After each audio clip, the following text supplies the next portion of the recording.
Gentlemen, we have called you together to inform you that we are going to overthrow the United States government.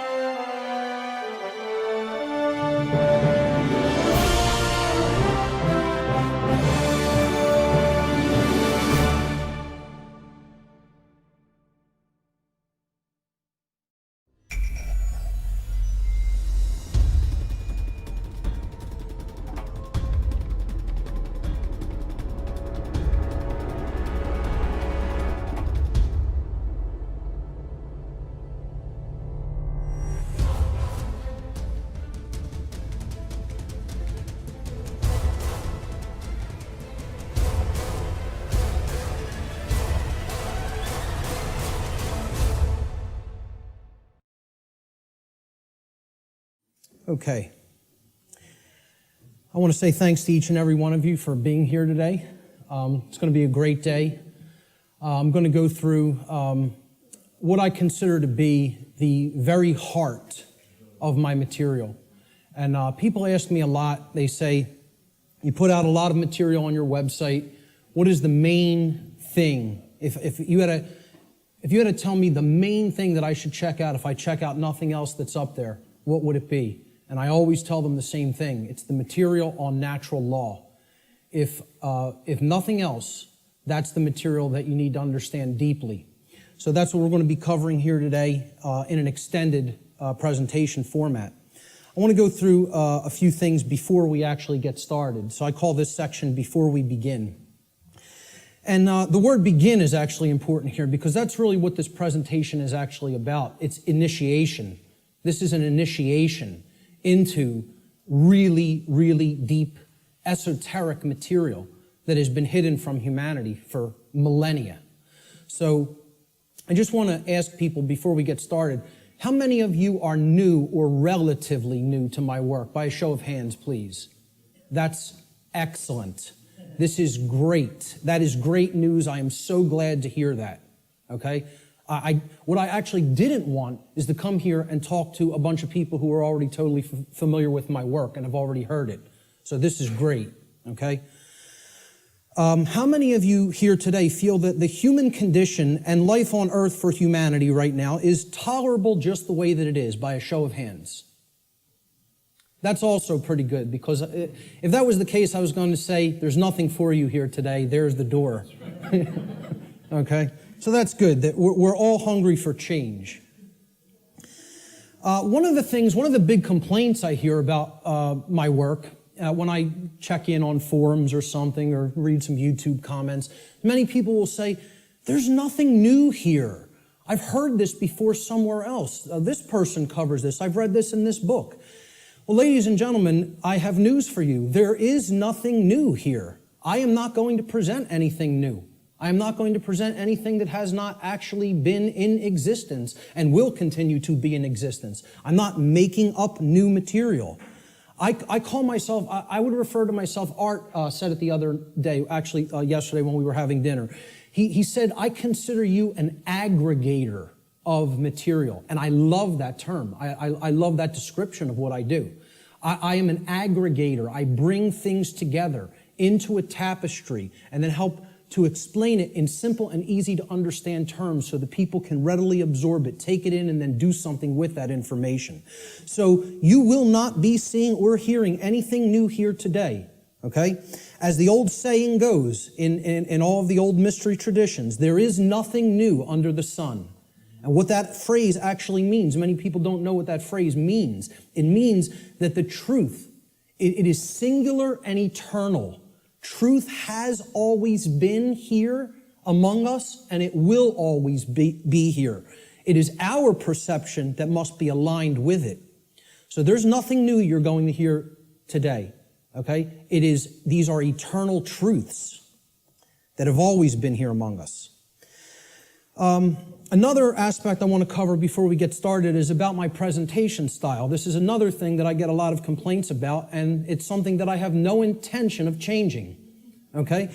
My presentation style has been described by some as extremely intense, and at times even combative. This is a word many people will use to describe my presentation style. Some of you here today are very likely to be angered by some of the things you may hear me say during the duration of this seminar. And I say, so be it. That's okay. If you get angry, that's okay. The fact of the matter is that truth itself, by its very nature, is belligerent. And I'll actually be putting up a quote to that nature later on in the presentation. The reason truth is belligerent is because it actually is at war. It's at war with the lie. It's at war with deception. It's at war with mind control. So truth can be belligerent. Many people don't want to hear it when they first encounter it. So I tell people all the time, I don't do this. I don't present this information, okay, to be liked. I don't do this to make friends. Okay, I'm not interested in making a whole bunch of new friends. If it happens, that's great, okay? But that's not the reason I do what I do. I don't do this to be popular. I don't do this to make money. It's not a popularity contest. Telling people many things that they don't want to hear is not going to make you popular, or it's not going to make you a whole lot of new friends, okay? So those aren't the reasons I do what I do. To be honest, and I tell people this, and sometimes they get upset by just hearing this, I don't even really want to do this, okay? I don't want to do this with my life. I don't want to do this with my time, okay? As I already know, understand, and live the information I'm going to present. So I get this. I know this, okay? I don't need to keep going over this over and over and over again for my own entertainment, okay? The reason that I actually do this is because I recognize that in a time of such overwhelming ignorance of this critical information, this information which is capable of saving humanity from its current condition, all right? The fact that I do already understand this information places me in a position of moral obligation and responsibility. That's why I do what I do. I'm in a position of moral obligation to speak this information to other people in an effort to help to get them to understand it and live it as well. And that is the reason I do this. Every person here today who wishes to take real world value, practical value from this seminar here today, I'm going to ask them to make a deliberate and conscious effort to do two things. The first is try to set aside, to the extent that you are capable of doing so, your perceptions of me as the presenter, okay? And this includes things like how you think I look, how you think I dress, the sound of my voice, my mannerisms, etc. Try to set those things aside to the extent that you're able to do it. And I know that's difficult for some. And I say this because paying attention to such trivialities will detract your own mental focus away from the information that is being presented today. And that's the worst thing that could happen, because it's the information that is important, not me. Try to ignore me and focus on the content. All right? The second thing I ask people to try to do is to be consciously aware of any of your own impulses that you may have here today, to immediately reject the information that is being presented in this seminar based solely upon your own initial emotional reaction, your initial emotional response to this information, okay? This is a logical fallacy.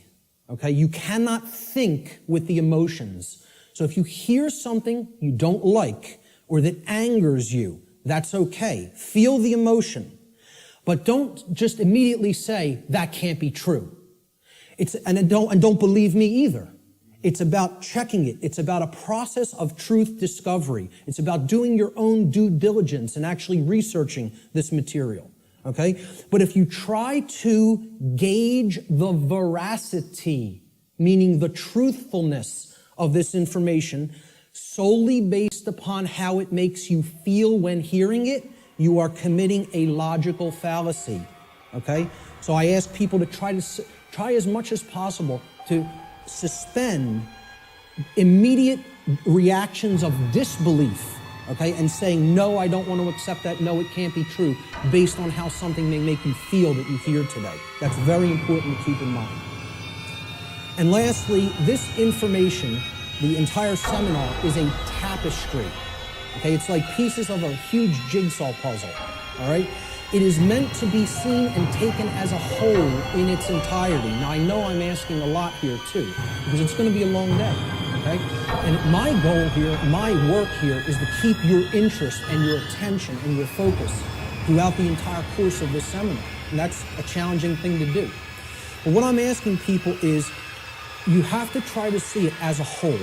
Because if you took the time to be here and you gave a monetary donation to be here, I'm highly recommending that you stay for the whole duration of the seminar. There's a reason for that. You're only going to get the full tapestry, especially if you're new to my work, by hearing this information in its entirety. Okay? So if you don't do that, you'll probably not recognize the patterns, which is what this is all about. That's what this day is all about, pattern recognition, okay? That are inherent to this tapestry of information. And more likely than not, you'll have wasted the time that you took to be here today and wasted the money that you spent to be here today. So I don't want anybody to waste their time and their money and their attention, and I don't think you do either. So that's why I'm asking people, stay for the whole thing. You'll get the maximum value out of this seminar if you stay for its duration. So with that having been said, let's jump into the material. This presentation is called Natural Law, the Real Law of Attraction, and How to Apply It in Your Life. And I emphasize that term, real law of attraction. Many people will be familiar with the New Age variants of the so-called law or laws of attraction. And this is going to differ quite widely from what people have heard in the New Age community and in the New Age movement regarding what the law or laws of attraction are. These are the real laws of attraction you're going to be hearing today and hopefully understanding today. So let's start in. The first section is about teachability, the teachability of the student, okay? How does a student place themselves in the best position to learn? An individual's teachability, or their ability to learn by way of being taught by someone else, is extremely dependent upon the open-mindedness or closed-mindedness of the individual being taught. Low teachability derives from arrogance and rigid skepticism. But it also derives, low teachability also derives from naivete and gullibility. High teachability, on the other hand, derives from a balance between healthy skepticism and an open-minded willingness to learn and change. So we don't want rigidly skeptical people, okay, that don't have an open mind at all. And we don't want naive and gullible people that will accept everything they're told. We want to strike a balance between these two modes. This is called a teachability bell curve, okay? And down here is the mental state of the student, whether they are, and it goes from arrogance, cynicism, skeptical nature, a teacher, a student, and then up to being trusting, then being gullible, and then being outright naive. Okay, so that's the whole spectrum of teachability. The best position to learn is up here at the top of the bell curve. This means you will learn the most if you are here. And that means you're in the balance between teacher and student. It means that you're somewhat skeptical and you're also somewhat trusting. It means that you're able to hold a proposition in your mind without accepting it or rejecting it immediately. It means you will consider the information with an open mind, okay, somewhat trustingly, but also somewhat skeptically. All right? That's going to be the mental state we want to attempt to keep during the duration of this seminar, and therefore you will be in the best position to learn. Of course, as we already said, the poorest positions to learn, the things that, if you're in these mind states in arrogance and rigid skepticism and naivete and gullibility, you're not going to take very much away from this seminar. Okay? So we want to remain at the top of that bell curve if at all possible. Human beings should consider with great care where their information comes from, the source for the information. And this is because by refusing to present certain information and by influencing people to dissuade them from looking into certain information because they're telling you that it's unimportant or unnecessary to consider, many modern institutions like media, like so-called education institutions, are seeking to actually control human perceptions, or let's call it outright what it really is, to control the mind, okay? And therefore, to limit what human beings may even come to understand, and therefore by limiting what they are coming to understand, they're actually limiting what they're able to do, what they're able to change, what they're able to create in the world, okay? So you have to be skeptical of where your information comes from. And that's why I tell people at the very beginning in my lectures, do not believe me. The worst thing you could do is believe what I'm telling you. You need to look into it for yourself, and most of all, you need to do personal introspection to really feel inside of yourself whether this information resonates with truth. Everybody has that intuitive capacity. That also has to be turned on and engaged and used. All right? If anybody is coming to this seminar from the perspective of modern, organized, institutional bodies, meaning political thought, political agendas, political organizations, religion, religious thought, religious organizations. I'm talking about organized religion here, okay?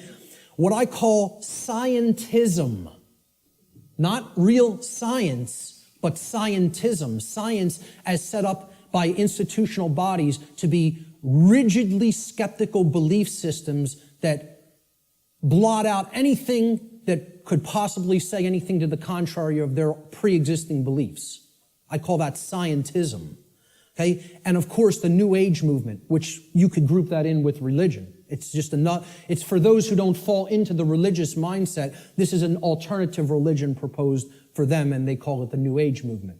And I tell people, please don't think this is going to concur with any of these belief systems, with any of these boxes for consciousness. This presentation is going to shatter these boxes. It stands outside of all of these because these are limiters for perception and thought. They want to place everything in a box, say nothing outside of this box is fit for human consumption, so do not go there. And as a result, they act as a mind control influence. The other and biggest limiter of the human perceptions and the mind, and ultimately of our behavior, is money itself.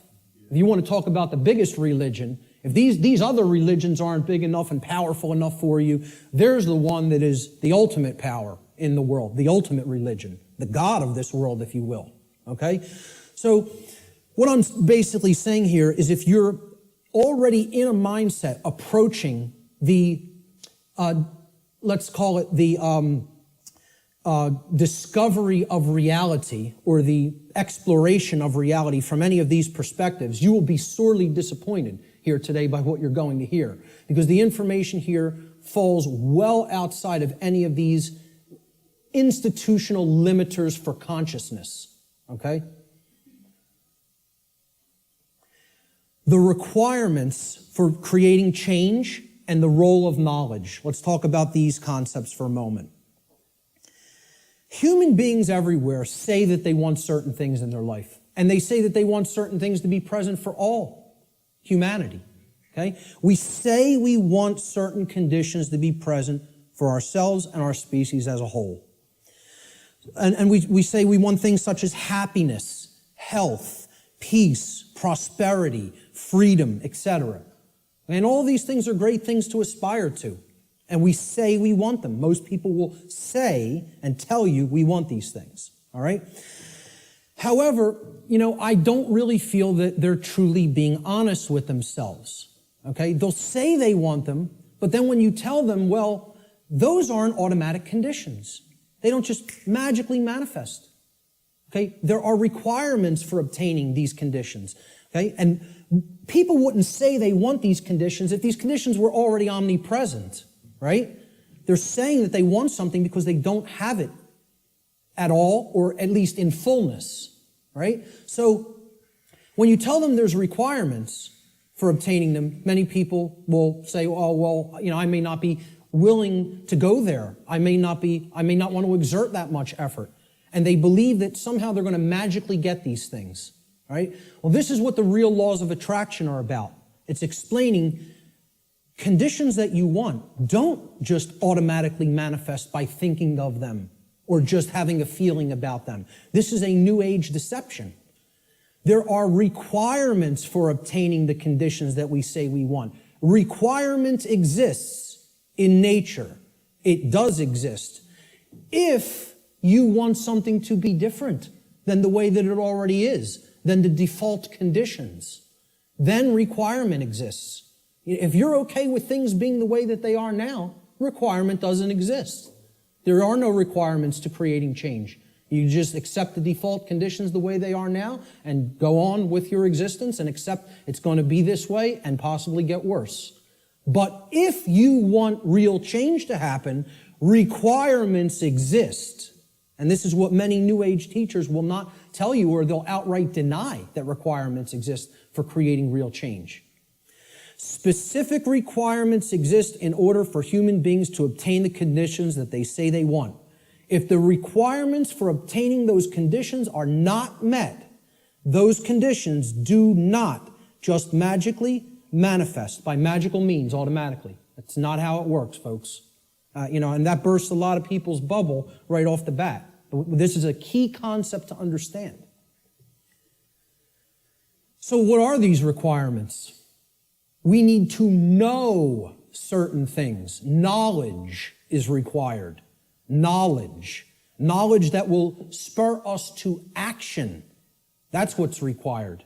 Okay? Since human beings as a species do not already have the things that they say they want, and again, at least not in fullness. If we want to split hairs, we could say we have a modicum of what we may say that we want, but we don't have it in the fullness that we will say that we want it, especially societally, globally. Okay? So since we don't already have these things, it follows logically that the knowledge of the requirements to obtaining these things, okay, either must be absent. The knowledge is not present anywhere. Or if it is present, if that knowledge for obtaining those things, the requirements for obtaining those things, if that knowledge is present, then it must be willfully being ignored. It is here, and yet people aren't paying attention to it. They aren't taking it in and accepting it and doing anything with that knowledge. So they're ignoring it because it's uncomfortable. As long as this knowledge continues to remain either unknown or ignored, the manifestation of the desired conditions that we say that we want is impossible. Cannot happen. It is an impossibility for it to magically, automatically manifest without the requirements being met. And that's what we're going to talk about here today. What are these requirements? What is this knowledge? This knowledge is occulted, meaning hidden. Okay, now, how many people here came here today thinking that they were going to hear information about the occult by a show of hands? Okay, about half the room. Good. Okay, for the rest of the people, that may come as a shock. But what you have to understand right off the bat is that the word occult, it's simply derived from Latin, the Latin adjective occultus. Occultus in Latin means hidden, hidden from sight. And it's derived from the Latin noun oculus, which means eye. Okay? The word ocular in English means related to the eye or related to sight or vision. So what the occult is something, it is a body of knowledge that has been hidden away for a specific reason. And we're going to get into what that reason is. Okay, so from the term oculus or eye in Latin comes the verb occultare. Occultare means to hide, to conceal, or to keep secret, to keep hidden from the eye so that it cannot be seen. The information regarding natural law is occulted knowledge. It is knowledge that has been hidden from humanity. Okay? It's held by the few, which is represented here at the top of this pyramid. You can look at this as a pyramid representing knowledge or ignorance. At the top of the pyramid, you have knowledge. It's the higher you go in the pyramid, the more knowledge. Okay? But the pyramid tapers because at the top, very few people understand that information. Very few people have that knowledge and have actually integrated it into themselves to the point where it becomes understanding. All right? Down here, you have no knowledge, the ignorant masses. Okay? And up here, you have the people who are in the know, right, who have this knowledge about how natural law works and are actually using it for a certain reason. We're going to get to that next, what that is. So please, as you go through this seminar, please keep in mind, if I ever use the term occult, all I'm talking about here is hidden knowledge. That's what it means. Occulted knowledge is hidden. Now, why would anybody want to hide knowledge that is extremely important? Well, there's a very specific reason, all right? But before we even get to that, we have to talk about what is this occulted knowledge? What is the body of knowledge? What does it comprise? When I'm saying the occult, the knowledge of the occult, what do I mean by that? All right? Occult knowledge constitutes two things. There's two general bodies of occult knowledge. In the actual mystery traditions and in occult schools, they talk about these as arcana, A-R-C-A-N-A, arcana. The word arcana is also Latin. It means knowledge, okay? That's all it means. So there's two bodies of knowledge. There's one body of knowledge in the occult called lesser arcana, the lesser arcana or the minor arcana. This means the knowledge of the microcosm, the knowledge of the small things, okay? It doesn't mean it's less important.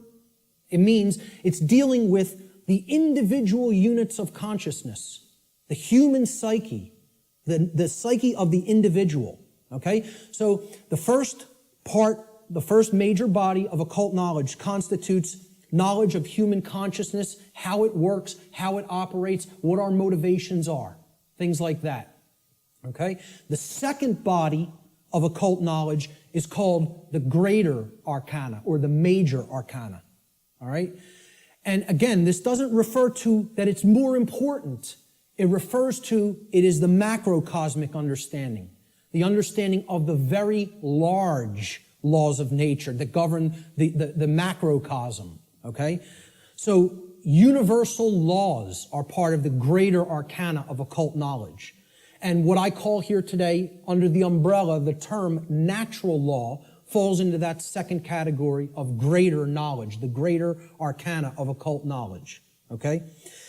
And what these natural laws are unseen and universal spiritual laws. We could talk about the word natural here too. Natural is derived from Egyptian and other Middle Eastern tradition languages, okay? The word neter in Egyptian, which would have been spelled without vowels. If we transliterated it, it would be N-T-R in English. Neter means spirit in Egyptian, in ancient Egyptian. The suffix al, even in English today, but if you go back into Arabic languages and ancient Middle Eastern languages, al as a suffix actually means of or related to, or having come from, okay? So natural, if you put these root words together, neter and al, right? It means of or related to the realm of spirit, of or related to God, actually. The word neter also meant God, spirit or God, okay? So this is the spiritual domain, the laws that actually are operating in the unseen realm, okay? Now, they manifest in the physical realm. We're going to talk about that, okay? Because that's the operation that it trickles down from. It starts in the spiritual domain, and then it manifests in the physical domain, all right? So it's important to understand these two bodies of knowledge. The lesser arcana, okay, is about the monad or the individuated unit of consciousness, of the human being.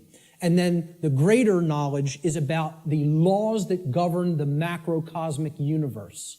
All right? So, what these laws do, this body of the workings of nature that I am calling under the umbrella natural law, they're universal spiritual laws which govern the consequences of behavior. They govern the consequences of behavior. And I would add a caveat to that. They govern the consequences of behavior for intelligent species, for beings that are capable of coming to their understanding. Okay? And I would delineate that from like the animal kingdom. Okay? The animal kingdom is not held to the same standard as human beings when it comes to this body of information, because I don't think you're going to sit down with your cat and explain natural law to it. Okay? So when people say, well, why doesn't the animal kingdom held to account in the same way that human beings are? It's because, surprise, surprise, we don't share the same level of consciousness. Okay? There is differences in levels of consciousness and abilities to comprehend information and to actually know how something works. Just like you will not be explaining physics to your dog anytime soon, okay? You're not going to explain natural law to the animal kingdom and have them grasp it because they're not at the same level of consciousness as we are. Okay? So we are held to a different account when it comes to natural law. It governs human behavior. It would be an easy way of saying it. This body of knowledge has actually been called consequentialism by past researchers and teachers. And I have no problem with that term. I've actually looked into consequentialism, and it's quite similar, okay, in its scope and what it teaches. It's been called karma, karmic law, in many Middle Eastern and Eastern traditions, okay? And I have no problem with that term for it either. It has been called in some of the Western traditions and Christian traditions moral law, and I have no problem with that term either. Religionists have called it God's law, and I have no problem with that term either. I have no problem with any of these terms being applied to the umbrella of natural law, because that is essentially what it is. But we're going to get deeply into how it works and operates in our lives here today. Why is this knowledge hidden away from people? To what ends? The knowledge of the occult, the hidden knowledge about how natural law works and how consciousness works, is not commonly known. That's why it's not the exoteric. It's not given to the masses. It's the esoteric. It is reserved for the few. And there's a reason for that. It's been deliberately hidden away and kept from the general public in order to create and maintain a power differential. Because if someone else is an extreme level of knowledge, and they know how something works, like something as trivial as how human consciousness works, how human motivations work, how human perceptions work, how human beings can be manipulated. If somebody has deep knowledge of that information, and there's a whole bunch of people over here who have not one iota of how that works, what kind of a number do you think somebody can do on people like that? See, the way I ask people to look at this is real simple. Imagine a very, very, very advanced psychologist at the top of his field, wrote all the textbooks, okay? And he's got a house out in the burbs. He comes into the university. He's got tenure, okay? He's got the trophy wife, the house out in the suburbs, the 3-car garage, driving the Lexus into work at his tenured job. And he finds out that his trophy wife is having an affair because she's bored. She's not satisfied with him at home. And it's maybe the 19-year-old, captain of the local high school football team or something. He's a senior. He's a star football player, right? The jock, yeah. And she has a fling with him. Well, what if he decides, I'm going to become buddy-buddy with my boy here after finding out about his wife's affair? And this kid, this punk, who's cheating on, my wife's cheating on me with, he knows nothing. He doesn't study the mind. He doesn't know anything even about himself. who watches TV 6 hours a day, plays violent video games, is obsessed with football, you know? What kind of a number you think that psychologist can do on that kid? Total number. That's the answer, exactly. That's right. He could do a total number on him. He can gain his confidence, he can get into his head, and I guarantee you give him a little bit of time, he could screw up his life based on what he knows and how he would be able to manipulate based on his hatred of that person. Well, guess what? That's the position humanity's in. We're that punk jock. And I'm not saying we necessarily did something to deserve it, but we're in that same position where the people with this knowledge at the highest levels, they hate us. And they're doing a total number on us because we don't have this knowledge.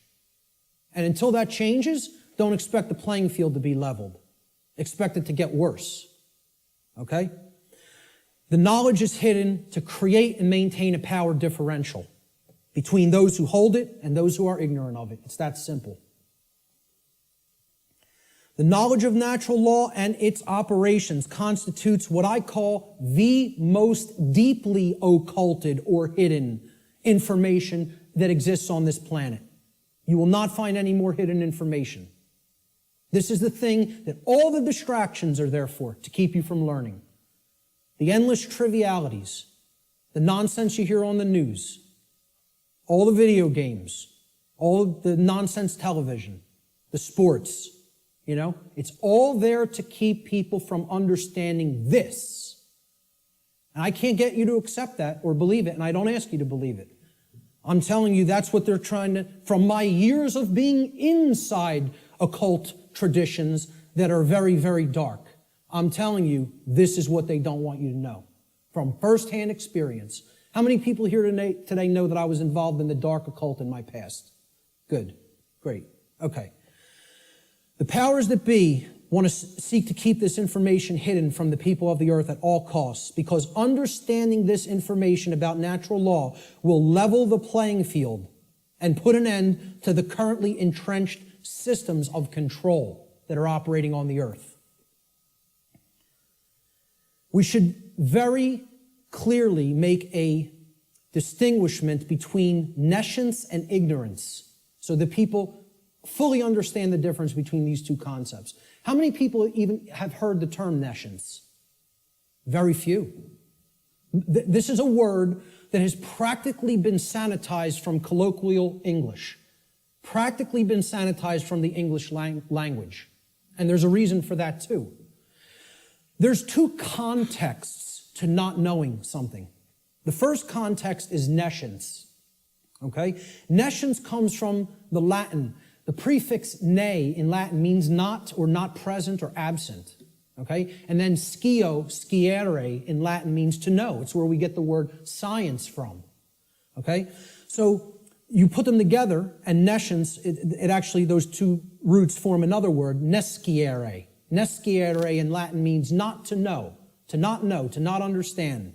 But there's a connotation to it. It means to not understand because the specific information that you may be having a desire to understand is completely absent. It is not present, and you cannot actually aggregate that information. You can't bring those pieces of grammar together to form the sentence, okay? It's not present, okay? So you don't have it at all. It's unattainable. This should be clearly delineated from ignorance. Now, nescience is not someone's fault. The information just isn't there. Okay, you can't be blamed for nescience. There is no blame in nescience. The person who is nescient is not to be blamed for being nescient. The information simply wasn't present so they could take it in and then come to understand it. Ignorance carries blame. And this is another thing. People want to think in the New Age movement there's no such thing as. Nobody's to blame. And that goes to that there's no cause for anything that's happening, as you'll hear a lot in the New Age circles. Okay? I very strongly put down these notions, or attempt to. Okay? There are causes and effects. There are people who are responsible for what is happening. There is blame. Blame exists. Okay? There are people who are culpable. We're going to talk about moral culpability later. So ignorance has blame attached to it and responsibility attached to it. Okay? It comes from the Latin verb ignorare in Latin. And this means not to know, just like nescience means not to know, but in a completely different connotation. The connotation of ignorance means you don't know even though necessary information is present and right there before you, because you have willfully refused or disregarded that information. Whether you've refused it because it made you feel uncomfortable, or whether you disregarded it because you felt that's not important for me to know. I don't need to know that. Or you feel you already understand something that contradicts with what's, the new thing that you're hearing or seeing. Okay? So when you willfully disregard something, okay?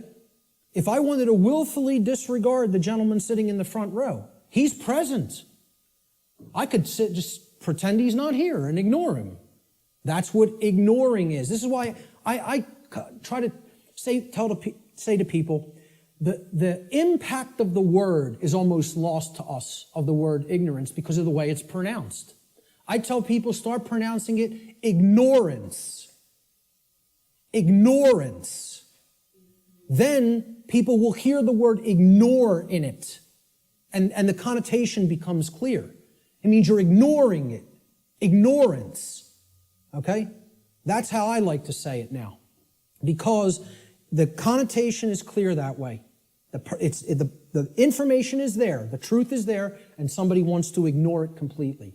Now, that is inexcusable. And there is blame that is attached with that.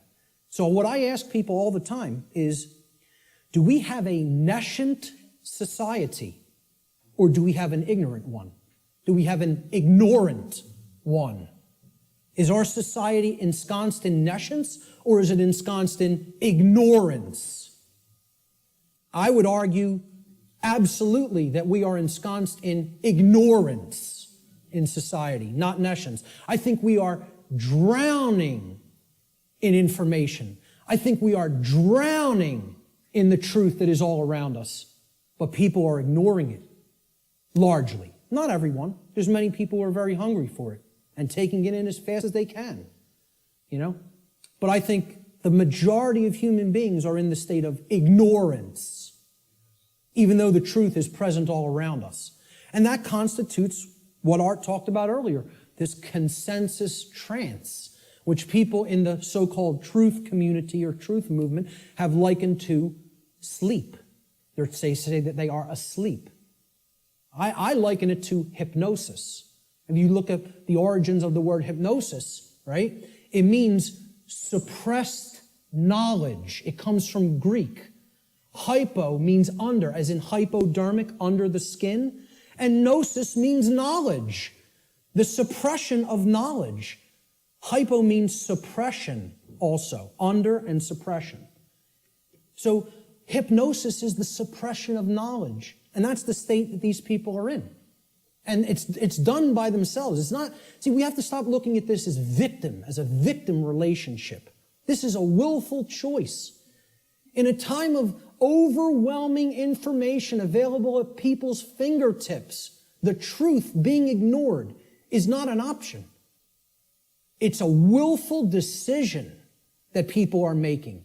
And it's a decision that they should be held accountable to because of what is going on, that they are ignoring, what they are allowing to go on in their name and not saying a thing about it. Content to let evil run amok. All right? And then people will wonder, why are we losing freedom? Why is freedom on the wane? Why is totalitarianism and tyranny rising up? Why do we see so much control and obsession with control in our society?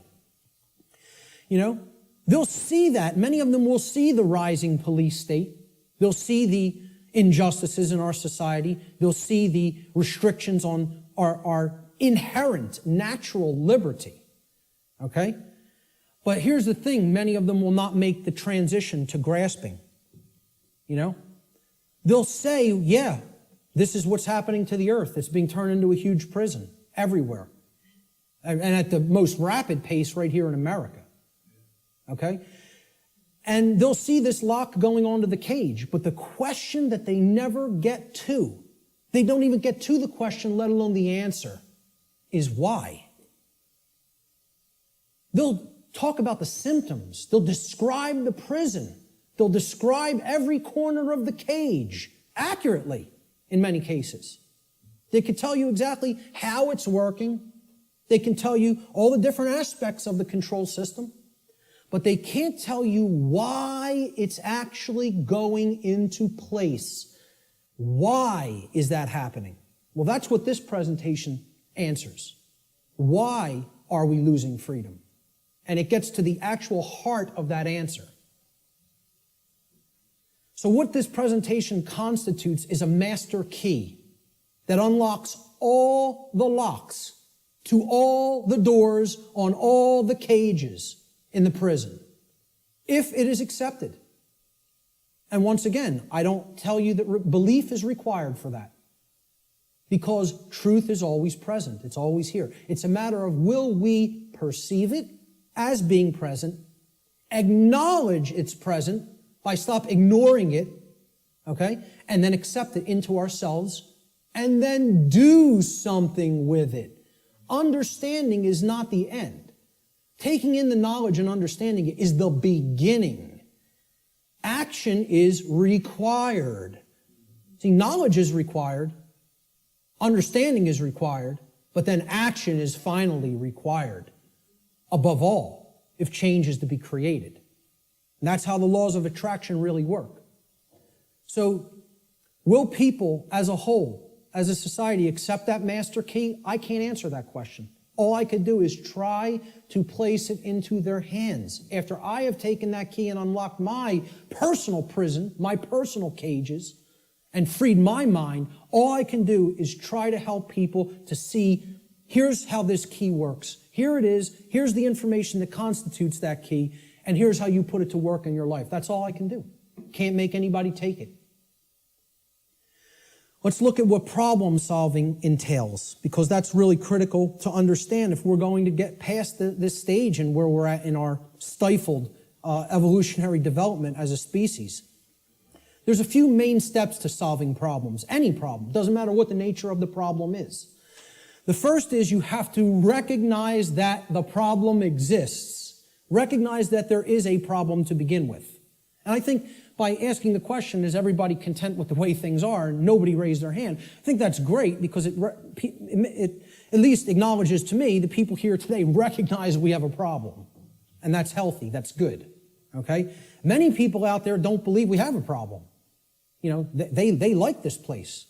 They like the world the way that it is. You know, which is unfathomable to me, because to me it's a living hell. And that's not because of how my own personal life is going. I'm very content with my own personal life. I have no self-inflicted suffering in my personal life. I don't create problems for myself. My life goes on very well according to how I live it without hurting anybody else. The problem is other people. And that's another thing the New Agers won't acknowledge, and they'll flip out if you say that there's a problem with someone else. There are problems with other people, okay? And people will say people in glass houses shouldn't throw stones. My glass house has been taken down long since, long time ago, because I went through all that personal introspective work. And I dug deep into my subconscious and faced those problems and confronted them head on and healed them and came out of the mindset that I was once in, okay? So, you know, people will say, if there's something you don't like, you're seeing in other people, that's something in yourself that you're seeing in them. This is New Age mumbo-jumbo nonsense, okay? If you're not part of the problem, I'm not part of this problem. I can say that honestly. I'm not part of this problem. I can look at every single person, anybody who's watching this, and say, I'm not part of the problem that's happening on the earth. With all honesty and knowing that I am telling the truth with that. Okay? But see, at one point, I was part of the problem. And a big part of the problem. Okay? What I had to do at some point is stop doing this and pointing out and saying the problem lies elsewhere while I was still part of it.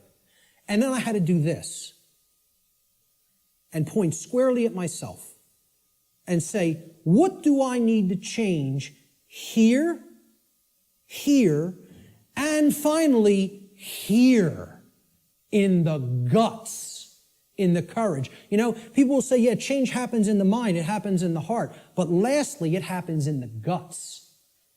We need to generate what I call the heart, mind, guts. Okay? You got to care enough to know and then put it into action. The heart, mind, guts. Okay? That taking action is the most important step when it comes to creating change. And we're going to get to that in a moment. But the whole point here is I had to look at what I needed to change about myself in my thoughts, my emotions, and my actions, and then change those things in myself. This is what most people want to run away from. They want to say, yeah, I want those things that I say I want to magically to be present in my life, but I don't want to do those things that require self-change in how I think, in how I feel, and in how I act. I want it magically to happen without changing those things in me. So I can honestly look at the rest of the world and say, the problem does not lie within me. I am not seeing a manifestation of myself in other people. Other people have not done the same process that I have, the introspective work that I have, and gone through that painful, painstaking work that involves effort, hard effort. I'm not up here telling people, I'm offering you the tonic. You're going to take a sip and magically you will be enlightened. Okay? Knowing what's going on in the world is hard work.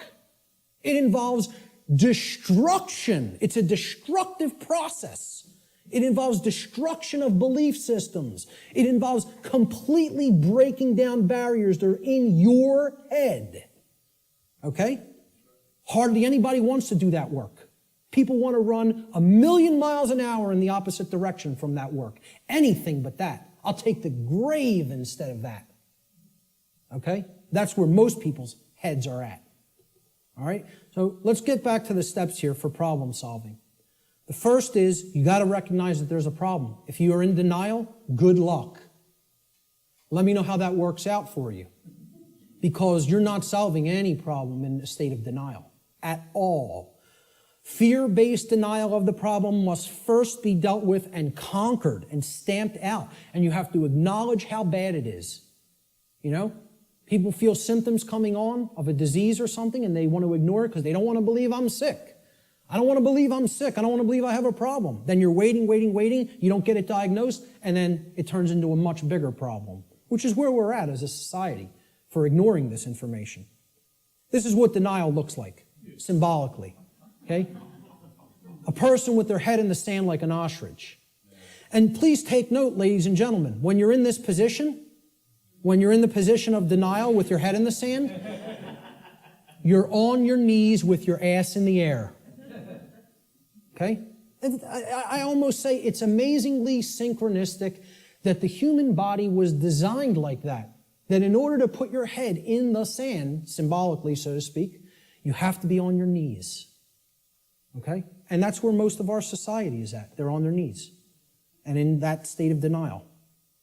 The second step to problem solving is to recognize that the symptoms that are being displayed, the symptoms you are seeing, are merely effects of underlying causal factors. You can't treat symptoms and solve a problem. It's not possible. That's not how problem solving works. You have to get to what caused the problem. Okay? Instead of simply treating symptoms, make an accurate diagnosis of the causes of the problem. So what does the word diagnosis mean? Diagnosis comes from Greek. The preposition dia, transliterated there in the parentheses, you see it in Greek script, okay? It means through or by way of. So by a method, by a particular method, all right? And the second part of diagnosis is the Greek noun gnosis. Gnosis means knowledge in Greek. So what a diagnosis means is through knowledge or by way of knowledge. You're going to solve the problem by way of knowledge. There is knowledge that acts as the requirement to solving the problem and getting what you want. And here's another thing, and I'm going to keep going back to this. It's going to be like an undercurrent in this. Because the New Age community, and I'm going to become a more outspoken opponent of New Age ideologies. Because they are lying to people. Whether it be through direct, willful deception, or whether it be through useful dupes and useful idiots. They are telling people things that are completely inaccurate to how things really work. All right? Because they want to keep people suppressed and non-active. They want people in acceptance mode of everything. Accept, never rebel. Okay? Don't take action. Just observe, just watch. You'll hear all of these things in the New Age movement. Okay? The reason I bring it up is because when you even say the word knowledge to some New Agers, they almost take offense. Because what the New Age is becoming is the new modern day variant. It's a new form of what's known as solipsism. We're going to get to what solipsism is in a little while. Okay? But essentially, people don't want to hear that knowledge is what is required. Because the attainment of real knowledge, not pseudo-knowledge, real knowledge, requires work. It requires effort. It requires reading. It requires listening. It requires watching. And you know what most of all it requires that people don't want to give up? Who can tell me?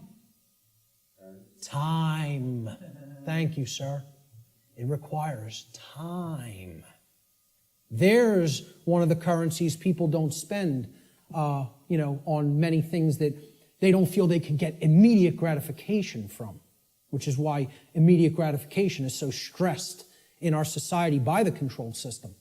That's what keeps people in their ignorance.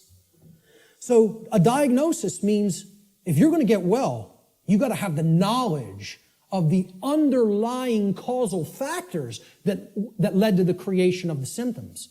You're not going to treat the symptoms and get well.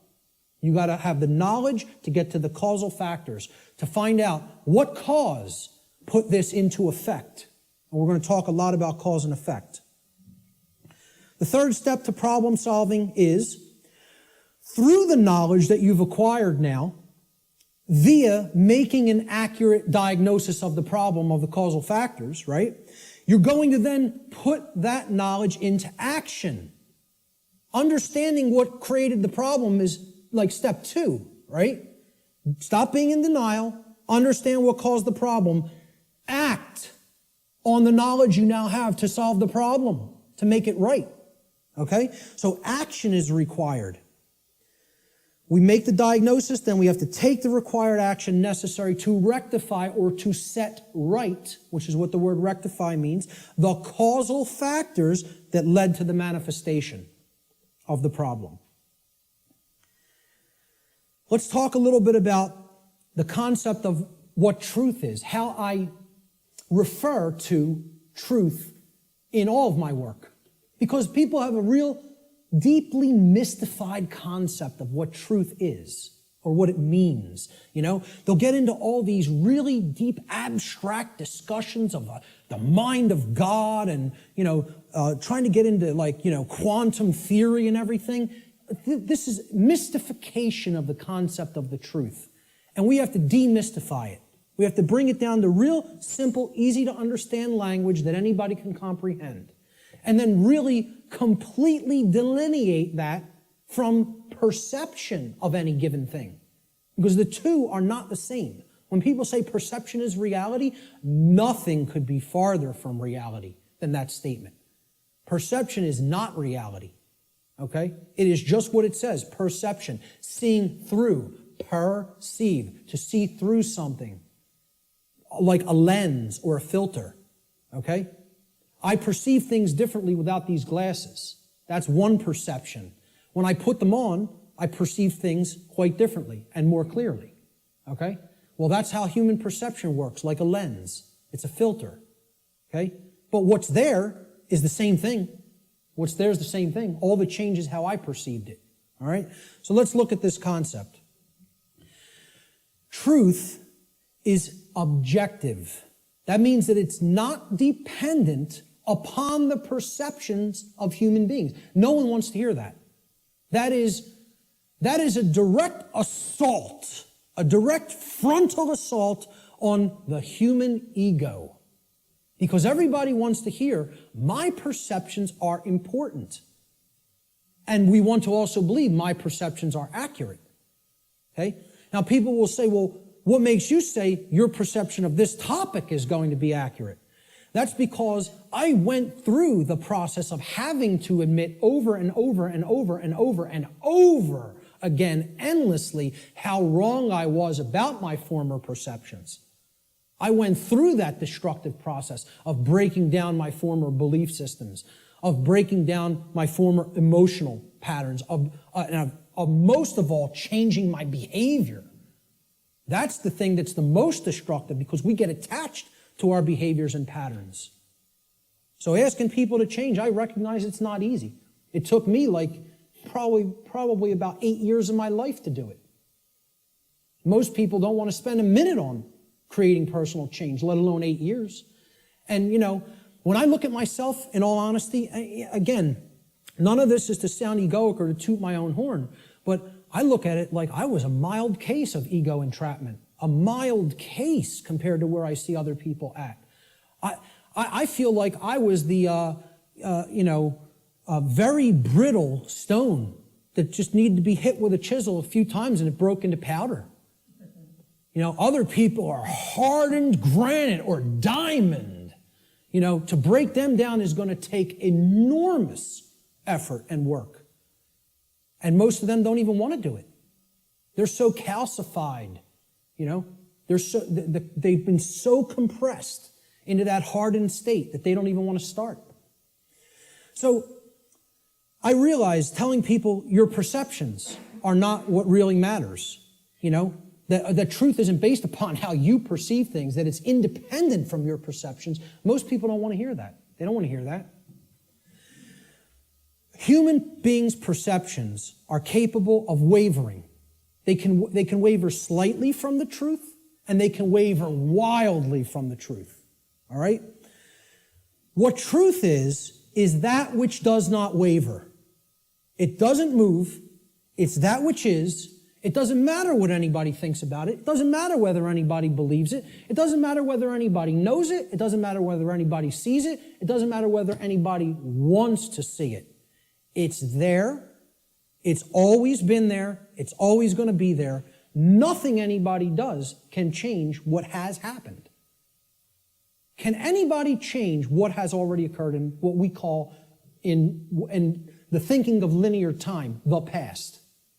Not one person here is capable of doing that. Let me tell you something. Not one being in the entire manifested universe is capable of doing that. Because that which has already occurred is set in the record of the universe. Nothing can change the past. Ever.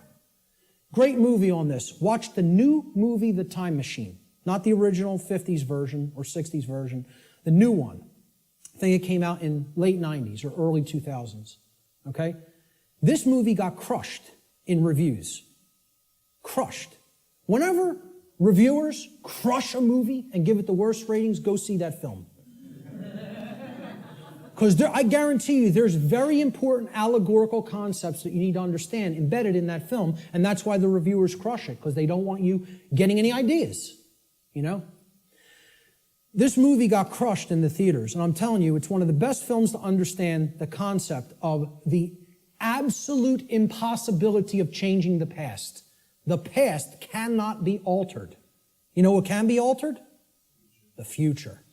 That's what that movie's about. And you know where the alteration of the future begins?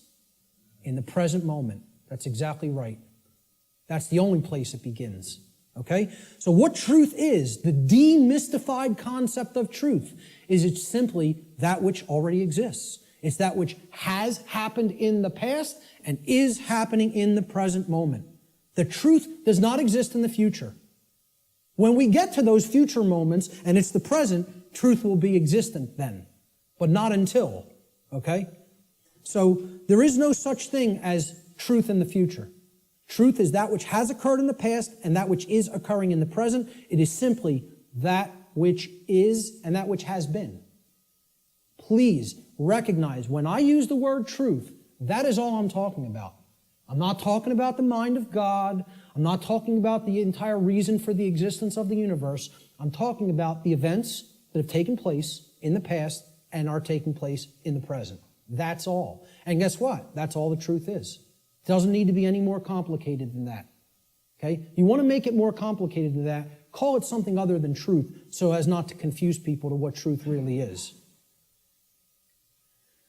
Truth versus human perception. Okay? Now, I want to ask people to imagine, see these white lines? Imagine these white lines that do not waver as truth. And imagine that the perception that is set against the truth, we're going to take three different individuals. This is individual A, this is individual B, this is individual C. Okay?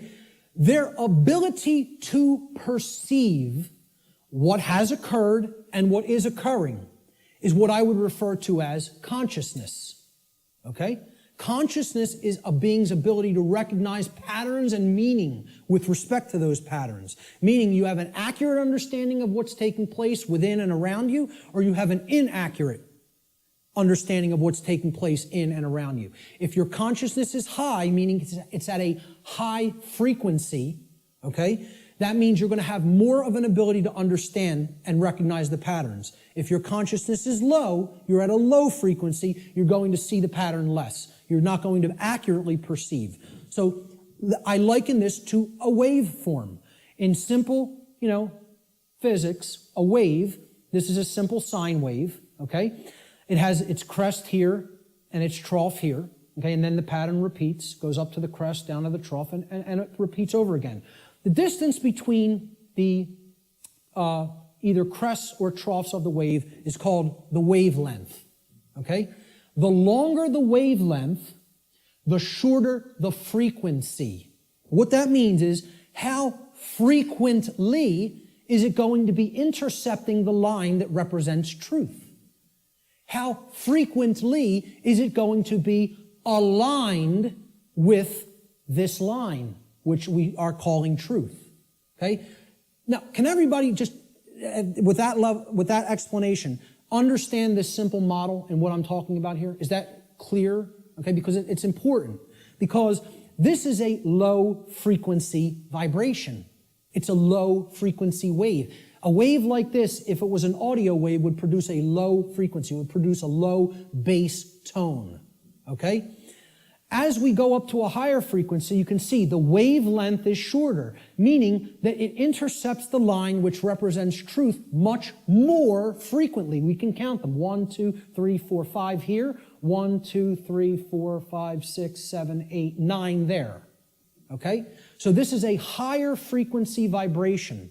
And we go up to an even higher frequency. Let's say person C has this consciousness.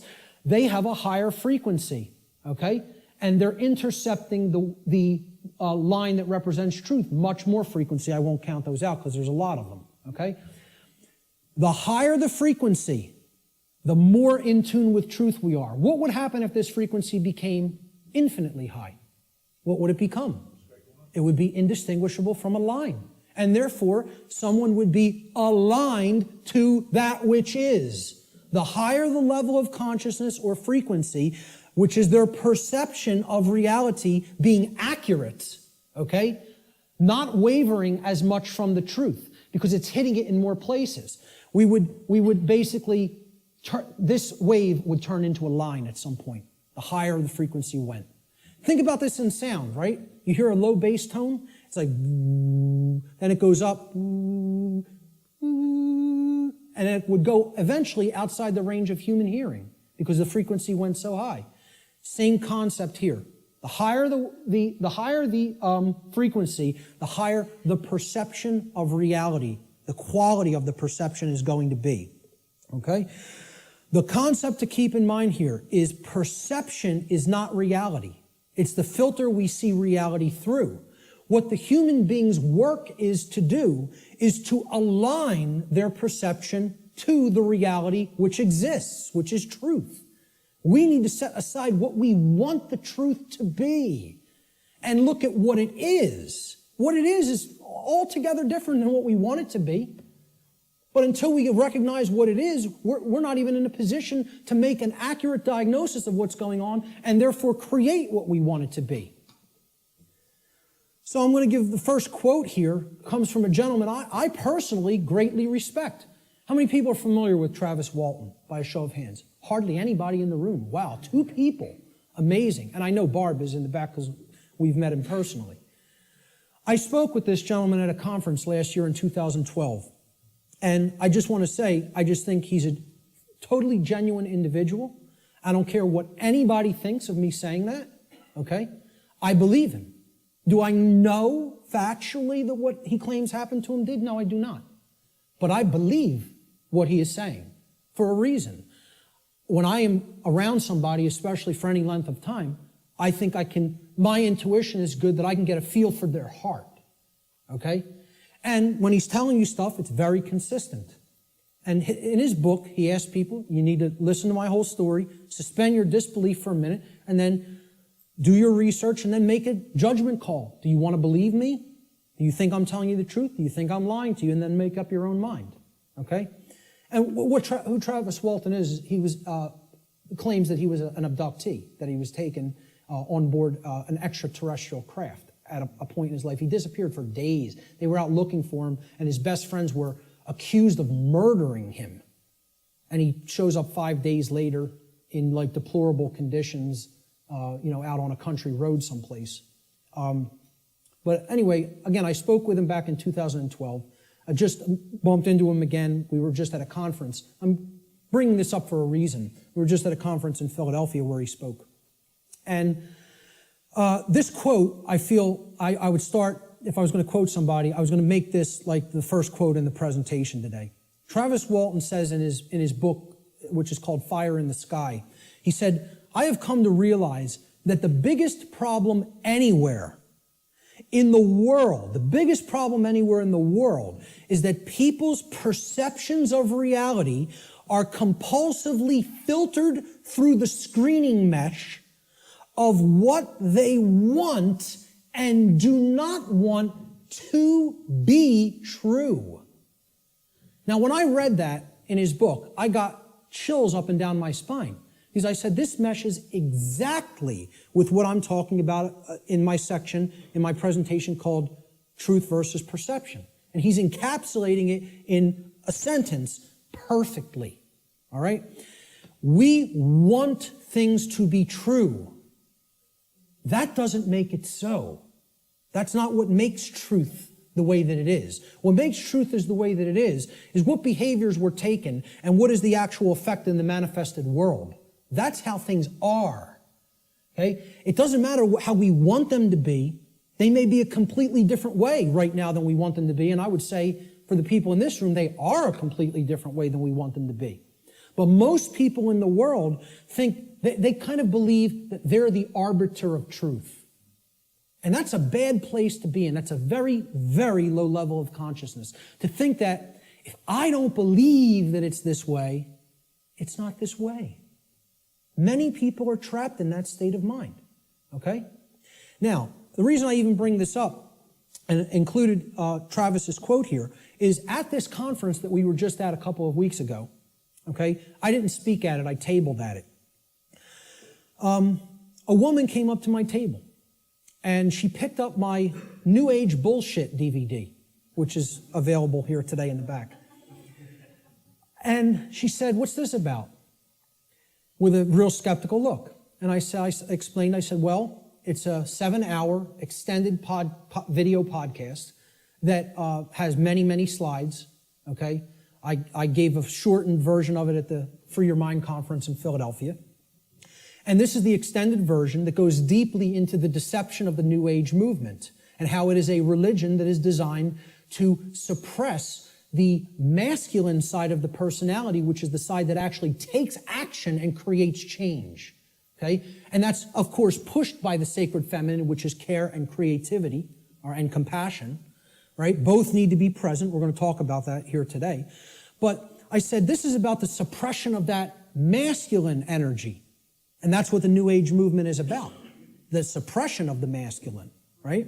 So I said, what the New Age religion wants to teach people is just accept everything the way it is, no matter how unjust it is, no matter how deplorable the conditions are, no matter how much evil is taking place in our midst, accept it.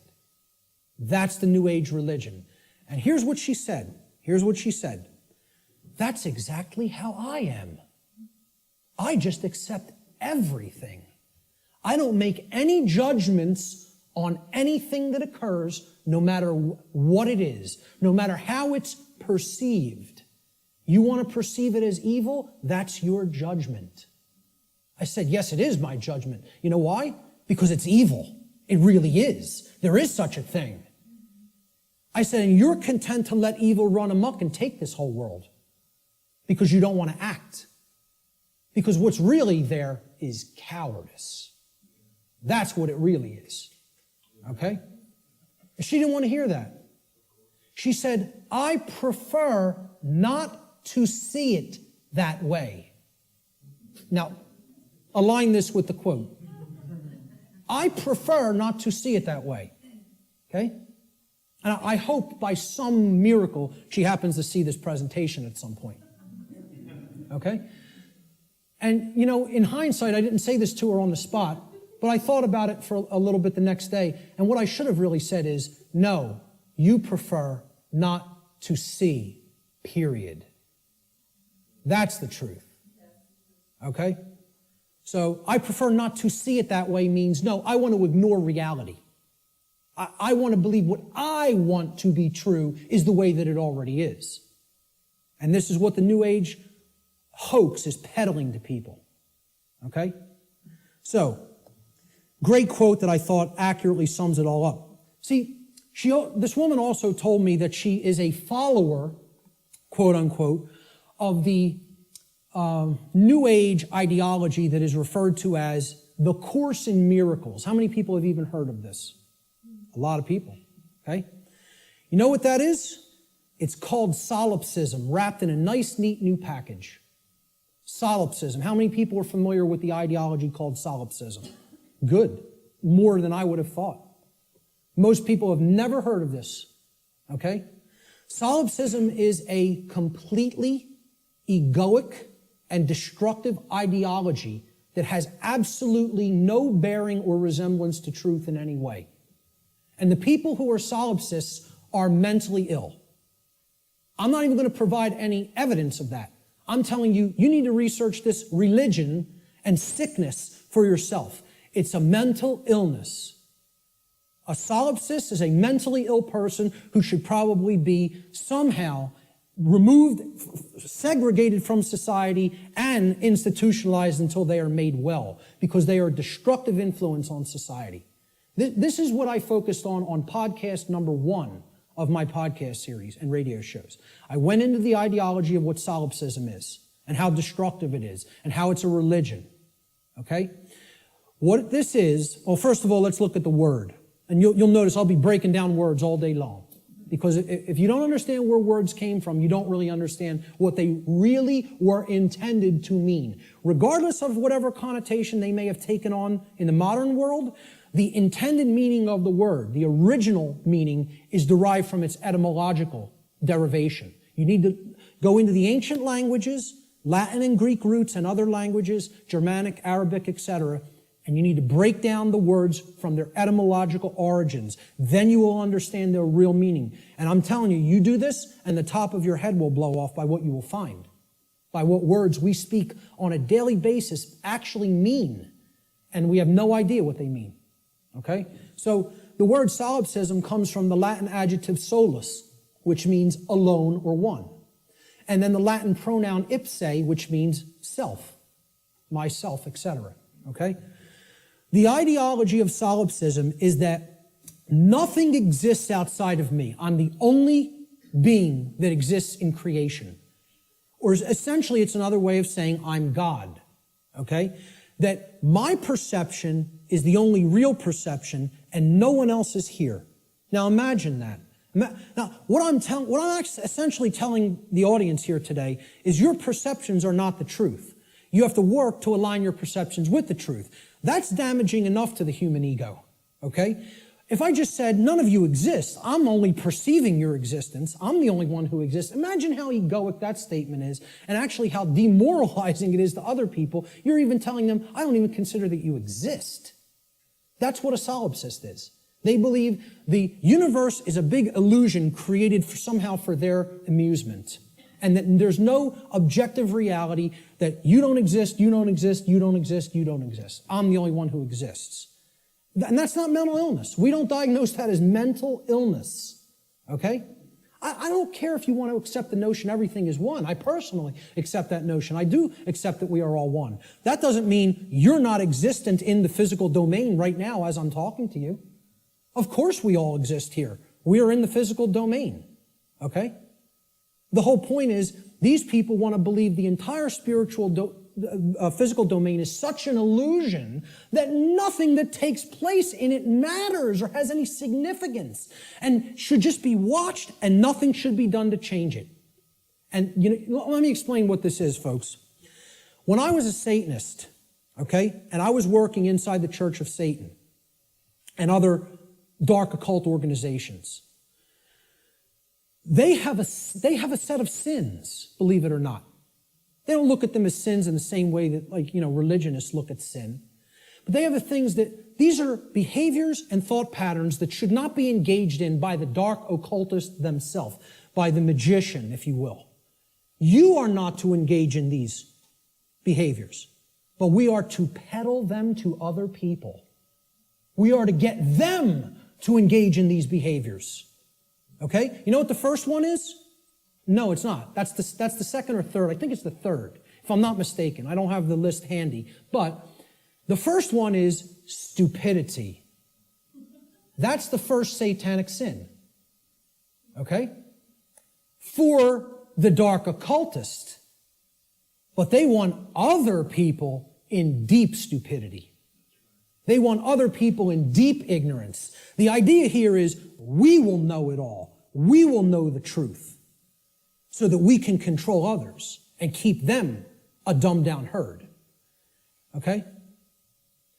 There's a bunch of other ones, but I think the second or third is solipsism. Solipsism is one of the biggest sin for Satanists and dark Luciferians and dark occultists. They don't want any of their membership believing in this mental illness nonsense. Okay? But they want to propagate it and peddle it. They want to do that.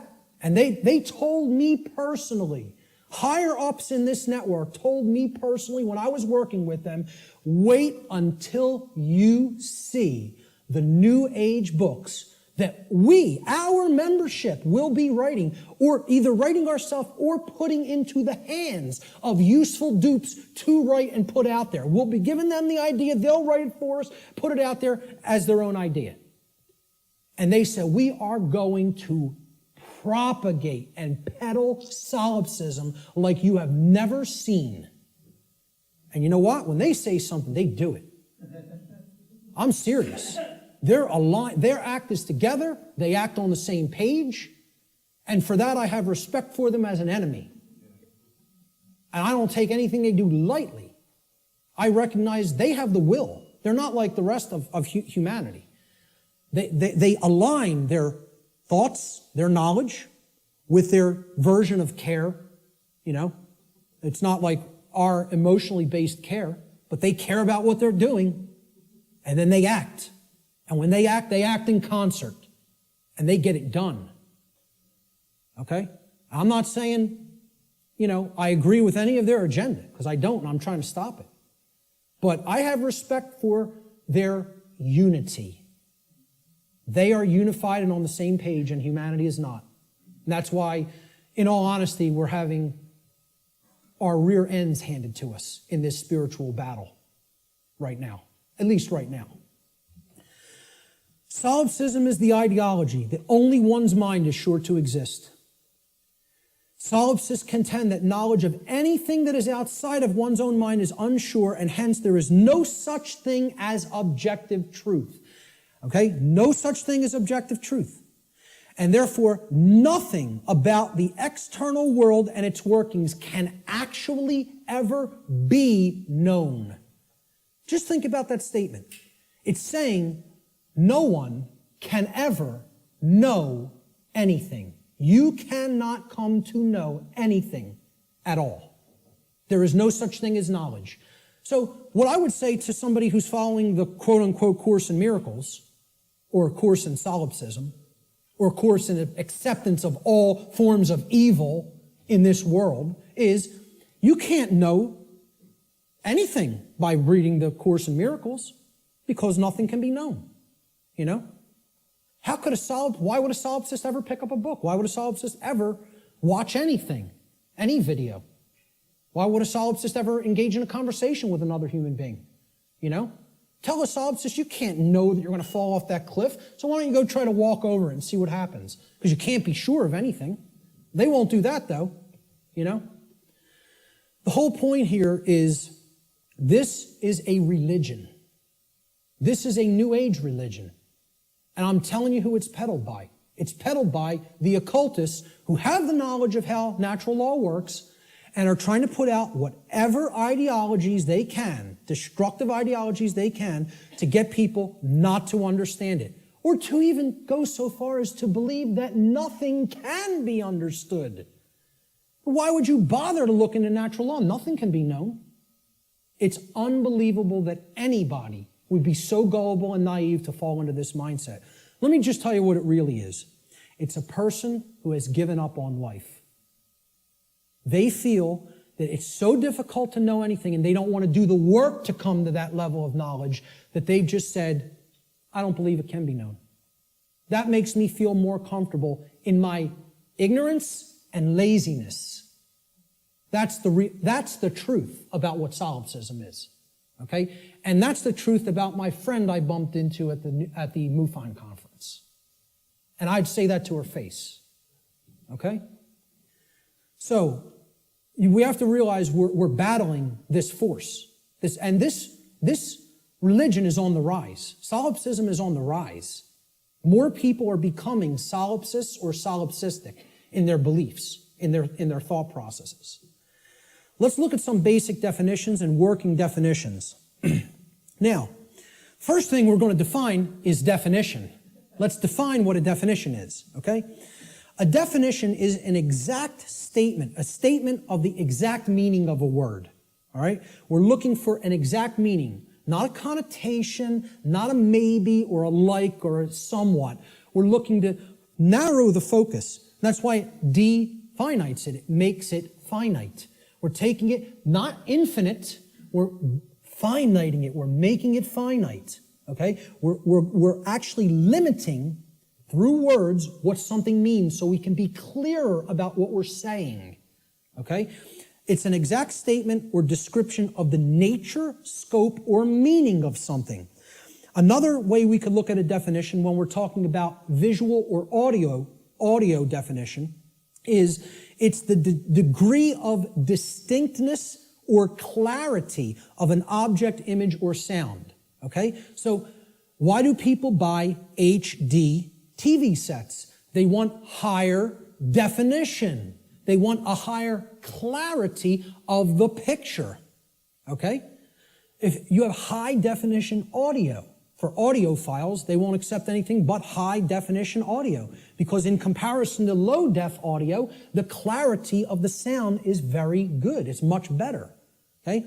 So that's what definition is. It is all related to clarity. When we use it in conjunction with words, it means the clarity of the meaning is amplified, okay? And when it's with a picture, the clarity of our vision, of the ability to see what the picture is, the information in the picture is amplified. And same thing with sound. The more accurate the definitions that we have for words or concepts, the better our clarity of meaning and therefore our understanding of those concepts, words or concepts will be. So definition simply means clarity of meaning when we're applying it to words and concepts. So therefore, let's define natural law. So this is what we're going to be talking about for the rest of the day. We have to define it. The simple definition of natural is inherent, having a basis in nature, reality, and truth, not made or caused by humankind. So if it's natural, it wasn't made by man. Mankind didn't make it. Okay? And again, the origin of the word, neter in Egyptian, means spirit, and all means of or related to. So of or related to spirit. It is all of nature, the spiritual domain. See, this is the other part. People believe that the spiritual domain is separate from the physical domain. This is a huge thread and a huge central focus in all of my work. If you think the spiritual domain is not where you are at now because you're in the physical domain, you're mistaken. If you think that the spiritual domain is someplace other than the physical domain, you're also mistaken. If you place emphasis on one above the other and say, well, this one takes precedence and this one's not important. Either way you do it, whether you say the spiritual is more important and the world of matter should not be given any significance, it's imbalance and it's not true. Okay? Or if you say, hey, like scientism does in many, left brain scientism, the material world is all that there is. This is just a dead mechanized clockwork called the universe, and it happened by accident for no reason.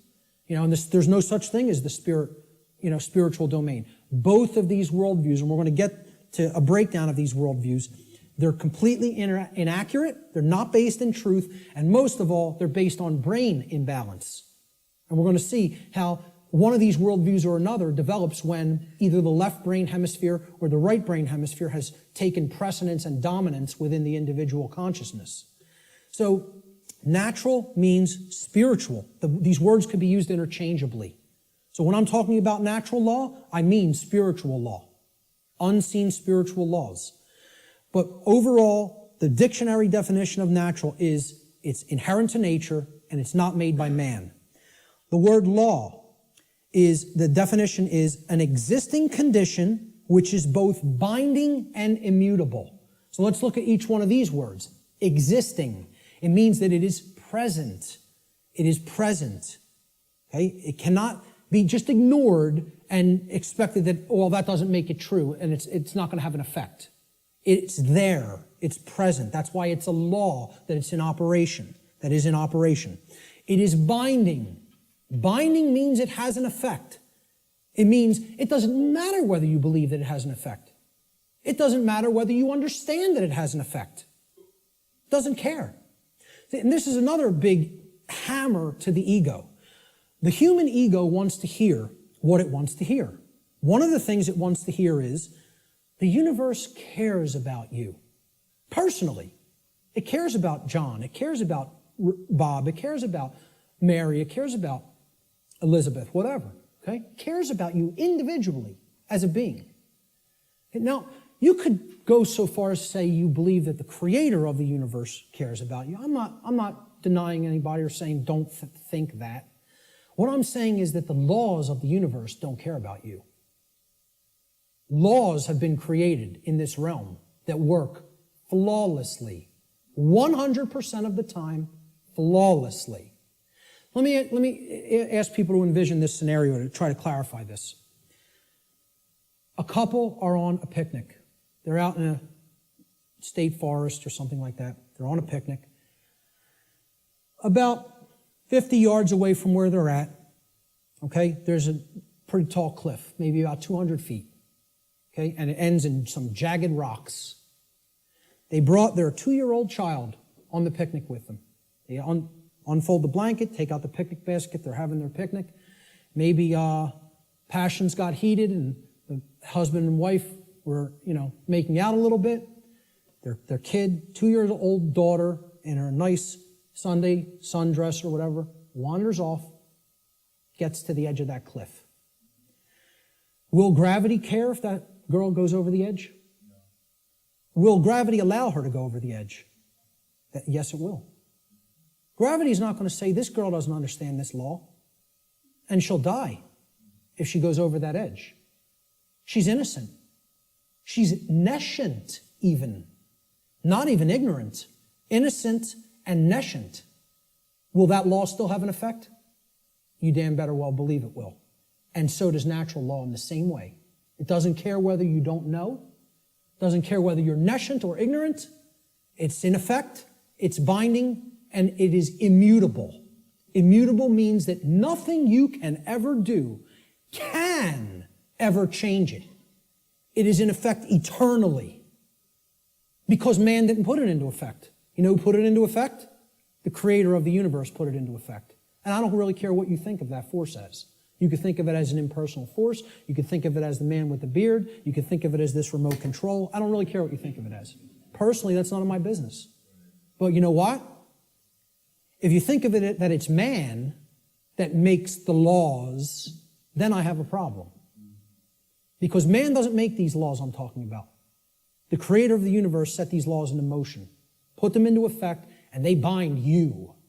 You and I are bound by these laws, whether we like it or not, whether we accept it or not, whether we understand it or not. They're in effect, and you are already creating the reality that we are experiencing based upon interaction with these unseen laws. Already. You're already doing it. You can never not be doing it. That's an impossibility. Okay? You're always creating, co-creating in harmony, in cooperation, I should say. Whether it's in harmony or opposition is a different story. In cooperation with these spiritual laws that I'm going to talk about. You are already creating in cooperation with them and can never not do so as long as you exist in the physical domain. Okay? So that's what the simple definitions that we're working forward with. Natural law doesn't mean anything other than this. That's it. It means, so let's put them together. Inherent, existing conditions. Conditions that exist in nature, which are both binding and immutable. They have an effect whether they're understood or not, and they cannot be changed. So what would be our requirement of knowledge here? What do you think should be done? If we are always working with these, do you think we're going to create something that is wise to create, that is good, that is in alignment with what we say we want, if we don't know how these laws operate? You know what's going to be created? A mess. Total chaos. Something you don't want. Something that leads to enormous suffering, which is where we're at. If, on the other hand, you have that knowledge of how these things work, then you align your behavior to them, you're going to create a whole new different ballgame. And then you're going to not have self-inflicted suffering. Okay? That's what this is all about. So let's give a working definition. This is what I call the soundbite, right? People say, well, tell me what natural law is, Mark. You have a few days? Maybe a large portion of the day like we're going to cover today. Maybe. Some people will get it. Okay? But really, you need to devote a large amount of time to studying this, understanding it, reading about it, and even experimenting with it. This is not an untestable hypothesis. Okay? And it's not a hypothesis. It's actually a law. But it's not untestable. You can test it. You can apply all the scientific methodologies to natural law. Same thing. Gather your information, observe, hypothesize, observe, test the results, publish the results. That's scientific methodology. The scientific methodology will be borne out for everything I'm talking about in this presentation if it is applied. Because this is not a religion. This is not some new age mumbo jumbo. This is a science. It is a science that constitutes knowledge of how laws that are existent, in operation, and immutable in this universe work, and how we are creating what we experience in conjunction with these operating laws. And man didn't put them into effect. Whatever created this universe put them into effect. I'm not here today to tell you what that is. Your job in your own personal experience is to get in touch with what you feel that is. I'm not here to tell you what that is. Now, I'm not here to tell anybody what that is. But my whole point is, it created these laws, and they're in effect. And if you want to stop suffering, and if you want the human condition to change, you have to understand how these laws work. There is no way around that. Knowledge of these laws is required. And this is what people in the so-called New Age movement and in religious communities and in other communities don't want to acknowledge. They don't want to acknowledge that work is required. So let's give a working definition for natural law, my soundbite variant, okay? I tell people who want the 6 o'clock news edition of what natural law is, okay? Natural law is universal, non-man-made, binding, and immutable conditions that govern the consequences of behavior, and specifically, at least on this planet, human behavior. I would say in the universe, it governs the behavior of all intelligent beings. Intelligent beings, okay? Natural law is a body of universal spiritual laws which act as the governing dynamics of consciousness. The governing dynamics of consciousness. That's the working definition. Let's look at the dynamics between discovery and belief, the difference between discovery and belief. Because again, natural law is capable of being discovered, understood, and harmonized with. Now, does that sound like a religion? Religion asks people to believe, accept, and do without question. What this is saying, this exists, you're bound by it. The best you can do is to understand its operation like you would understand gravity, and therefore not just walk toward the edge of a 200-foot cliff that is bottomed by jagged rocks. If you're intelligent and you understand how the law of gravity works, you won't do that behavior.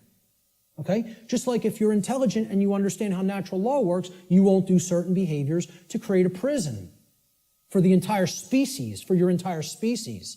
Unfortunately, humanity has not reached that level of consciousness yet.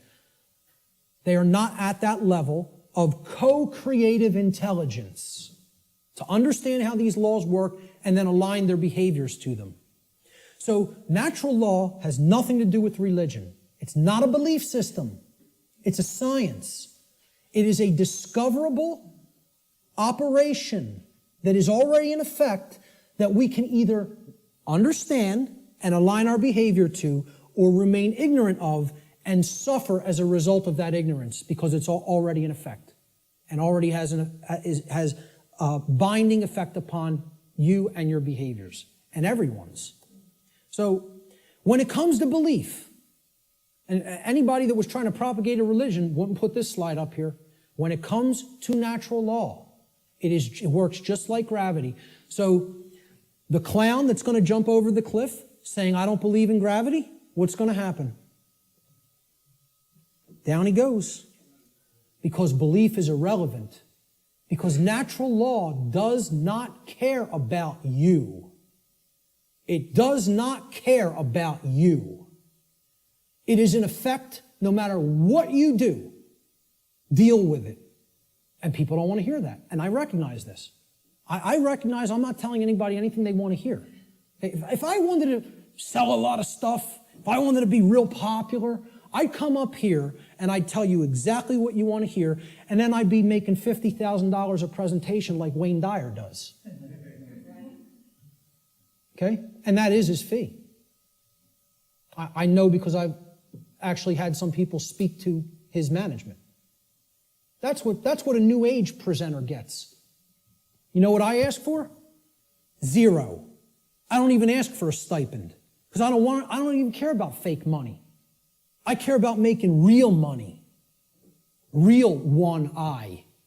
The word money is actually one I. And people don't even have said it a billion times in their life and never recognize what they're saying is one eye. And it's the symbol of the one eye, which represents spiritual enlightenment, is plastered all over the $1 bill. Okay? Well, this is the one. See, I tell people, I'm a poor man when it comes to the fake money, but I'm very rich in the real stuff. The real thing, I have tons of. The fake stuff, I don't do so well with, and I don't care. It's not what I'm concerned about. I know it's fake. Okay? So I don't ask for a stipend when I present. I tell whoever's setting up the presentation, pay for my travel and lodging. Hook me up with a dinner or whatever. That's it. I'll come out and speak anywhere. Okay?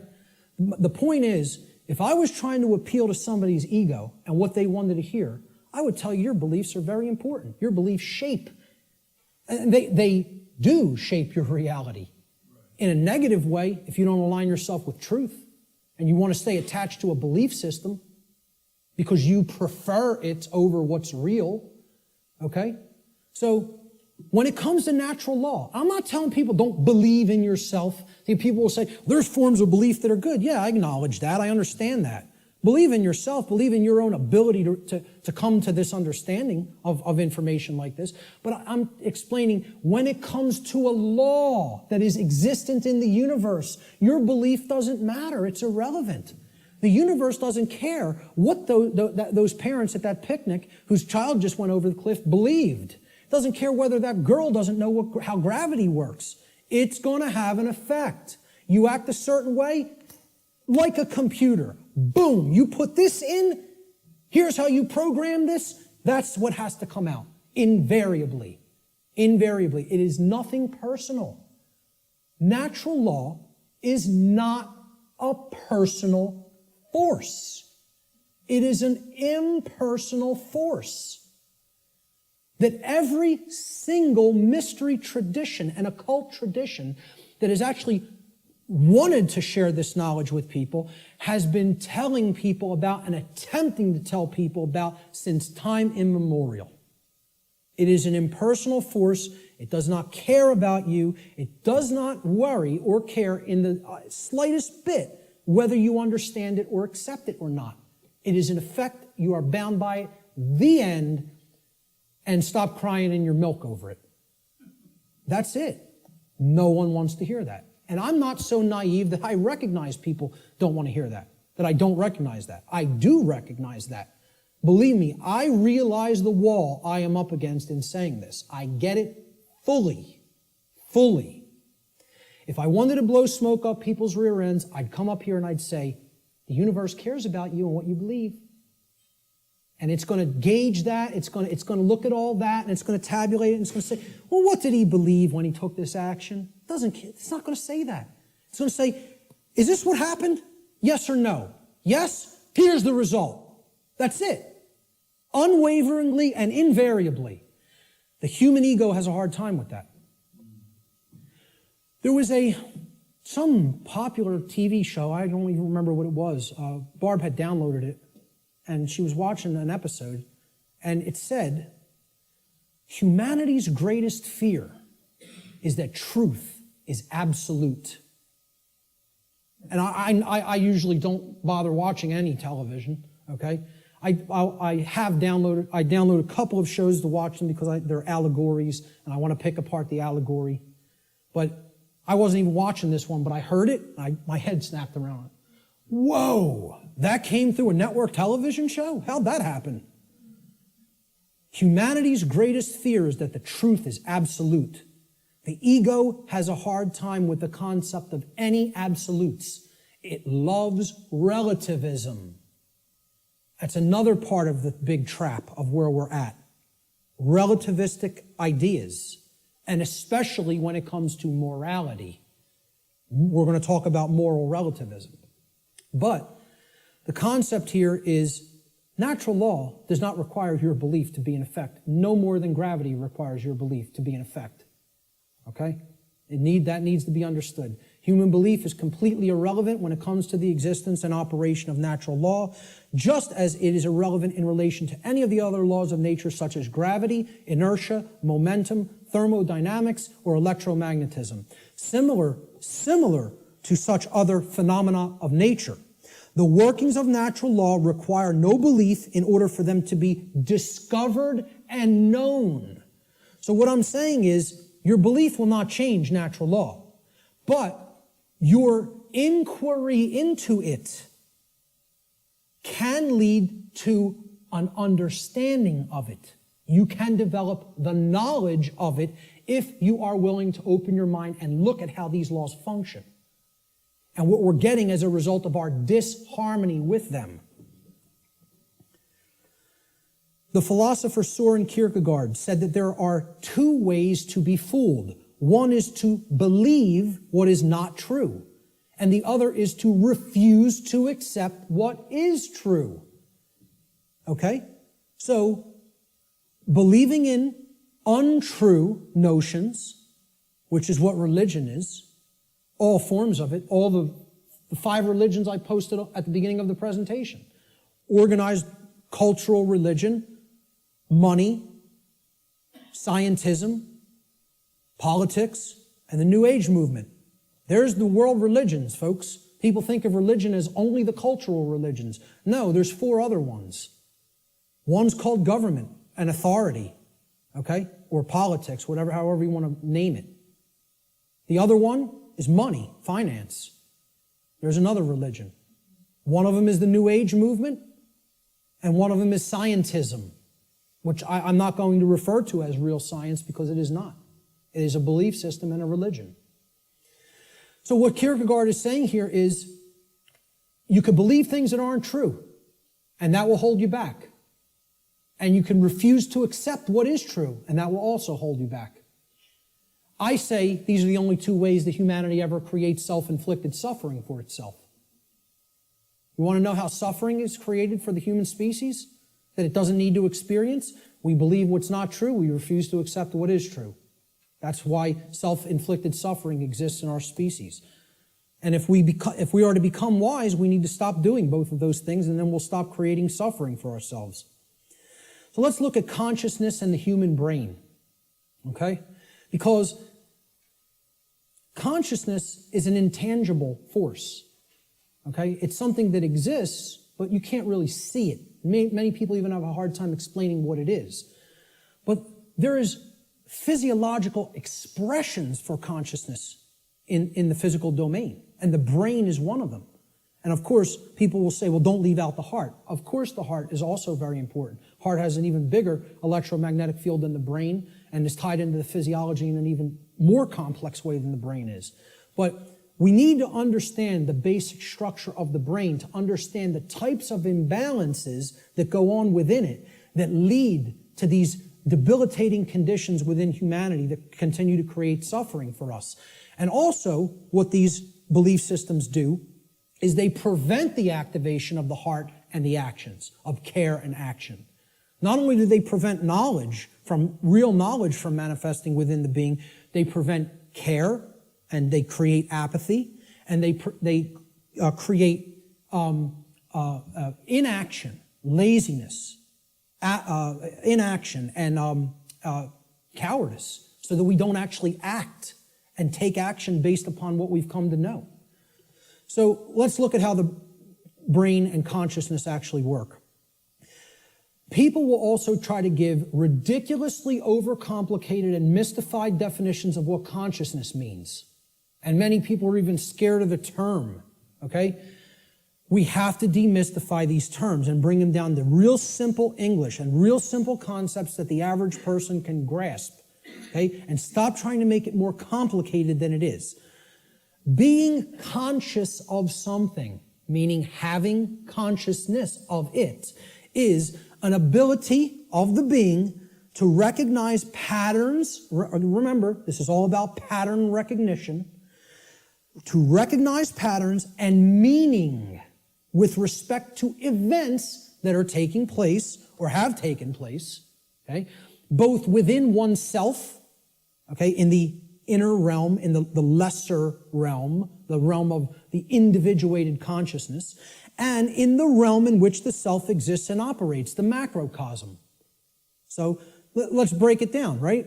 Ability of a being to recognize patterns and meaning with respect to events taking place within oneself, the microcosm, and in the macrocosmic world, the world at large. And the events taking place is the truth.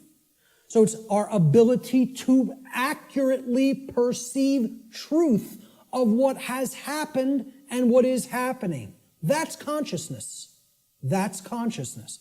And it's made way overly complicated by people. It's mostly made overly complicated in the New Age movement, again, which I can't stress enough how big of a deception it is. For people, really have to go and check out my work on the New Age deception. Okay, it's on my website. It's in the video section and it's in the podcast section. And it's a 7-hour presentation. But I'm telling you, it will be as worthwhile for you to check out as this seminar. So that's what consciousness is. Now, how does consciousness express? There's a difference between what it is and how it expresses in our life. Consciousness expresses. I ask people, just tell me, what are the ways you could ever make yourself known to any other being? How can any other being come to know who you are in this incarnation, in this physical manifestation? How could they possibly come to know you? How could you manifest yourself or make yourself known to them? And there's only 3 ways: thoughts, emotions, and actions. Okay? And I would say speech falls into the line of the combination of thoughts and emotions. And speech is also a form of action. I'm using force to, make the air flow over my vocal cords to make sounds come out so that you can hear what the concepts I'm trying to express. So it is a form of action. And it derives from what we have thought up to this point and the emotions that we have, and we could express it through speech. So thought, emotion, and action. Thought you have to look at as the creative force that is the expression for consciousness within the individual. Okay? So it's a neutral force. You don't look at your thoughts as masculine or feminine, do you? But you do look at them as creative forces. In order for anything to manifest in the physical domain, it had to first exist as a thought. This computer, somebody had to envision all the parts, how it works, how it's put together. Okay? This camera equipment, the clothes you're wearing, the seats, everything that exists had to first exist in the realm of thought. Had to. By law. Then it comes into physical manifestation through action. Your emotions are a polarized component, you could look at it as. It is a feminine aspect of consciousness. Because other people don't feel your emotions. They could perceive or sense them. You're the one who's feeling the emotions in your physiology.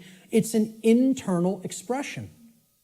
You feel emotions inwardly, inside in the physiology. Hence, this is a feminine expression for consciousness. It is something that is not externalized and put out. It is something that is felt within. So the emotions in the mind-body-spirit connection are the spirit in which we do something. Okay, so that's the feminine force or the spirit. Of course, thoughts are within our mind, hence that's the mind component of the consciousness. Then there's a marriage between them. Okay, so you could look at thoughts as the creative essence, which then blends with or marries to the feminine. Now, see, we're getting into a notion that is taught in many different religious traditions. It's called the Trinity. And I challenge anybody, go and look in any of the trinities that exist, in any of the religions. You can go back to Babylon. You can go to the Indus Valley traditions. You can go to the Egyptian and Cometian traditions, the Christian traditions.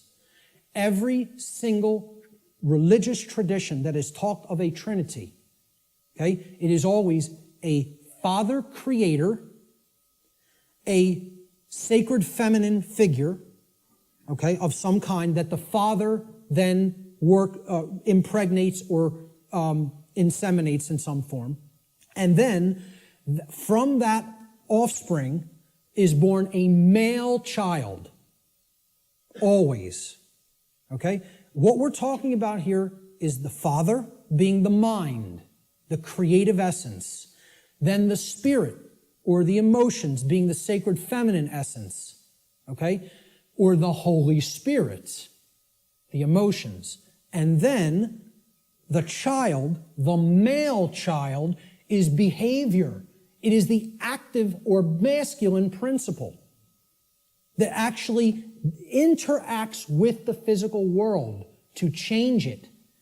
And hence, that is the only way to actually save ourselves. And again, people in religious thinking will immediately attack this and say, you're saying that saving ourselves will not come through faith. Yes, I am. Saving ourselves will only come through action. Action will save humanity. Faith will not do it. So sorry to again, smash another egoic attachment that people have to religious notions. But these religions are created by the control system. Okay? People don't understand that exoteric Christianity is created by the dark occult, of the ancient dark occult mystery schools. They don't understand where this religion came from because they haven't studied astrotheology.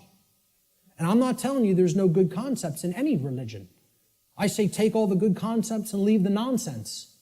Because one of the nonsense is that you need to believe in something to be saved from the current human condition. You don't need to believe in a thing. You need to know the truth. And right in their own religion, there it is. Let me just stay on this for a moment, because in their own scripture, the exoteric Christian scriptures, what is the one prescription that the Christ figure gives to the people when he is asked about freedom? He's only asked about freedom like once in the Gospels, okay? In the words attributed to his teachings. And they want to know what will save us, what will make us free, and what is his prescription? Truth shall make you free. No, that is not. There's something missing there. You're close. What is the actual saying? Know the truth. Knowing the truth will make you free. That's the prescription, even in exoteric Christianity. It's right there in the Gospels. But Christians don't want to hear that because the controllers in the church who came from the dark priest class gave them this nonsense that all you have to do is believe and everything will magically change. Well, good luck with that. When people's behaviors have no alignment with morality, you think your belief's going to change something? Again, let me know how that works out for you. And again, I'm not mincing words up here. I'm telling it like it really is. I don't care who it offends. So, the expressions for consciousness are thoughts, emotions, and actions which are likened to, in the consciousness community, of mind, spirit, and body. And it's a trinity. A father, creator, which is the thoughts, the mind, the feminine essence, which is the mother of the trinity, the emotions, the inward aspects, the spirit. And then they give birth. When the thoughts and the emotions come together, they give birth to action in the world, which is the male child. This is very important to understand. I hope everybody is clear. This is our internal trinity, which constitutes the expressions for consciousness. Okay? So let's move on. Yes. Okay, how much time? It is. Okay, we're going to stop right there and take a break. We will resume at 1:15 precisely. Okay, so you want to come in a few minutes early to get settled. I will start again at 1:15 p.m. Thank you, ladies and gentlemen. Thank you.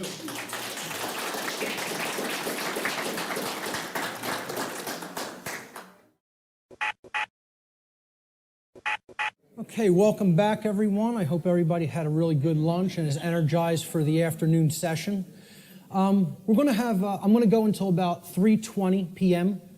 In the first part of this, and we'll take a 10-minute break there, and then we'll start in again about 3:30, and we'll go until 5, and then we'll come to our dinner break. So let's pick up where we left off. I was talking about brain structure and human behavior and how these two things are completely interrelated. Brain health plays a critical role in human behavior, so it is extremely important for human beings to become familiar with the brain's basic structure and function. Now, I'm not telling you that this is the totality of neuroscience, what I'm going to show you here today. I'm saying that this is the basics. It's the essence of how the brain structure works. So this is part of understanding the physiological aspects of how consciousness works, all right?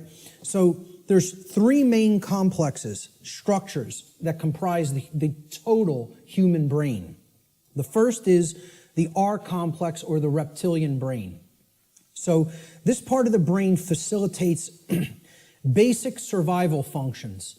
It's the part of the brain that goes to work and becomes active when we're in what's called fight or flight mode, okay? when survival is at stake. It also controls basic motor functions and respiration, okay? The second part of the brain is above the R complex. This is called the limbic system. It's also known as the mammal brain, the mammalian brain. This part of the brain facilitates human emotions, and it makes human emotion possible to be felt in the physiology. It does this by releasing what's known as neuropeptides into the bloodstream through different glands that comprise the limbic brain, or what's called the midbrain also. So the final part of the brain, the highest structure structurally, and the newest part of the brain, evolutionarily, it's called the neocortex. Now, really what this part of the brain is really called is the telencephalon. That's what we traditionally think of as the gray matter of the brain, okay, with the hemispheres, okay? The neocortex is where all of the actual electrochemical activity that comprises our human modes of thought takes place, and that's in the outer shell of the telencephalon, which is known as the neocortex. So this part of the brain actually facilitates all human functions of thought, what we consider the things in thought that make us a human being and separate us from the animal kingdom. Higher thought functions, logic, intuition, creativity, okay? So we'll break down these parts of the brain and give you some visual understanding of them. So down here,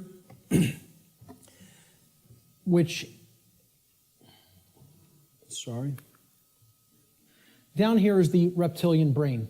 It's comprised of the brain stem right here, and this part of the brain is called the cerebellum,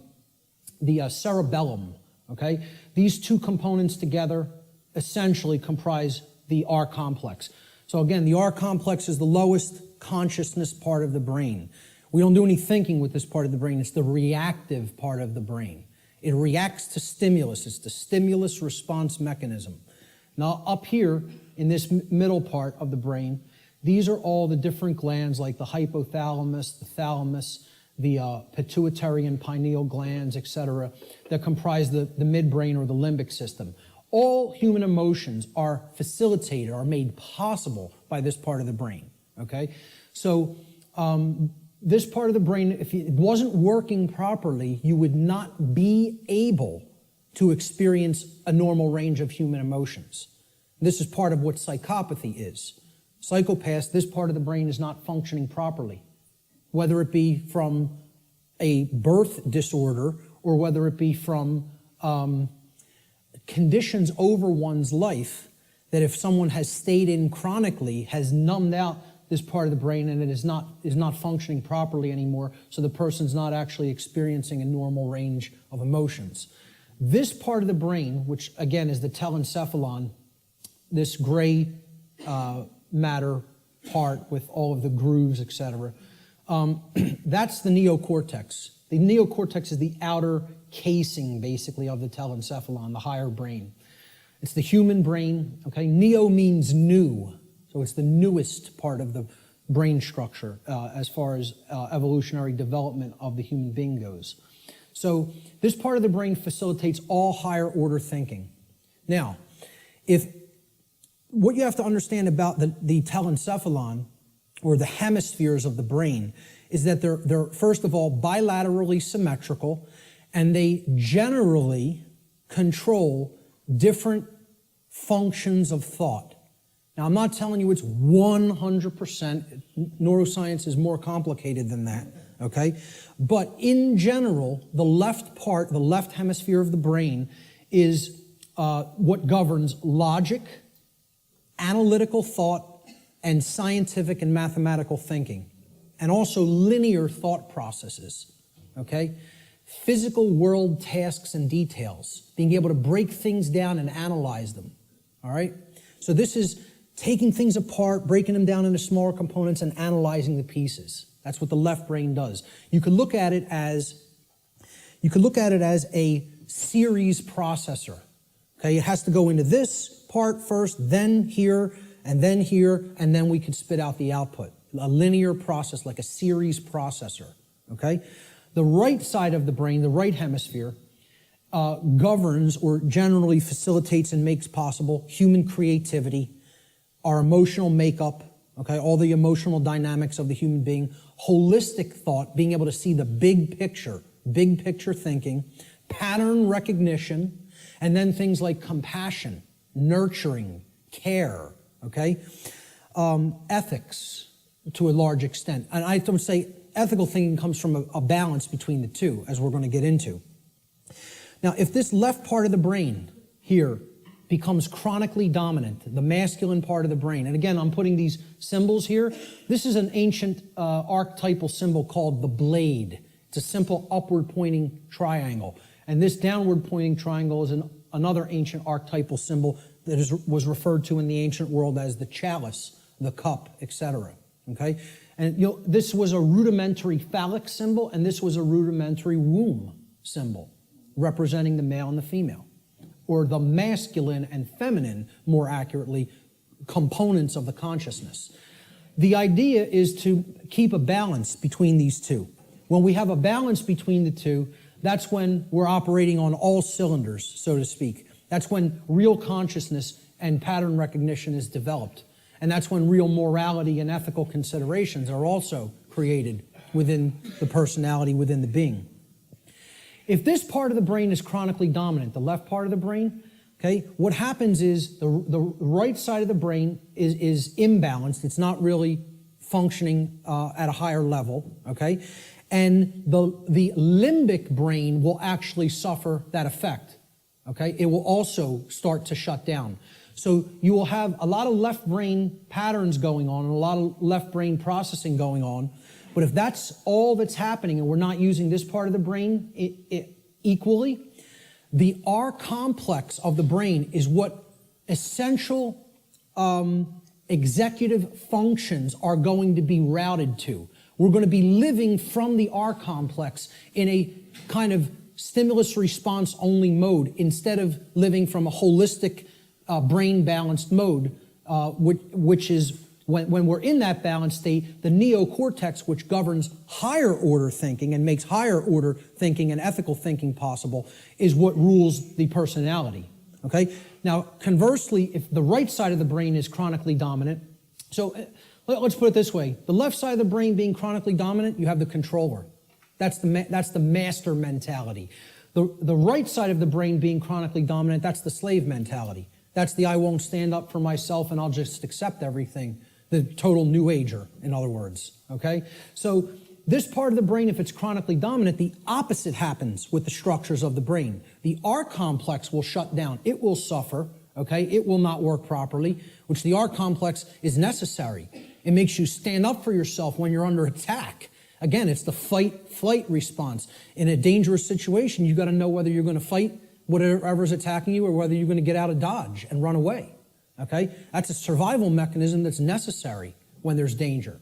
So when this part of the brain is chronically imbalanced, the R complex gets shut down, people freeze essentially, and they don't stand up for themselves and take action. What's happening is they're being ruled by their emotions. And again, the limbic brain governs all emotions, positive and negative.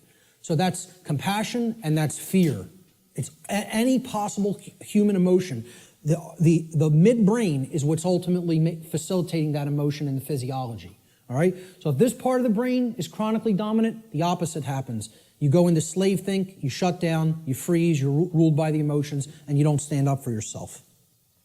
So, the neocortex of the brain has two hemispheres. The left brain largely facilitates logic and scientific thought, while the right brain hemisphere largely facilitates creativity and compassion.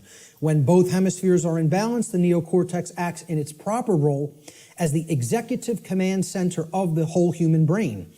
And that's when true intelligence is born. Now, true intelligence is a concept that I think more people really have to understand. People have equated intelligence with intellect, especially in the Western society. All right? Intellect is not intelligence. Let me say that again. Intellect is not intelligence. Intelligence comprises more than intellect. Intellect is left brain understanding. True intelligence is holistic understanding, with the right brain included in the process, the nurturing, compassionate, creative, and intuitive sides of the consciousness together with the intellectual aspect of the consciousness. And you can see this in the word. Intelligence, right? Intella is where intellect comes from, okay? And gens, G-E-N-C-E, comes from the Latin verb generare. Generare means to generate or to create.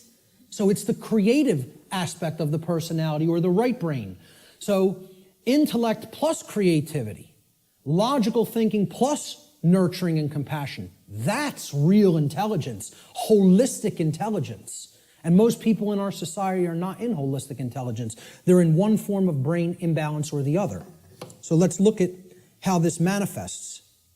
If a human being's left brain hemisphere becomes chronically dominant, the R complex will take over executive function of the brain, and the person will become ruled by selfishness and base desires. And they will develop a personality that is based in domination and control. Conversely, if a human being's right brain hemisphere becomes chronically dominant, the limbic system will take over executive function of the whole brain, and the person will become ruled by their own emotions and develop a personality that is based in submissiveness and naivete. Okay? The slave think mentality. The schism of the individual. Okay? And this is critical, because this is not only a schism within the individual consciousness, it's a schism of worldview, of the way we view ourselves in the world and the way we view our relationship to others in the world. So I call this the mental schism. And it highlights basically what will happen, what kinds of thinking will manifest when certain types of brain imbalance are present. So when we're in this schism, and again, most of humanity is, if we're overly intellectualizing everything and we're too much in the masculine hemisphere of the brain, okay, we're not using the right or intuitive capacities of the brain, the right brain hemisphere. What this can lead to in the world is, again, rigid skepticism. Now, what did we say about that? It's not conducive to learning. People aren't really going to learn when they're rigidly skeptical. This is a hallmark of scientism.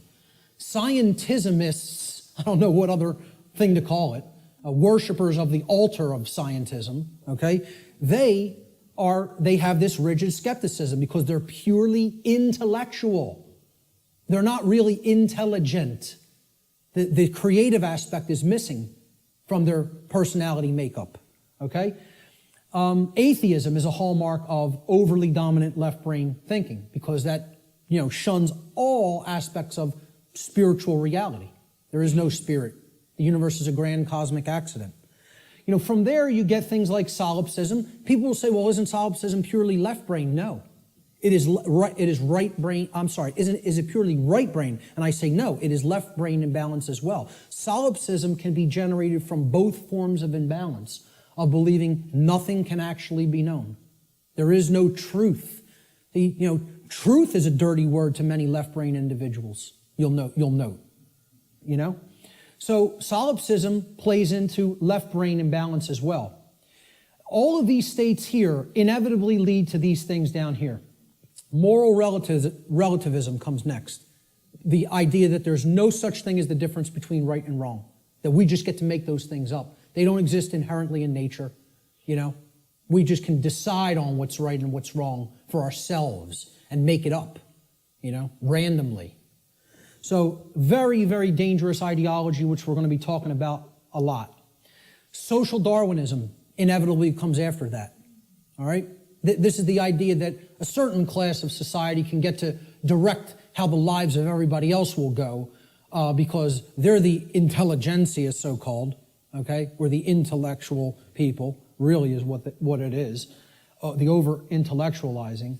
And we'll direct society because we're the fittest. Like Darwinism postulates the survival of the fittest, well, social Darwinism postulates the survival of the most socially ruthless. And many people believe that's the natural order. They believe that's the natural order, and nothing could be farther from the truth. What that is it's the psychopathic chaos. It has nothing to do with nature, and it has nothing to do with order. It's the exact opposite. So, this state, and these are hallmarks of dark occultism as well. Okay? I think I should know a thing or two about it, as I was a priest in it for almost 10 years. I might know a couple of things about Satanism. Okay? So, moral relativism is one of the big tenets of Satanism. It's actually one of the pillars of Satanism. Social Darwinism is highly praised and valued in Satanism. And eugenics. Okay? Because if people don't understand what eugenics is basically people, who have gone so deep into this form of left brain imbalance that they believe they're God and they can get to decide who lives and who dies. That's really what it is. We will control who breeds and who does not get to breed, who gets to live and who does not get to live. All right? That's essentially eugenics in a nutshell. And again, these are all authoritarianism, forms of authoritarianism. Okay? And it's the idea that man is the author. Man is the creator. Man is the God. Man will make the law. Man will decide who, life and death at any given moment. We will decide what's right and wrong, etc. That's essentially what all of these forms of thought are. Extreme left-brained imbalance. And I was there. I was in this state in my life. I was in it for years. For years. All right? Let's look at the other form of imbalance. If the right side of the brain is chronically dominant, this leads to, similar kind of imbalance, but in the exact opposite form. The brain is still completely imbalanced, therefore the person's not in a high state of consciousness. They're completely unconscious to what's really going on within them and around them. But the manifestation is generally the opposite of the left brain forms of imbalance. So if you're in real right brain imbalanced state of consciousness, this will lead to naivete, believing anything you're told, accepting things from quote-unquote official channels and official sources without actually checking into them for yourself. Blind belief. You'll believe the next religion that comes along. We just have to tell them what they want to hear, and I'll believe that. So, New Agers are basically in this category: naivete and blind belief. People who trust government, of course, are in that category because, again, it's about creating the masters and the slaves. That's what brain imbalance is for. And that's why the controllers want to propagate this imbalance and keep it in place. Again, religious extremism, that's hallmarks of right brain belief, right brain imbalance. Solipsism, no such thing as truth, all from right brain imbalance as well. Feelings of unworthiness, self-loathing, accepting orders from other people, being an order follower. We're going to have a whole section on order followers later, and how this is the exact opposite of anything virtuous. For people that believe order following is some kind of a virtue, I don't know what to tell you, but it's the thing that leads to all evil in the world, is accepting somebody's orders and not actually gauging for yourself whether the activity, the behavior is moral or not. Okay? And it creates a willing slave. This form of imbalance is ultimately generating a willing slave, whereas this form of imbalance is ultimately generating a psychopathic master. And they're all forms of mind control. It's just another aspect of how mind control works. The propagators of mind control are just doing this to keep that imbalance present in one form or another. They don't even care which it is. As long as they have some that are imbalanced toward one direction and some imbalanced toward the other direction, that's how the dynamic plays off against itself.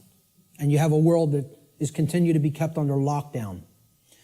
So let's look at the worldview schism that goes hand in hand with the brain schism or the mental schism. And again, worldview is exactly what it says. How do you view the world? How do you view yourself in it? How do you view others in it?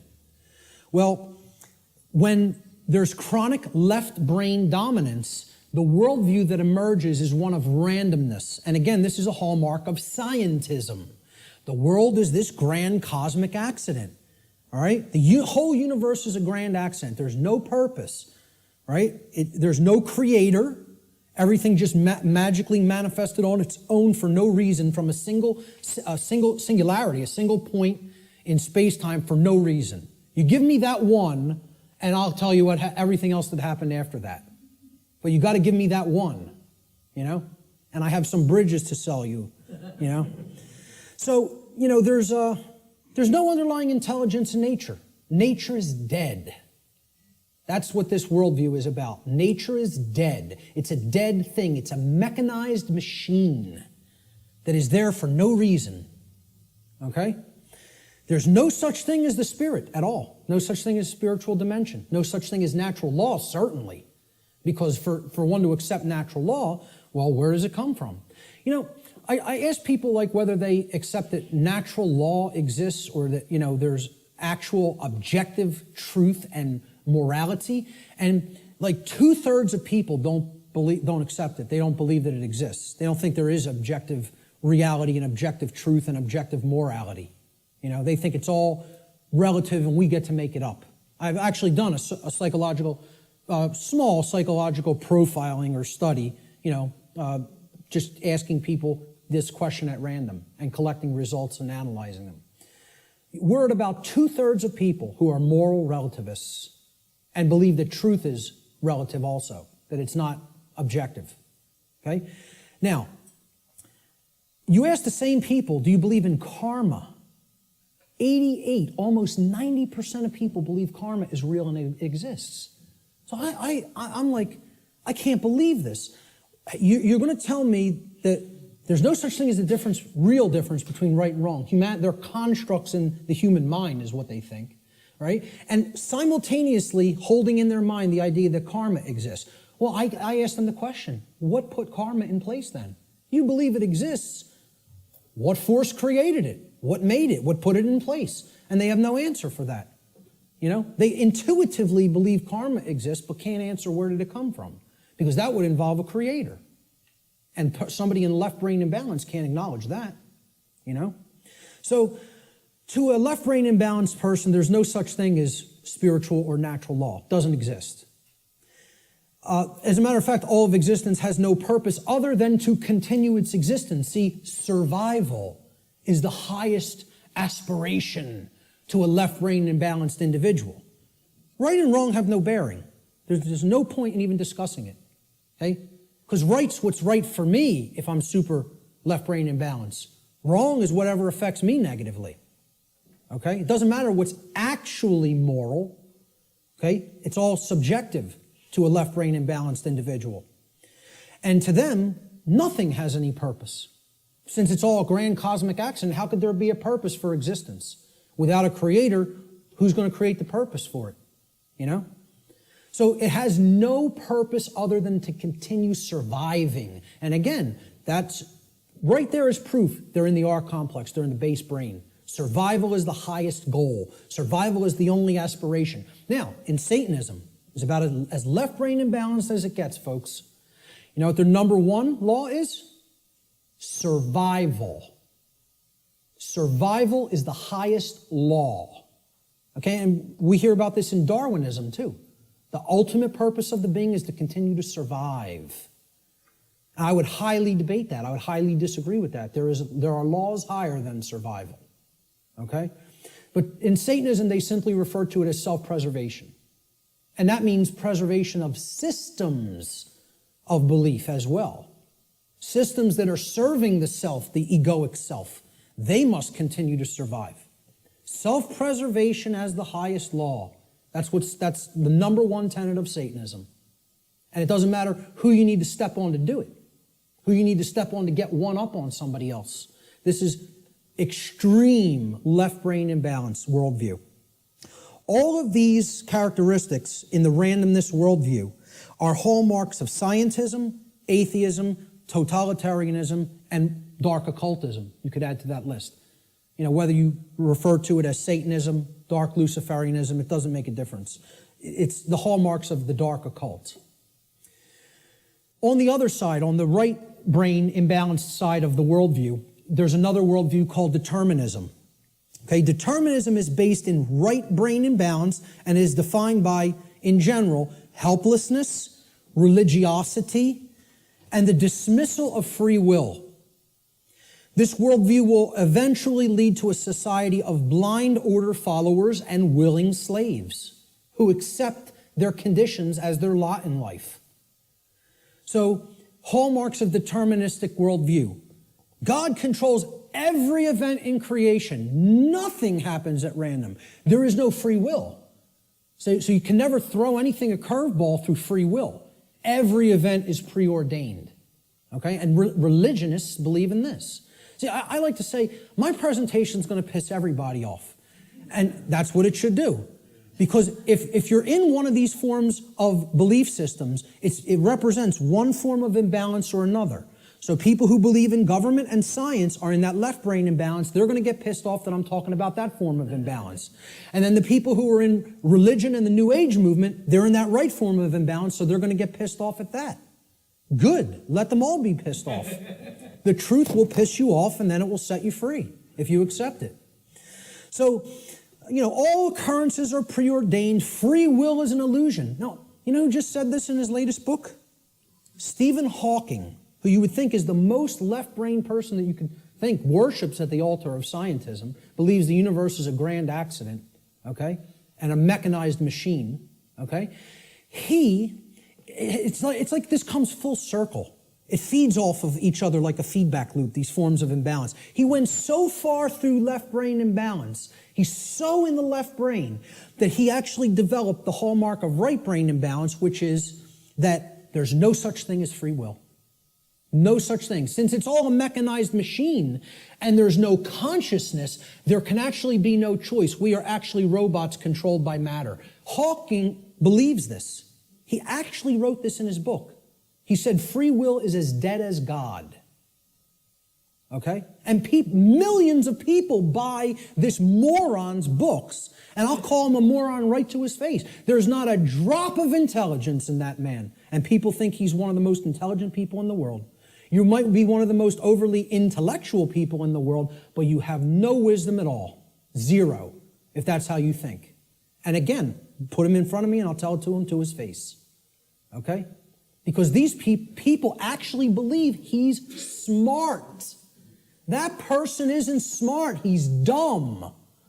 He's intellectual, but that doesn't make you intelligent. Okay? He has no part of the big picture. None. Just because you can theorize something and visualize it and calculate it mathematically does not make you an intelligent person. That means you're great at using the intellect. You're great at mathematics. You're great at linear and logical thinking. That does not make you wise. All right? So, to continue with the right-brained imbalanced worldview, since God controls everything in creation, nothing is possible to change. Human beings are powerless to create change. Everything is being made to be this way by God. This is what religionists and right-brain imbalanced people think. So, therefore, why take any action? Action is ultimately meaningless. A big hallmark of the New Age community, because it's a religion. The Course in Miracles. Oh, we just need to accept everything the way that it is, right, folks? Doesn't make a difference if evil is running amok in our midst. No, accept it all. Don't try to change a damn thing. Take no action, just observe. And see how far deeper that gets you into bondage. Because that's the best way to get real deeper into chains. Okay? So these are all hallmarks of religious extremism and what I call simply slave think. Because that's what it is. Let's not euphemize anything. Let's call them what it really is. This is master think, that's slave think. And if you want a world that continues to propagate slavery, you'll stay in one of those forms of brain imbalance. And this right brain imbalance, in addition to religious extremism and slave think, is the hallmark of the New Age movement and their followers, their religious followers. Now, there's a balance that is struck between these, okay? And that's what everything really is ultimately about, creating a balance. Because there are components to these two worldviews that if they come together, it shows us what the truth is. And here it is right in the middle here. There is a deterministic component to reality. And there is a random component to reality, existing in cooperation with each other, in conjunction with each other. The deterministic component is what I'm talking about here today and referring to under the banner of natural law. That is determined. It is law. It is set. You're not changing it. It works that way flawlessly 100% of the time.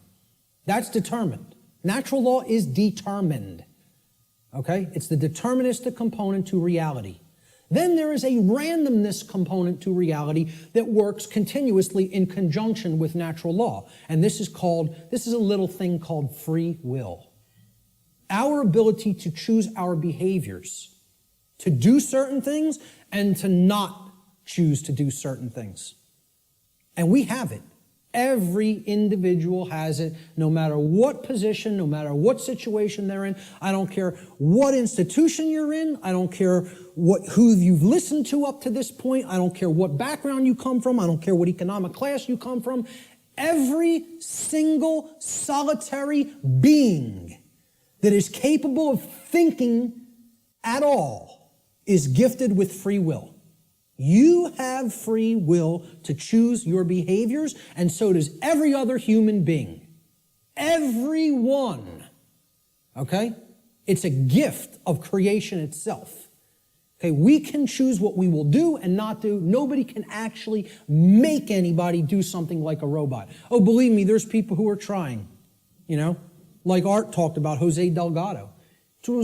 Was searching for means to electronically, directly control through chip implants and stimulus through chip implants in the brain, human behavior, like a robot, to put a technology into the brain to control the behavior of the individual. And that went on right here.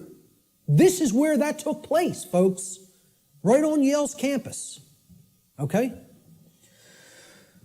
Read some of his stuff. You want to be disturbed? You think what I'm telling you is somewhat disturbing. Read some of Delgado's material. He was telling people, we're going to show you that free will doesn't exist. We're going to show you there's no such thing as rights, that we make up what rights are. The ruling class makes up what a right and a wrong is. We tell you what it is, and you have no choice. And he was telling you, we're going to show you you have no rights, that you're our slaves. Yeah, read some of his material. And an excellent book, Art recommended too, Jim Keith, Mass Control, The Engineering of Human Consciousness. If you haven't read that book, get it and read it. And that's just an introduction. And many people think he was murdered over it. So truth lies in the middle of these worldviews. There's a deterministic component called natural law. There's a random component called free will, our ability to choose our behavior freely. So let's look at this debate that's been going on since time immemorial of human nature versus human nurture. And again, I'm getting ready to piss everybody off, okay? This debate's been going on forever. Which is it? What's human nature really look like? What's its essence? Is it angelic or demonic? Okay? I would say it's neither. It's neither one of these things. It's not both. It's neither. So nobody wins here, who falls on one side or the other. And it's a very difficult thing for people to accept as well. Because when we ask the question, what is the nature of a human being? It's a very similar question to asking, what is the nature of this computer up on this platform? What is the nature of that projector? What is the nature of those cameras? Well, can I actually say what the nature of these things is? It's a computer. Its nature is to compute information. What is the nature of that projector? Is it good? Is it bad? Is it angelic? Is it demonic? Is that projector demonic? No. Its nature is that it projects imagery. What is the nature of these cameras? They capture imagery. That's all. So what's the nature of a human being? The nature of a human being is that it takes in information, it processes it, and then it outputs it through behavior. And as we're going to see, that's very much like a computer. I'm not saying that it is a computer. I'm saying it's like one. Okay? So human nature is neither inherently good nor inherently evil, as many people think fall on one side of this argument or the other. Instead, we should consider the operating conditions or the environment in which human beings exist, which influences behavior to a great extent, thus creating the current human condition. That's why it's called the human condition. It's not called, the situation we're in is called the human condition. It's not called the human nature. okay? It's called the human condition. There's a reason it's called a condition. For any condition to be in place, well, hey, what condition is my computer in right now? What condition is my projector in? What position is Richard's cameras in? They're in operating conditions. They're doing what they're supposed to be doing because they've been kept up in good condition. Okay, in the example of my computer, it has a working operating system without malware on it. Okay, it has software that does the job, that does what I'm asking it to do properly without bugs. Okay, those are the conditions. The operating conditions will determine how does it perform, what kind of output can it put out into the world. All right, so again, what I'm saying here is that human beings are like computers. Not that they are computers. Let me just state that emphatically. We're not computers. We're like computers. Okay? We are programmable. That's the nature of a human being. How many people have ever heard anybody say that the nature of a human being is that a human being is programmable? To my knowledge, I'm the only person or researcher that is calling that human nature. Our nature is that we can be programmed. And there's another thing, that's another thing people don't want to hear. They don't want to hear this because they liken it to a mechanized machine. And I'm not saying, again, to emphasize, I'm not saying we are computers. I'm saying we're like them in the ways that we can be programmed. So what gets put into a person through the environment, which is called the culture, all right, and becomes their programming, determines what they will output onto the screen, which is called human life. And that will create the human condition in the aggregate as more and more people operate that way. All right, so let's look at how this works. Human beings are programmable much like computers. Like a computer, if a human being has a bad file system format, that's the first thing you do when you're going to get ready to use a computer. You have to format the drive. How many people here are somewhat techie? Not many. Okay, about a quarter to a third. All right. So some people will know what I'm talking about here. For the others, excuse the jargon for a moment. All right, I'll explain what it is. A file system format is you got to format the hard drive so you can prepare it for a specific operating system, which is basically the task controllers. It's going to control what happens on the computer, how programs get launched, how memory is used, etc. in a nutshell. All right, I do this for a living, so I know all the technical stuff. So I'll try to keep it simple. So if the human being has a bad file system format, right, this is akin to the operating conditions during a child's formative years, the first 6 years of their life, essentially. Now, think about it. We call this their formative years. Their formative years, like a format on a hard drive, because this is what puts the file system into the human being, that prepares it for its operating system. Okay? So, largely, what programs the child at this stage is the parents and what they will see in their immediate environment and home and during their very early years in, quote, schooling. All right? Now, if, like a computer, if a human being also has a bad operating system, now this is like Mac OS, Windows, Linux, etc. Android, iOS, these are operating systems. Again, they are basically providing a platform that other programs will run in, and they're providing a graphical user interface. This is your culture. The operating system is the culture in which the programs run, okay? So let's say if you have a bad operating system, meaning you're already surrounded in a bad environment, in a bad culture, right? That's also going to negatively impact the output. And then they have bad software programs. Now, these are the programs that you run. Now, if I didn't have a good presentation piece of software, my presentation might come out sloppy. It might crash in the middle of it. It might not display the graphics or the text properly, okay? So you got to make sure you're working with good, reliable software as well. Now, what the software is the belief systems, what the person has taken into the mind, and is processed and made part of themselves. And now, if all of those things are bad, we have three bad components. The format is bad, the file system format, which is the formative years of the child, okay? The culture is bad, meaning they're already growing up in a bad culture or in a culture that condones moral relativism, etc., and doesn't understand natural law.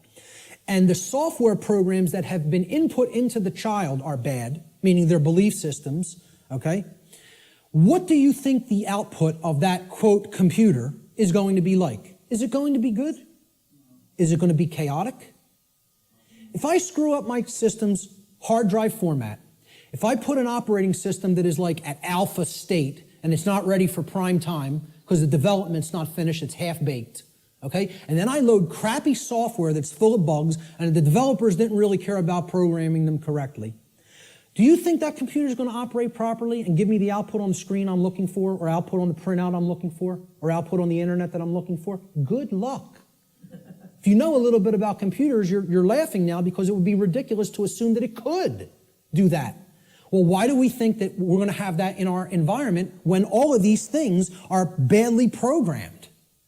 See, the output onto the screen is also going to be horrible if all those three things, that determine how the system works are also bad. So it will contribute to deteriorating conditions on a mass scale. Like a computer, the behavior of a human being largely depends upon its programming. And its programming is the quality of the information that is being input into it. The quality of the information it's taking in. The quality of the information it's taking in is going to determine the quality of the information it's outputting, like any other computer. So if garbage goes in, surprise, garbage is going to come out. If good information goes in, quality will come out. And the output will be as one wants it to be. It will be able to process and create efficiently, effectively, not chaotically. Here's a very simple diagram. Again, if people understand it, they really get how natural law functions. And again, it's very unpopular. People don't want to look at what the bottom base foundation or platform of this structure is. Because once again, this idea that knowledge is what's required makes many people upset because they want to believe they're going to achieve these things they say they want without doing the work to acquire that knowledge and therefore understand the requirements for obtaining those conditions. So we start with available information.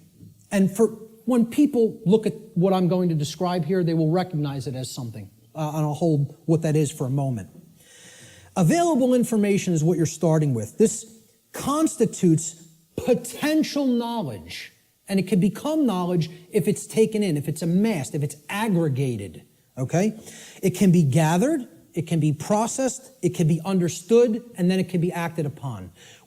You could call this the grammar stage of this three-part process I'm going to explain, okay? You could also refer to this as the input stage. If we're looking at it in a computer model, this is the stage of inputting information or programming something, okay? Now, the next step that's built upon this is once you've taken information in, necessary information, you then come to a position of understanding it. You know what it means, you recognize the patterns, all right? So this is the second step in this process.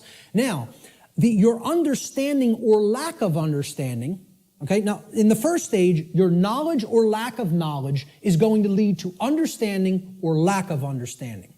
If you have understanding present, your decision-making processes are going to be in harmony with what you say you want, okay? You're going to understand, here's what I want, this is what's necessary to get that, to make that happen, to manifest it.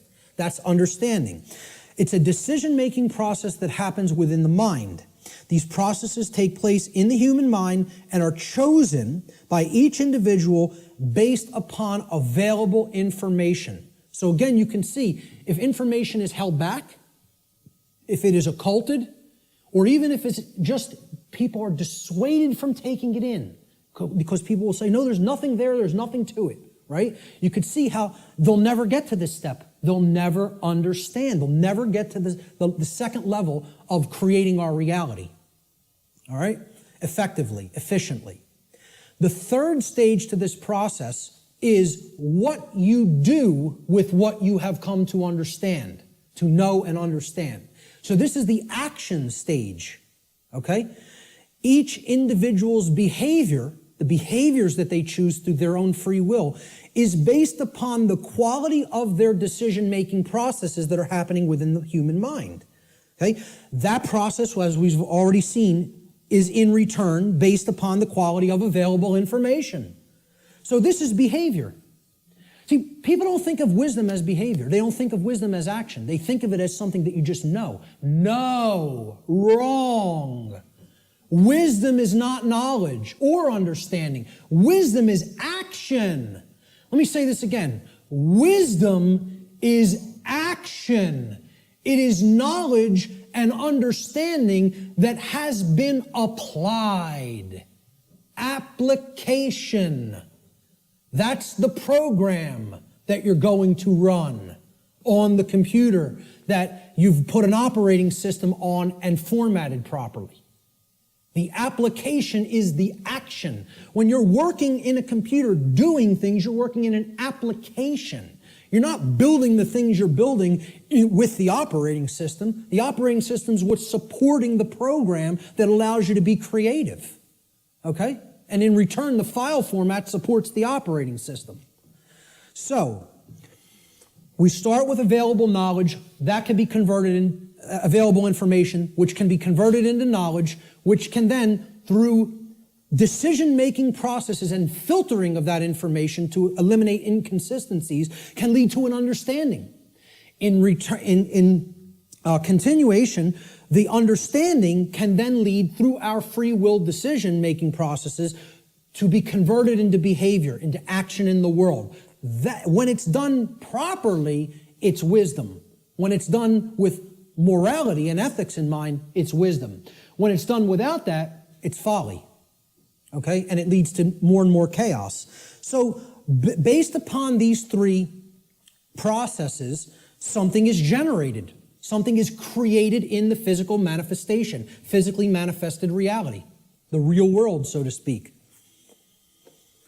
So, the manifested reality is based upon the aggregate behavior. Aggregate behavior. No one person is creating the reality we are experiencing.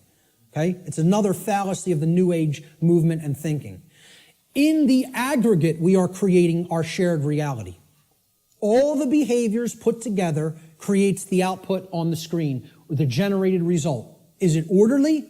Is it chaotic? Well, that's going to be based upon whether someone took in the information, processed it efficiently to come to an understanding, and then acted upon it. The manifested reality is the quality of the condition which manifests in any given society based upon the aggregate quality of human behavior within that society. This is how our reality is actually created. The conditions that we experience as the daily events of our life. It's a simple three-stage process that leads to a result. And for many people here, you will recognize, if you've looked into this discovery process and this creative process, is known as the trivium. This is what the trivium is. Okay? In the ancient traditions, this is what the trivium was labeled. It was labeled knowledge, understanding, and wisdom.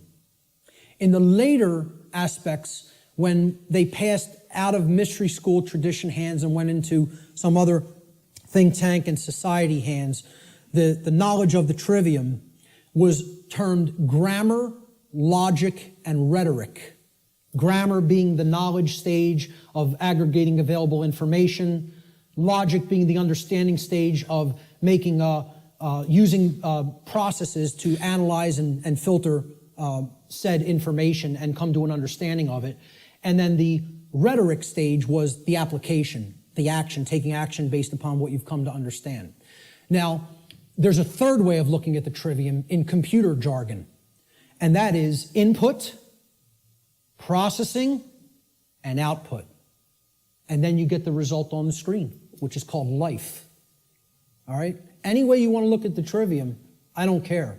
But understand it, know how it works. Okay? Because this is why a big part of why we're in the situation that we're in is that the trivium methodology of truth discovery has been completely obliterated from public consciousness.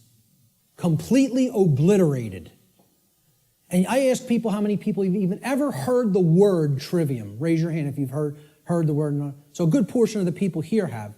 Many people have never heard the word. And if you do a Google search on it, most people are going to get back the band, the metal band, the trivium, which is not a bad band. But, but the whole point here is the results that are going to come back through Google or Bing or Yahoo or whatever are going to give you a metal band. A heavy metal band, instead of the trivium method of learning, the classical liberal arts education methodology. Because they want to try to sanitize that as much from human consumption as possible. They don't even want you to understand how that works at all. And that's why it's been removed from public schooling. And that's why, as long as this society stays the way it is, it will never be put back into public schooling. I tell people a little anecdote. When I was in high school, and thank God I went to the high school I did because they really hammered Latin and Greek into you. You were going to know your Latin and Greek when you came out of my high school, okay? For whatever other indoctrination they put into you, that's a different story. But I'll tell you what, you came out of there knowing your ancient languages. It was still part of the curriculum when I was in high school. And, I think I came out better out of there because of simply the linguistics knowledge that I gained from it. And we read Gaius Julius Caesar's war journals in their original Latin and translated them. And in one of them, he's absolutely lambasting one of his centurions. Okay, they're on a campaign in Gaul, which is France now. And Caesar is, making his rounds of his troops, and they're getting ready to, push deeper into Gaul. And he finds, when they would have their encampments, they would have a lot of, slaves of the Roman Empire that they would take with them on their campaigns that would do a lot of the lifting of the equipment and the carrying of the equipment for the centurions to do battle in the next battlefield location. And the slaves would have to do all that manual labor. And Caesar says to one of his centurions, he's passing by their encampment, and he sees one of the actual centurion leaders teaching one of the slaves the trivium method. And he flips out on him in this journal. He says, I caught one of my centurions, teaching the trivium, and freaks out on him. How dare you teach a slave our method of learning? Soon they won't want to be a slave anymore. There'd be an uprising if they knew what we knew, if they knew our truth discovery methodology. He said, I forget how it really ended, but I think how it ended was he told this centurion, if I ever catch you doing this again, I will personally cast you into the wilderness of Gaul and let the Gaulians deal with you, who knew that the Roman Empire was trying to conquer their people at that point, which is basically saying it would be a death sentence, but I won't even carry it out. I'll let our enemy carry it out on you. That's how much he didn't want their slaves to understand their methodology for learning. And that's the trivium. And that's why most people have never heard the word. So you got to look into it and understand how it works. That's all I can say about it. It is how we build our reality, either efficiently or destructively. So let's look at some of the principles of natural law. Now, in my extended seminar, which goes over a 6-week class of lessons, I get into these principles deeply in an extended form. We're not going to do that today because time doesn't allow. I'm going to briefly touch on each one. Okay? The word principles, let's define it. Principle comes from the Latin noun principia. Principia means first, foremost, leading, chief, or most necessary. It is that which matters most. It is the first things that must be understood before anything else can be understood. Principles have to come first. And this is the problem. Our society does not put principles first. It puts trivialities first, and we're no longer a society that even cares about principles or first things. So first things first. First things or principles have to come first. So let's look at what the principles that underlie natural law. These are the things that are most important. That's what principles should mean to people. If we ask people to define what a principle is, the first thing they should say, that's the most important thing. The most important thing in my life. Now, when in the natural law seminar, we did a homework assignment, we asked people what the most important thing was to them. Very few responded with principles. Most people responded with saying that people or the family was the number one response. The familial connection was more important to them than principles. Now, when people hear me say that that's backwards, they'll say, how cold are you? That's so cold, okay?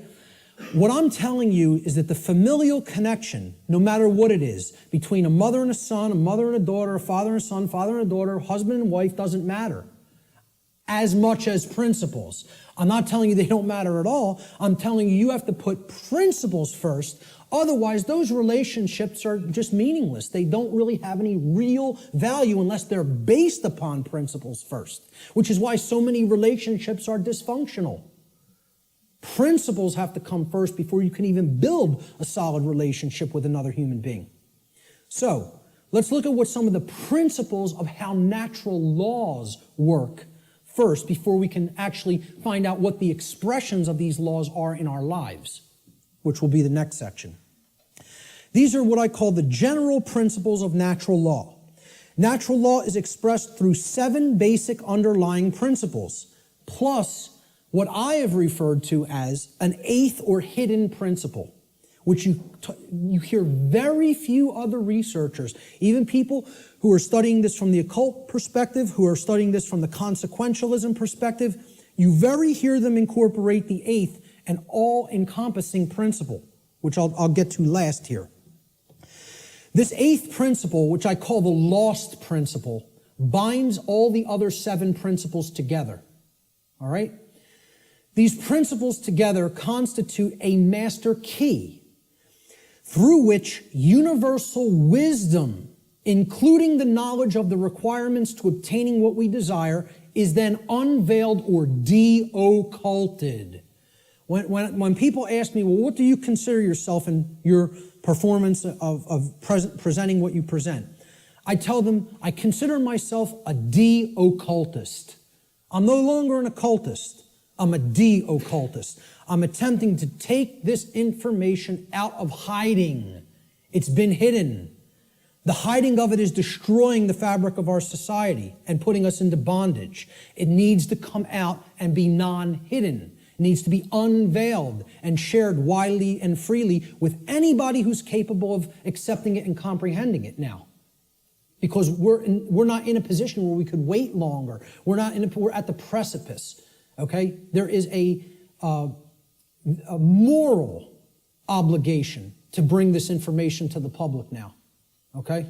So, I consider myself a de-occultist. One who takes things out of hiding and presents them openly. These are the 7 general principles of natural law.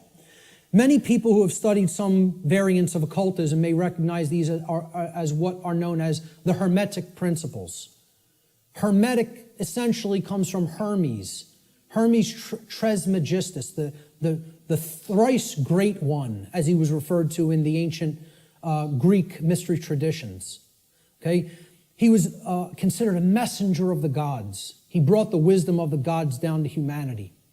Okay? In the ancient Egyptian and Cometian traditions, he was the scribe of the gods known as Thoth. All right? He has other incarnations as well. But the Hermetic tradition is named such because it's hermetically sealed, like natural law is. Natural law is hermetically sealed. It is binding principles that are immutable. They are laws that are in operation that cannot be changed. Hence, they are hermetically sealed. So, these 7 general principles, they are mentalism, correspondence, vibration, polarity, rhythm, cause and effect, which is a huge one, which we'll be getting into, and gender. So I'm going to briefly describe what each of these are and what they are about. The principle of mentalism states that the all, everything in creation, is actually a manifestation of mind. The all is mind. Okay? What this means is everything that happens has to be a result of a mental state which preceded it. Everything. For anything to exist, thoughts had to form first, and then they formed the physical reality after. The universe itself is a mental construct of the Creator. Thoughts lead to the manifestation of things and events. Thoughts create conditions. Thoughts create things and conditions. They cannot just magically manifest themselves. Thought comes first. Thoughts create our state of existence and the quality of our experience here on earth, ultimately.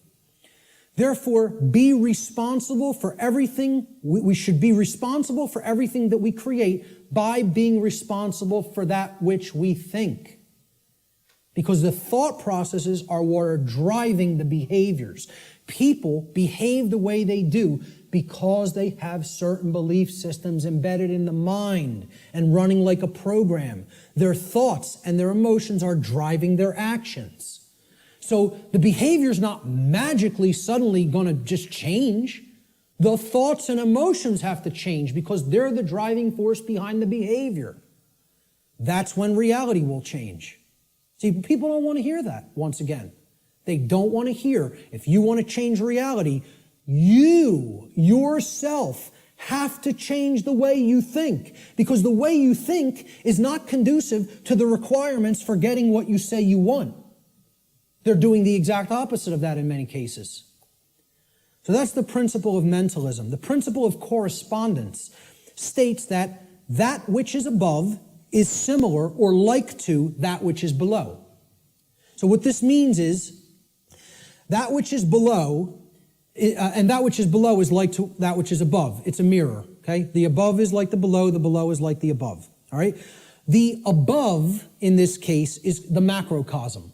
Okay, the laws of the very large things, okay, the laws that govern the creation which we consider is seemingly outside of ourselves. We know at the deepest level that it's not, that we're one with it, but, we perceive this as out here, the laws that govern the large aspects of things.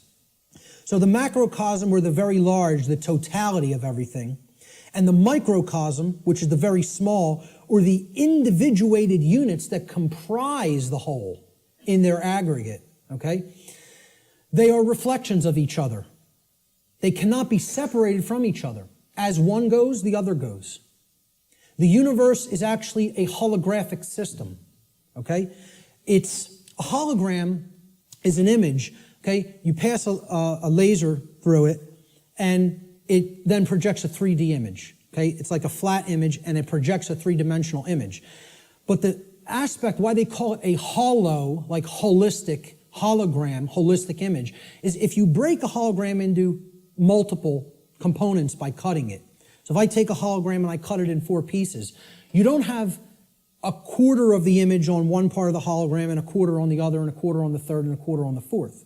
You have 4 whole images that only lose their resolution by a quarter, okay? So everything is contained in all the smaller parts, okay? That's like the reality that we're living in. Our universe is a holographic one. So the universe is inside the individual. And the entire universe is like an individual. They're reflections of each other. To know the workings of the individual will help lead us to an understanding of the macrocosmic laws. Similarly, to learn the macrocosmic laws will help us to learn the way that consciousness within the individual functions. These two things cannot be separated from each other. And once again, as I said near the beginning, that's what occulted knowledge is. The knowledge of the occult is how the microcosmic world works, which is the individuated consciousness, and how the macrocosmic world works, which is natural law. So the other part of the principle of correspondence is that our reality is also fractal in nature. Now, if you studied fractals, these are self-similar mathematical generated patterns, Okay? We see this through things like Fibonacci sequence in mathematics, and this is repeated endlessly throughout nature. Okay, so you look at the structure of the atom, and it's similar to the structure of the solar system, which is similar to the structure of the galaxy. They work the same way. They look the same. You pull back enough, you'll keep seeing the same pattern repeat. Everybody ever see the movie that was done in, I think, the 1970s or 80s? It's a short, like 10-minute clip. It's called Powers of 10. Has anybody ever seen this? Yes. A couple people. Watch this movie, Powers of 10, and you'll understand what I'm talking about when I say that the universe is fractal in nature. Brilliant movie. It will blow your mind. Real short, 10 minutes long, something like 9 or 10 minutes long. They basically zoom up into the cosmos to show you how everything is self-similar. Then they zoom down into the cells of a human being and in the atoms that comprise the hand and cells of the hand, and show you how everything is similar there, all the way down to the atomic level, okay, and the subatomic level. So the universe is both holographic, meaning that the whole is contained in the parts, and vice versa, and it is fractal or self-similar across all scales of its existence. That's the principle of correspondence. The principle of vibration simply states that there is no such thing as rest, as dead or non-motion, okay?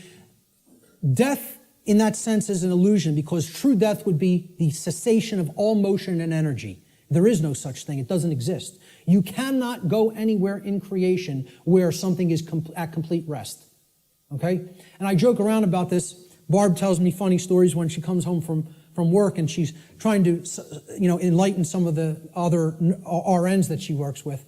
And she was trying to explain to one of the other nurses, that desk has atoms in it, and they're not at rest. They're like in crazy, chaotic motion, especially the electron clouds of the atom.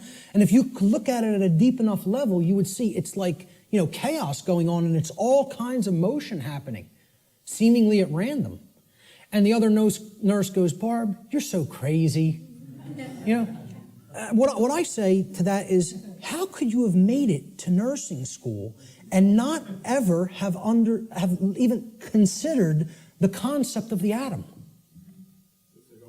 Right. And it's amazing. She actually thinks perceived stillness is actual stillness, and didn't comprehend. If you zoom into that with a powerful enough microscope, you're going to see all kinds of motion, and nothing's at rest.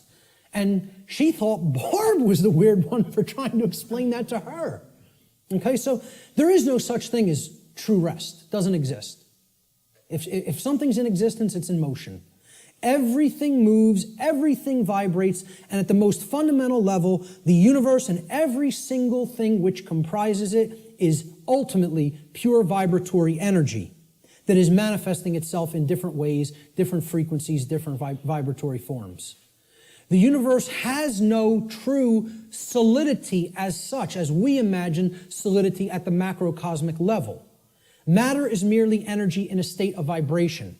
And what this is, if we truly understand this, and many sciences are now finally really understanding this and trying to propagate this knowledge out into the public, we will come to the understanding that this is a spiritual construct for experience to be gained, to have an experience and learn and grow in consciousness. That's what the purpose of this whole thing is for, So nothing is truly solid. It's again, like we say, we are spirit having a human experience. The whole universe is spiritual, having a experience in solidity. All right? That's how you have to look at the principle of vibration. The principle of polarity states that everything has a dual nature to it. There are polarities in everything that exists. Okay? Everything has poles.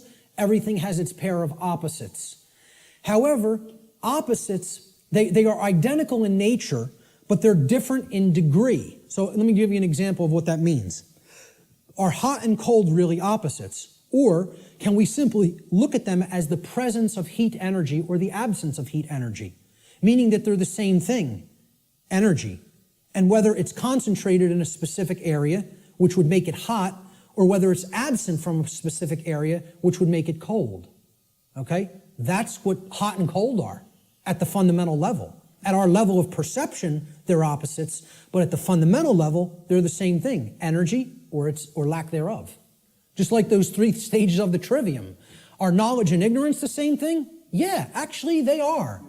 Because truth is always present.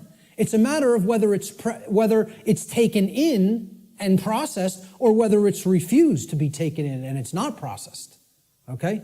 So it's just like that. They're identical in their natures, but they're different in their degree. Okay? Extremes can meet and blend and, play with each other, like as depicted in the yin-yang symbol, masculine and feminine. They need to be blended. And at some level of reality, everything that is seemingly contradictory may be reconciled. Now again, I stress the term at some level.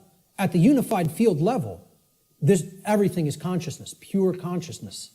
However, at this level, there are differences in consciousness. At this level, there are things that are taking place that we need to understand. At this level, there are things that we need to set right and rectify because it does matter. It does matter. Okay? So, again, be careful with some of the New Age-isms that get put out there.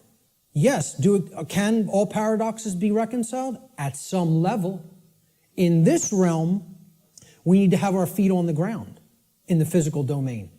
This is the concept in the Hermetic tradition, which is where a lot of this understanding derived from.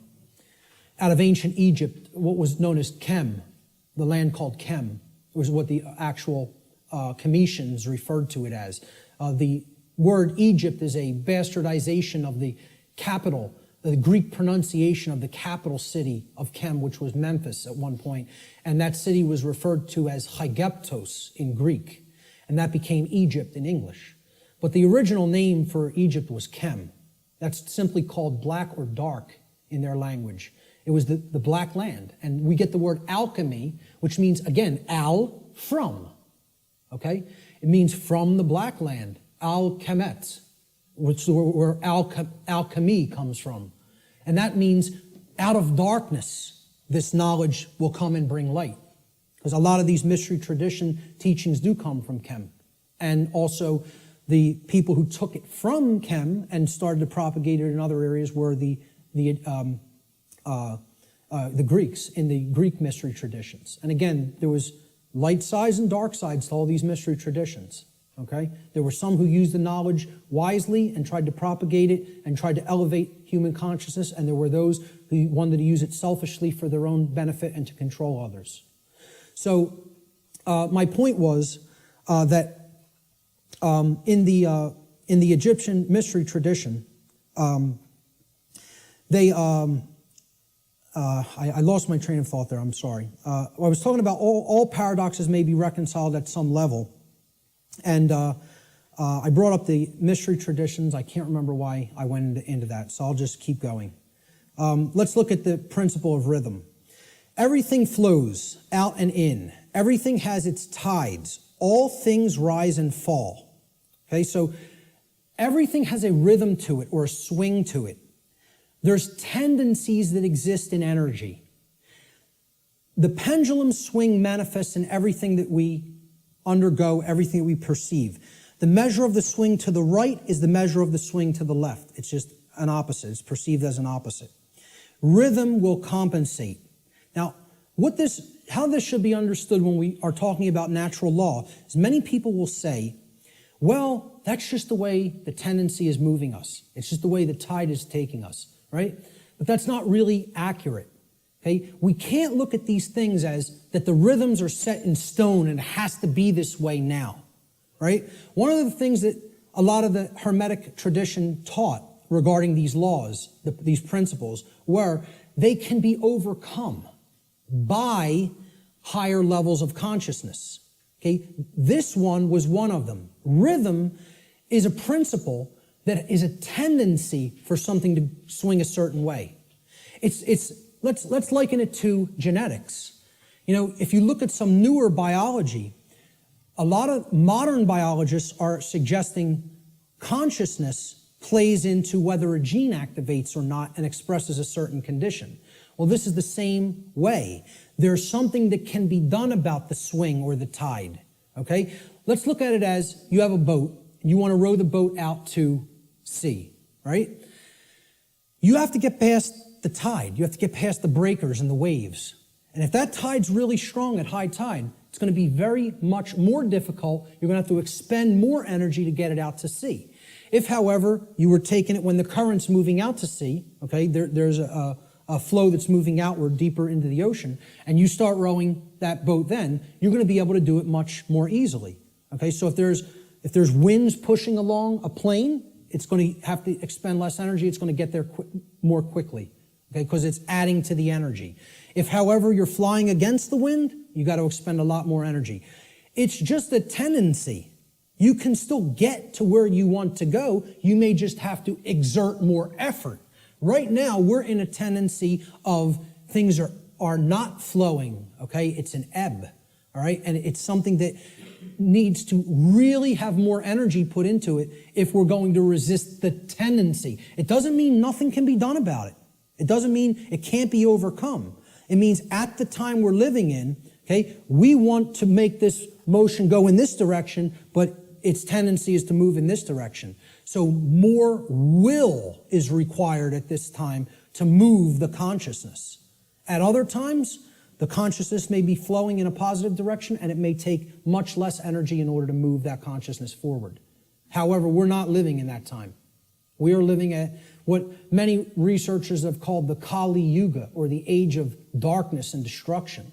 You know, this is the point that resists the flow in consciousness the most. And it's going to take an enormity of effort to break down these pre-existing belief systems that don't serve who we are. So that's the principle of rhythm. This is the principle here in natural law that most fits in with how I'm using the term natural law today, cause and effect.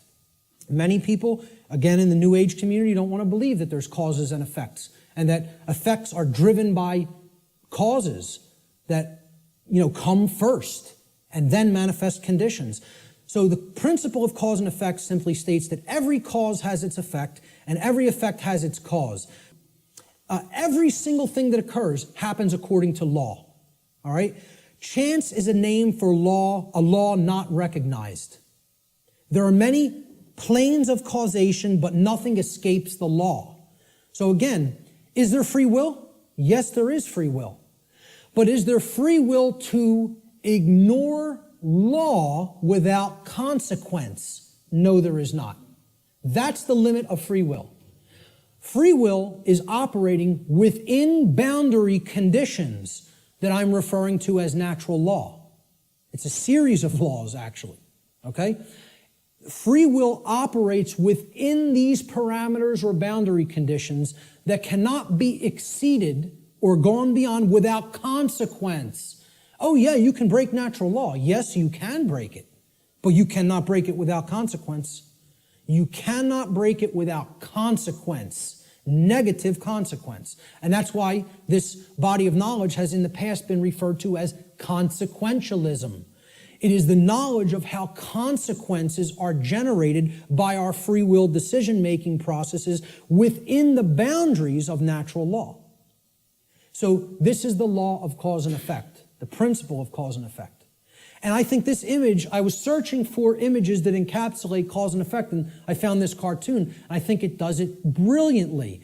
Most of all, because will the effect happen immediately? No, it will not happen immediately. There is a time lag. You set the cause into motion. The universe is going to intelligently bring to you, through a rearrangement of all the dynamics that it needs to rearrange, the effect of what you've generated by setting that cause into motion. And there is a time gap between the cause going into place and the effect coming around and hitting you. This is why the pattern recognition of cause and effect is more difficult, because it is separated by a time lag, by what we perceive as linear time. Now, if you did a wrong to somebody and immediately you were stung by a wasp, every single time you did a wrong to somebody, It showed up and bit you immediately within 2 seconds of you hurting somebody, stealing from somebody, lying to somebody, etc. Would you start to connect the stinging to the wrong that you did? I think most people would see the pattern. They would recognize the pattern. But since that doesn't happen, and there's a time lag to experiencing something harmful to ourselves once we do something harmful to other people, it's very difficult for people to see the connection through the time lag. And moreover, it doesn't exactly happen in a one-to-one ratio like this, okay? Karmic consequence is more complicated than all of that, all right? What's happening is that all of us are experiencing in the aggregate the wrongs that the human species is conducting on a daily basis, which we do not attempt to rectify and stop through our inaction. Karma is being accrued. People think that karma can only be accrued from action. No, it cannot. It can be accrued from inaction as well. And that's where many people in our society is. They're not taking any action, and they're willing to let evil run unchecked. So this is ultimately going to come back and bite us, and what we set into motion is going to actually topple over onto us if we don't change our thoughts, emotions, and behaviors. Nothing escapes law. We are bound by it eternally. Let me just go back. I'll leave it on this slide for a moment. For some people familiar with my work, you've seen me break down the Matrix trilogy.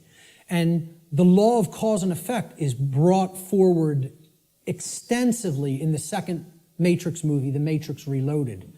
And the scene that encapsulates this the most is the character of the Merovingian, who tells to the heroes who want to be free from the Matrix and its control, okay? You are coming to me without an understanding of why you are in this position. You don't understand the causal factors that have led to the current conditions that are in place. Therefore, you are coming to me with no power to effect change. You are powerless. So why should I help you? You're powerless because you lack knowledge and understanding of what set these events into motion. Why? The question why, he says, why is the only source of real power. Without why, you are powerless. He's talking about cause and effect, and he says it specifically. Causality, he calls the only real truth. And this is the villain. The words of truth come through it's a big technique in Hollywood too. The words of truth are spoken by the villain in the movie or in the series, okay? But if you listen, and there is a twist, a dark twist to what he says. He says free will is like an illusion. No, it is not. That's where the dark occultist is trying to trip up the heroes. There are both free will and natural law. He tries to say free will. The Morpheus character says to him, everything starts with choice. And Morpheus is correct. Our choices set that causality into motion before it becomes an effect. And the Merovingian tries to tell him, no, there is no free will. That's where the dark occultist will give you the bulk of truth and then poison it with that one thing he wants to get you to accept. Okay? So the next thing that needs to be understood is the two planes. All right? There's the plane of effects and then there's the plane of causes. No power to affect any change lies on the plane of effects, which is the physical manifested reality. Again, what already is, nothing can be done about. What already is, you cannot change. You cannot change the past. You can change what it is starting now and make sure that it gets changed in the future. But right now, what is the truth, and all you could do is accept that or reject it. You can't change the past. So the physical world that is manifested up to this point happened because of things that occurred in the past. The causes happened in the past. Nothing you can do about that right now. Okay? The plane of effects, or the physical world, is where manifested realities have already occurred, have already taken shape, have already formed, due to their underlying causal factors. The plane of effects constitutes that which has already occurred. As such, no power to effect change lies here, because that which has already occurred cannot unoccur. That which has occurred can't undo itself. It happened, it's already done. It has become that which is, or truth. Human consciousness seems to be trapped upon the plane of effects, meaning that humanity as a whole remains ignorant of the underlying causes which they themselves have set into motion and which lead to self-inflicted suffering in their lives. So if you're trapped at this level, what you're doing is you're looking at the symptoms, and you're stuck looking at the symptoms. Okay? This is everybody. Oh, there's a political solution to this. We need to vote in the right people. Oh, there's a financial solution to this. We just need to set the right monetary policy. No, there's a scientific solution to this. And technological advancements are going to be made that suddenly save ourselves and make the world any different. And they think all of this is going to be done while slavery is still in place. Well, again, good luck with that. And let me know how it works out. Okay? I speak at free energy related events. I work with the Tesla Science Foundation. I speak at MUFON-related events that talk about disclosure of extraterrestrial presence, okay? Both of these communities don't understand. The things that they say they want are impossible. And I'm going to start talking about them in this way more openly, you know, because I've kind of like given them some soft teachings, and I think they need to hear it a little bit more harshly, because both of these communities are not talking about morality to the extent that they need to. They think we're going to have free energy, but nothing's going to change as far as the social structure of the world goes. We'll just develop free energy and that'll magically save us. We'll still have slavery, but free energy will be here and the world will be a magically better place. The UFO community, they often think, oh, we're going to get disclosure. They're going to come out and tell us everything they know about other intelligences that are out there in the galaxy and in the universe with us, okay? And they think they're going to get that in a climate of slavery. Well, good luck with all those things. You got to take down the existing structure first, okay? People think, oh, we got to build the new world while the old one decays. You have to destroy the existing power structure with the power of truth before anything new is going to grow here. Because this place is a garden full of weeds, of poisoned ideologies and completely erroneous belief systems that have no bearing on truth whatsoever and cannot get us what we say we want.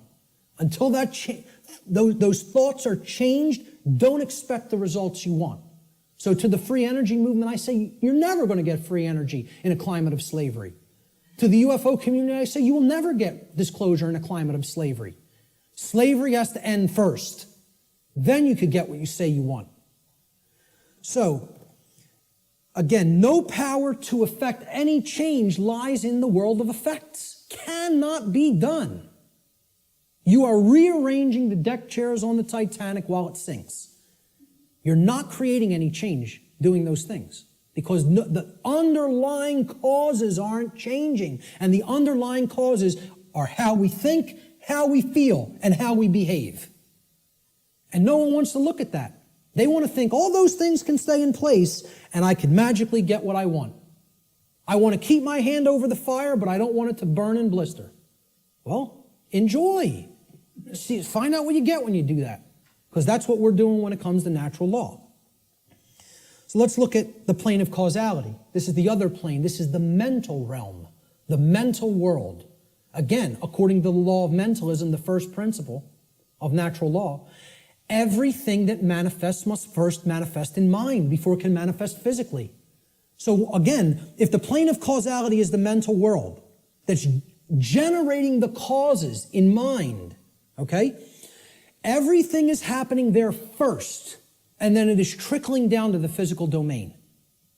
It is manifesting in the physical domain only after it has manifested in the mental world. The plane of causality is where causes are set into motion prior to those causes manifesting as formed realities in the plane of effects.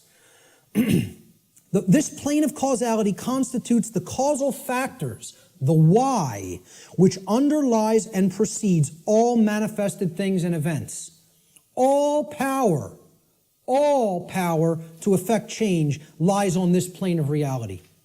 Human consciousness must move away from the plane of effects and to the plane of causality in order for human beings to understand the causal factors of the conditions which they are collectively manifesting in their lives.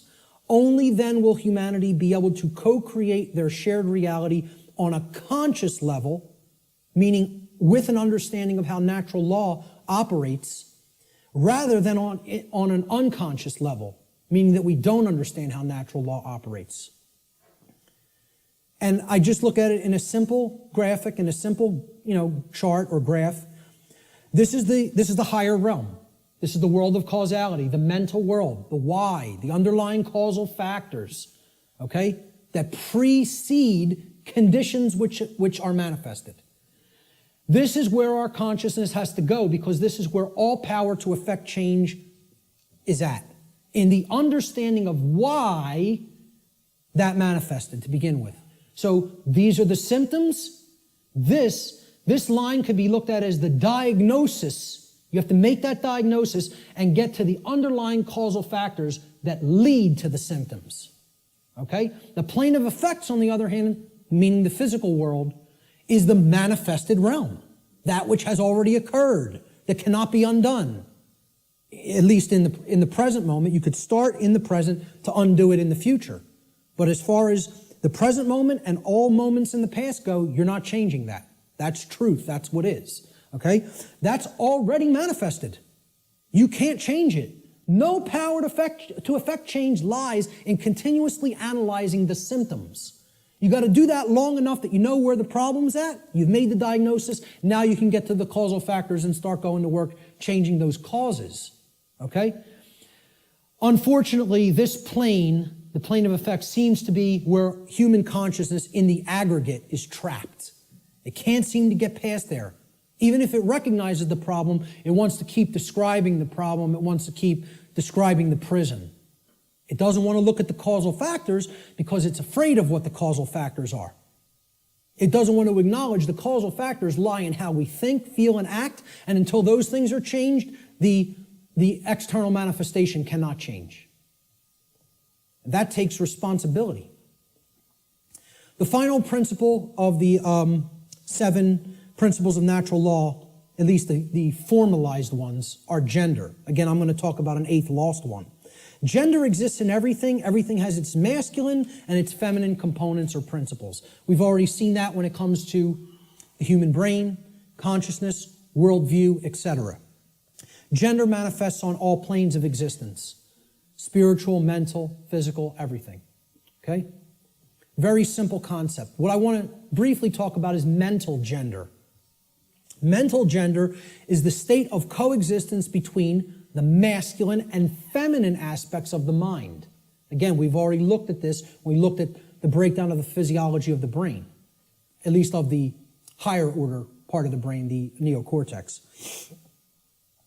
Our left brain hemisphere largely facilitates the masculine aspects of the mind, or the intellect, logic, analytical thought, linear thought processes, while the right brain hemisphere largely facilitates the feminine aspect, or intuition, meaning creativity, compassion, and holistic thought processes. This next section is what I call the lost principle. This is the 8th principle of natural law, which binds all of the other principles together. Okay? It is what I would call the encapsulating principle. Okay? It's the container inside which all the other principles fit very nicely and neatly. However, it's lost because we're not exercising it. See, we already looked at 1, 2, 3, 4, 5, 6, 7 principles of natural law. And there they are represented by these circles overlapping each other. Okay? Can anybody see an 8th circle anywhere? You got it. Correct. Here's the 8th circle. And this might look familiar. You might have seen this somewhere. Okay? This pattern is called something. Does anybody know what this pattern is called? What is it? Not the flower of life. The seed of life. The seed of life. Okay? Now, what happens from a seed? It grows. It generates something. It creates something. A seed has an outer casing, an outer shell, okay? That if you're going to get to the inner core of it that contains all of the creative, genetic, generative material, okay, that shell has to be there and intact. You break the shell of the seed, the creative essence of the seed is going to be gone, okay? Now, what is that principle? Here's what that principle is. It's the eighth, or what I call the lost principle. And it's the thing that has to be present in order for any change to manifest itself. And it is not what most people think of it as. Even when I tell you what this is, I guarantee you there will be an inaccurate connotative meaning for what people think this means. Okay? Here's what the eighth principle is. It is known as the generative principle, or the principle which governs creation, which actually is the causal factor that goes into effect and generates the result that we say that we want. But what's the real term for it? Who can guess what the actual term, what the generative principle of creation actually is? No, it is not action. Okay, now most people will say it's love. I want to distinguish it from the concept of love, even as I'm going to describe love in this presentation a little bit later on. Okay? What is it? Procreation. No? What? Somebody said it. But somebody said something else. No? Who? Care. There it is. Okay? The generative principle is care. Now, this is different than compassion. People say, why don't you use the word compassion? Because that's not what I'm talking about. It is a different concept than compassion, or even what I would describe as love. Care, and I mean care with a capital C, and here I didn't even put it with a capital C. I'm just putting it in all uppercase care. Distinguish this from care with a lowercase c, okay? This means, what are you giving attention and helping to grow? What are you focusing upon? Because what you're focusing upon, that's what's ultimately getting generated, getting created, and growing. And this doesn't mean be ignorant of what's going on in the world and don't look at anything that's negative because you're going to feed that and give power to it. That's not what it means. Okay? That means, you know what you're feeding? In that instance, if you want to do that, you're feeding ignorance. And that's what's going to grow. It's the exact opposite that the New Agers want you to believe that it is. By ignoring the negative, you are ensuring that more of it occurs. You are fueling it by ignorance, ensuring that it grows and takes over. Okay? What care has to be looked at here as is, this is what you're giving your energy to. This is what you're focused upon. This is what you actually care enough about to do, to spend your time on, to put your attention on, to manifest in the world. That's what I'm talking about as care, okay? That's what generates our experience in the aggregate. Most people don't care about what's really happening. Therefore, it is an impossibility for us in the aggregate to change the direction of energy, to change the direction of consciousness, and ultimately to get what we say we want. That's how the real law of attraction works. All right? Here's how it actually operates. The lost principle is the dynamic of care. What we care about on a day-to-day basis acts as the driving force of our thoughts and actions. What did I say we need to develop? The heart, mind, guts, right? Heart, mind, guts, in that order. Care comes first. You got to care enough to know, to develop the knowledge, okay? Then you got to act on it and put it into practice. Apply it. So that's the order. Heart, mind, guts. Care, knowledge, action. Those are the steps, okay? And all three of those have to be in place. All three. That's what unity consciousness is. It's unifying thoughts, emotions, and actions. The three aspects of consciousness, such that there is no contradiction between them. Our thoughts, what we say, what we think, how we feel, and how we act are one and the same. There's no contradiction. That's unity consciousness. Okay? Therefore, okay, since care is the driver of our thoughts and actions, it ultimately can be seen as the generator of the quality of our shared experience here on the earth. Care is what generates the whole thing. Hence, it has been called the generative principle. Liken the heart to a pump in the body. Well, what does a pump do? It's a generator. It provides energy. It moves the life force through the blood in the body. In every ancient tradition, they talk about the life force being in the blood. The heart is what pumps that through the whole physiology and enables us to continue to sustain life. Okay? The heart is the generator. It's the pump. It's the center of the being. As important as the brain is, which we just talked about the importance of it, the heart is ultimately what's generating the experience, because what we care about determines what we think about on a daily basis most of the time, and therefore how we behave. All right? So, this principle has often been referred to as the generative principle. Is anybody familiar with the compasses and square symbol of Freemasonry? With the G in the middle? Well, that's what the G stands for at the highest level. They'll talk about many porch masons. These are the exoteric masons that are given the teachings of the profane and they think they're in the know, okay? They're given the information, well, this only means geometry, it only means God, etc., okay? One of the things they'll tell you it means at a slightly higher level is that it means gnosis, knowledge, okay, which we saw the meaning of in Greek earlier. At a higher level, at illuminated levels of Freemasonry, which are above 32nd degree, they will give you what the real meaning of the G inside the compasses and square is. And it is the generative principle. It means genesis, creation, okay? And yeah, you can tie that right back to God. I'm not saying those things are different. And the forms that get created in the physical manifested world are geometric forms. So it is geometry as well. It's all these things. But at the highest level, it's the generative principle. That's what that G really stands for in esoteric Freemasonry. Okay?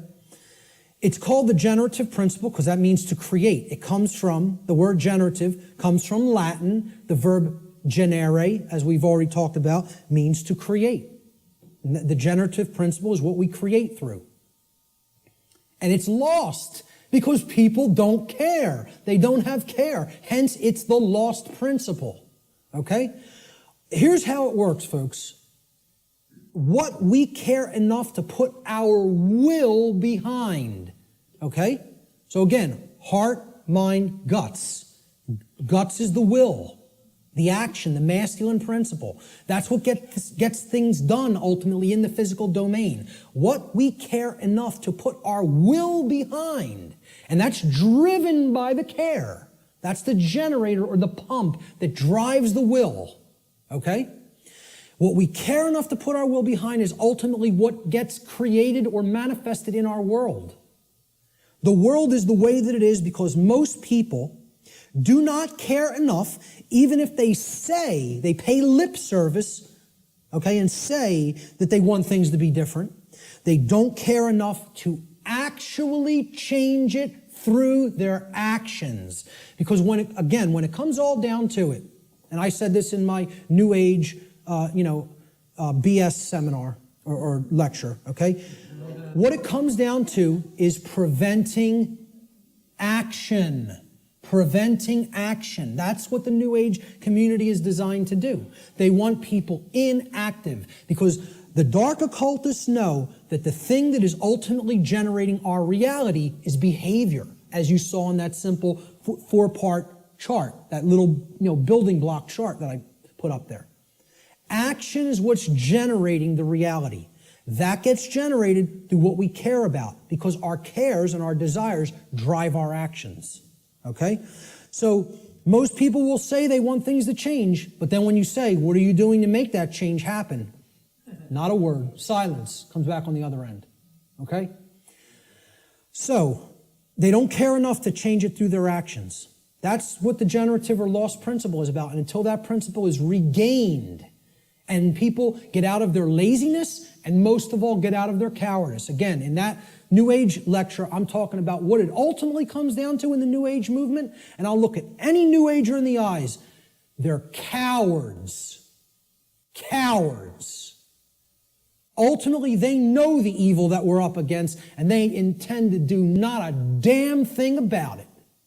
That's what it really comes down to. And anybody telling you it's different than that is lying to you. Okay? They're cowards. Period. And I'll say it right to any of their faces. Anything I say up here, anybody that believes in that nonsense, come and bring them to me. I'll tell them right to their face. Straight and open, just like I said it here. Because I don't care. I don't care about their nonsense. I care about what's real. Okay? So, I'm telling you, this religion has to go. It's got to go. If people are going to make real change happen, the idea that it can't be done, that it can be done without taking actual real-world action has to be purged from human consciousness. Reality does not work like that. Period. The end. And I can't make you accept that. I recognize I can't make anybody in this room accept that.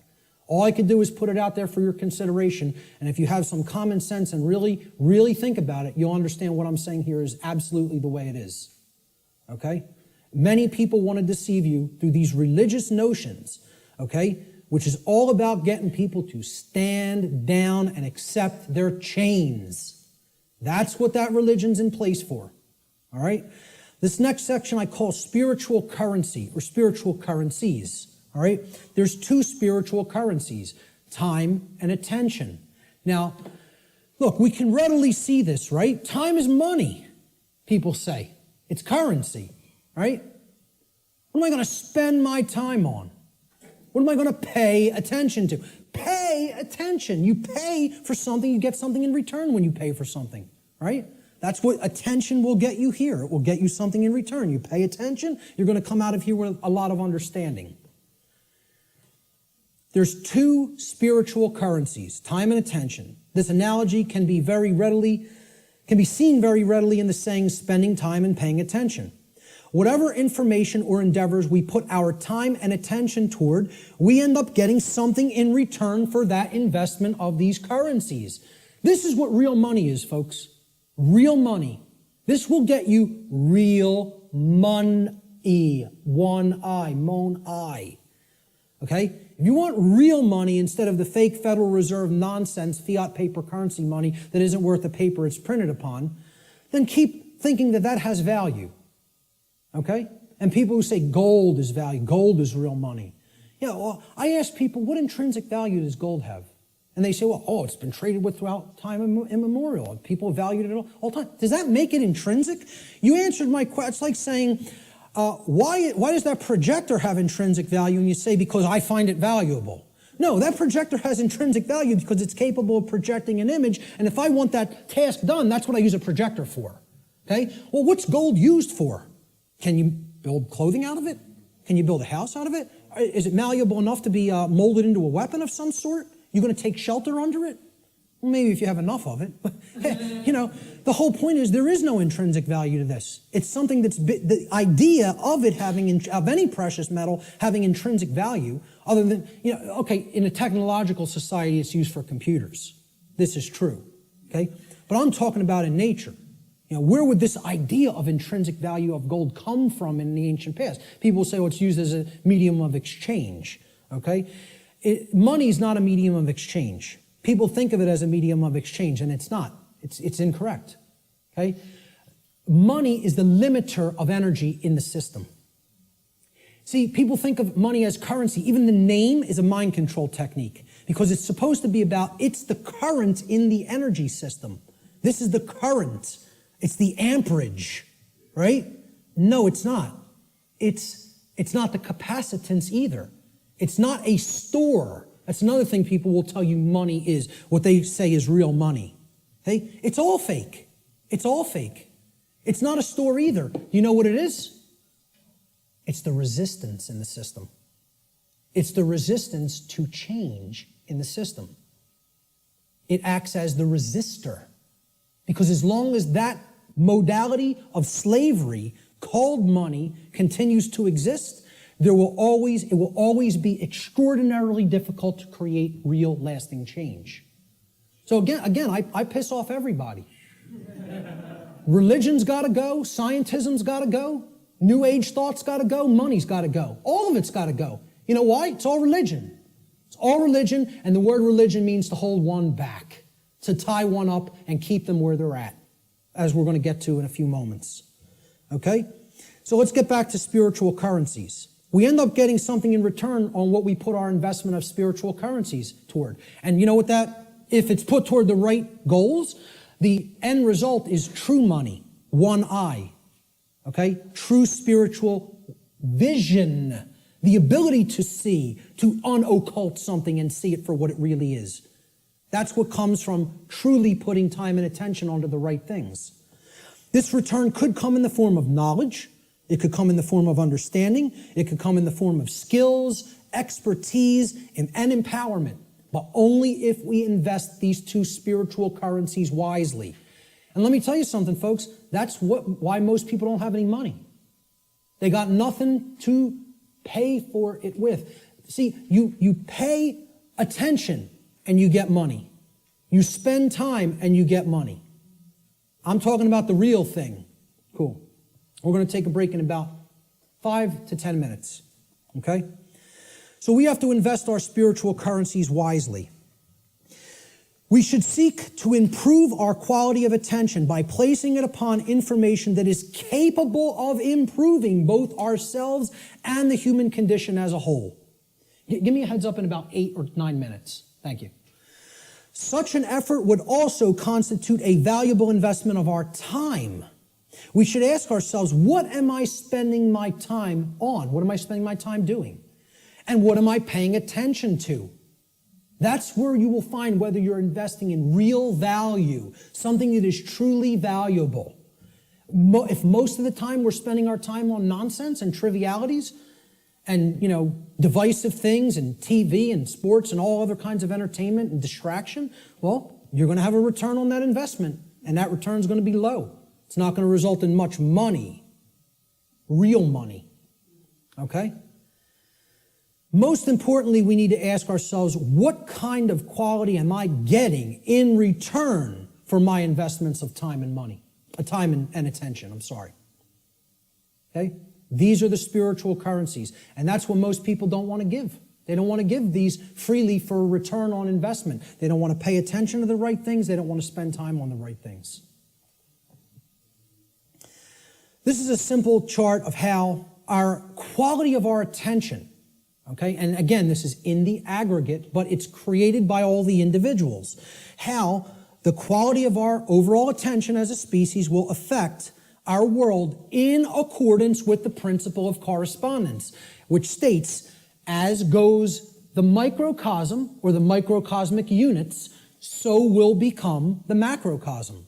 Okay? So over here, we have a pure information stream. This is good information. This is information that is capable, that resonates with truth, and is capable of helping to develop wisdom or right action within the being. This over here is the poisoned information stream like we get from the mainstream media, from scientism, from the New Age movement, from government indoctrination centers called schools, okay? This is the poisoned information stream. Now, everybody's going to take in some form of a mixture of both of these streams. What the goal needs to be is to purify. Just like, hey, you take in bad food, you're going to have bad health. You take in bad information, the output through behavior is going to be bad. So you got to purify. Meaning, if there's valves here on the individual buckets, these are called the individual people, okay? And they're all coming together with the quality of their water, right? What they're holding within their consciousness. And that's all going into the big pool called the world. Everybody's bringing their bucket to the pool, they're pouring it in, and then they're jumping in. And that's the world. That's the quality of the world, right? The quality of this whole thing here is going to be based on how much poisoned, polluted information was in your bucket compared to how much pure information was in your bucket. Okay? So there's valves over here we got to shut this one off, this brown muddy valve over here, and we got to open this one up. Okay? If we do that, the world will be purified, and we won't be creating self-inflicted suffering. We don't do that, we're going to be swimming in brown muck. Okay? And generating all kinds of problems for ourselves. So, how are we spending our time? What are we paying attention to? Is this what we're doing with our time and attention? Sitting behind the hypnosis box? Which means suppression of knowledge. Hypnosis is the suppression of knowledge or the suppression of spirit. Okay? Or are we going to devote our time to some pursuits of wisdom? Which means developing knowledge, converting it to understanding by processing it accurately, and then converting it into wisdom through action, through right action. And, you got to read to do this. People don't want to hear that either. Okay? Reading is required.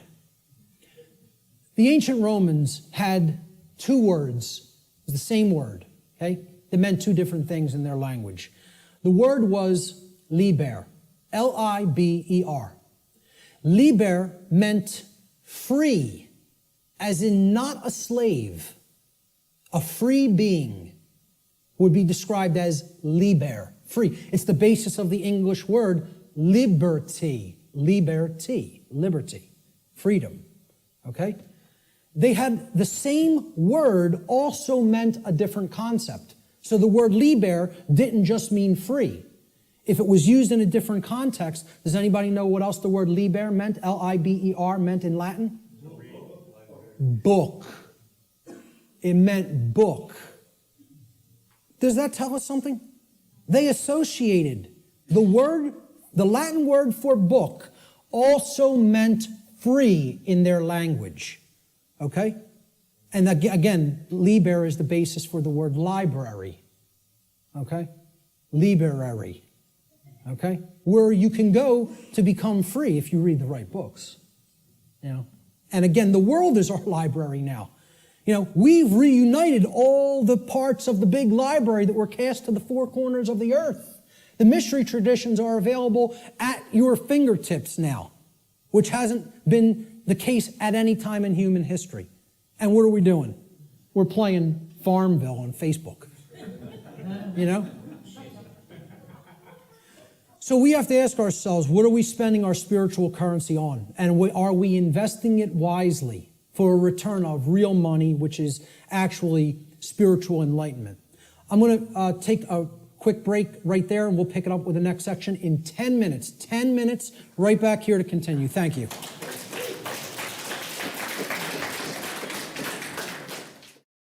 So natural law has been called many different things in different traditions throughout the world at different times in history. Let's look at what some people have called it. It's been called the law of cause and effect, or the laws of cause and effect. And there's a scientific connotation to this concept of cause and effect too. Even scientists will say an effect invariably follows a cause.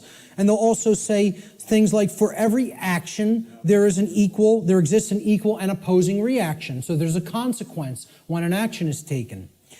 In the more New Age circles, you've heard it referred to as the law or laws of attraction. Okay? I call this presentation the real law of attraction. So, however, there are some good things that the New Age community, and I don't tell you it's all bad, I don't make that blanket statement, okay? It is a religion in many respects, but however, there are some truths embedded in it that can be taken on their own, and, value can be gleaned from. So one of those sayings is, the energy that we emit is the energy that we attract. This is true. What we're putting out into the universe is what we're getting in return from the universe and what we're creating in our reality. Energy flows where attention goes. I just talked about this in the last section. What we put our attention on is what ultimately gets manifested in the world. As you think, feel, and act, so you shall be. Some of the teachers of different variants of law of attraction teachings have only put the first part in that. As you think, so you will be. No. As you think, feel, and act, so you will be. And most of all, as you act, so you will be. Most of all. Okay? So, It's been called karma.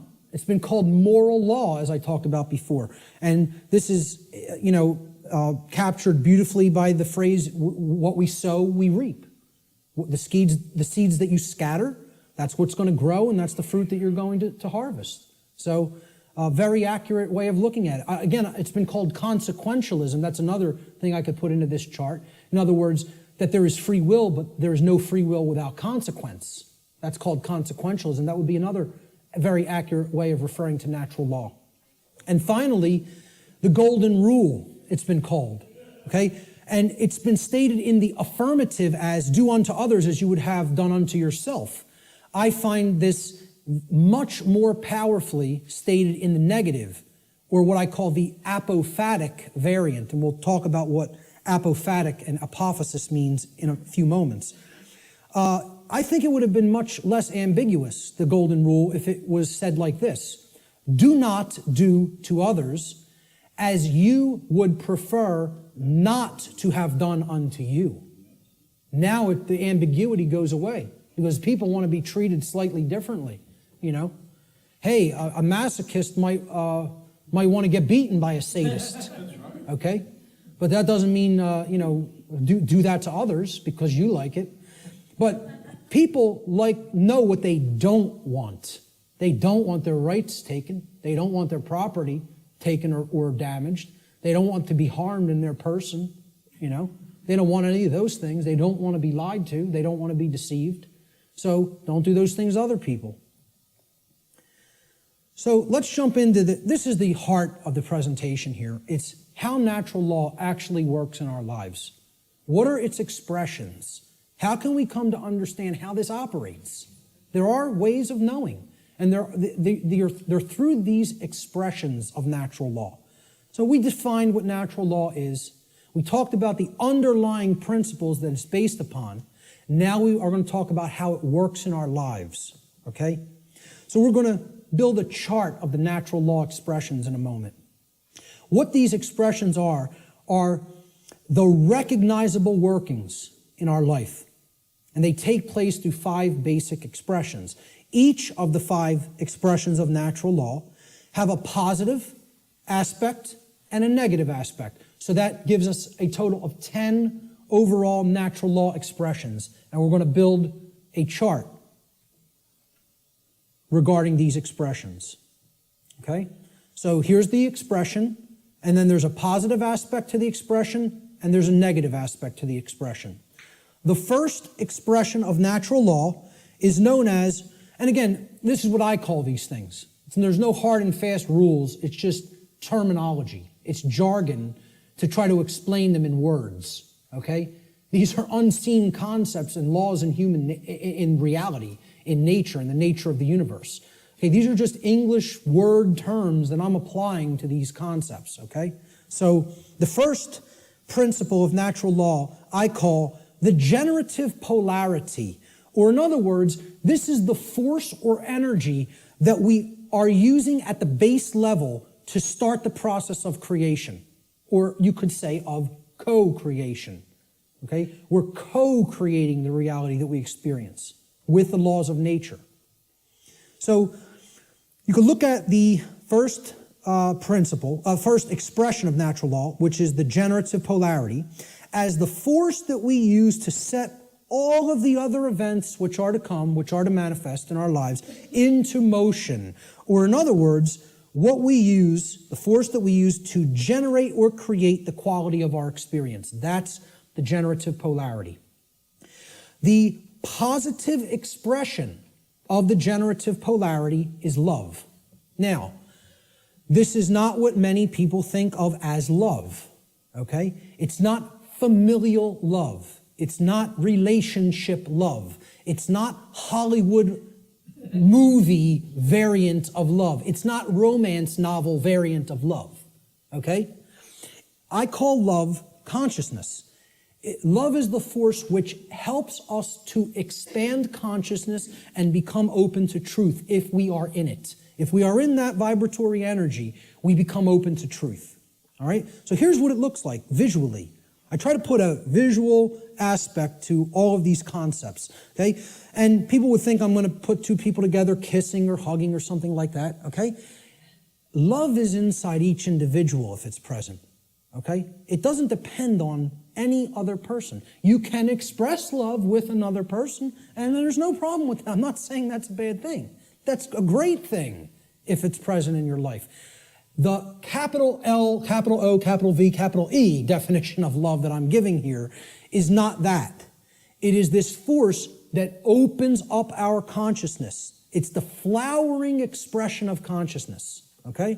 So how I word this is, the positive aspect of the generative polarity, the first expression of natural law, is love. In regard to natural law, love should be seen as the expansive force for consciousness. It is the force which helps us to become open to truth and expand our awareness.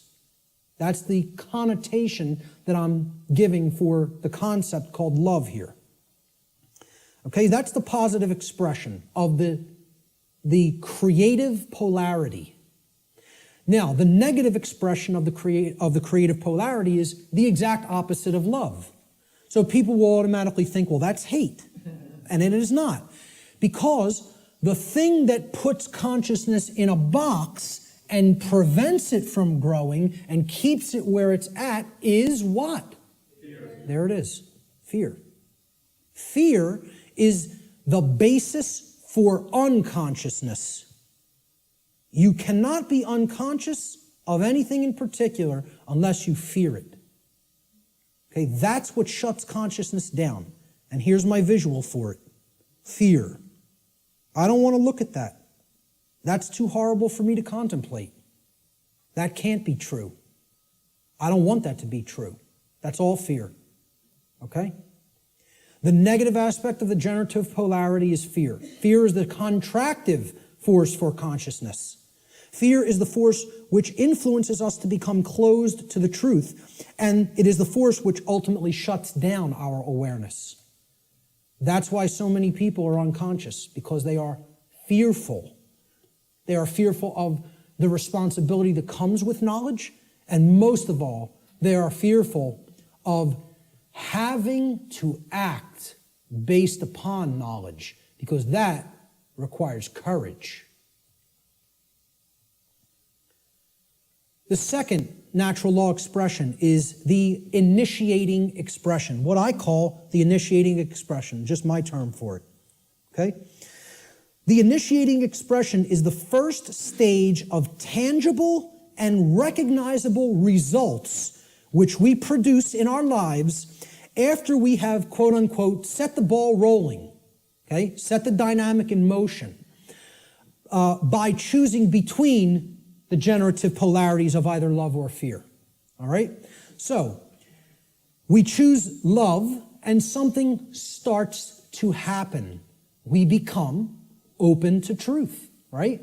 Well, love is the expansive force for consciousness that opens our minds to the truth and awareness.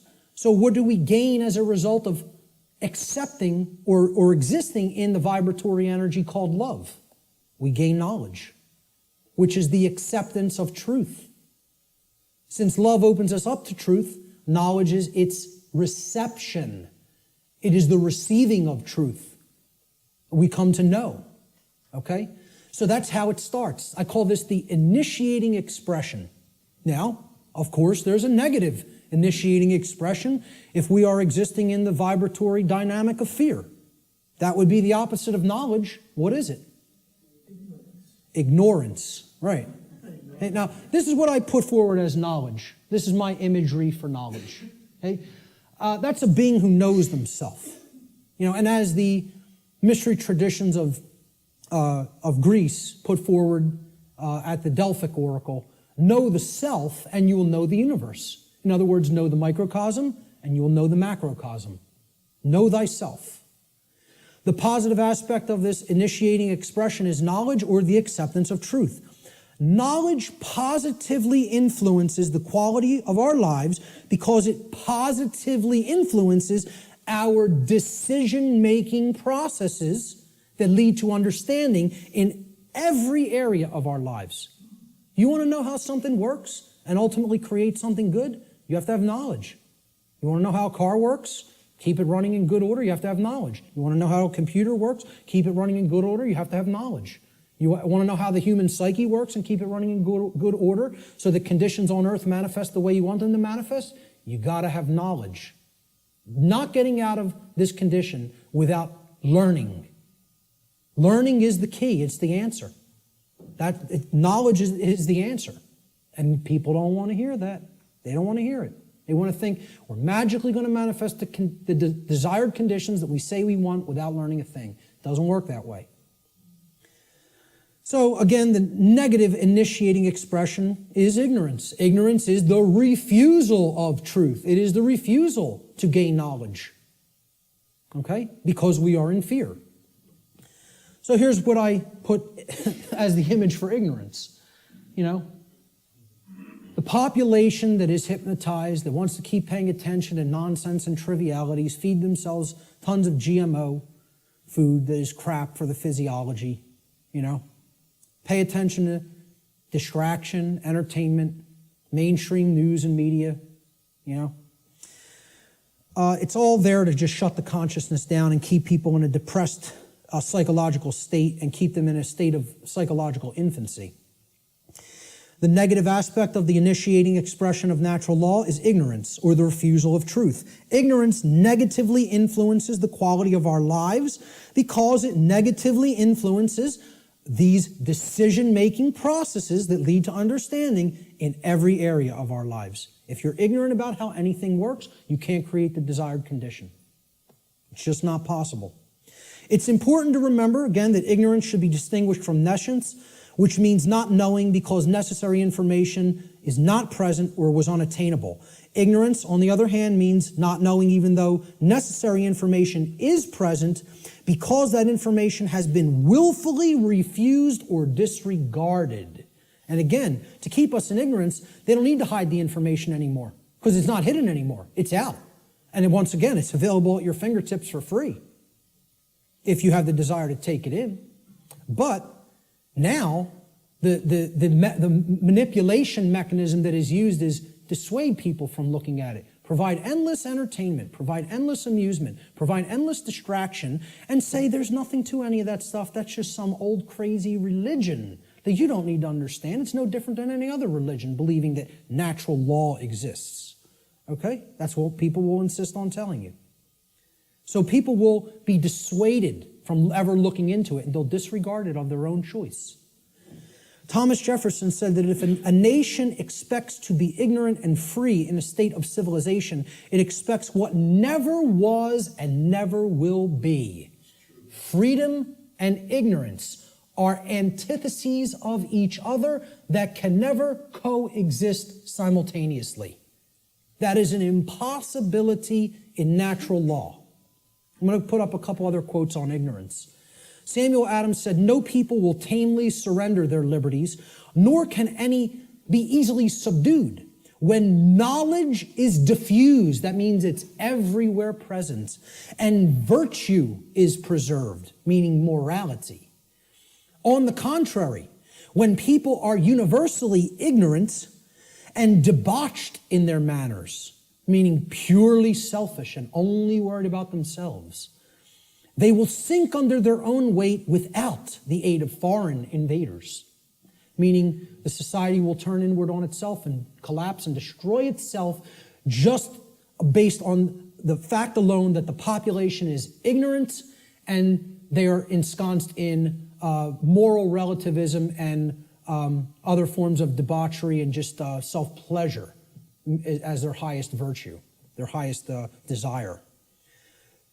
Socrates said that the only good is knowledge and the only evil is ignorance. And this is a quote I'd like to be remembered for. "Willful ignorance in the presence of knowledge is the measure of a bad person." And people will say that's extremely harsh. That's true. That doesn't make the statement untrue. The statement is true as well. It is a harsh statement. See, people in my family will ask me, why don't you have anything to do with me anymore? I've deliberately cut off many members of my own family Okay? Because many members of my own family say, I know what's going on and I don't care. I don't intend to do a damn thing about it. I'm worried about me, myself, and mine, and I don't care what's happening in the world. Well, you know what that's called, folks? That's called a bad person. Let's not mince words. Let's not euphemize. Let's call it what it is. That's called a bad person.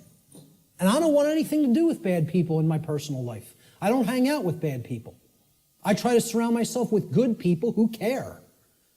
Because they're co-creating wisely. Okay? I tell family members who I've cut off association with, because you do not care is what makes you a bad person. I don't want anything to do with you until you start caring about what's going on in the world. Then we could talk again. And I'll welcome you back with open arms and forgive you. But not until. You want to stay in that level of consciousness? I want nothing to do with you. I don't want to be around people like that. They're bad influences, and they do bring other people down. So I'll still put out the information. It's there any time for free that they want to go and engage it. And I tell them all, anytime you want to ask me and come over and engage directly with me, I'll make the time for you. But until you want to do that, until you develop that desire, I don't want to be in your presence. Okay? So maybe, I don't know if that's going to be effective. I don't know. And guess what? I don't care whether it's going to be effective, because I'm not going to surround myself with bad people until they decide I want to make myself a better person. Then I'll engage them and speak the truth to them. But until then, I'll put this out there for all for free, and they can engage it any time they want. But in my personal life, I can't make time for that. I don't have energy for that. I barely have energy for this. An anonymous quote, I believe this was from some internet forum. I don't know what the gentleman's name was, but it was a great quote. Ignorance is the root cause of all evil.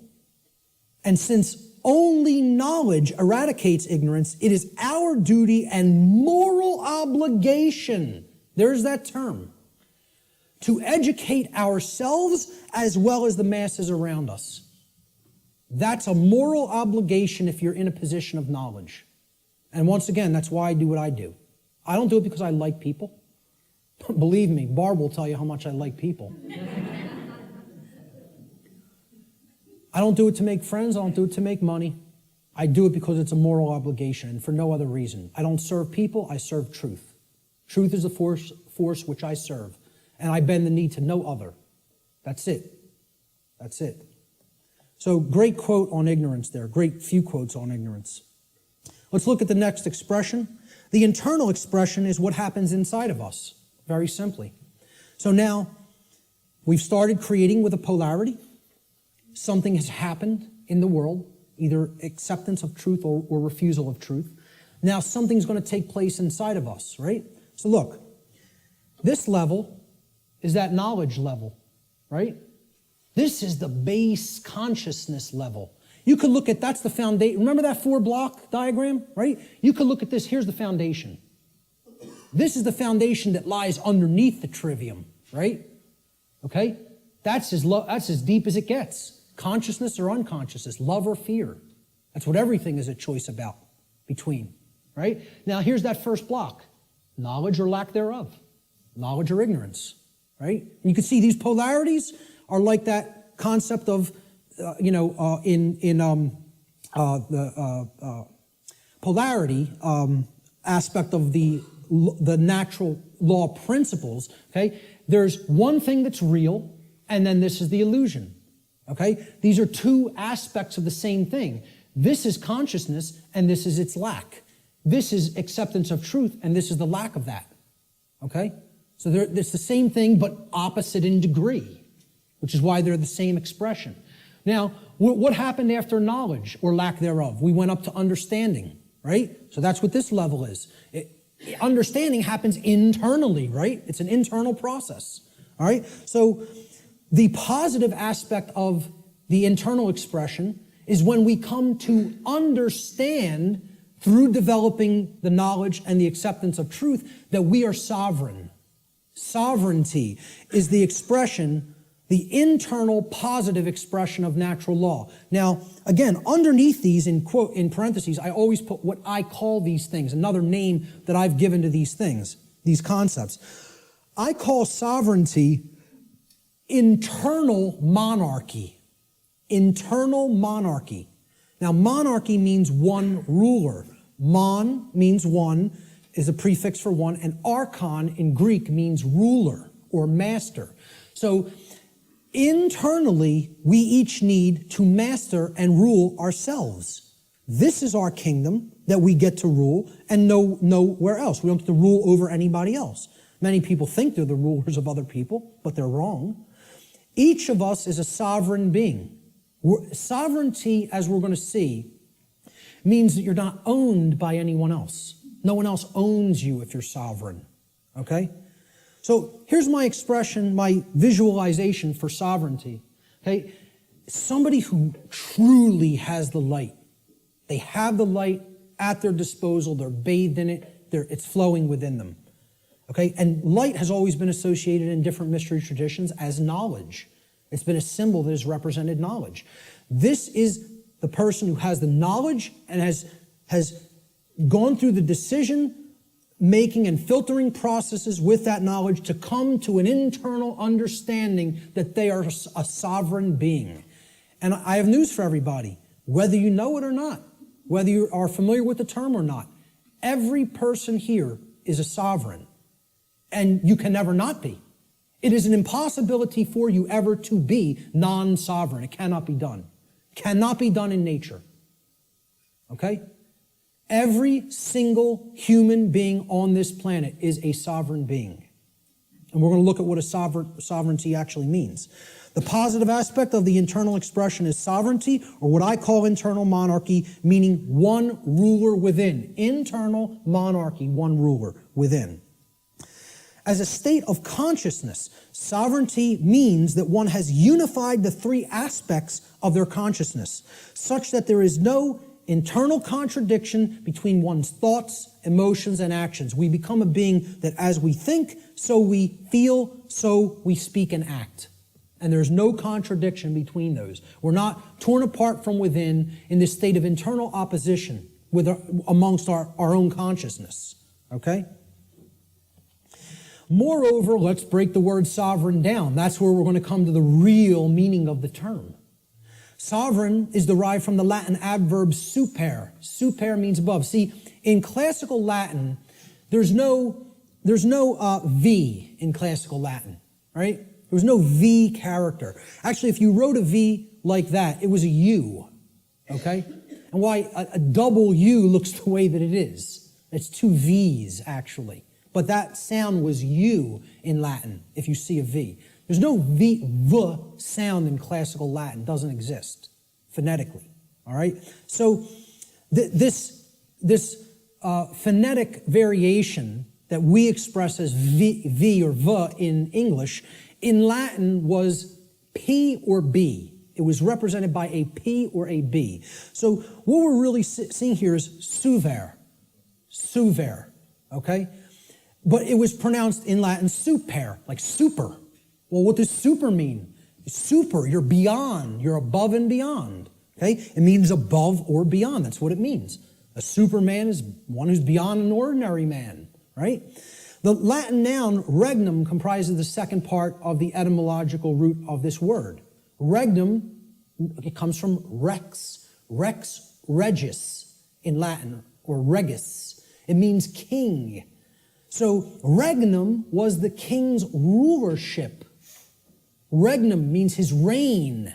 It's where the word reign comes from in English, regnum, in Latin. It means rulership or externally imposed control. Okay? Not control in the context, I'm going to control my emotions, I'm going to control my behavior. No. It means I'm going to control you externally by imposing my will over your will through coercion. That's the context of rulership or control that I'm talking about here. So put them together. Super regnum, sovereign, means above or beyond externally imposed rulership or control by another.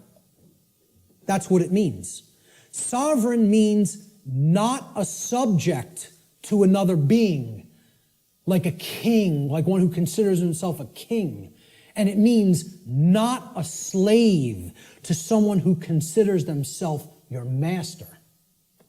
That's all sovereign means, folks. Not a slave. And why I say every single person here is a sovereign is because there is no such thing, never has been any such thing, and never will be any such thing as legitimacy to slavery. That has never existed, does not exist now, and never will exist. Slavery is an illegitimate concept.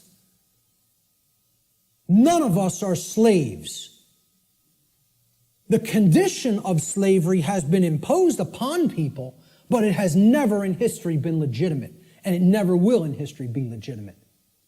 So there is no legitimacy to the concept of slavery, of the rightful rulership of another being through directly imposing your control through coercion.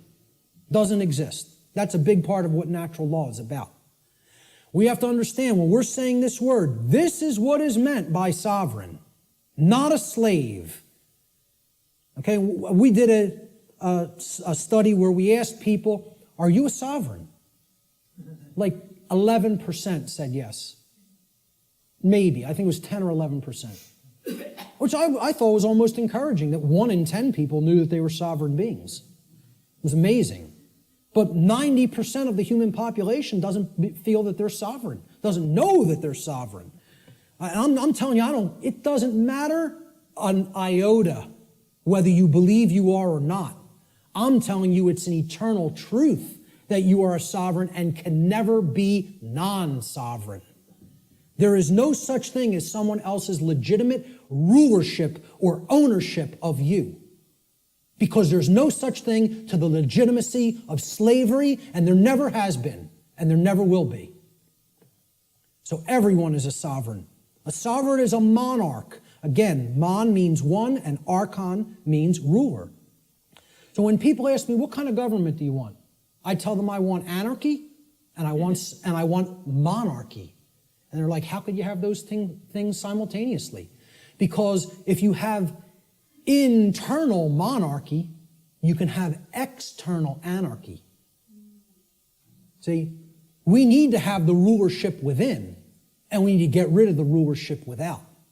This is the kingdom we need to master, and we need to set aside the concept of mastery and slavery in the external domain, in the physical world.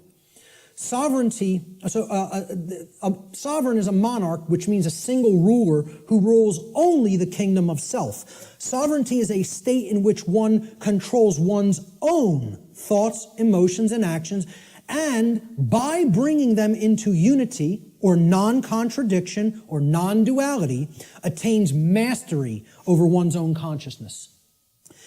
Sovereignty could be considered the equivalent of true self-control, true self-mastery, true self-love, or true self-ownership. It's all of these things. And ultimately, it means not a slave. That's what has to be remembered above all else. Let's look at the negative internal expression for natural law, which is confusion. Now, confusion results when we are in ignorance. That's the emotional dynamic, the feeling that takes place within the individual. This is the lack of understanding. Confusion only happens in a lack of understanding. When we have not taken in knowledge, because we are afraid, we are in fear, okay? Ignorance results, and then confusion happens internally. So look, remember, here's the essence, that's the foundation. This is that first stage, that first building block that we called knowledge or lack thereof. Okay? This is the second building block that we called understanding or lack thereof. This is true understanding when truth has been taken in and accepted. And this is the lack of understanding. Now, in that state of lack of understanding, we're confused. So there's no rulership within. Inside of us, there's anarchy, which means the absence of ruler. Of a ruler, not the absence of rules, which I'm going to get into later. Anarchy means there's no ruler, no master. So if there's no master inwardly, we have a big problem, because that means there's no self-mastery, there's no self-control, there's no self-discipline, and ultimately, there's no self-love. And that results in an understanding that we don't truly own ourselves. It would result in the absence of self-ownership, which is what we're experiencing as a species. That other people believe they own other people. This is what I found as a picture representing confusion. Someone who doesn't know themselves. Doesn't know themselves, completely attached to a ego identity. Their whole mind is all wrapped up. I believe I'm this businessman. I believe I'm this banker. I believe I'm this lawyer. I believe I'm this doctor. And that's my identity, and if something goes wrong with that, there goes my identity. There's who I am down the drain, you know? So this negative aspect of the internal expression of natural law is confusion, or what I call internal anarchy, meaning no ruler within. Confusion is the state of mind in which the being is ruled by fear and ignorance. Confusion could be seen as internal opposition within one's own consciousness. In other words, being torn apart from within in such a way that one's own thoughts, emotions, and actions are in perpetual contradiction with each other. A thought, emotion, and action are not in alignment. As we think is not how we truly feel and is not how we act. There's total contradiction and separation, no unity amongst those three aspects of consciousness. That's confusion.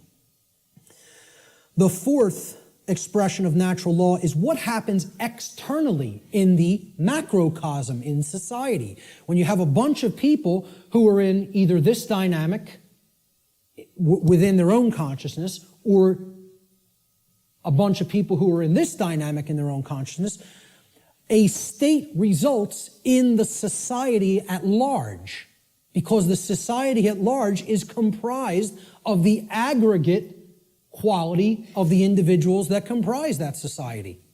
All right? So if there's love present and knowledge has been taken in and it's been understood and we understand that we're sovereign and we're expressing self-ownership and self-mastery, what state manifests in society? Freedom. There it is. Freedom can only manifest when those preceding conditions are in place. It cannot magically manifest by any other means. If we say we want to be free, this is the path we have to take. Consciousness, acceptance of truth, and an understanding of our own sovereignty through self-mastery. It can't happen any other way. It's not possible. Okay? So, this is what the picture I chose for freedom. This is actually from the cover of probably one of the greatest books I think that's ever been penned by human hands. And I've read a whole lot of books in my life. And for me to say that, it's a high compliment. Okay? I think I'm a pretty good judge of books that can impart some wisdom to people. And I'm telling you, you need to read the book, The End of All Evil by Jeremy Locke, if you haven't already read it. This is one of the cover image from that book. Very rare book. To find it physically online, if you find it at a decent price, snatch it up and give it to other people or sell it to other people. Okay? I had a physical copy of this book. I lent it out, took off. Forgot who I lent it to. It happens, right? But this was a rare book. I think it was only pressed a couple thousand, and it was never repressed. So it's a single printing or something like that. Never repressed it. Now, you'll find that book for $150, $200 in some places, right? I finally found it at some foreign source online for like $20, $25 and jumped all over it, and I finally have a new physical copy of it. One of the books, along with Larkin Rose's book, The Most Dangerous Superstition, that if I had to tell you, destroy every other book on earth, it would be down to these two. You know what I mean? It's that much. They're that important. This is the cover image from that book, with chains being broken that were formerly holding the earth in captivity. I think it's a great image that represents what freedom is about. It's not about my freedom. It's about our freedom. It's about freedom for all beings. And guess what? Our, when I say that in relationship to the earth, doesn't just mean human beings. It means all beings, including the animal kingdom. So the positive aspect of the external expression is freedom, or what I call external anarchy, meaning externally there are no rulers. There is no condition of masters and slaves. Okay? So that's what anarchy actually means, the absence of slavery. That's what it really means. True freedom for all should be seen as the goal of spiritual development. Such a state can only manifest as a result of human society's adherence to natural law. Can only manifest. Not just will manifest. The only way it is possible for it to manifest is if we understand and adhere to natural law. Okay, so that's the positive external expression, what happens in society. Now, there's a negative external expression, and you can call it multiple things. You can call it totalitarianism. You could call it slavery. I term it simply control, externally imposed control. Okay, it doesn't mean, self-control. It means literally someone outside of your own being is trying to control you and own you. So yeah, a good way of looking at it would be slavery as well, because control leads to slavery. Control is what I call external monarchy, meaning there's a ruler from without that believes they do own you and wants to continue to own you as their subject or slave. And this manifests in things like the oncoming police state, which I wouldn't even say is oncoming, I would say it's here. Say we're already living in it.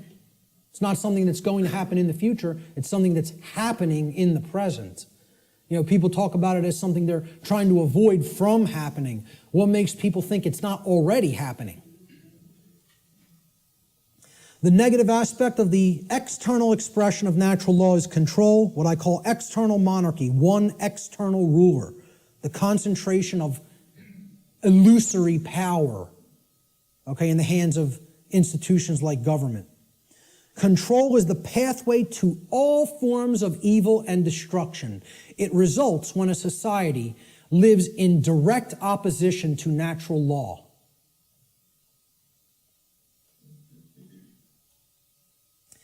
The fifth and final expression for natural law, how it operates in our lives, is what I call the manifestation, or the result that we create. So again, here's the foundation for that little 4-part building, right? Here's the first block, knowledge or lack thereof. Here's the second block, understanding or lack thereof. Here's the third block, wisdom or lack thereof, which is why we're in a society that's completely based in control, because we're drowning in knowledge and having a lick of wisdom. Or very, very little, I should say. Certainly not enough to go around, okay? That's the action stage or the wisdom stage, what happens externally, right?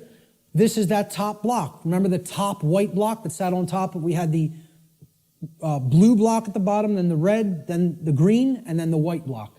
This was the manifestation, the result that we create. Remember the little question I put on the top of that white block? Who can tell me what it was? The manifestation. No, the manifestation was either order or chaos. What do we ultimately create? So the positive manifestation is order, or what we would call all the things we say we want. Manifested goodness. Everything being okay, not creating self-inflicted chaos or suffering. This would be, we get what we say we want to get. And there's requirements for that, and here they are. There's the requirements. You got to be in this vibratory energy of consciousness. You have to accept the truth and develop knowledge. You have to have an understanding that you're a sovereign being, and you have to work toward the manifestation of true freedom. Then you'll have all the things you say you want. Manifested goodness and order in your life. And that's the only path to it. I'm telling you, that's the only path to it. Blanket statement. The human mind has a hard time with blanket statements. Has a hard time with always, every, without exception. The ego doesn't want to hear that. Again, humanity's greatest fear may be that the truth is absolute. I would say an even greater fear it has is that the truth is singular, that there's no such thing as my truth, your truth, his truth, her truth, their truth. There's just the truth, and whether we align our perceptions to it or not. That's humanity's biggest fear. So this is what I viewed order as being like, okay? We have beings that are actually full of the light, and they're working toward a world that is based in freedom, cooperation, knowledge, sovereignty, no control, okay? It's what I call in some of my former presentations, cooperative spiritual anarchy, which is the natural condition of humanity. The natural, meaning spiritual, natural condition of the human species that has been blocked from manifesting through mind control, indoctrination, fear-based, trauma-based methods. So that's what I call order, the positive manifestation, manifested goodness. It represents everything we say we want, and it only results when there is balance or justice. Justice comes about through adherence to natural law. Justice can only be present when truth has been accepted in our lives and our behavior has been brought into harmony with natural law. Cannot manifest any other way. That's the positive manifestation. The negative manifestation is the opposite of order, chaos. Chaos is manifested evil. I just put this as, complete disregard for other people, breakdown, me first. Knock everybody else down, get what I want. Don't worry about anybody else being hurt. Don't worry about anybody else's freedom. Don't worry about whether anybody else's rights are being tread all over. Doesn't matter. Let me get mine. Self-preservation is the highest law. Survival is all that matters. Even if I have to step on somebody else to get it, to make that happen. Yeah, it's an animal. That's exactly right, sir. That's exactly correct. That's not a human being. That's an animal. That's how animals in the animal kingdom behave. And again, natural law doesn't work the same way for animals as it does for human beings because they do not have the same capacity for consciousness that a human being has. So let's not start saying that's the natural order. No, it is not. It's the exact antithesis of the natural order. The natural order is just that. Order. It's in the word, it's in the phrase, natural order. What people are describing as the natural order through this utter nonsense concept called social Darwinism is, as I've called it before, psychopathic chaos. And break down that word. Psychopathology means an illness of the mind. Psychopathy is mental illness. Psyche in Greek means the mind. Okay? And pathology is an illness, sickness. Psychopaths are mentally ill. And they don't create anything resembling order. All they can create is chaos, which is why they want us to mimic their mindset, because they're just bent on hell and destruction to manifest, and they have to have our complicity and cooperation to make that dynamic happen. Our energy has to be given over to them by our mindset being made like theirs. Otherwise, their worldview can't come into manifestation, which is one of chaos and disorder. The negative manifestation, chaos, or manifested evil, is the exact opposite of what we say we want. Chaos results when there is imbalance and injustice, which results whenever there is ignorance of truth and behavior which is in direct opposition to natural law.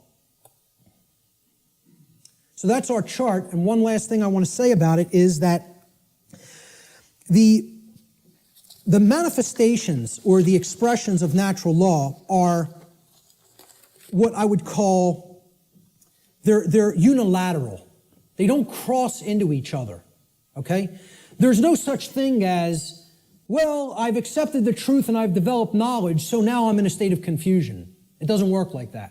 Okay? You can't go from ignorance to sovereignty, to the understanding that you're sovereign. You cannot cross the area of these charts. Once you're here, you can only go here. In order to get here, you got to come from here. In order to get here, you got to come from here, here, here, and here.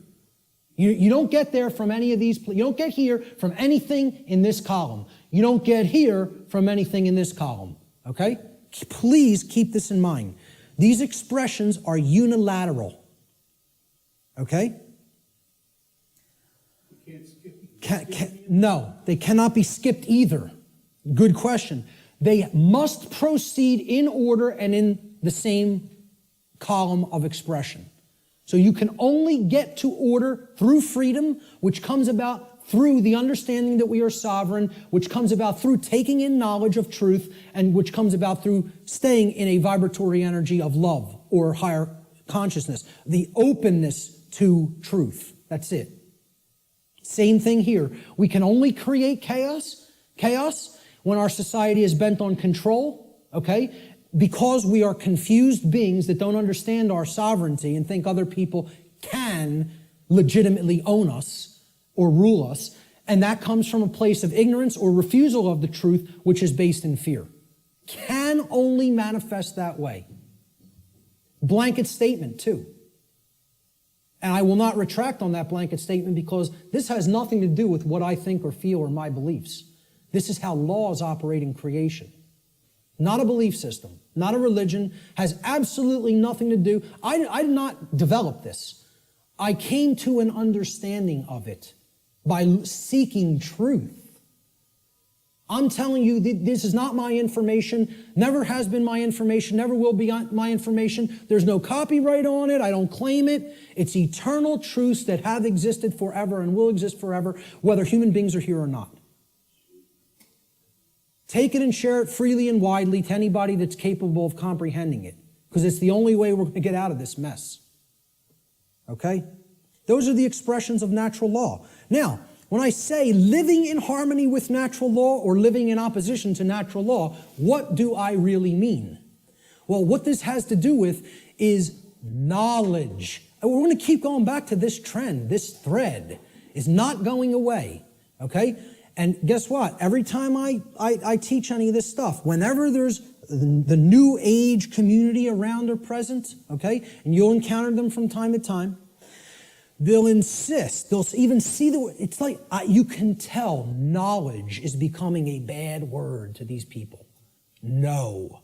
When you say K-N-O-W, no, it's almost like they immediately have an avulsion, extreme negative reaction, and it is fear. But it's mind control, moreover, because they are being fed this poisonous untruth that there's not really any such thing as knowledge, and that knowledge is not the way out of this prison. And I'm telling you, it goes hand in hand with religious traditions, because they want you to externalize your power, externalize everything. And I'm not telling you, I'm not saying don't have a model for behavior. And okay, this person, Buddha patterned it. You want to pattern your behavior on the Buddha's life? Great. Live the great life. You want to pattern your behavior on the life of Christ? Whatever. And again, I'm not getting into this discussion here today about the actual historicity of the man Jesus, regardless of what you believe regarding that. I understand I could write books on astrotheology. Okay? I understand that being may never have existed in the way a lot of people believe he did. So what? Whether Siddhartha Gautama existed in the form of a man or not, or whether that's an allegory, who cares? Understand the spiritual teachings they were trying to convey to humanity and then apply them in your life. Live by that ethic, that code, and great. Okay? And have whatever religious notion you want. Okay? What I'm saying is what this religion called the New Age movement and what many official organized regional religions, okay, do is they try to take the emphasis off knowledge. Because again, if you're not seeking truth and trying to develop knowledge, that's how this information remains occult. And that's how the control system stays in place. They want you to externalize your power to a deity or a guru. Once you do that, you're accepting your chains. You're saying, I have no power. Let me tell you something, folks. I'm not powerless. I am full of power. Why? Because I have knowledge of how things actually work. Nobody can tell me that I'm owned by somebody else and can get me to believe it because I have understanding of my sovereignty. If they can take that away from you by getting you to de-emphasize the importance of knowledge, of self-knowledge, they own you. That's when you're owned at that point. Okay? Knowledge is the way out of this. Knowledge, understanding, and then converting that to true wisdom through actions. Not believing in something, not accepting everything, not waiting on somebody to come down and save you, whether it be Zoroaster or the aliens from Zeta Reticuli or Ashtar Command or Jesus Christ. Okay? You keep waiting on an external Savior, you're going to be waiting in your chains forever. The knowledge of truth is what the Christ figure himself proclaimed would be the pathway to true freedom. Now, whether you put any emphasis on even exoteric Christianity, I'm telling you, that's the core of all the mystery traditions, is that until you take in the light, you'll never dispel the darkness. And the light is knowledge of truth. That's what it has always been symbolized as and represented as. Okay? Knowledge is the answer. And here's what the biggest piece of knowledge that comprises natural law needs to be understood. There is a difference. It is a 100% completely polarized antithesis. These are diametric opposites that exist in nature.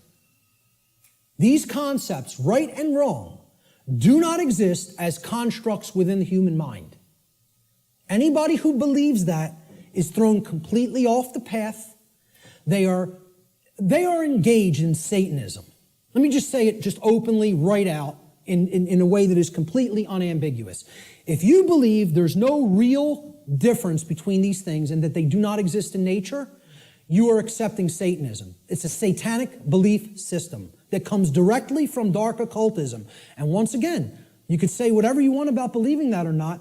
I was a priest within this religion. So if you go up to a Jewish rabbi, and you would expect he would have some knowledge of the Judaic tradition, would you not?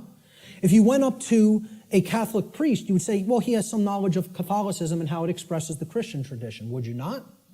If you go up to a Islamic, what do they call them? Right.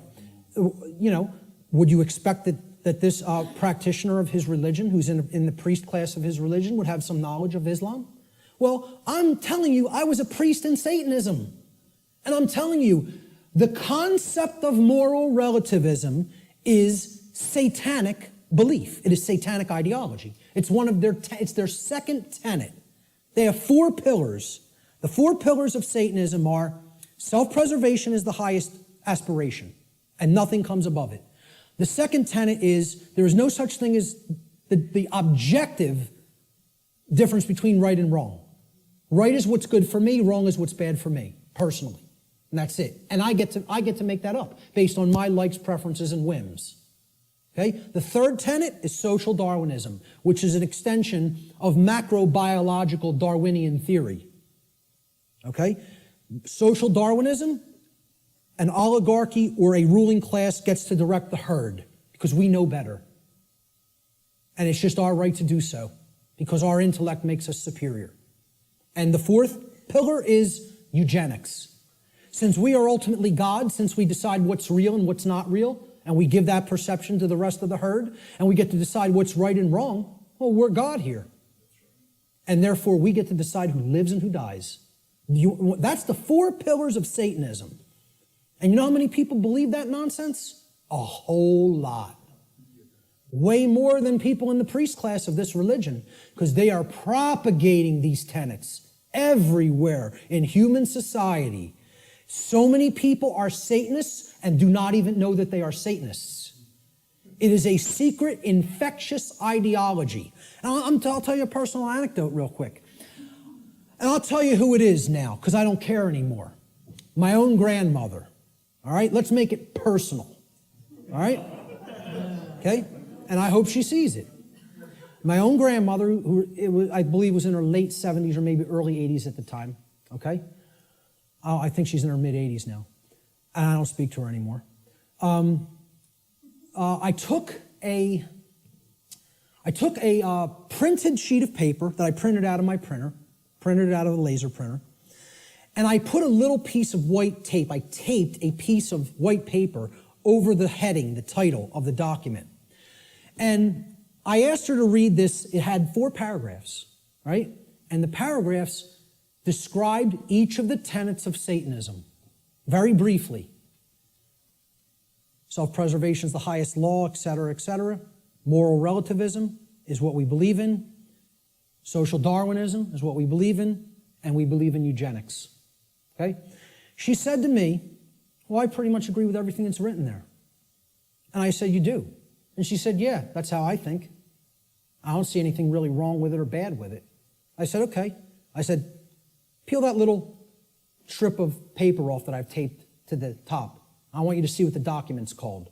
And on top, it said, the tenets of modern Satanism.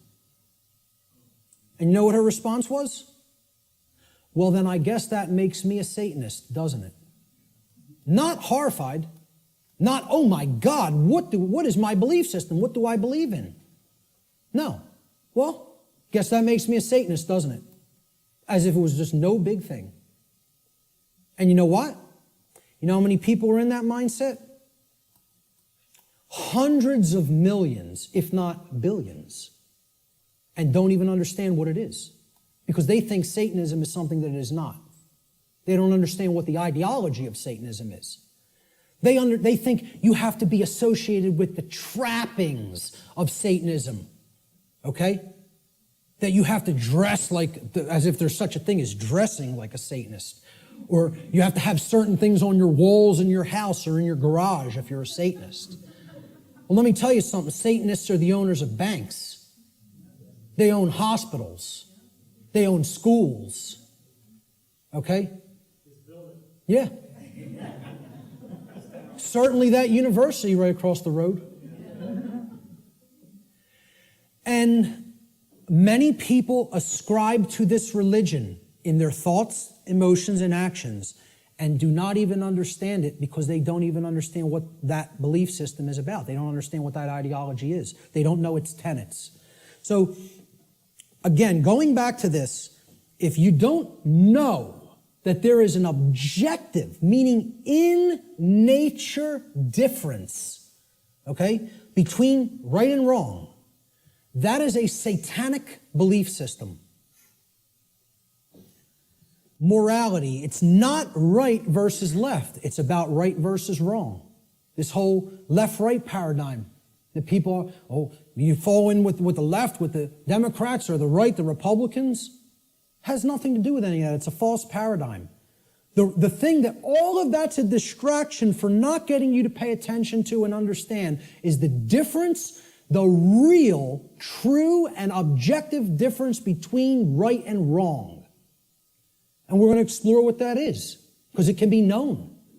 It can be known, and most people will be shocked and horrified to understand the real differences between right and wrong, because they'll have to look into themselves and recognize in many ways that they are cooperating with wrong, and that they don't really truly know the difference between right and wrong. When you tell people this, I'm telling you, I told this to somebody in a bar once, which was a big mistake of even trying to bring up this discussion in that environment. But occasionally I even, make asinine mistakes like that and think I'm going to be talking to even a semi-conscious being when you're talking to a block, okay? So I said, you understand what actual morality is true common sense. We're going to look at that term, common sense, and explore what it really means. And she said, so what you're saying is if I think that there's no really objective right and wrong, that I don't have common sense. And I said, yes, that's what it, no, I said, that's not what I think. I'm trying to explain to you that's what it means by definition, not by what I think. The definition of common sense is to truly know the difference between right and wrong. And I said, because I say that you are not fully in that state of awareness, don't even take it personally, because billions of people on the earth are in that same state of awareness. You're not special, and it's not a personal attack against you. And I thought this person was going to throw a glass at me. Literally got so enraged because she's associating the concept of common sense with that you are functional and can adequately perform the daily activities of living. And that's not what I'm talking about as common sense, okay? Having common sense about, I can prepare my meals and eat for myself and wash my own clothes and, go to work. That's not what I'm talking about as common sense. That's your everyman's definition or connotation of common sense. We're going to talk about what common sense really is. Okay? A deep understanding of morality, which are the principles concerning the distinction between right and wrong behavior, lies at the very heart of natural law. This is the essence of it, folks, right here. And here's the difference between right and wrong in a nutshell, about as simply as I am capable of describing it. All right? Now, we use the words correct or right to mean correct and moral. When you say, okay, what's 5 plus 5? It's 10. You're right. Meaning you are correct. That is true. That is the correct answer. That is right. Okay? And then we say, was stealing that money from Jim, was that right? To mean, was it a moral behavior? So now, why would we use the same word, again, like the ancient Romans used the same word, book and free? Okay, those two different concepts were represented by the same word, liber, right? And there's a reason, because reading will put you on the path to true freedom if you read the right books. Okay? Why would in the English language, we have other words to mean the same concepts, but the word right means two things simultaneously. It means both correct and it means moral. There's a reason, because they mean the same thing. Correct is moral. Correct meaning that it is in alignment with that which is true, means literally by definition, if it is true, then it is moral. The more you are following something that is false, that is not based in truth, the more you are going down the path of immorality, of wrongdoing. So we have to come to know what is true regarding right and wrong if we are going to be able to correctly, with wisdom, choose between these two modalities of behavior. So, right, again, it means both correct, which is based in truth, and moral, which means that the action, if taken, if acted upon, is in harmony with natural law. Actions based in it do not result in harm to other sentient beings. That's the definition of right. Now look at how simple that definition is. And think about it for a moment. We're talking about what is a right. Meaning, what do you have a right to do? And what you have a right to do is no different than what I have a right to do. What I'm telling you here is every single human being on this planet has the exact same rights. Not one person has one more right than another being. Not one person has one less right than another being. To think that anybody has more or less rights anywhere on the earth at any time in history is a fallacy. It is a lie. It is a deception. It is wrong. It is not correct. It is not based in truth. Rights are universal and the exact same for every human being. Blanket statement, absolute truth. Let the ego chew on it and deal with it. Okay? And again, the ego will have a hard time with this in many cases, with many people. They'll hear that and they'll want to throw a glass at me. So, look at the definition again. A right So when you make a definition, right, this is a noun, right? Noun's a person, place, or thing in the English language. We're talking about a noun here. You look up the word right, it's a noun, meaning a right. A right that we have to enact, to take, is an action. You have to start a definition with the same type of word. You're defining a noun, you got to give it a noun to start the definition. A right is an action. Most people will never even be able to tell you that. Just say, can you define what a right is to me? They will not give you this noun. A right is an action. So is a wrong an action. A right is an action that if you take it, it does not cause harm to other sentient beings. That's the simple and easiest definition that anybody can give for what a right is. And I guarantee you, you go and engage as many people as you want on the street.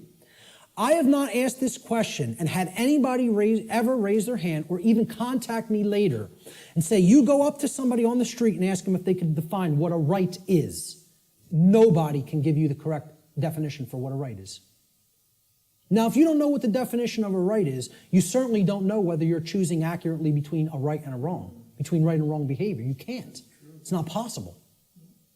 So many people believe that they're allowed and they can do actions with no consequence that actually aren't in alignment with natural law because the taking of those actions do result in harm. And they don't really even understand that. So let's look at what a wrong is. We're going to deeply look into what a wrong is. We're going to focus on what wrongs are. Because in reality, to even start this, right, what have we based this definition on? Actions based in it do not result in harm, right? That's the negative of another definition. Well, it's the negative of this definition. So you can only actually define a right by knowing what a wrong is. A right technically cannot be defined outside of the negative. A right can only be defined apophatically, meaning understanding what a wrong is and then stating that it is anything that falls outside of the parameters of wrongdoing. Okay, and we're going to get to what those parameters are. All right? So, I'm sorry, I want to focus on wrong for a moment. Okay? Wrong, again, we say this, what's 5 plus 5? 9. Wrong, it's not true. Incorrect. Incorrect answer. It's not based in truth. We use the term wrong to mean both incorrect and immoral. Well, that was wrong what you did to that person by hitting him for no reason. You didn't have the right to do that. Immoral means in opposition to natural law. Because actions that are based in it result in harm to other sentient beings. That's the simple definition of a wrong. Now we can go deeper into the definition of what a wrong is and look at different types of wrongs, which is what I'm going to do in a moment. So this is the concept that is referred to as apophatic inquiry. Very, very critical to understand concept. And you have to apply this concept. What this essentially is it's a filtration process. This is the process of the middle process in the trivium. Okay? It's weeding through the inconsistencies and saying, well, is this inconsistent? Is this inconsistent? Is that not true? And you're setting those behaviors aside and you're saying, here's the behaviors that are wrong. Don't engage in those behaviors. It's negative. It's a negative process. It's a destructive process. You're taking away from the body of everything that can be done and you're saying, I'm pulling all of these out through a weeding down process and saying, these are all inconsistent with truth. It's called apophasis. Apophatic inquiry. And that is to be delineated from what's known as cataphatic inquiry. Cataphatic inquiry means you're reasoning in the affirmative and you're not trying to weed down through a process of elimination to get to the truth. Okay? So cataphasis or cataphatic inquiry would be equivalent to inductive reasoning, whereas apophatic inquiry or apophasis would be akin to deductive reasoning. All right? Rights are most easily understood when they are considered through apophatic inquiry or what is known as the process of apophasis. This process helps us to understand what a right actually is by understanding which actions are not rights because they cause harm to others. They're the cause of harm. Here's what apophasis is. It's been called apophatic inquiry. Okay? Really, look this up. Understand what apophasis is because it's part of the trivium process. All right? It comes from the Greek noun apophasis, written there in Greek script, which comes from the Greek verb apophanai. Okay, so apo in Greek means away from or the negation of, and phanai in Greek means to say or to speak. So when we put them together, it means to say no or not to say, or to say what something is not, in other words. That's what apophasis is. You're saying this is not this. It's the opposite of that. Okay? So it is a method of logical reasoning or deductive reasoning that is employed when you are given a limited set of possibilities in order to arrive at knowledge by way of the exclusion of known negatives. You're setting the logical inconsistencies to the side and saying, this is not what this thing is. That's called apophasis. Okay? You are describing what something is by explaining what it is not. This is called affirmation through negation, is another term that this truth discovery process is known as. Okay? So, what we're going to do is apophasis. We're going to do apophatic inquiry regarding right and wrong. So, what is not a right? What are ways that people can cause harm to other people or animals? Ways that we can cause harm to other sentient beings. One of the first thing, so what we're doing here is we're going to list the boundary conditions for natural law here, for breaking natural law. If we take these actions, we are breaking natural law because the action is a cause which results in the effect of harm to another being. All right? So these are what are simply, I call them the natural law transgressions, which means sins or wrongdoings. They're simply harmful actions that a person is capable of taking to another being, against another being. That's all. So of course, many people will get the first one. What's one of the main horrible, wrong things that somebody can do to another person? Kill them, murder them, take their life. Okay? Murder. And I would distinguish murder from killing as well, because occasionally, to defend oneself, killing may be necessary. But murder is always immoral and wrong. Okay? See, the fifth commandment in Hebrew, do you know what it says in Hebrew? It does not say thou shalt not kill. The term for murder in Hebrew is tirzach. The fifth commandment in Hebrew is lo tirzach, which means do not murder. Murder as a verb in Hebrew is a completely different word and a totally different connotation than the verb to kill. Because what they're saying is don't take life without any right to take it, meaning that you initiated the violence, and that's what murder is. It's the initiation of the taking of somebody else's life when you had absolutely no right to take that life. Now, if someone is coming after you, your rights, there may be times when you do have to take defensive action and forceful action, up to and including deadly force. We're going to talk about that later. But murder is the first natural law transgression. And if you want to go down to a subsection of this transgression, you could list it as a totally separate wrongdoing. I'm keeping it in the same basic category. Assault, meaning you're directly physically accosting without right the well-being, the bodily well-being of another being, is also, it's like it would be, you could consider it attempted murder. Because assault is something that you do without right. If someone assaults somebody, they have no right to commit assault. Never exists. The right to commit assault does not exist. The right to commit murder does not exist in any circumstance, ever. Blanket statement. The right to defend oneself through physical force exists And possibly in certain circumstances, the right to kill exists. But murder and assault can never be rights, because they always are done by being initiated without the right to do so. It is the initiation of violence. All right? Rape is the second natural law transgression.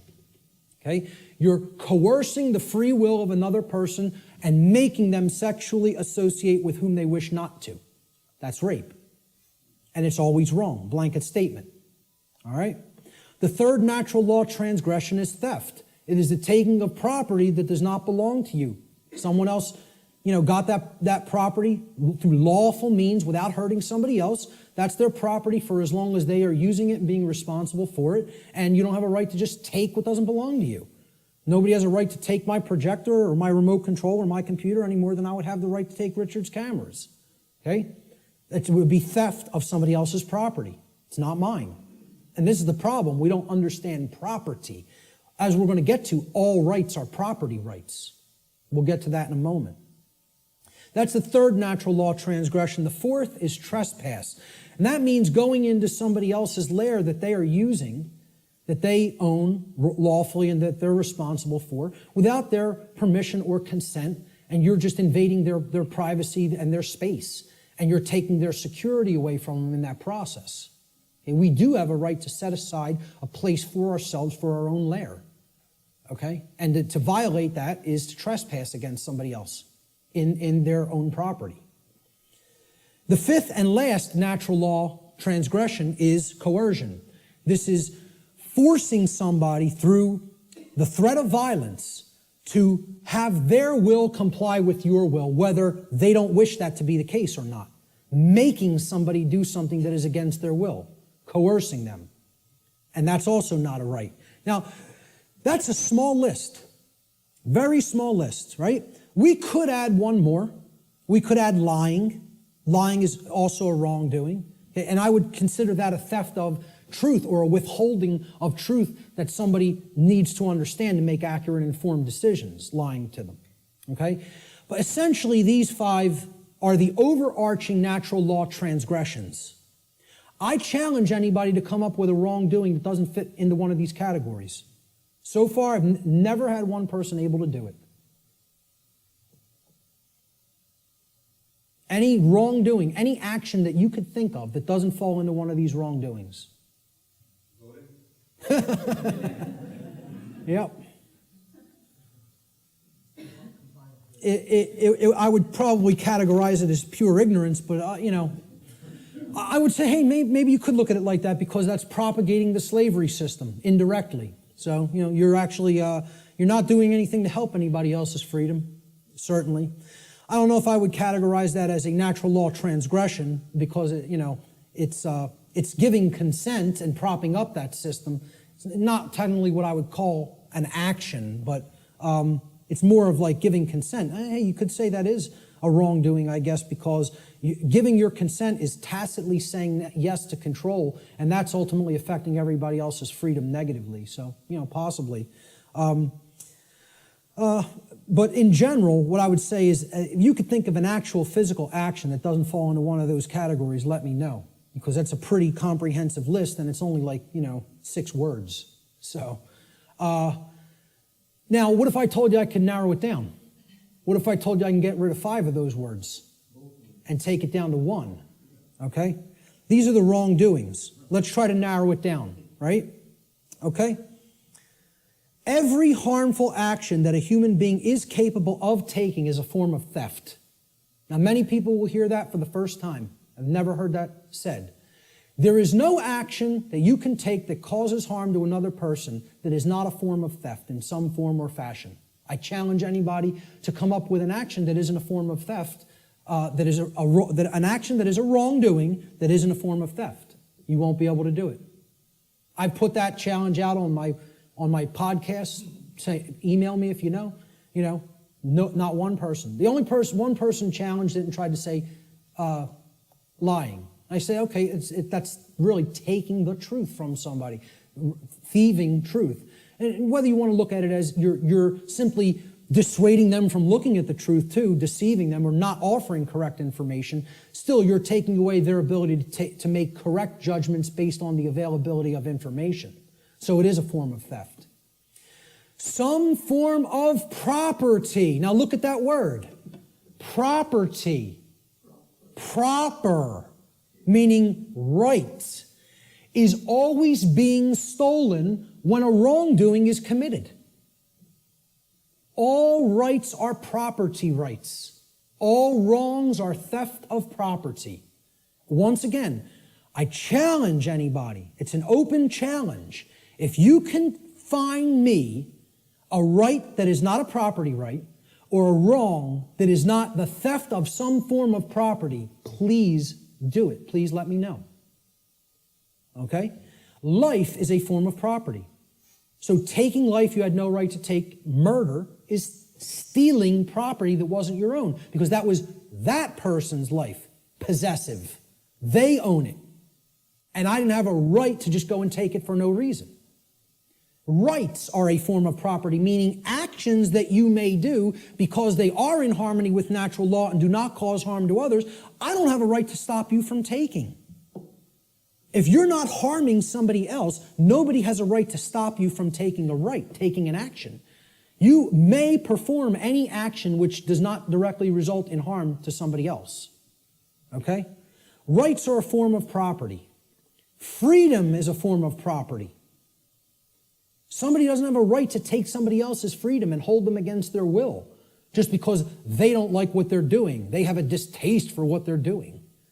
Or they want them to comply with their behavior, with their commands. Okay? They want them to make their behavior comply with commands that they're being given. So, if you really break it down, let's look at the wrongdoings once again. Murder. Is that not the taking of somebody else's life? Assault is the taking of their right to remain unharmed in their person. You're taking their health if you assault them, right? Their homeostasis in their body is being put under assault. And that's robbery. That's somebody taking something that isn't theirs to take. Rape. You're taking somebody else's free will to sexually associate with whom they choose to sexually associate. And therefore that's a property theft, because that's their property, their free will. Theft itself says it right there. You're taking physical possessions that aren't yours to take from somebody else. Stealing. Trespass. You are taking someone's security in their own lair, as we talked about, which you don't have a right to take. That's also their property. Coercion. What are you taking? Somebody else's free will, which isn't yours to take. That's a gift from the Creator, which belongs to each individual. And if somebody's coercing somebody by telling them, you must do this because I said so, and if you don't do this, I will come and do some form of harm to you, that's not a right. That's a wrongdoing, coercion. And it's a form of theft. Exactly. Sure. You must buy this. Imagine this. Great. We're going to take 5 more minutes, and then we're going to take an hour and 15-minute break. So all of these things are forms of wrongdoing. And they're all ultimately one wrongdoing in different forms. They are all theft, every one of them. There is only one wrongdoing. There's only one way anybody can wrong anybody else. Stealing. That's it. Every form of wrongdoing is a form of theft against another being and their property. A living being or their property must have been harmed in order for a violation of natural law or wrongdoing to have taken place. Any action which does not cause such harm is a right. There's the apophatic definition of a right. Through understanding what a wrongdoing is. And I'm telling you, billions of people, not millions, not hundreds of millions, billions of people on this planet do not know this, could not tell you this. Because this is it. This is it, folks, right here. This is the crux of natural law. What is a right? What is a wrong? And I couldn't sleep last night. After we got home, and I never have problems sleeping, ever, ever. I'm just going to tell you this before we break. I was laying in bed last night before I went to sleep for the night. Could not sleep because all I was thinking of is how preposterous. I told this to some people at lunch. I'm just sitting there thinking about how preposterous and ridiculous it is for me to even ever have to utter any of this. The fact that this is not 100% pure common sense knowledge on the earth is so abominably preposterous to me that all I was sitting there thinking is, how could I be going out and explaining this to people? This is what I must do?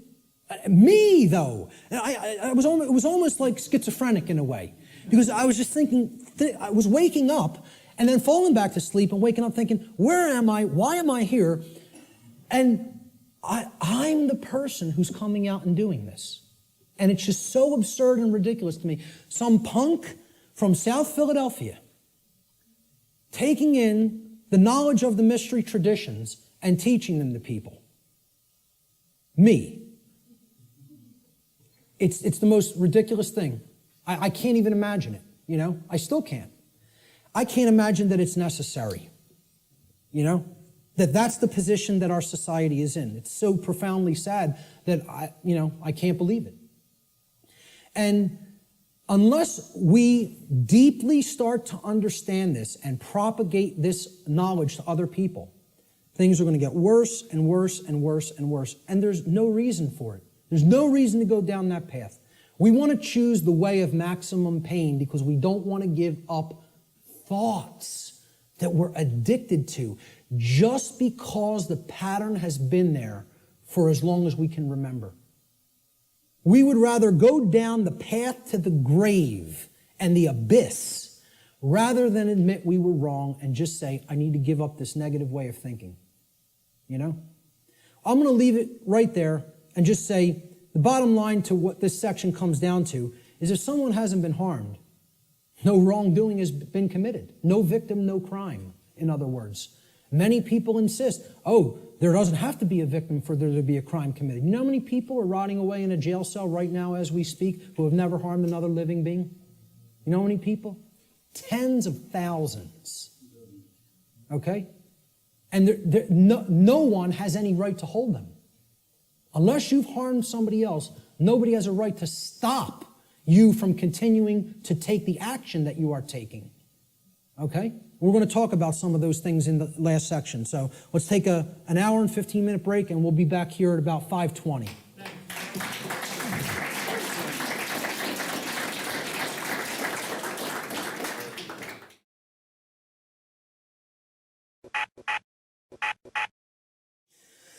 Okay, so we ended before the dinner break. I hope everyone enjoyed their dinner. At the concept that if there is no victim, if no actual wrongdoing has taken place resulting in harm to someone else, there is no crime. And many people are, being jailed for victimless crimes that they've actually never harmed another being, and yet their freedom has been taken away. Another aspect about this concept of the difference between right and wrong behavior is we have to understand that there is no such thing as the ability to delegate a wrong to someone else. No one can say to someone, you may harm him, unchallenged or unaccosted, okay? That you're allowed to do that morally, okay? No more than anybody can say a group of people may commit a wrongdoing and they have the moral right to commit it, to commit that wrongdoing. There's no such thing as that, okay? So this is what many people who believe in things like government believe in, that we can delegate to a group of people who are calling themselves a government something that is not a right and all come together and agree upon, they now possess this right. Rights can't be granted by human beings to other human beings. Everybody is born with the same rights because rights don't come from human beings. Rights, like the laws of nature, come from the creator of the universe. They don't come from human beings. Human beings don't make up what right and wrong are. Right and wrong are inherent to creation and are up to us to discover and recognize what they are and then live in accordance with those principles. So if a specific action is not a right for any individual, that action cannot be, quote, delegated, granted, or licensed to any other individual or group and magically called a right. It does not become a right. If it's wrong, it remains a wrong, no matter how many people believe they can do it or delegate it or otherwise. Similarly, a right can't be turned into a wrong. If it's a right and you're not harming somebody by doing it, somebody can't magically say, well, that's a wrong and you're not allowed to do that. And yet we have things that go right hand in hand with that, and it's called government. An action that is a wrong would forever remain a wrong under natural law. So how do we know what rights are? Part of knowing rights is understand that natural law, the difference between right and wrong, always holds true regardless of a population's belief system. Like natural law being in effect, the difference between right and wrong are not dependent on anybody's belief. They are eternal truths that need to be understood. So this means it does not matter how many people agree that a wrong can be turned into a right or that a right can be turned into a wrong. Such things can never be done in reality. We can believe we can do that and act like that, but in reality, it cannot actually be done. A right forever remains a right, a wrong forever remains a wrong. People can only believe that they can claim such reversals and that this will magically make it so. Unfortunately, most human beings erroneously believe that it is morally possible for them to create and delegate rights, quote unquote, which do not exist, or to take away actual rights from people which do exist. They believe we can do that. So when in doubt as to whether an action is or is not in harmony with natural law, the visualization exercise that I always ask people to do is to imagine a scenario of a planet, a world, where there is only two people, where only two people exist on an entire planet, okay? If the behavior in that circumstance, in that visualized instance, is either a right or a wrong in that instance, it remains a right or a wrong in any size population, regardless of how many people may believe otherwise. Okay? So if a right is a right for one person to do toward another, okay, or if it's a wrong, the action is a wrong for one person to take toward another, population is irrelevant. People will say, well, yeah, if there was a couple of people, that would be okay. But if in a world of 7 billion people, we can't let people do that. Well, this has nothing to do with what right and wrong is. You know, as if they're changeable. Let's look at this scenario. So there's our world, and there's two people, okay? Two well-groomed businessmen. And they're, you know, we're going to look at it at an instance. Let's look at taxation, the concept of taxation. Is taxation of any kind a right or a wrong? Is it morally acceptable and justifiable, or is it something that is actually a wrong? So let's look at what taxation really is. And again, we're not going to euphemize. We're going to talk about it straight on. So here's what taxation is. It's not what I believe it is. I'm getting down to the heart of the matter and describing what it actually is. Taxation is the claim that a specific group of people who call themselves government have been given a, quote, right. They've been delegated a right, okay? We've written down a law, and we say this people calling themselves the government and the IRS have a right to do this particular action, this activity, okay? This behavior. They've been given a right to confiscate, unwillingly, I might add, an arbitrarily chosen percentage of the product of another individual's labor. Now, let me just start with this, right? If you ask anybody, how many are you going to voluntarily pay more taxes? Nobody will raise their hand. And you say, why not?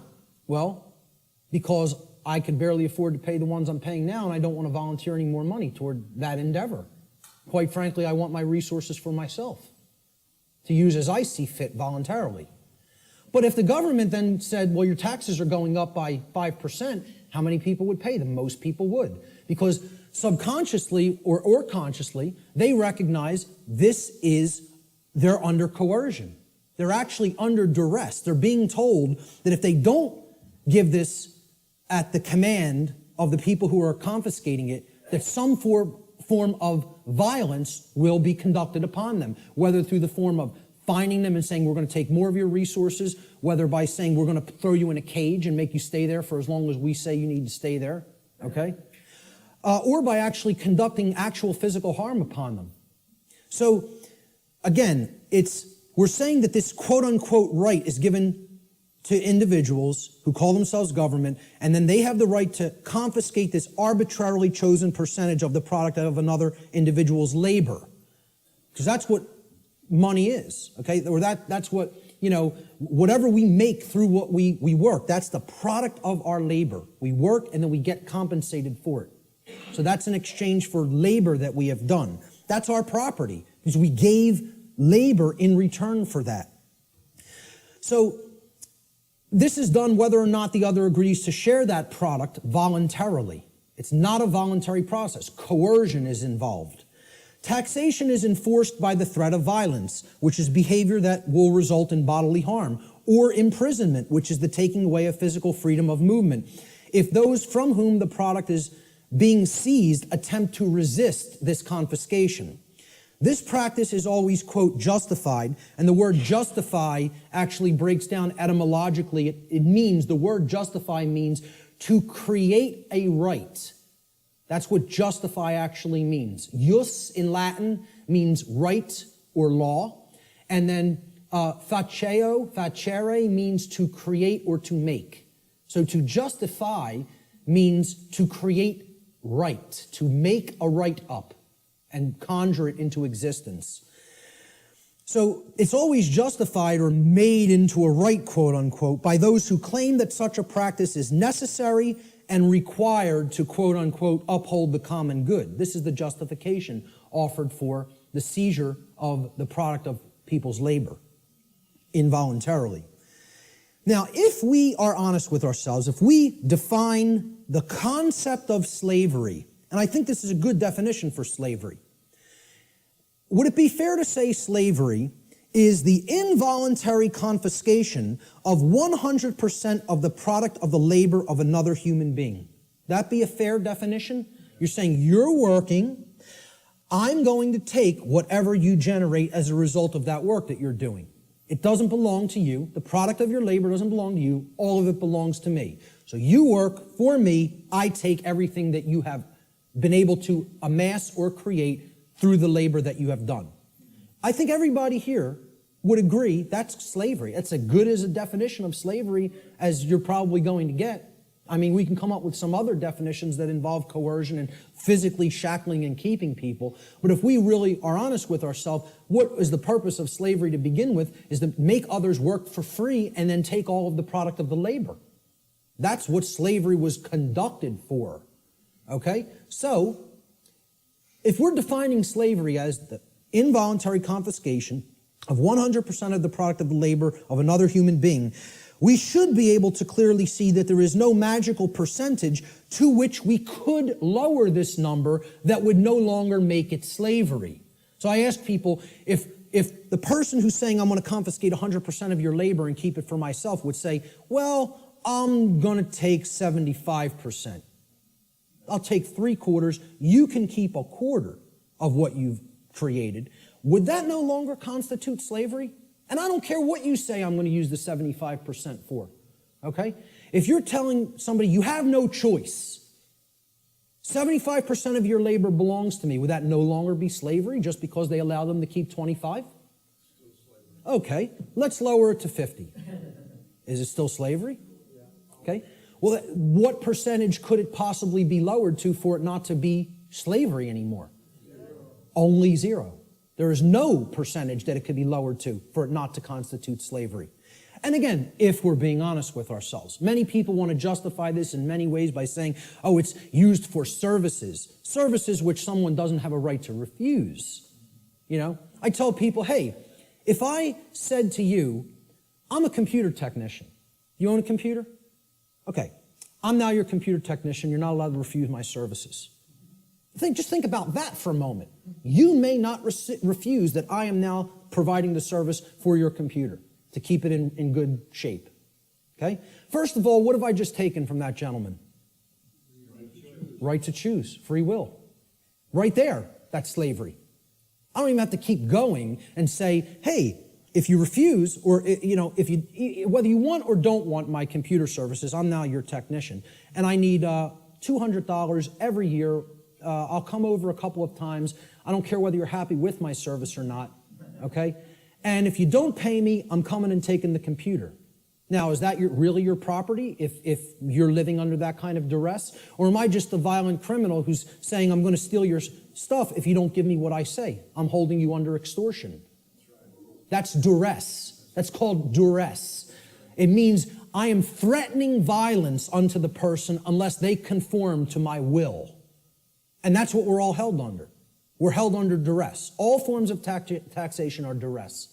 It is a master class telling people you have no right to refuse the arbitrarily set confiscation of your labor that I deem is going to be necessary for what I say it's necessary for. So how could you possibly claim that your home belongs to you if you're paying something called a property tax? That somebody is saying, for the services we provide in this community, you must pay us this percentage, and if you don't pay it, your house is going to be turned over to the government. And you know what that's called? There's a term for that, okay?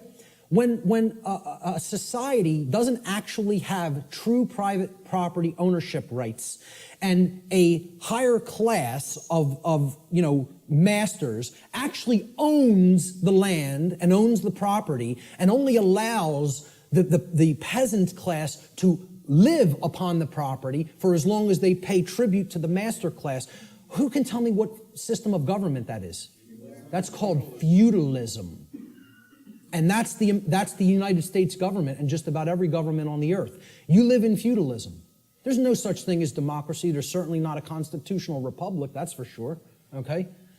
The de facto state of government, which means indeed, in action, is feudalism. And feudalism is just another euphemism. It's a euphemism for slavery. Okay? Because slaves aren't allowed to own property. Slaves aren't allowed to keep the product of their labor. You know? That's all it really is. If we're being honest with ourselves. Once again, there's my catchphrase for this section. Okay? We want to euphemize it, justify it, call it something else, right? I said this to that New Age woman at the UFO conference. And she said, again, I prefer not to see it that way. Well, you're not being honest with yourself. You're lying. It's called lying to yourself. That's what cognitive dissonance is. It's called lying to yourself. Okay? So, if we're being honest with ourselves, taxation's merely a euphemism for theft, violence, and slavery, the practices upon which it is actually based, and since no individual anywhere on earth has the right to claim ownership of the product of another's labor, such behavior can never be, quote, delegated to a group of people and called a right.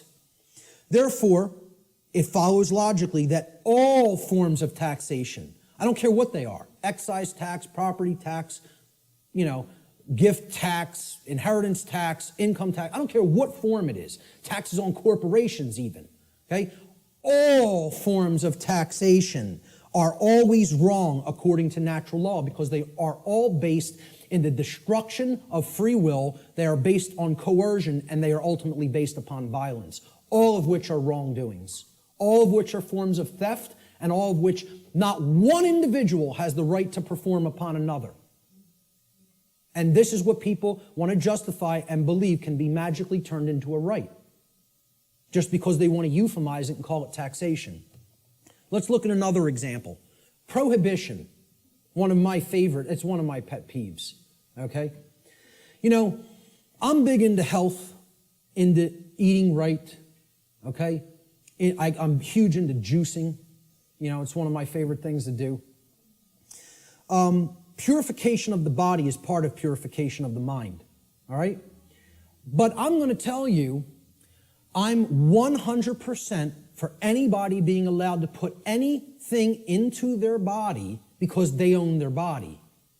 If I want to break up this remote control in little pieces and eat it with a sprinkling of pepper, then that's my right to do so, regardless of what the chips may do to my intestinal tract, okay? There's a reason I have the right to eat this remote if I want to. You want to know why? My body is my property. It belongs to me. Now, we did this in the natural law seminar. We asked people, do you own your own body? almost every single student in the seminar, now, of course, they immediately answer, yes, I own my own body. The students grasp this, okay? The people they were asking the questions to, okay, because the students were doing the tabulation of, accumulating the answers from people that they asked the questions to. And one of the questions I asked them to ask people is, do you own your own body? Almost every student in my first natural law seminar, when they asked people if they owned their own body, they came back to the next class and almost every student said, almost everybody they asked that question to paused for a long time and thought about it. Had to sit and think about this question. Could not immediately spit out, absolutely, my body is my property. And because I think people want to overthink things and say, well, am I going to own my body forever? I'm going to die one day. Does that mean I don't own it now? What's the over-intellectualization and mystification of this concept?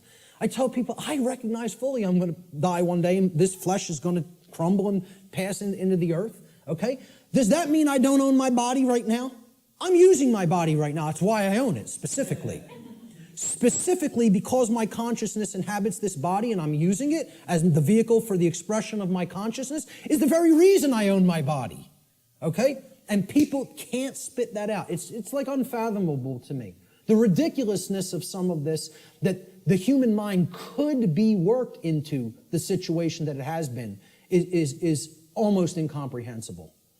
So let's go forward with prohibition, okay? It's the claim that a group of people who call themselves government have been given the right to prevent others from putting any given substance into their own bodies, and if others refuse to comply with those terms, that they will be fined or imprisoned. And it should be self-evident that if an individual's body is actually their own property, and it is, then that individual always maintains the natural right to decide what will or will not be put into their property, which is their body. Why can you put what you want into your car or your home? Because you own it. It's your property, okay? Technically, it should be. I mean, technically it isn't really, but my whole point is nobody else can tell, no other individual can tell you what you can and can't put into your home, okay? Could I tell you, hey, I don't want you putting that jacket in your car. You're not allowed to put it in there. Well, who am I to tell you you're not allowed to put that in there? It's your property, okay? So why would we accept that? Not accept that, but we would accept I can't put something in my own body that I deem that I want in it, okay? Because people can't separate the act of imbibing the substance or putting the substance into the body, okay, from the action that people may subsequently take. And they're two different things. So somebody might go out and want to get smashed tonight and do a bunch of drinking, but if you then go out on the street and start clubbing somebody with the nearest available blunt object, you don't have a right to do that. You had a right to go drinking, okay, any more than you would have a right to go snort some cocaine or bang some heroin into your arm, okay? I don't think those two things are particularly good ideas, but I support your right to do it. But hey, if after you do those things you go and hurt somebody else, you got to be held accountable for the actions you just took. That's what personal responsibility is all about. And these two things need to be delineated from each other. We have to clearly be able to separate the act of the right to put something into my body and me still being personally responsible for what I do with my body. Okay? So, understanding that this is a claim made to tell people that I'm going to make the decision about what you put into your body, we can easily see this claim of this right to command what will or will not be put into the body of another person. What it actually amounts to is a claim of ownership upon the body of another person. If I'm telling you you can't drink orange juice, I'm making a claim, your body belongs to me because I'm going to decide what goes into it or what does not go into it. Okay? So if I say carrots are off limits for your consumption, sir, and they may not be ingested, I've just made a claim that I own your body. Well, what's the claim on the ownership of another person's body called? Slavery. If we're not euphemizing it, and if we're being honest with ourselves, okay? Prohibition is merely the claim of ownership upon another person's body is called slavery. Therefore, prohibition is merely a euphemism for slavery that is backed by violence, regardless of the justifications made by those who claim such practices are, quote, necessary for the common good. That's always the justification. Since no individual anywhere on earth has the right to claim the ownership of another person's body, such behavior can never be delegated to a group and magically termed a right. Therefore, all forms of prohibition are always wrong according to natural law. Doesn't matter what the substance is. Doesn't matter what it is. How destructive it may be to the body or brain. Look, if I want to go under my sink, take some cleaning supplies and make a nice cocktail with some lye and some roach poison and some rat poison, stir it up in a water solution and go glug, glug, glug, glug, glug. That's my right. Want to know why? Because I own my body. I own my consciousness and my body, period, the end. So if I want to do that, that's my right to do so. Okay? Nobody has a right to tell me what I can and cannot put into my body. Yet we accept this because of these justifications that, it's for the common good. Forget what rights are. It's for the common good. We need to accept slavery for the common good. Yeah, it works out like that. So how about licenses and permits? These are claims that a group of people who call themselves government. And again, we're going back and visualizing. Imagine one person trying to make this claim to another person. Nobody would find it legitimate. Nobody would find that one person may make that claim to another person. Yet we think these other people called government have rights that individuals don't have. That's what we think. That's called mind control. Mind control is getting people to accept some people have rights that other people don't have. That's what it is. So go back to that visualization exercise. Can one person make that claim over another and have it be legitimate? Of course not. So if nobody has that right, how could that right be delegated to somebody else? It can't.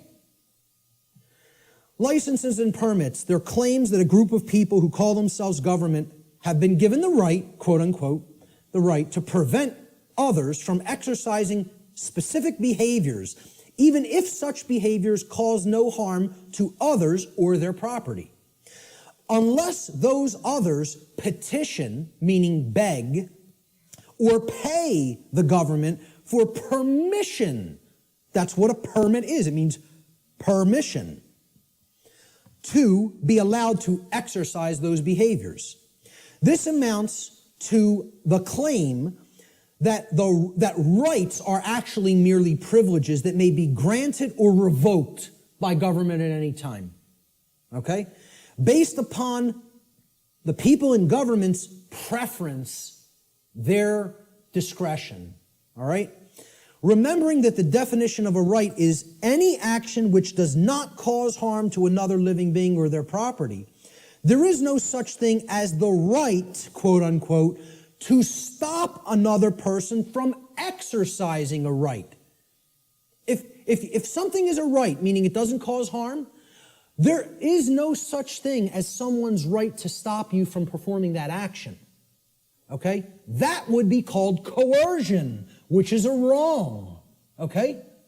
So the actual ingestion of, let's say, marijuana, for example, harms no one else. You can put that into your body, sit there perfectly peacefully, and not cause harm to another living being. That's called a right, for the very specific definition that it caused no harm. Okay? I would not have the right to tell another individual, you may not do that action.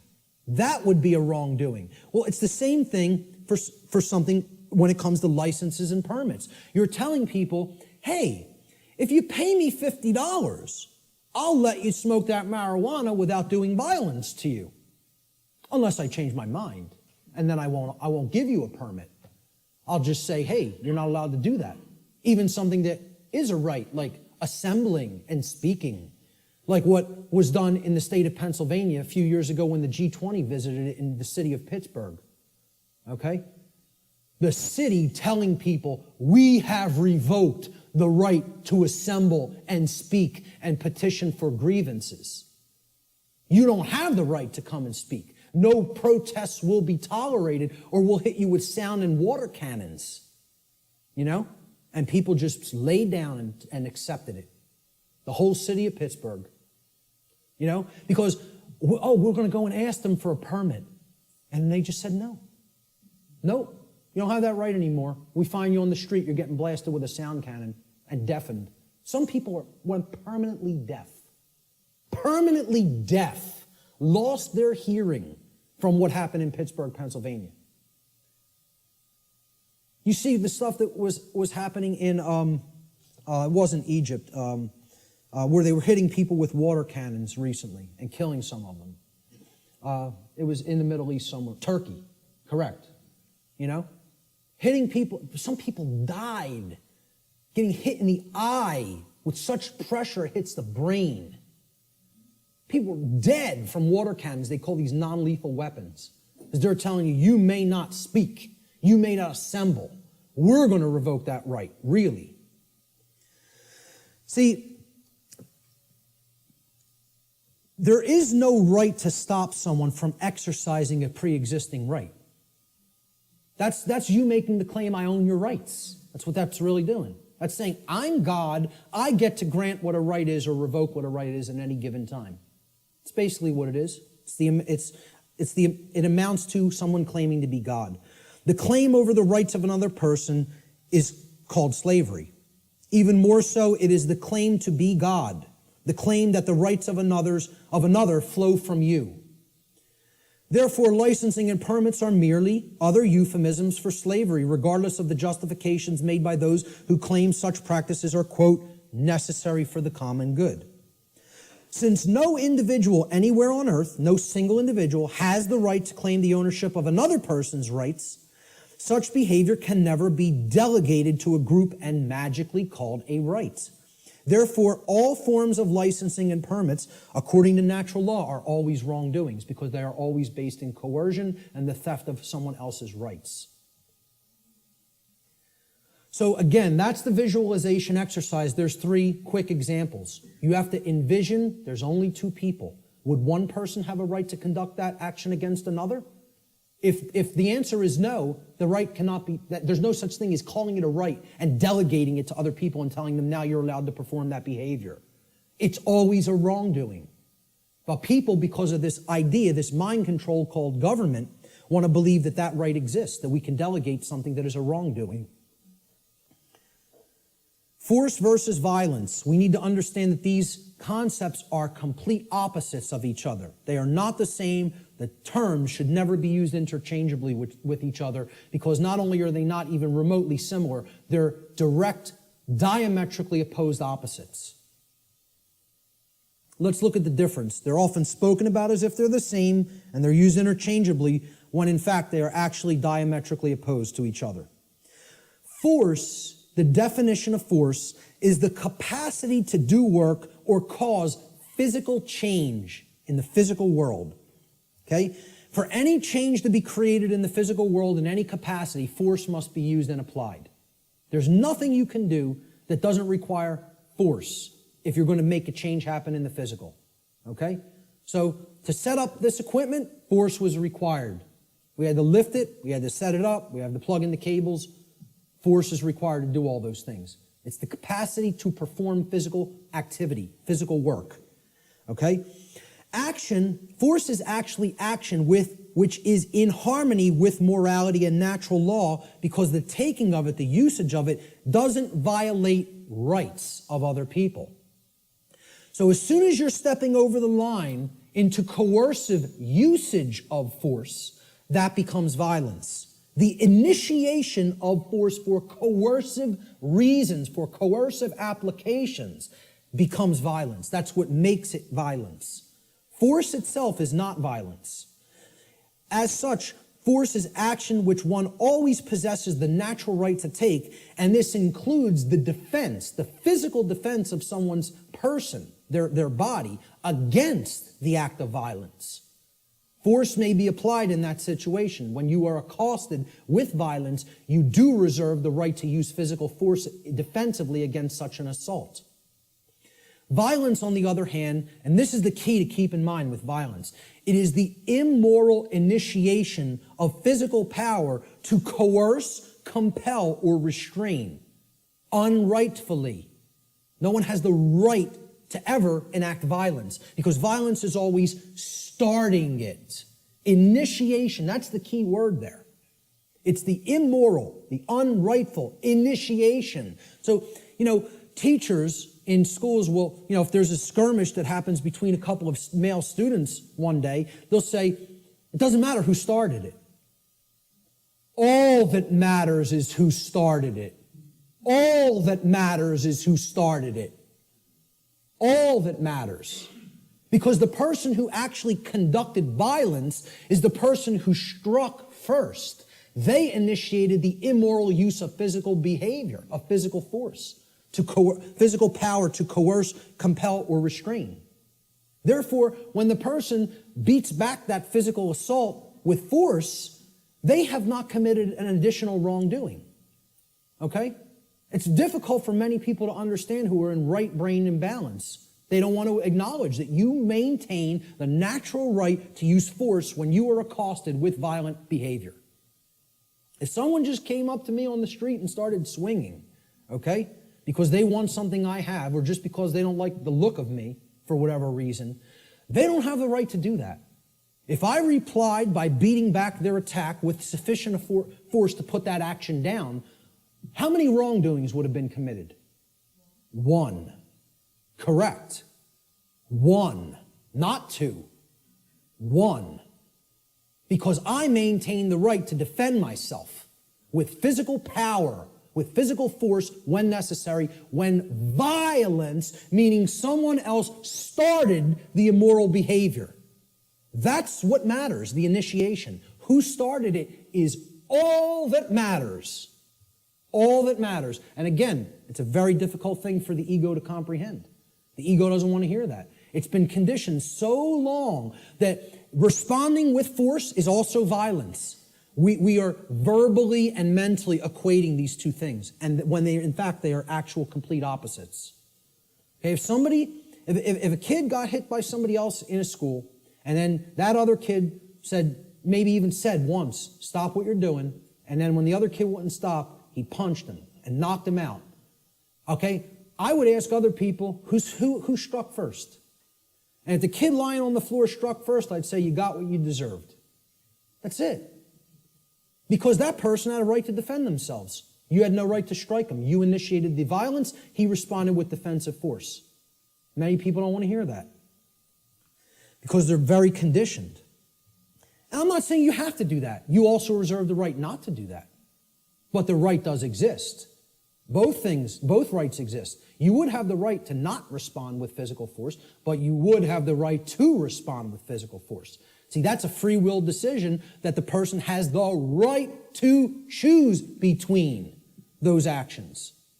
I don't even look at either one of them as the high road. Personally, I think if somebody keeps beating somebody and keeps conducting violence to them, and the other person keeps accepting it and never rebels against it and never uses any force to put it down, I almost look at that as the low road. I'm not a pacifist. Not a pacifist. Okay? I am 100% about non-violence, meaning don't initiate harm to other people. Don't start it. Don't start none, won't be none. In street lingo. That's how it really is. Okay? But if somebody else starts it, they're asking to be put down with the amount of physical force that is required to put down the act of aggression. Violence is coercive action. See, that's the key. It's always coercion. Saying, you're going to do what I want you to do, or then I'm going to strike. Then I'm going to commit the act of violence. It's coercive. It's action which is always in opposition to morality and natural law for the very reason that it involves the violation of others' rights. That's why it's called violence. It's a violation. The act of violation resulted in violence. Your rights have been violated. That's why it's called violence. It's the same root word. Violence is action which one never possesses the right to take, ever. There is no such thing as the right to commit violence. Doesn't exist. Because violence is the immoral initiation of physical power to compel, coerce, restrain, which no one has the right to do. No, you don't have the right, no one does have the right to initiate that type of action. Force, on the other hand, there is a time and a place to exert that force in a defensive capacity. All right, so we'll talk about that here. This piece of trash comes up to somebody on the street and says, give me everything that's valuable. I want your shoes. Oh, they're leather? Take them off. Take the wallet out, all the jewelry. Give me your purse. Give me your wallet. Okay? It's called a thug. Nobody would believe he has the authority or the right to do that, and we would have the moral obligation to obey this criminal. You know, if the criminal started calling himself government, we might start believing him. Right? But let's say somebody on the street saw what was being done, took out their own 9mm and blew this guy away. How many acts of violence were committed? One. They would look at it like that. But what I understand. But again, that's somebody saying, I prefer not to see it that way. Well, again, perception and reality do not really align in many cases. They're not the same. That person is incorrectly perceiving what is. They're not seeing the truth. And many people don't want to hear that that's the truth because they're very conditioned and they are very well-behaved slaves. You know, as harsh as that is to say, they don't want to understand that the inherent right to use force against violence exists and is always our right. Always. Now, I'm not telling you go out and immediately do that either because the perception is so screwed up in the body of humanity that the majority of people don't believe that would be a right. And they'll persecute you for doing it. You see, the self-defense principle is continuously being eroded. Human beings possess the natural right to defend themselves from violence with defensive physical force. A person who is accosted by violence possesses the right to stop the person who is conducting the violence from continuing to do harm to them with any amount of force that is necessary to stop the attack or the assault, okay, up to and including deadly force. I would say, if you want to be nice about it, give the person one verbal warning to stop. Say no once. After that, it's on. That's it. And that's really my policy. Okay? That would be my policy on the street with an individual. The problem is here, the so-called authorities of the government, like you say, don't want to see it that way, and they're constantly trying to take this right away from somebody. They're constantly trying to say, no, we own the monopoly on the usage of force, and all you may do is wait and be accosted and assaulted until one of us shows up. Well, you know what that's called? It's called a big crock of bullshit, is what that's called. And it shouldn't be accepted by anyone who has any common sense. Shouldn't be accepted by anyone. Unfortunately, again, like I said, people are very, very well conditioned. And they think that this is an example of two wrongs don't make a right. There's no two wrongs committed there. There's one wrong committed, and then there's a right that is being exercised. Big difference between exercising a right that involves the defensive use of force and committing a wrongdoing which involves the initiation of violence. And people got to get clear on this. They have to get clear on it. So the question becomes, does violence magically become a right when it's conducted by government? When they shut down people's free speech rights and assembly rights? Or when they conduct direct theft from people through what's this euphemized form of slavery called taxation? And like I said, I'm not asking you to accept or believe taxation is slavery. I'm telling you, if you don't understand that, you're wrong. I don't care what you think. I'm telling you it is that way in truth and in reality. Taxation's slavery. Shutting down of people's rights is slavery. Telling people what they may or may not put in their body is slavery. It's not my perception. That's what is. Okay? And that's what we're accepting as a people. We're accepting that. These people have no more right to do it than any other individual would. And this concept brings us to the way I try to define and explain to people what real spiritual enlightenment is. Because what the New Age community is telling you that an enlightened being looks like is equally as a big crock of bull of what people who don't understand self-defense, the self-defense principle, believe. Okay? Enlightenment is not what this New Age nonsense community is trying to tell people that it is. All right? It's not about not taking action and sitting under a tree and meditating until you're magically enlightened. Okay? Enlightenment means knowing what's going on around you. Enlightenment means knowing what's going on within you. Enlightenment means truly knowing the true objective difference between right and wrong and living that in your life on a daily basis. Enlightenment means not aggressing upon your fellow human beings, but not agreeing voluntarily to be aggressed upon by them either. Okay? There's two pillars, two dynamics that go hand in hand with real enlightenment. I call this the two pillars of enlightenment. Okay? So here they are. The first pillar is the sacred feminine principle. This has been called the non-aggression principle. All right? It is the simple law of don't engage in violence. Or, quite simply put, don't steal. Don't steal. We talked about that. That's what all spiritual law can be boiled down to. Don't steal from other people. Don't take what isn't yours. Don't take life that isn't yours. Don't take property that isn't yours. Don't take rights that aren't yours.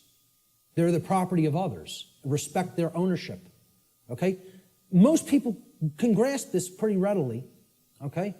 And even in the New Age movement, they grasp this. In other words, don't immorally initiate non-rightful use of physical power to coerce, constrain, or compel the rightful physical behavior or free will choice of another sentient being.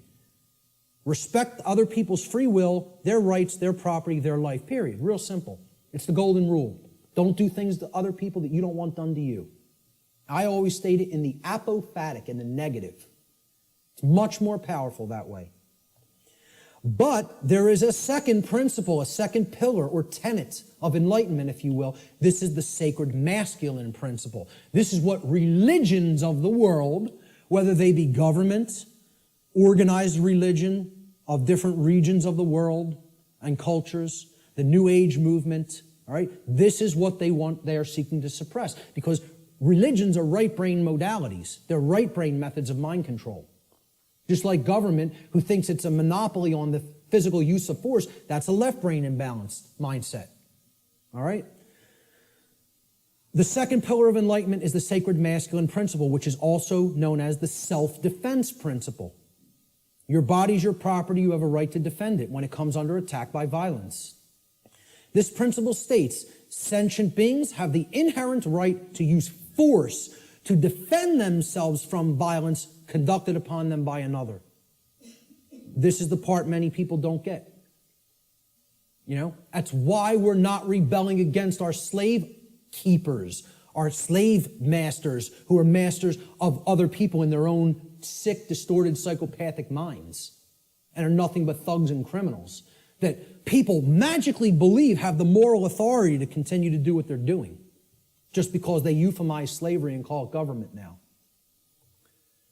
That's the sacred masculine principle. There is no such thing as an enlightened being that doesn't fully grasp both of these principles anywhere. Never has been. There's no such thing as half measures. You got to get them fully, both, or you're not there. And that's the problem. We're not all the way there.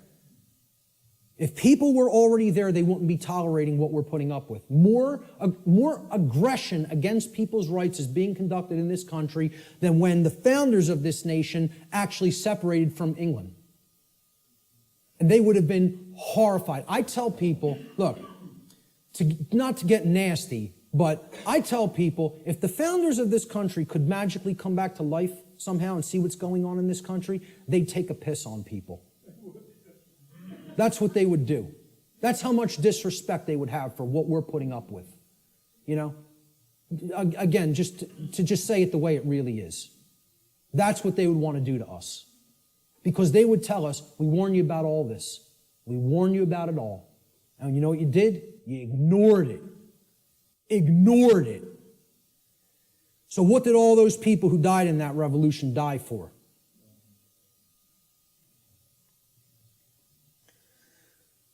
We have to understand true ownership.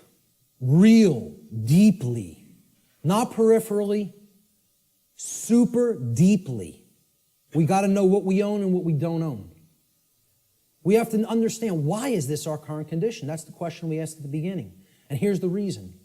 The reason our species continues to experience a systematic and growing loss of freedom is because we collectively do not deeply understand ownership, and we continue to commit and condone theft.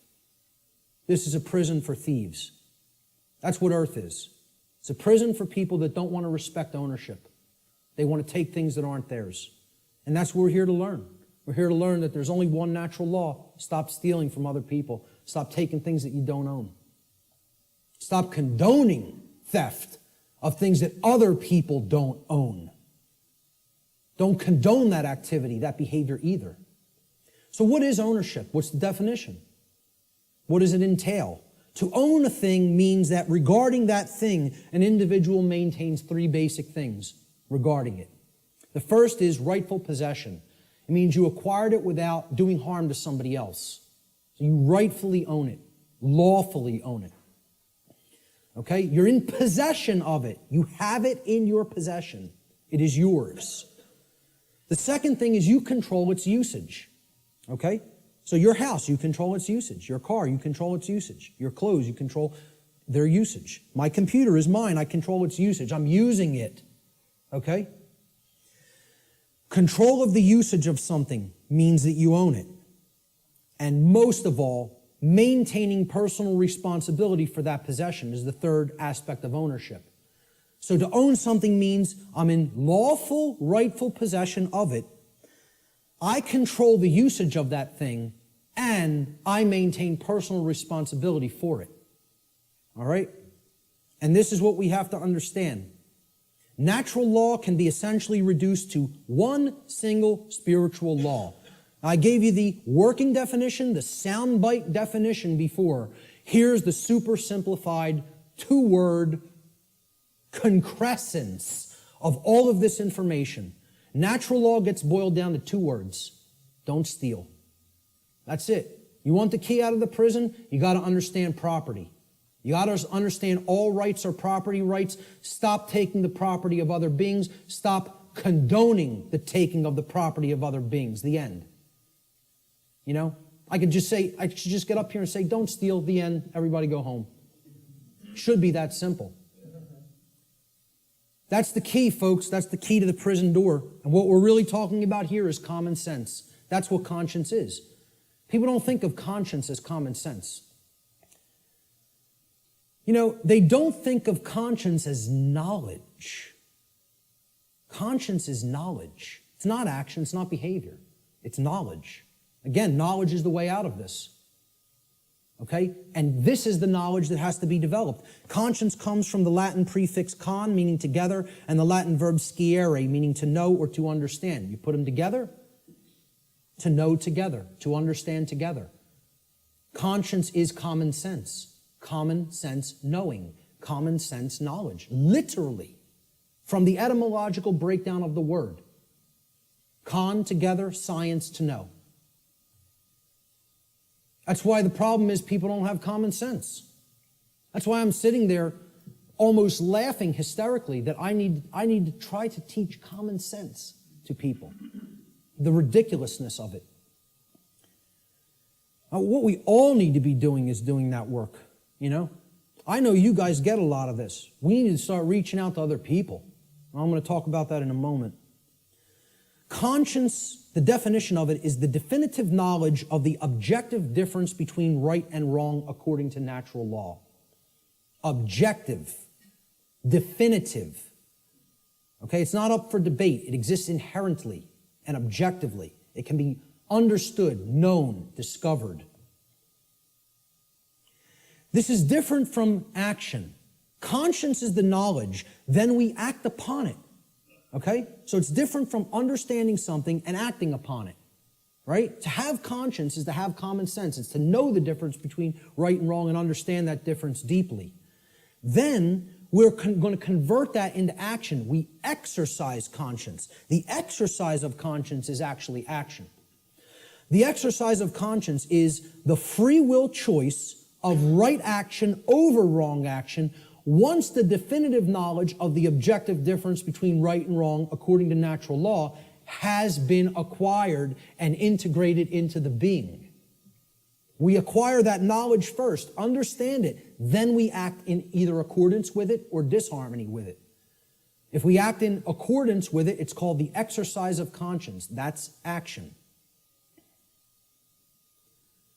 The law of freedom. This is one of the basic laws within the body of natural law. It's real simple. The law of freedom states that freedom and morality are directly proportional. It's a mathematical equation that works 100% of the time flawlessly. As morality increases, freedom increases. As morality declines, freedom declines.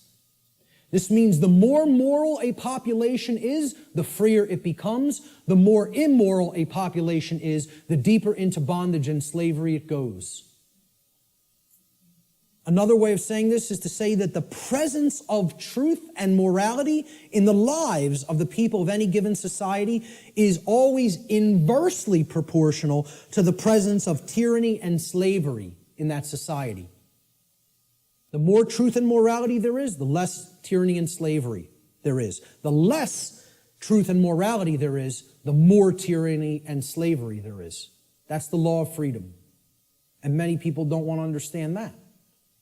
That these two things are inextricably interwoven and connected and can never be separated from each other. The presence of truth and morality in a society and the presence of freedom or its lack in a society. True freedom can never exist in a society that embraces moral relativism, which is the idea that there is no inherent and objective difference between right and wrong. So that humanity may just arbitrarily create or decide right and wrong for themselves. That's the ideology called moral relativism. As I've said before, it is the second tenet of the satanic religion. And it is deeply entrenched in this country and in the world. In our polls that we conducted, the psychological little tabulations that we did asking several people questions, 2/3 of people were moral relativists. 66%. Think about that. 2 out of 3 people believe there's no such thing as an objective difference between right and wrong and feel these are just constructs that exist by human beings and we get to make up what's right and what's wrong. 2/3 of people. That's where we're at. That's where we're really at. Natural law versus man's law or government.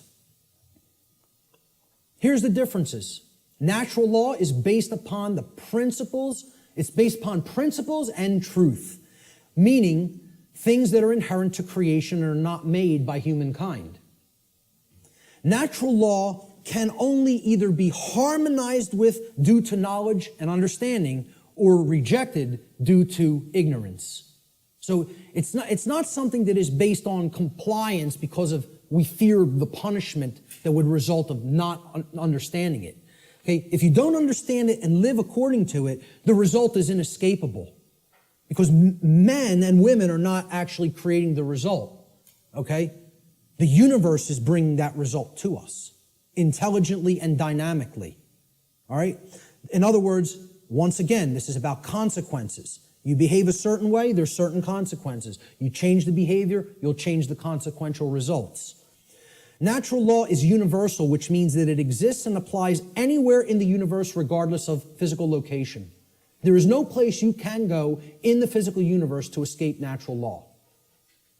Let me know if you find a way out of this universe and into another where natural law no longer applies, and we'll take a look at it together. But until you figure out the way out of this universe and into a place that's not governed by law, you're bound by natural law. Okay? Natural law is eternal. It will exist for as long as the universe exists, and it is immutable.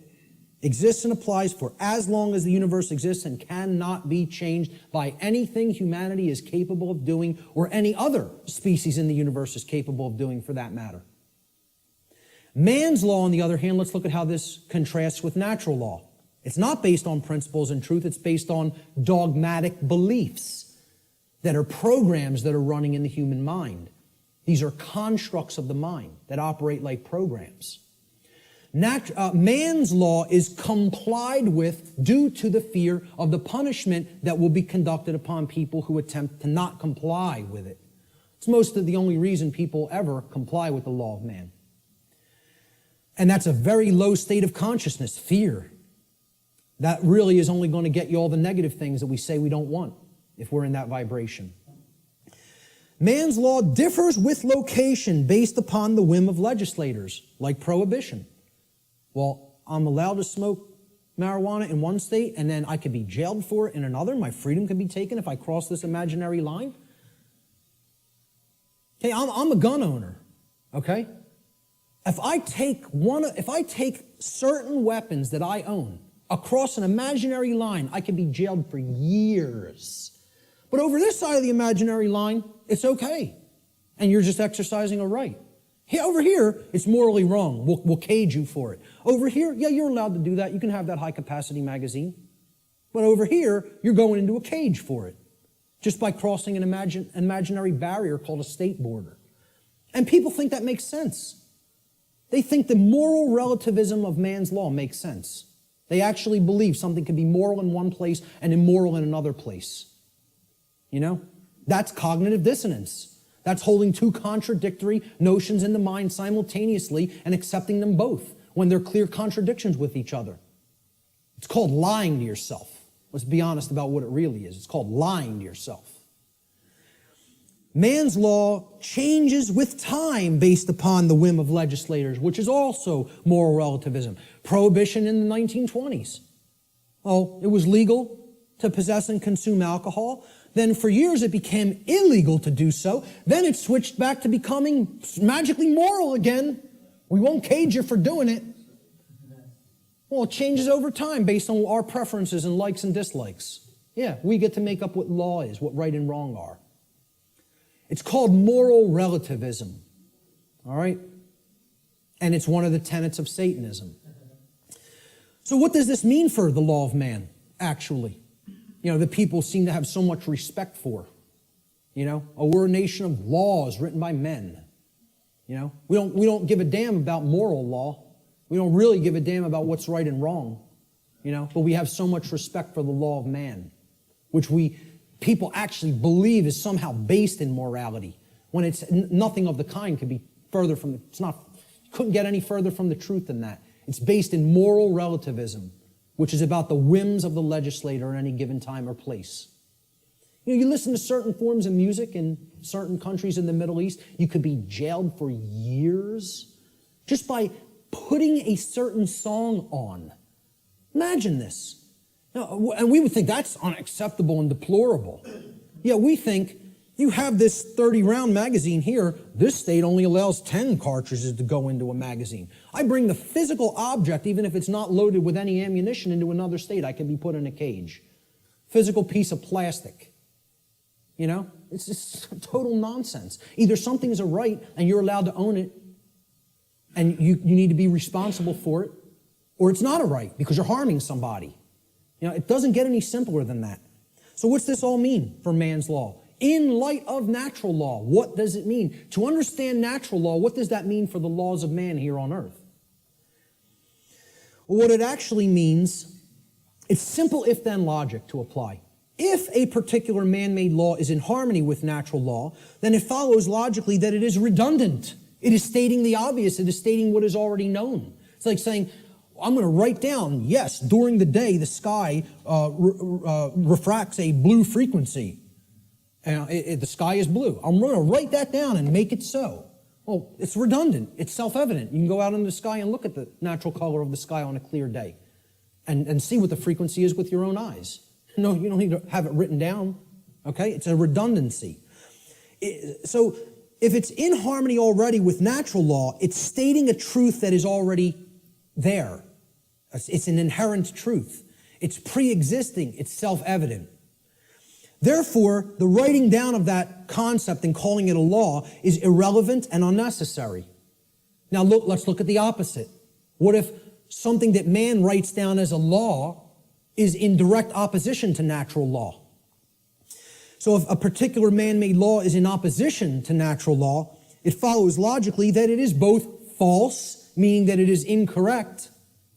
Okay, that's what natural law is. It's based in truth, that which is. And it's also immoral. Because if it's not based in natural law, it means that it is doing something that is actually harming somebody by taking something from them that doesn't belong to you.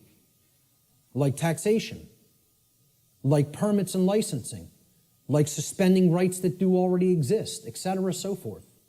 All right?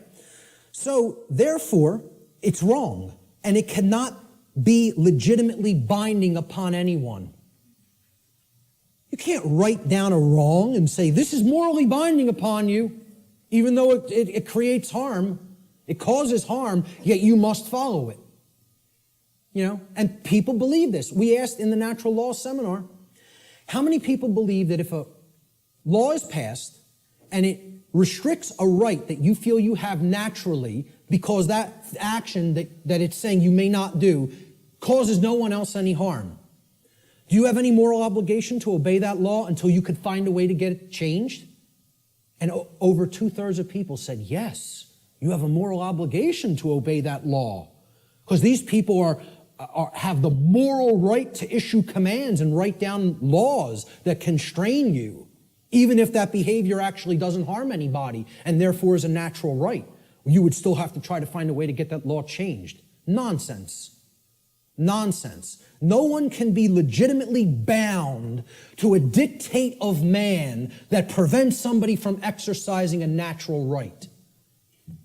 It's called mind control, is what it's called.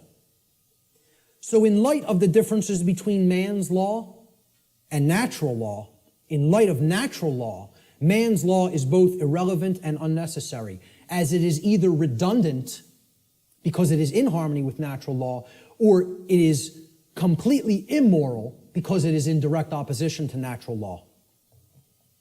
This is a system of slavery that is not needed. There is equality under natural law, perfect equality. Everyone has the exact same rights. No one has any more or less rights than anyone else.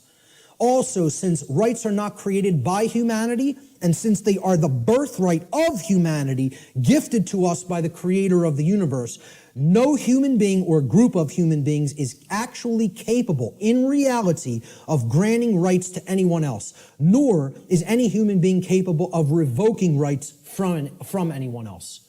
Everybody has the same rights. No one can make up a new right. No one can grant a right to somebody that is actually a wrong. Does not exist, never has existed, never will exist. This is an illusory belief system. All right? I'm not telling you people don't believe that can be done. I'm telling you in reality, in truth, it can never be done. Chris Leispooner phrased it pretty well. He said, government is nothing but men acting in concert. The morality and value of government, like any other association of men, will be no greater and no less than the morality and value of the men comprising it. Since government is nothing but men, its inherent, quote, authority to act is in no way greater or different than the, quote, authority to act of any individuals in isolation, like that example of two people on the planet.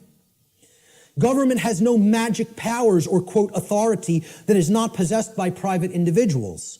Let he who asserts that government may do that which the individual may not do assume the onus of proof. That means the burden of proof, and demonstrate his contention. And you know what? There's nobody on this planet that can do that. Because when it comes down to it, if you're telling somebody else they may either commit a wrong against somebody else or prevent someone else from exercising a right, that's a lie. And that does not exist. Not in reality. It exists in a diseased mind is where it exists. Only in a sick mind is where that belief exists. You have to be imbalanced in the mind, in the psyche, to believe that that's true. It's a mental illness. I mean, that's what it really is. The word government, you break it down. People say this word every day almost, and yet they've never looked at the etymological roots of the word. It comes from the Latin verb gubernare. Once again, no V in classical Latin. No V, okay? So again, V's were rendered as either B's or P's in classical Latin language. So you could write this in what would be more modern Latin as gubernare with a V. But in classical Latin or ancient Latin, there is no V, so it would have been rendered with a B, gubernare. Now, what's the election of a governor called? It's called a gubernatorial election. Gubernatorial. Gubernare is in there, okay? Gubernare means to control. The verb gubernare in Latin means to control. The Latin noun mens, which is where the second part of the word ment is derived from, means mind. Okay? So you put these together, and the word government actually literally, from its etymological roots, means to control the mind, or in other words, mind control. Now, I'm going to put something else up here for a moment. The etymological origin of the English suffix ment, M-E-N-T, is often debated in this etymological breakdown, all right? And I've gotten stuff about this constantly, and I've told people I'm not interested in hearing about it anymore. I know where this comes from. I know why the creators of the English language made it so, made it like this, okay? It is overwhelmingly clear by people who have studied linguistics and the origins of words, okay, in English from ancient languages, that the creators of the English language deliberately chose the Latin noun mens, meaning mind, to represent or mean in English the state of or the condition of. And this was done in direct keeping with the first principle of natural law, as we've already discussed, the principle of mentalism, which demonstrates that in order for any particular thing, event, or circumstance, any state or condition to exist in manifested reality, as it currently does, which is known as the plane of effects, it must have first existed in the plane of causality or the mental realm, the mind. Okay? We've already looked at that principle of natural law. So, anything that ends in ment, the original etymological derivation means that it was made that way first by a state of mind which led to its creation in physical reality. Okay?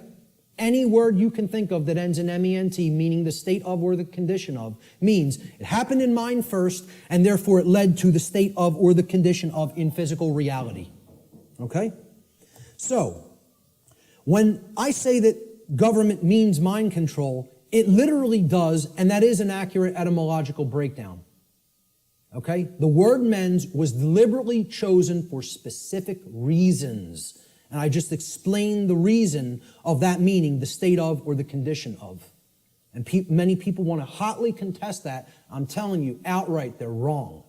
They don't understand why that was chosen. Mens, meaning mind, was chosen deliberately to mean the state of or the condition of. Government is based on this illusory and false concept called authority. People think certain people are authorities, that they actually have rights that other people don't have. The right to command, compel, coerce, and tell people, this is right, this is what you're going to do, and if you disagree, I have the power to actually compel, coerce, or constrain you against your will, if you're not harming anybody, even in the taking of that action. Authority is based upon an equal illusion that is called jurisdiction. Now, if we break down this word, it comes from the Latin noun. Jurisdiction comes from Latin, jus juris. Jus juris in Latin means law. Juris is the possessive case. And the Latin verb dictere. So, jus dictere, juris dictere, jurisdiction. Okay? Dictere means to say or to speak.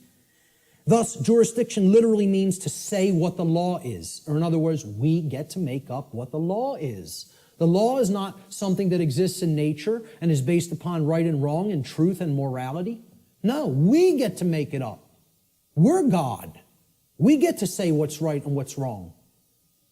And therefore, since we make the law, We're the owners of these people. They're in our jurisdiction. You know, we own them. And we get to make up what they're allowed to do and what they're not allowed to do. Authority ultimately is an illusion, again, of a diseased mind, a diseased psyche, based entirely in violence and built upon the erroneous and dogmatic belief that some people are masters who have the moral right to issue commands and others are slaves who have a moral obligation to obey the commands of the masters. I don't care what you want to call it. You can euphemize it any way you want. I call it what it really is. Slavery. That's what it really is. Doesn't come down to anything else. You can call it whatever you want, euphemize it, try to make it sound as nice or as pleasant as possible. It's all one thing. It's called slavery. It's always immoral, and it needs to be ended. That's it. And we have to develop the knowledge and the courage to end it. The knowledge, the care, and the courage to end it. The belief in the legitimacy of, quote, authority, this illusory nonsense notion, is the belief in the legitimacy of slavery. Anybody who believes in that authority is legitimate and government is legitimate, whether they want to admit it or not, or know it or not, or understand it or not, I don't care what they believe. They are advocating the legitimacy of slavery. That's not my belief. I don't care who calls that my belief. I'm just looking right into the camera and saying this, because I know the people in this room know that that's not my belief. I'm telling anybody who's listening to this, that's not my belief. That's eternal truth. Eternal truth. Okay? You believe in these concepts, you are a supporter of slavery. The end. That's how it really is. Not because I said so, because that's how it really is. Okay? And that's called mind control. For somebody to believe that slavery is legitimate, you gotta be under deep mind control. You gotta be either that or a sick, psychopathic, absolute piece of garbage. Okay? One of those things or another is true if you believe in those concepts. And again, I'm not afraid to tell it to somebody right to their face like that. I don't care. I'm not here to serve truth, make friends, or be liked. I'm here to tell people what the truth. I'm not here to serve human beings, make friends, or be liked. I am here to serve the truth. Whether it will be accepted is not up to me. I'm doing what I'm charged to do by creation. Okay? Whether it's accepted is somebody else's karma, not mine. Ultimately, authority is the idea that man can become God and through, quote, jurisdiction, dictate the law. What the dark occultists of this world, who are behind ostensible governments in the world, you know, they set up all of these institutions as temples, right? What this sick psychopathic priest class ultimately believes is they're going to become God. We're going to turn natural law on top of its head, and we're going to rule in hell. That's it. We're going to rule in hell. It's a religion. This is a religion. Okay, government's a religion. The concept of authority is a religion. Most people don't see it that way. And I mean religion in the term of false religion. Okay? It comes from the Latin religare. I laugh when I hear people say it comes from relegare. Or relegare, R-E-L-E-G-A-R-E, or relegare, okay? Which means to read over again. To go back over something that you've already read and read it again. It's the most ridiculous, nonsensical derivation I've ever heard for the word religion. To reread. I mean, please, let's put this to bed, folks. Religion does not mean to reread. It doesn't come from relegare or relegare. I can't remember which infinitive is used for that verb offhand, but it comes from religare, hence religion, R-E-L-I-G-A-R-E. All right? Relegare means to tie back, to hold back, or to thwart from forward progress by tying or binding. Tying up so that you can't move forward. That's what relegare is, and that is the etymological root of religion. Because a false religion is a system of control that is based in unchallenged dogmatic belief, which keeps the mind in a prison in order to hold back the progress of consciousness. And that's where the bulk of humanity is at, in a brain cage. They're in the mind cage, okay? There is a positive connotation of religion. It also means to reunite with. And what we need to reunite ourselves with is the truth and common sense and natural law and a knowledge that there's no such thing as legitimacy to slavery. That's what we need to reunite with, you know? And then we'd be living with true religion. We'd be practicing true religion instead of fake religion. We got to stop trying to make our religion truth. And we got to start making truth our religion. That's what needs to be done. So what's the one true divide that exists in humanity? People say, oh, this is separation talk. We're all one. No, we're not. There is one true divide that does exist in reality. And here's what it is. The one true divide that separates humanity into two distinct types of individuals. The criteria for this divide is whether or not an individual believes in, quote, authority, and therefore believes that there is legitimacy to slavery. The two groups of people are the people who know slavery is never legitimate and people who believe that it can be legitimate. That's what actually separates humanity. See, all the other things, divide and conquer. Race, religion, sexuality, income, religious belief systems. These are all divide and conquer techniques. There's one real difference, whether somebody believes in slavery or not. And of course, people have called this difference statists and anarchists, right? So here's a couple of memes that I picked up on Facebook. Statism is the brilliant idea that we give a small group of people the right to kidnap, imprison, harass, steal from, and kill people so that we can be protected from people who kidnap, harass, steal from, and kill people. Yeah, that makes a whole lot of sense if you ask me. I think it's going to work out brilliantly with that system in place. Okay? An anarchist, I couldn't find any good pictures of anarchists because they're all fake anarchists who want to destroy property and think that they're somehow doing the world some good. You know, the black bloc. They're really communists in disguise. Okay? When you really boil down to it, they don't know what anarchy is at all. They're just some, Marxists who thinks that that ideology, that junk ideology is some kind of a pathway to freedom. It's a bunch of left-brain clowns who have no understanding of natural law. Go put your polka dot jumpsuit and some floppy shoes on. And go get yourself a nice clown nose. Seriously, because that's what those people are. They're a joke. They're a joke. They don't know the first thing about what freedom is. Not the first thing. Okay? So, I was looking for good pictures of anarchists. So I was going to put, maybe myself, Larkin Rose, Freeman, Frater X, people who get all this stuff. Who I personally like their work. Michael Tessarion, etc.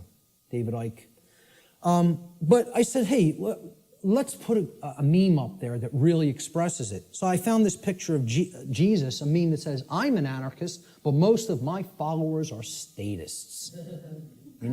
People who are these fake-ass Christians who believe they somehow are following the teachings of Christ, and they believe in government, they believe in financial institutions, they believe in organized religion. These are the three things that killed Christ, if you even accept the historicity of the event. Who was Christ waging basic conflict with? The Pharisees and Sadducees, the organized religious order and controlling religious orders of his day. Okay? What really got him into deep trouble, he was pissing them off, but they were already on the wane. The old world order was on the way out, and the new world order was already on the way in at that time. He got himself in real trouble when he went against the financial institutions, the money changers at the temple, taking people for a ride for temple coins, right? And he flogged their ass. He took out the switch on them, right? Not somebody who never got angry.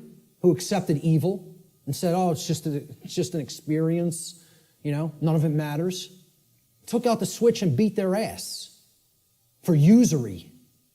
Okay? And then who finally put them to death? The police of their day.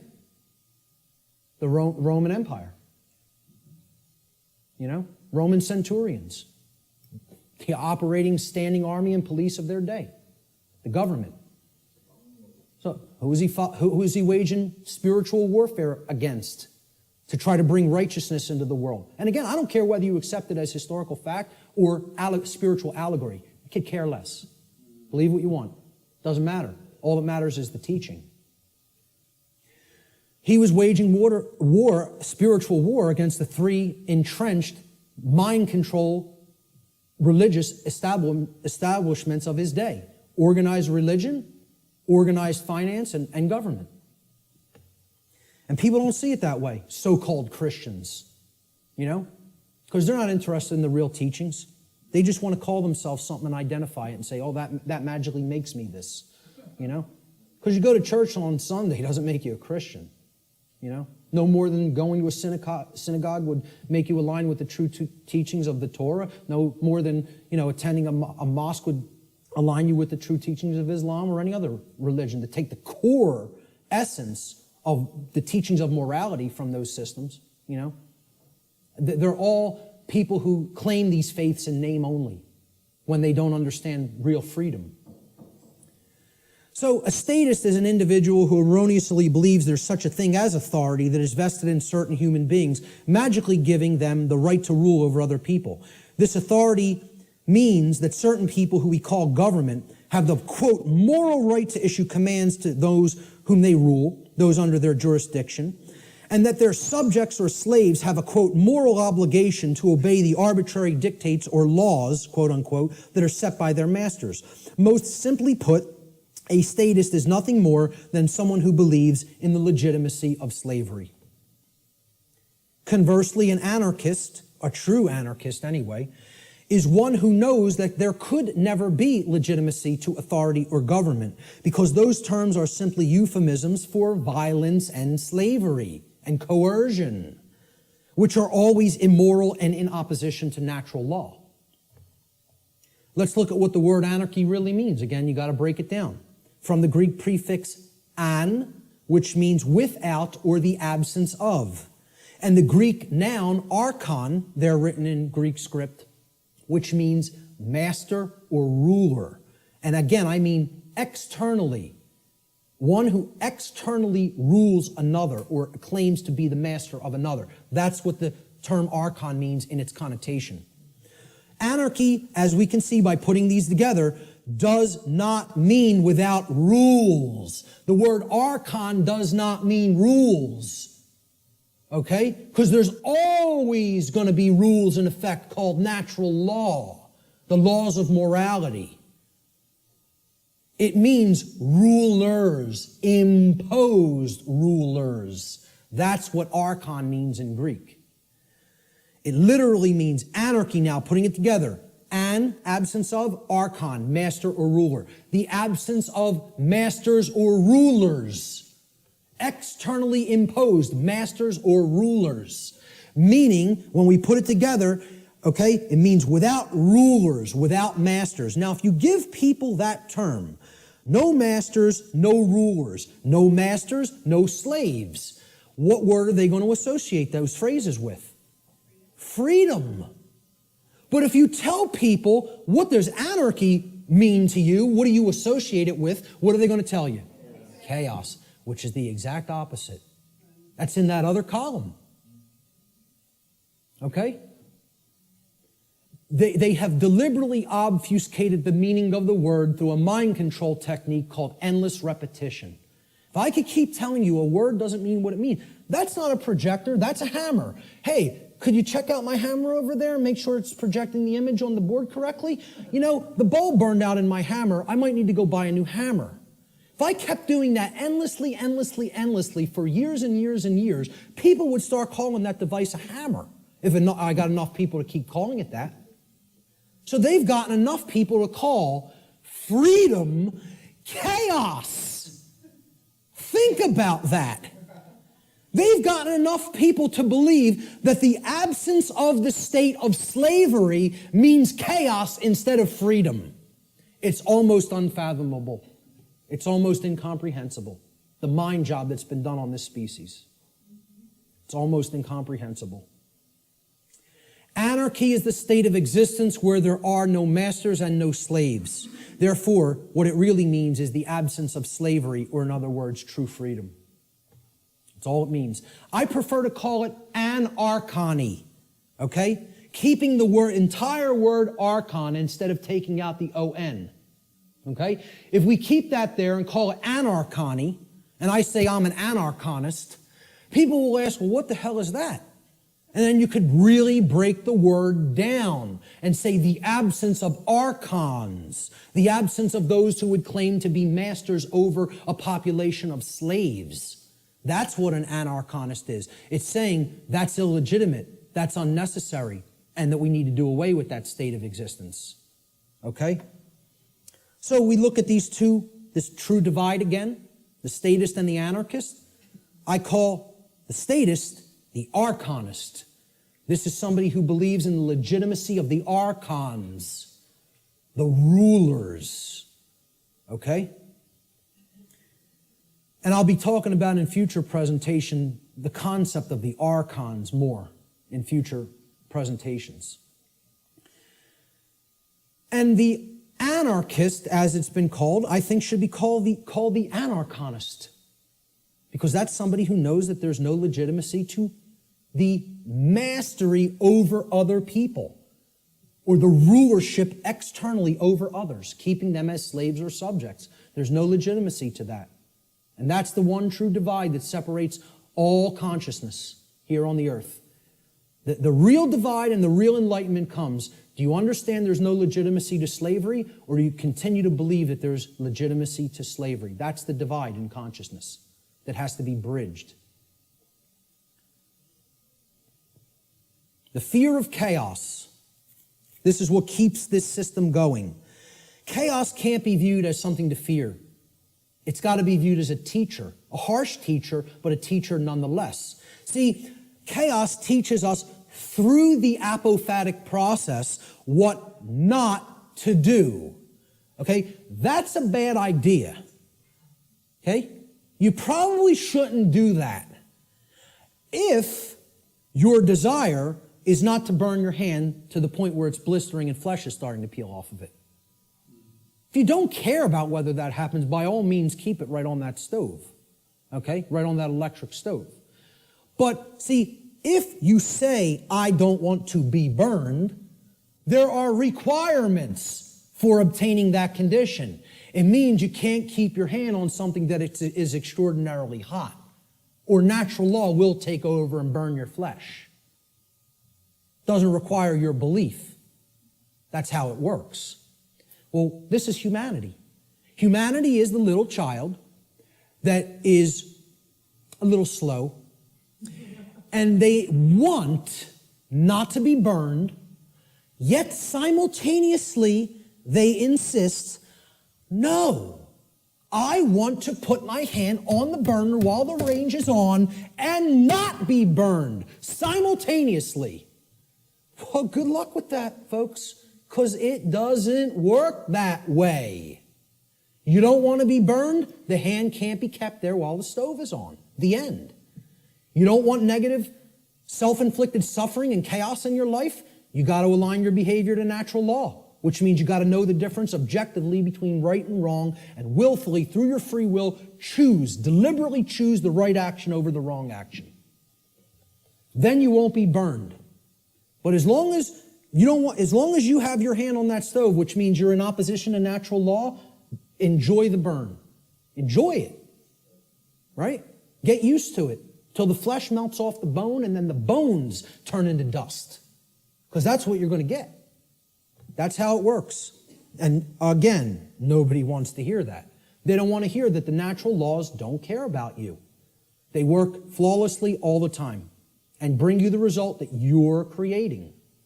The control and slavery system is actually about the limitation of free will through the destruction of possibility. See, all they've done right? The old world order used to be religion and priest kings, right? We're in between you and God. We're the intercessors, the intermediaries. We make the law, you're our subjects, you're our slaves, you obey, or it's our wrath. All they've done is take the concept of a singular ruler, which was the old world order, and they've converted it into the concept of now there's a ruling class called government that gets to make up what we tell you you may or may not do, okay? And they're up here at the top of the pyramid now. That's all. They turned it from a monarchy to somewhat of an oligarchy. But it's the same concept. We're the moral masters that you have a moral obligation to obey, and you're the slave class, that has an obligation to obey our commands. That's it. Nothing changed. All they did is say, well, no, people don't no longer believe in the priest king, so we need to create an institution where this quote-unquote authority is seemingly diffused through many people. It's always been nonsense. It's always been mind control. It's not going to be anything else other than that until it goes away. True freedom includes infinite possibility because infinite possibility, by definition, includes the possibility for chaos. For real freedom to exist, we have to accept, hey, things might not go right all the time. We live in a physical domain, a physical world. Hey, there could be dangers. Nothing could ever be sanitized or made completely safe as far as physical world activities are concerned. There's always going to be the possibility something could happen, go wrong, somebody could get hurt, chaos could happen. Okay? If you live in that state of fear that that's going to happen, what is that? Is that high consciousness or low consciousness? It's low consciousness. Low consciousness can only create what? Chaos. The fear of chaos itself can only get you more chaos because it's based in fear. As we see, just keep referring to that expression chart.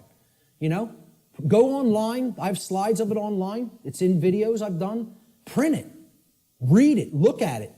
Print it and stick it up in your home. Understand how that chart works. Those expressions that I went over, those 10 expressions. The possibility, of chaos from manifesting, the possibility that it may manifest has to be embraced without fear if we're going to be truly free. It must be embraced. You have to say, I am going to allow for the possibility that chaos may occur. Because that's getting out of the consciousness of fear, which that's what will lead to freedom. Removing that fear. The fear of the possibility of chaos is actually equated to the fear of true freedom. When somebody says, I can't ever believe that a system with no masters could work out. I can't even envision how it could work out. What's that called? What's been deadened in that person? What have they lost? Imagination. There it is. That is actually the equivalent of the death of the imagination. Now, what is the imagination? The imagination is the powerful ability of the human mind to envision a different state or condition than the one which is already manifested in the present. So imagination must first be present in the mind in order to create a different state of existence than the one currently being experienced. And this is because, according to the principle of mentalism, for any different state to manifest in the physical world, the plane of effects, it must first exist within the mind or the plane of causality. If the imagination is stifled or destroyed, and the destruction of the imagination is what I refer to as total mind control. You can't go into any more total mind controlled state as the imagination being dead. All right? If that happens, any positive change to our state of existence becomes completely impossible. And this is where many people are already at. The fear of the possibility of chaos is more than even the fear of true freedom. It is the death of the imagination. It is putting the mind permanently in the cage. Okay? So you can't let that force within us called the imagination die. because that's the only way to envision a way out of the prison. You have to envision it first, then you have to put those thoughts and emotions that you used for that envisioning process into actual action so that it becomes manifested in the physical world. Through their fear of the possibility of chaos, which is actually the fear of true freedom, most people advocate the legitimacy and continuance of authority in government and are therefore actually advocating the legitimacy and continuance of violence and slavery. Those who believe that authority is necessary and that it must continue because of this fear of chaos have actually been duped into believing that human slavery is necessary. And get this, folks, human slavery must therefore continue in order to prevent chaos. Now imagine that. Imagine that. That's what statism is, though. That's what the religion called the belief in government or statism is. It is the belief that human slavery is necessary and must continue indefinitely in order to prevent chaos from manifesting. Now, tell me how that could possibly work. Can violence and slavery, which is actually what government is a euphemism for, statism and government are just euphemisms for violence and slavery. Okay? Can violence and slavery ever possibly prevent chaos? Why? What? Why can't it? Because they are chaos. Violence and slavery are chaos. We are already in the state of chaos.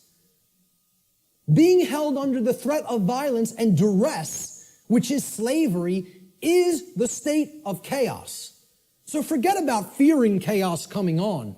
You're in it now. Surprise, surprise. Hate to break the news to you all. Okay? We're already in the state of chaos. We need to create real order by getting rid of violence and slavery.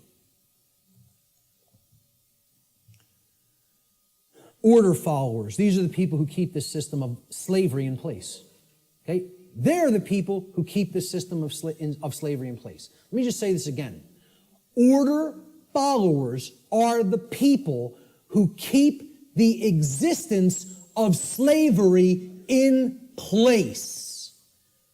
Not the ruling class, not the masters, not the so-called elite, which aren't the elite of anything but the bottom of a trash can. Okay? The people who keep slavery in place are the people who willfully follow their orders. Nobody wants to hear that. And people will hate you for saying it. Following orders means, by definition, doing what you are told to do without judging for yourself whether or not that action that you are being ordered to carry out is actually right or wrong. That's the definition of following orders. I mean, can anybody refute that?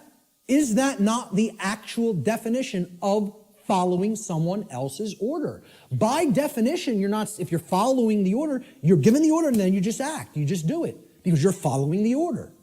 You don't sit there and go, is what that person told me to do right? Do I have a right to do that? Is that moral?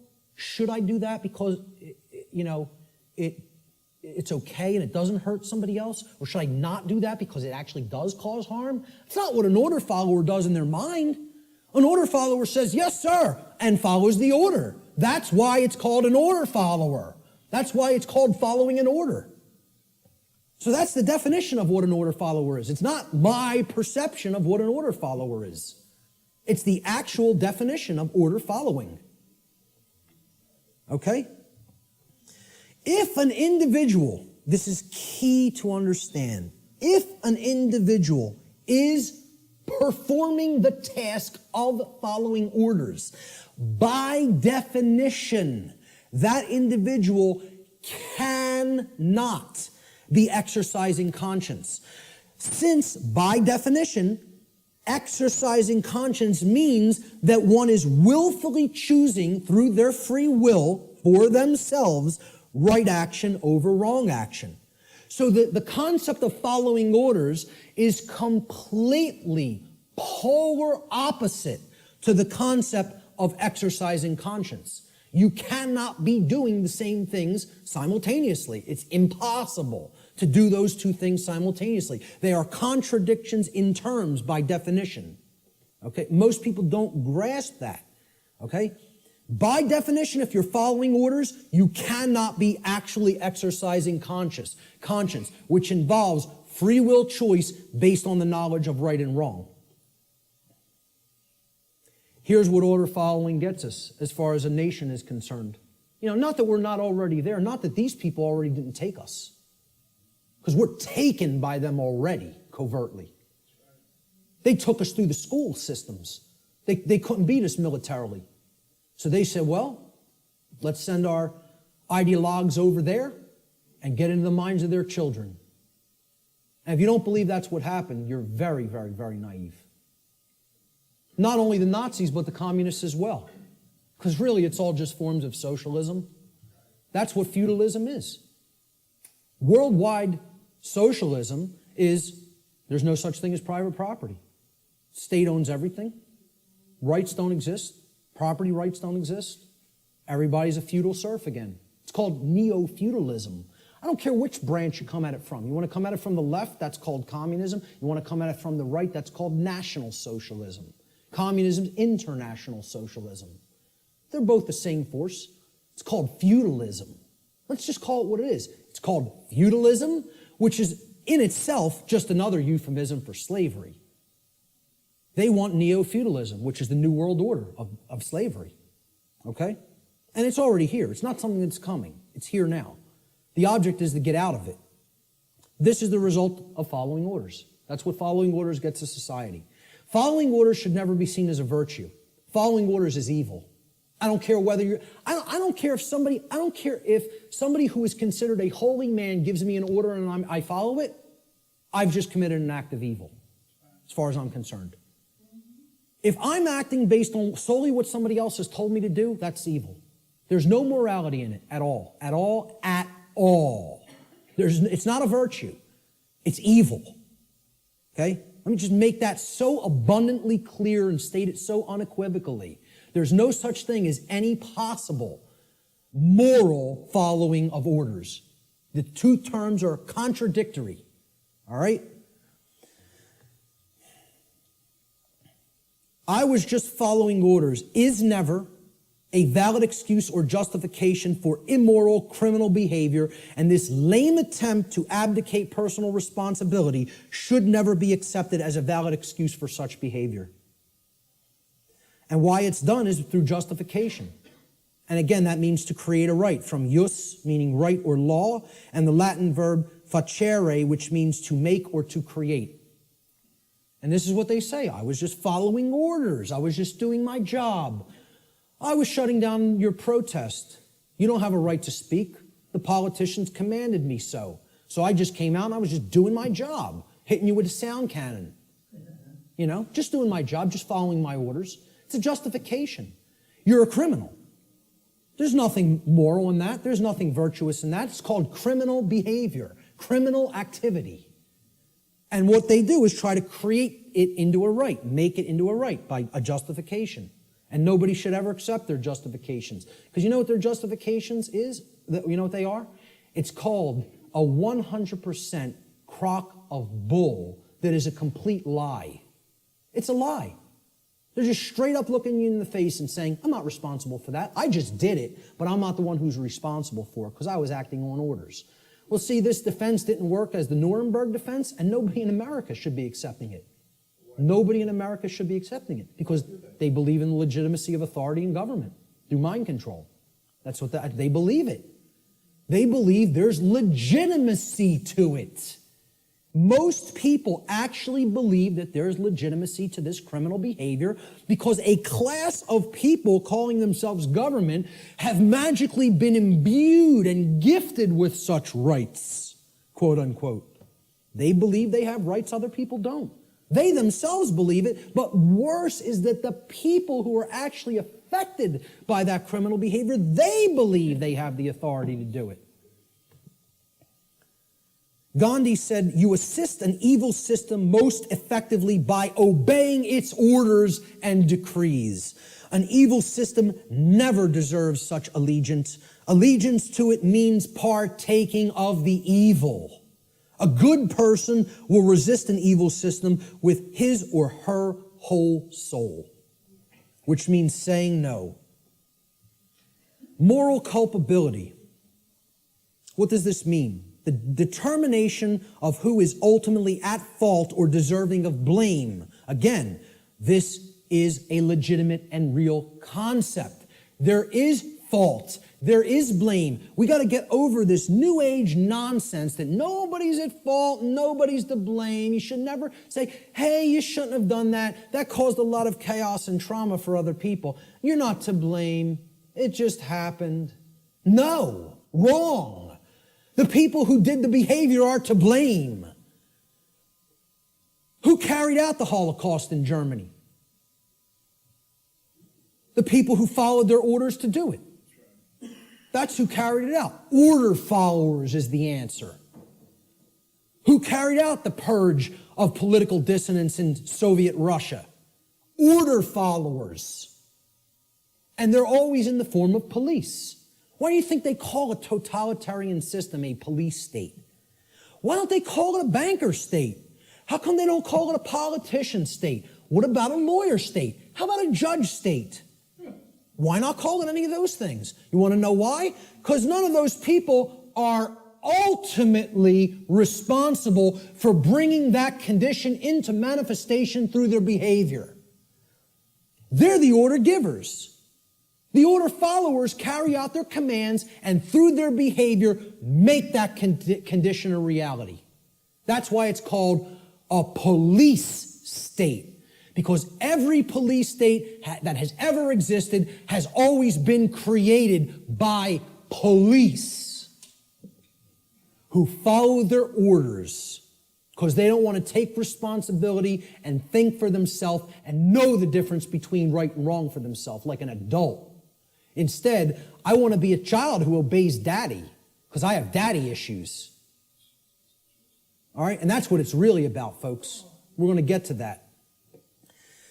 There is such a thing as blame for the commission of actions which have resulted in harm or loss to others. This is what culpable means. It comes from the Latin culpa, meaning fault or blame. It means at fault or deserving of blame. Now, who's more morally culpable? The order giver or the order follower? And please recognize I've underlined and capitalized the term more. I'm not telling you the order givers are not morally culpable. They are. That's not the question. Are any of these people morally culpable is not my question. My question is, look at the full question. Who is more morally culpable? The order giver or the order follower? Always. Always. At all times and places. At all times and places. I put this meme up on Facebook, and I got some hate back for it. Okay? People don't want to hear this. Like I said, I'm not here to be popular to make friends. I'm here to tell people what the truth actually is, and they have to accept it or reject it on their own. I made this meme and put it up on Facebook, and it had politicians on the left that said, my actions, underlined and capitalized, didn't cause that. And then there was some soldiers or Marines, whatever they are, order followers on the right side, and they're also saying the same statement. My actions didn't cause that. And then at the bottom, I just put this question. Oh, I'm sorry. Looks like, oh, I'm sorry. At the top, I put this question.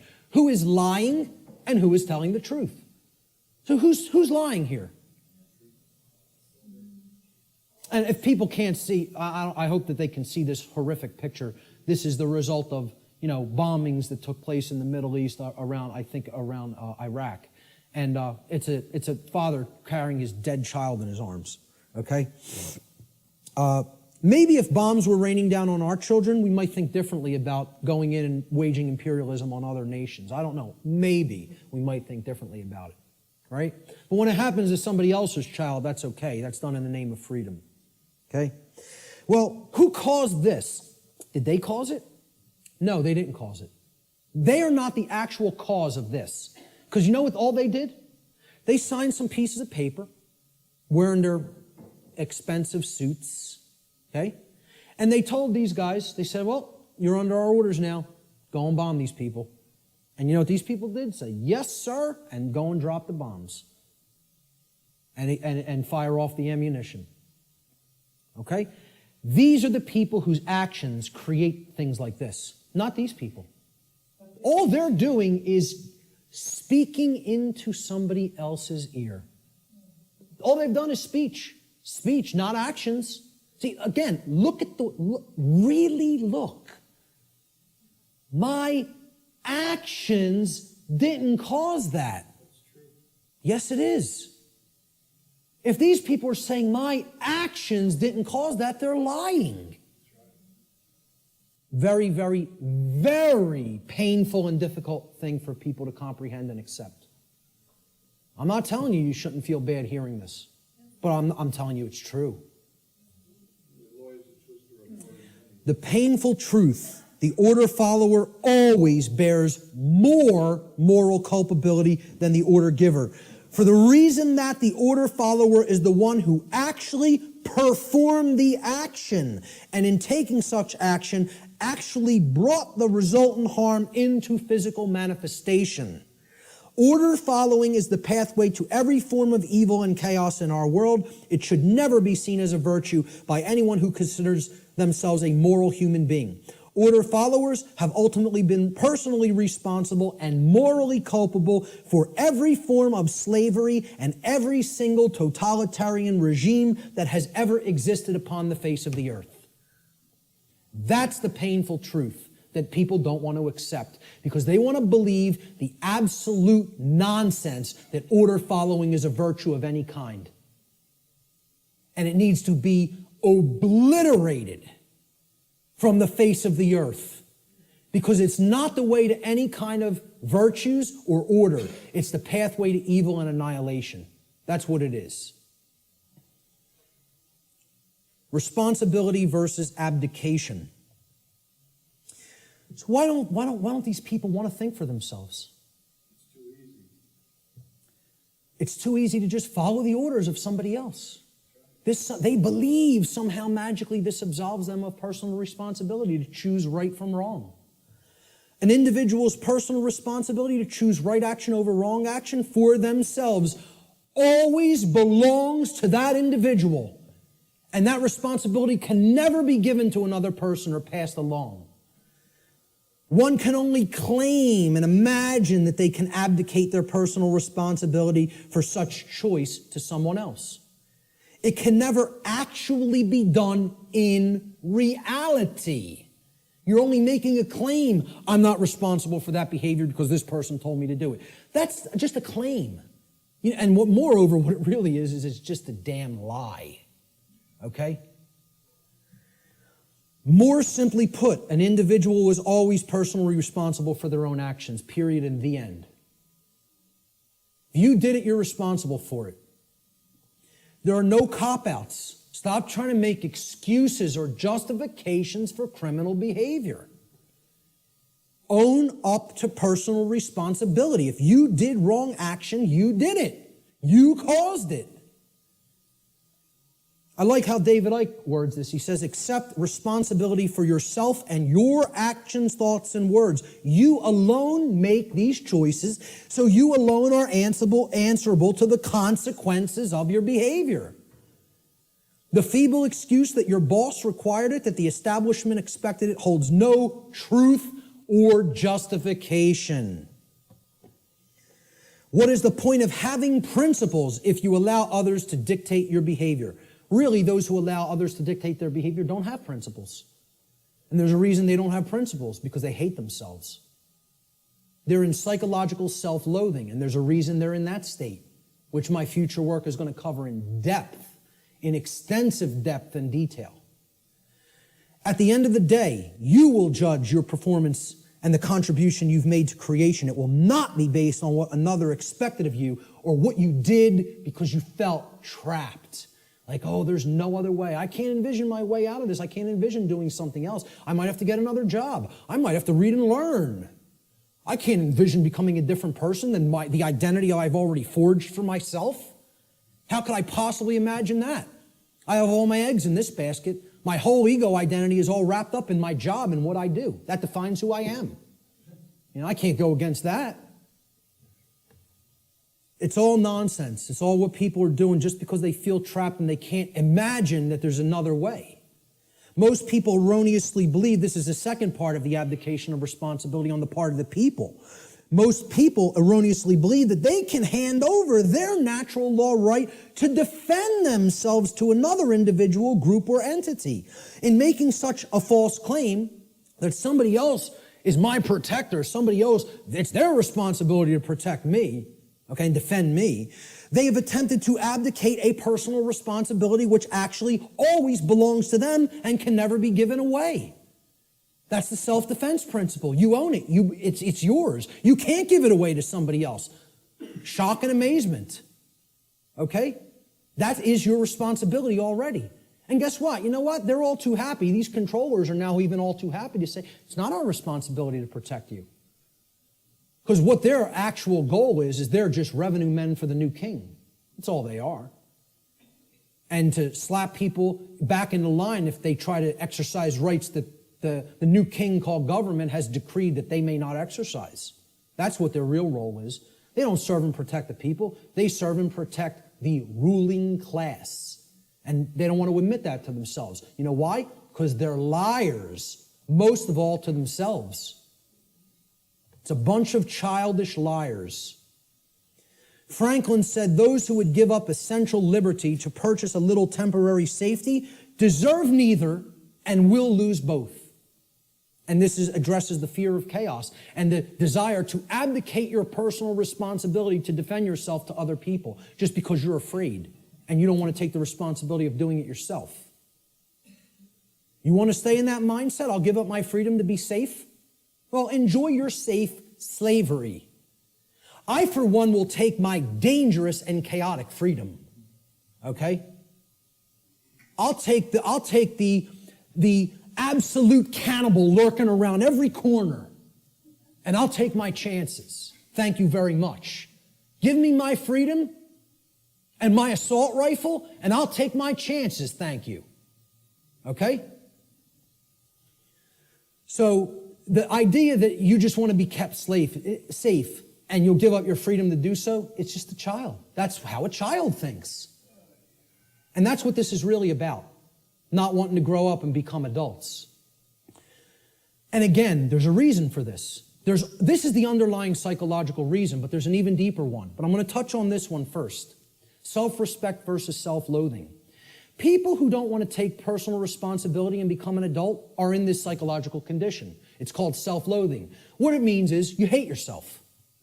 Nobody who wants to perpetuate slavery can possibly like themselves. They cannot love themselves. It's impossible. You are already in a state of self-hatred if you believe in government, if you believe in its legitimacy. Okay? Because you believe in slavery, and therefore you're in that slavery system and you want it to continue. How can you possibly love yourself? It's not possible. Self-loathing is the underlying psychological condition that causes people to attempt to abdicate their own personal responsibility to exercise conscience and fall into patterns of order following and justification. Just as it is not possible for an order follower to truly be exercising conscience, it is not possible for an order follower to truly love themselves. These two states cannot exist simultaneously. You cannot be an order follower and love yourself. It is impossible. They are contradictory psychological conditions. Okay? Here's what a self-loathing person really is. They're trapped in a trauma abuse victim cycle. A trauma happens, there's an abuser, there's a victim, and then it repeats itself. Because often the one who's abused becomes the traumatizer, and then the cycle repeats again. Talked about this pretty extensively on my podcast series. All right? That's what self-loathing, that's what this mind state, okay? This is a golem creature, okay? It's a 100% programmed and lifeless thing that is imbued with the ability to actually move like a robot. You can liken it to a flesh robot, Okay? And it's a concept in ancient dark occultism. All right? And the golem is driven by the force of self-loathing. And that's what the order followers are. They're golems. Okay? I'm not saying this to insult people. I don't really care how people take it. I'm telling them what they really are and what the dark occultists think of them. They call them their dogs and their pets. That's their name for the police and the military. I did a whole series on that. Okay? And I'm not telling you that from book knowledge. I'm telling you that from their lips to my ears. That's what they call them. The golem is in this mindset. Since I have suffered, I will cause suffering to others.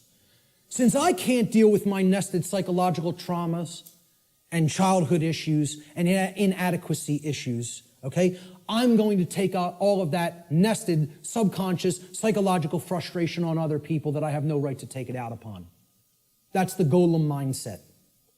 Self-loathing is created when an earlier trauma has been suppressed and buried deeply into the subconscious. That's the role of the subconscious, to protect the conscious mind from traumatic experiences so that the conscious mind doesn't keep reliving it and therefore re-experiencing it in the physiology. However, if we never bring up that shadow material to the conscious level, it builds and builds and builds until it ultimately destroys us, psychically and spiritually. All right? Instead of confronting, dealing with, and healing that trauma, people don't want to do that work. It's too hard to dredge up that shadow material. It's hard work. Believe me, to come out of the mind state I was in, I had to do that shadow work for years. Years of more suffering and pain, saying, what do I have to look in the mirror and confront about myself?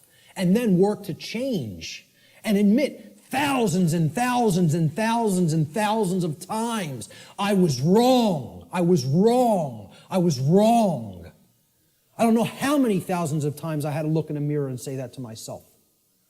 Sometimes to a point where I was so depressed I couldn't get out of bed for days. I would just sit and lay in bed and play doom metal all day. Literally, endlessly, repetitively. And just sitting there in that condition of total self-loathing and total depression because of what I know I took part in. And that I know was still my mental makeup, was still my psychological makeup that was going to take years to get out of. And I'm trying to explain this to prevent people from having to go through all that suffering. This knowledge can be gleaned without having to go down that path. It can be done. I'm not telling you that's easy work, but it is possible. Such trauma could take the form of feelings of inadequacy, whether they are real or imagined. And you know what that mind state ultimately is? It's a self-prison. That's somebody putting themselves in a cage. These people who want to take out their psychological frustrations on other people, they're prisoners. They are in the cage and they love being in the cage. They don't have any desire for freedom. The only kind of person that would have no desire for real freedom is a person who's in the psychological state of self-loathing and hates themselves and does not love themselves. Now, what heals self-loathing? Self-respect. And we have to know what the word respect means. And this is about looking at yourself. Introspection. Respect comes from the Latin re, meaning again, and the Latin verb spectare, which means to look at. You put them together, to look at again, to take another look at. Well, what are you taking another look at? You're taking another look at yourself. That's what respect starts as. You can't give something to somebody that you don't have. If I don't have $10 in my pocket, I can't give it to you. If I don't have a coin in my pocket, I can't give it to somebody else. You got to have it first to give it. So nobody can give respect to anybody else unless they first developed it inwardly. Self-respect has to come first. And that's why these people don't respect anybody, order followers, most of all themselves. Until they do that work of self-introspection, they're not going to develop that self-respect. And I'm not telling you that's easy work. It's hard work that can take a lot of time. And it's dredging up shadow material that most people want to run away from. They don't want to confront that about themselves. Only self-respect can heal self-loathing and therefore help to put an order follower on the path to conscience. We need to take another look at ourselves. The lost word All right, this is the end of the natural law segment, and I'm just going to talk about solutions toward the end a little bit. All right? The lost word, it's a concept in esoteric Freemasonry, which represents a state of consciousness that has been largely, quote unquote, lost to the majority of human beings. In order to speak the quote unquote lost word, a human being must work upon themselves in order to achieve a state of equilibrium or balance between the left and right hemispheres of the brain. In such a state of balanced consciousness, the being has come to know oneself, as well as the working operations of the macrocosm, meaning natural law. In doing so, that person has also come to understand the objective difference between right and wrong, or as these concepts are referred to in the tradition of Freemasonry, they have come to understand the difference between light, which is right, and darkness, which is wrong. Or light, which is knowledge of right and wrong, and darkness, which is ignorance of right and wrong, respectively. All right? What is the lost word, though? That's the lost word, ladies and gentlemen. You know the knowledge of the highest levels of Freemasonry now. Most actual Freemasons in the lodge system don't know the lost word. The lost word is no. And I would suggest to you, it is a dual word. The lost word is dual, meaning it's two things. It's not just one. It is the word no, N-O, and it is the word know, K-N-O-W. Those are the lost words. Okay? In the enlightened state of consciousness generated through the knowledge of natural law, a human being is finally able to speak the so-called lost word, which is no. No is the word of all power. Only when we say no to those who would claim to be our owners, those who would claim that it is they who will decide which rights we have or do not have, do we stop externalizing our power to anyone outside of ourselves, and in doing so, reclaim all of our rights, all of our property that has been taken without right. Sadly, very, very few people in our world have the knowledge, care, and courage that is required to do this. This is why this all-powerful word is considered lost. And there's the other variant of the lost word, know. Know your rights.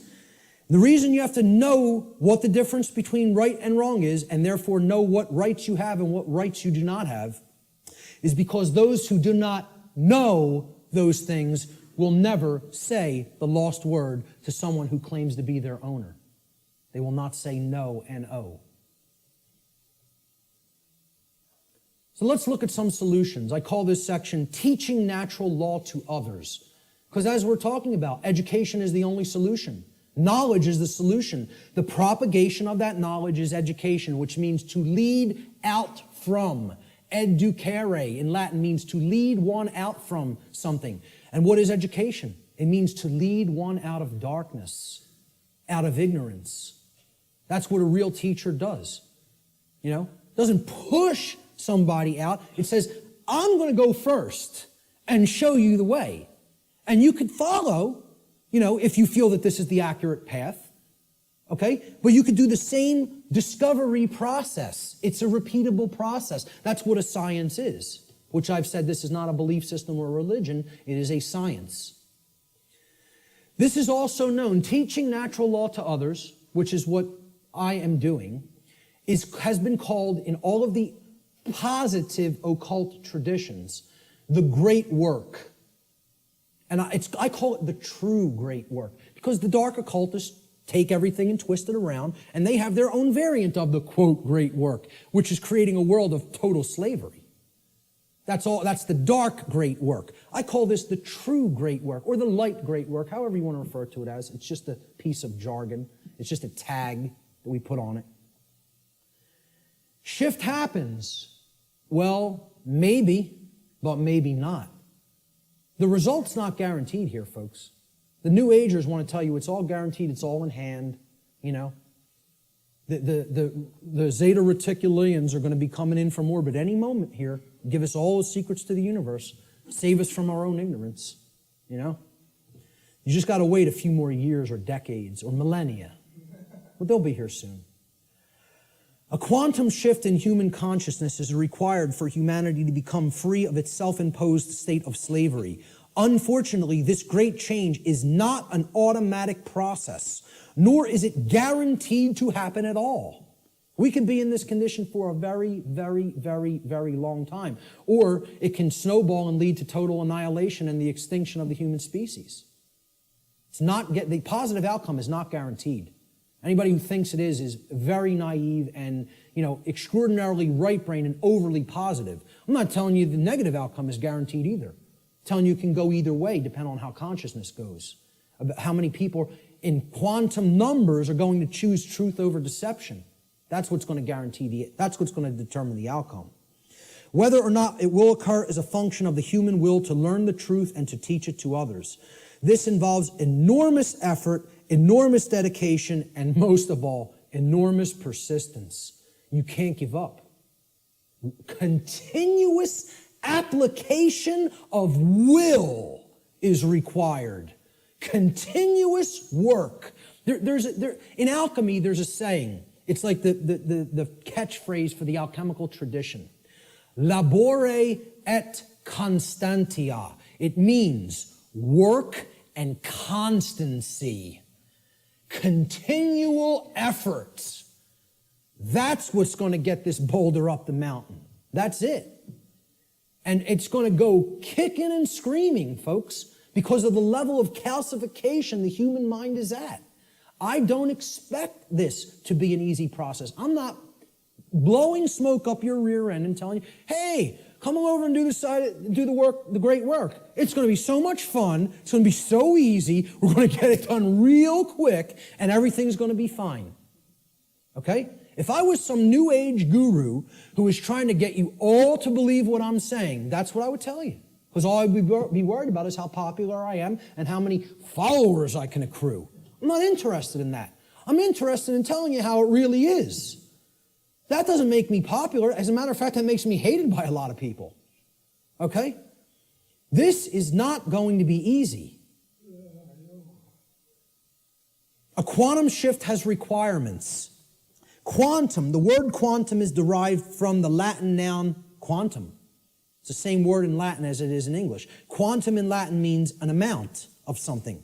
In order to tip the scales of truth and justice back to balance, a certain amount of people actually need to be doing the great work to help others to receive truth. If we don't have enough people doing that, those scales are not going to tip in the opposite direction. Got news for you. We need to hit a critical mass number. Numbers are required. The New Age movement wants to tell you, no, numbers aren't required. A tiny, tiny, tiny, tiny portion can make great, great, great change happen. Nonsense. It's not called a quantum shift for no reason. It's called a quantum shift because quantum means an amount. Okay? You need to put enough force on that scale to get the truth to tip in the other direction. If you don't have that amount, it's not going to tip. All right? So, individual behavioral choices, they are either based in harmony with natural law or opposition to natural law. They combine in their energy and effect, and in the aggregate, meaning in the sum total, they influence the quality of the manifested shared human experience. That's how reality is created. We're not very contradictory to the New Age notion. Each individual is not creating their own reality. In the aggregate, humanity is co-creating the collective shared experience that we are all undergoing. We collectively create our shared experience. Not each individual creates the reality that everybody experiences. Yeah, you do create a microcosmic aspect of how you experience your life, whether you're experiencing self-inflicted suffering, large amounts of it or not. That's how the laws of attraction work at an individuated level. But at a mass level, they work in the aggregate. We need a population who understands and lives in harmony with natural law. And numbers are required for that to happen. This dynamic acts as a perfect expression of the principle of correspondence. As above, so below. As below, so above. As the individuated units of consciousness are co-creating reality, so the macrocosmic reality shall become and shall be experienced. Decisively contrary to the New Age view, in order for a quantum shift to take place, numbers are required. So what is the true great work? The true great work can only be performed after one has already realized the truth regarding natural law and brought oneself, one's own actions into alignment with natural law. That's when it begins. Because once you do that and you're no longer in that internal contradiction or opposition, that's when you can legitimately start teaching it to other people because you know it deeply enough and you've actually aligned your behavior to it. So the true great work is what comes after that. And here's what it is. This is actually what the true great work is now. It is the arduous task of influencing other people to go through the very same process of change, of positive change in consciousness that you have gone through. It is to help them to realize that in supporting and condoning the legitimacy of authority and government, in other words, man's law, that what they have actually been supporting and condoning is the legitimacy of slavery, and that they were immoral for having done so. Now that is hard work. Because people don't want to hear this. They want to believe what they want to believe. They want to be true what they want to be true. They filter their perceptions through those lenses. In short, what the true great work comes down to is to actually get people to abandon their religions, their false religions, really, I should make this slide say. The false and dogmatic beliefs which hold back the progress of consciousness by impeding the reception of truth and natural law. They're calcified religious belief systems. That's what has to be broken down and abandoned. Carl Jung described the great work beautifully. I consider him a modern-day alchemist, as I consider many other teachers of the great work. He said, one does not become enlightened by imagining figures of light, but by making the darkness conscious. Making the darkness conscious. Not wishing for it to become conscious, not meditating upon it, by making it happen through an act of will. And that can only be done if enough people are doing the great work. Okay? This latter procedure that he's just described, he says, however, is disagreeable and therefore not popular. So few people are doing this work. The answer is to actually become the teacher. I don't do this because I want a lot of people to be students and follow what I'm saying. I could care less whether you follow me. Believe me, I'm telling you, the wrong thing to do would be to follow me. That's a bad example. You follow me, you're going to go down a deep path of suffering for many, many years before you come out of it. It would be a bad choice. I'm telling you to follow truth, to know truth. Has nothing to do with me. All right? When people hear that's what the great work is, to help change other people's minds, once you change your own, it's like this. Let me run away from that as fast as possible. Are you crazy? You want me to do what? That's the hardest thing there is to do. Exactly. That's why so few people are doing it. Many hands make light work. If we had more people involved in the effort, it might go smoother. It might go faster. Jefferson said, educate and inform the whole mass of people. That is the only sure reliance for the preservation of our liberty. Education is the answer. Researcher Donald McIlvaney said in his book, Toward a New World Order, in every declining civilization, there is a small remnant of people who adhere to the right against the wrong, who recognize the difference between good and evil, and who will take an active stand for the former against the latter. There's a small group who can still think and discern for themselves and who will courageously take a stand against the political, social, moral, and spiritual decay of their day. Brilliant. The words that are attributed to Jesus in the Gospel of Matthew, and many people will never have heard this quote. He says, "Do not suppose that I have come to bring peace to the earth. I did not come to bring peace, but a sword. For I have come to turn a man against his father, a daughter against her mother, a daughter-in-law against her mother-in-law. A man's enemies will be the members of his own household." We're going to talk about who the enemy really is. "Anyone who loves his father or mother more than me is not worthy of me. Anyone who loves his son or daughter more than me is not worthy of me. And anyone who does not take his cross and follow me is not worthy of me. Whoever finds his life will lose it, and whoever loses his life for my sake will find it." These are words attributed by Jesus, but what you want to put in place of Jesus is the word truth. The way, the truth, the light, knowledge, knowledge of natural law, Christ consciousness, okay? He's telling you there are going to be people in your own family that aren't going to align themselves with right over wrong. They're going to continue to choose slavery. They're going to continue to advocate slavery. These aren't people who you want to continue to align yourself with if you have made an effort to truly explain what's really taking place. See, this is the concept of true forgiveness and turning the other cheek. It doesn't mean turn the other cheek and continue to ignore evil and excuse evil indefinitely while it destroys you. It means you have to give people who you're close with and you have an affinity with more chances than you would give just somebody who you don't know to learn the truth. It's like saying, because I really care about this person personally, I'm going to keep going back, and I'm going to keep hitting them with the truth. And eventually, if they come over to the side of truth and right, fine. But what he's saying here is eventually, this spiritual war is going to go hot, so to speak. And the people, even who are closest to us, if they don't align themselves with right, are the people who are ultimately continuing the evil in the world. They're the real spiritual enemy. What will this battle really be against, this spiritual war? Well, I say it will really actually be against inner demons that exist in the psyche of mankind.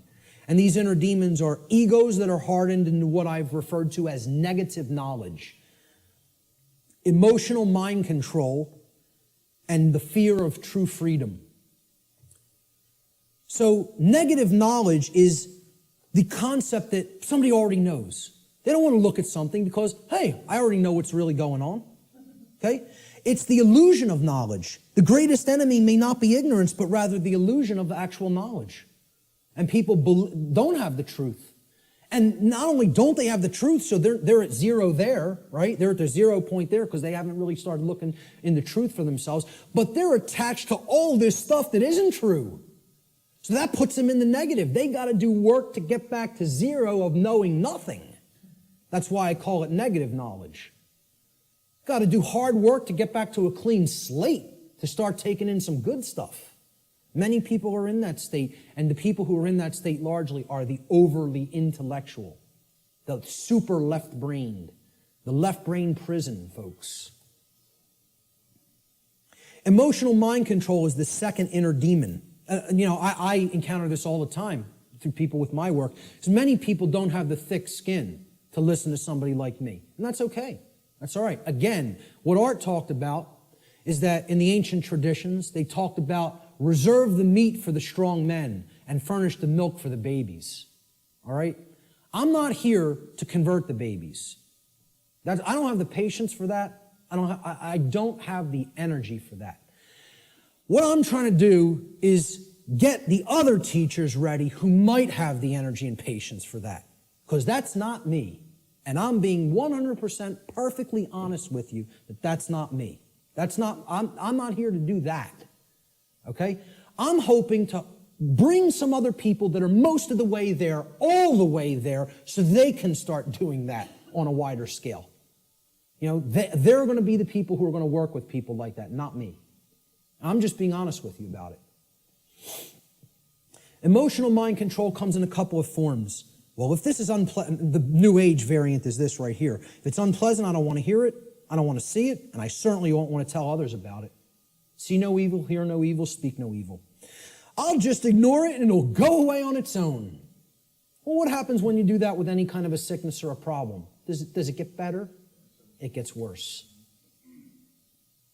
The second form of emotional mind control is people have a problem hearing truth because they don't like or prefer the way it's delivered. I'm not going to stop delivering truth the way I deliver it. This is my style. I like my style, personally. I don't think I have a problem at all in the way I present. I listen back to my presentations, and I don't, totally pat myself on the back, but I say, I did a damn good job there. I'm proud of how I did, personally, okay? I'm making an honest assessment about how I present. And again, I realize my presentation style is mostly for the thick-skinned. It's not for the people with super delicate sensibilities. So be it. That's not really who I'm trying to reach. I'm trying to do vertical integration, not horizontal integration. Build up the community of people who really get it, and they can start propagating it to the masses.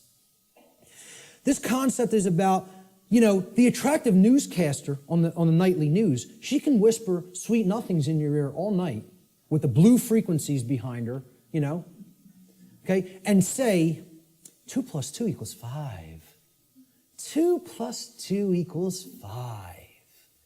And she's going to get a lot of people to believe that nonsense, right? But the person who's actually telling you the truth, that you might not like the sound of his voice, you might not like the harshness that he comes to you with the truth with, he might be screaming through a bullhorn and saying, hey, you're in danger. You are actively in danger. There is an imperative here, okay? There is a time consideration here. You don't have all the time in the world to correct this, all right? People say, well, I don't like the way he said that. That comes off as negative to me. I think he's fear-mongering or making a bigger deal out of this than it is. They're not interested in the content, the actual information. They're saying, the way that was said offended me. I don't prefer the sound of his voice or the tone he just took. Well, does that have any damn thing to do with whether the information was true or not? The people who are in this mind state are under emotional mind control. They believe you can determine the veracity of informational content based upon how it makes you feel. And this is a logical fallacy. That cannot be done. You cannot think with the emotions, and I'm not telling you to disregard the emotions. They're unbelievably important. They are our compass for morality in our lives. They're the compass through which we should set the direction of our behavior. But you can't come to determine and analyze and break down what's true or not and make a filtering system based on just how the information made you feel when you heard it. Okay? You have to actually think with the mind, with both hemispheres of the brain, with true intelligence to come to filter and determine what's true. Okay? No matter how much anybody wants to, give you that soft, sweet, pleasant, emotional voice, okay? That person's still lying to you. And no matter how much the person who comes with an abrasive, harsh, nasty, or scratchy voice might keep telling you 2 + 2 = 4, and you don't personally like their tone, guess what, folks? It still equals 4 at all times and places. That's the truth. No amount of pleasantry or wrapping up the lie is ever going to make this statement on the left here true. Ever. But yet, that's what people would rather prefer to hear if it's told to them in a nice, pleasant tone. Truth is belligerent, as I said at the beginning of the presentation. It is, by its very nature, at war with the forces of falsehood and deceit. Brecht. We literally believe that we are in the right to ignore a message of truth if the messenger is somehow distasteful to us. I would argue this to be a symptom of total madness. That's an anonymous quote I also found on a forum. And that's a great piece of wisdom. That's a gem of wisdom right there. It is total madness to disregard truth just because we don't like the way it was said. It's called emotional mind control. It's been a big part of my work that I've tried to explain to people. Where does the fear of true freedom come from? All right, and this is going to lead into my future work, which is a whole nother series of presentations. I'm going to go deeply into this in the future. It's very difficult to see here. There's actually a tree there. It's kind of in a deep red because I'm going to put some text over top of it. I should have started it in a more bright red and then faded it into the background, but forgive that on this slide.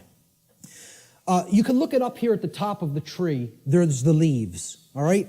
The leaves are one's refusal to own their own personal responsibility. Now, you would think, oh, that's way down at the root. No. That's the symptom that's manifesting up at the top of the tree. That's actually the leaves on the tree, the leaves and the twigs, right? Then we get down to the big branches and the trunk of the tree. We're getting closer to the heart of the real psychological issues that are at work driving the negative aspect of the problem, all right? And this we've already talked about, self-loathing due to lack of self-respect. Now, what am I really describing here? What have we actually been describing? What kind of people want to live in perpetual refusal to own personal responsibility because they have some nested traumatic issues that have led to self-loathing and lack of self-respect? What am I really describing there? What? Well, yes, it's a slave mindset, but there's something else that I'm describing. What kind of person is that? A child. Thank you. We're talking about people who are psychologically, emotionally, and spiritually immature. They have not grown up. They have not accepted personal responsibility, which is a hallmark of true adulthood or maturity. And this is due to the trauma that they've undergone that's led to self-loathing, okay, and the lack of self-respect, which is why they don't want personal responsibility. They want to remain an eternal child. Now, let's find out what is at the root of this tree of evil.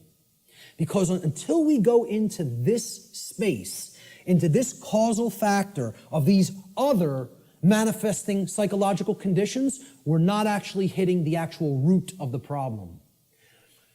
If a child doesn't like themselves, they hate themselves, they feel they're not good enough, they're not worthy, they have all these imagined feelings of inadequacy and self-loathing, okay? And that's expressing their refusal to grow up and take personal responsibility for themselves in their adulthood. What kind of trauma specifically has that child more likely than not psychologically undergone? They've gone through a specific type of childhood trauma. And I would argue that most people on earth have gone through this type of trauma. And that type of trauma is called abandonment. The human species is suffering from very deeply seated parental abandonment issues that lie at the very core of the psychological condition that we call the human condition. Until we deal with that nested psychological trauma that has been created through abandonment issues, we're not hitting the roots of the tree of evil. We're not getting down to the very core issue that needs to be understood. My future work, I'm going to be presenting this on December 12th in Philadelphia, for anybody who's in the Philadelphia area. It's going to be what I would call a synthesis, an explanatory synthesis of why this is the root psychological condition of humanity. I call it cosmic abandonment. And this is going to be one of the biggest aspects of the next part of my work. I think it's going to really set my work apart from others in the truth and freedom community and the alternative research community. Until we wrestle with those psychological abandonment issues, we're not getting to the heart of what's causing these other problems in the human psyche, like self-loathing, the lack of the development of self-respect, and the refusal to own the responsibility for one's own actions. And I'm going to connect this with human origins. And I'm going to make the case that it has always been like that. It has always been like that. We have been children on this planet since we have been on this planet. And we have never actually psychically, psychologically, and emotionally and spiritually grown up, because as a species, we have undergone what I term cosmic abandonment. So that's going to be coming up in future aspects of my work. What will be required on the part of those performing this great work? And you know, it is like Sisyphus rolling that boulder up the hill. We just got to get it up to the top and give it that one last push so we don't have to keep doing it again. Who knows how many times we've already tried to do this, and it's ended in failure. We need the knowledge of the real enemy, okay? And we'll get to what that is. We need to devote ourselves to service to truth, not even service to humanity. I'm not saying that's not a great virtue to have and to enact. I'm telling you we need to go beyond that. This isn't about service to me, you, or any other individual. It's about service to truth and principles first and foremost. And we need courage and persistence. And then we need practical real-world skills. The knowledge of the real enemy needs to ultimately come first. And this isn't it, folks. This priest class that goes and meets and has the rituals at Bohemian Grove, I'm not telling you they're not evil. I'm not telling you they're not psychopaths. I'm not telling you that we don't need people like that in the world. Okay? I'm telling you that in this spiritual war, this is a tiny, insignificant, as far as numbers are concerned, fraction of the totality of the human population that could not possibly control the minds and the behaviors, and therefore the behaviors of the masses of people without our compliance, without our ignorance. So, while I'm not telling you I, like these people, do I have respect for them as an opponent? Oh yeah, you damn well better believe I do. I don't underestimate these psychopaths, not a bit. You want to know why I worked with them? I know what their will is like. I know what their intellect is like. And I'm telling you, don't underestimate either one. I'm telling you, don't underestimate their care. They don't have, like I said, they don't have care in the terms of compassion and the normal range of human emotions like we do, but don't think that means they don't have care. They deeply care about what they're enacting, what their agenda is, and they have the will to carry it out, and they're not slowing down. They're unified. They're on a unified front. They're on the same page. Believe it. Know it. I'm not telling you that from, like I said, reading about it or book knowledge. I've been around these psychopaths. Haven't specifically been to this psychopathic gathering, but I've been around them enough. That's not the real enemy, that is. The sleeping masses, hypnotized masses, they're your enemy. See, people will say, the Illuminati enslaves humanity. No, it doesn't. Humanity enslaves the real Illuminati. You think about that for a little bit. Do those psychopaths in the last slide really enslave us? And first of all, people who call them the Illuminati, there's no such thing. Illuminati means that you're enlightened, the illuminated ones. You want to know who's the enlightened ones? They're in this room. We're the Illuminati.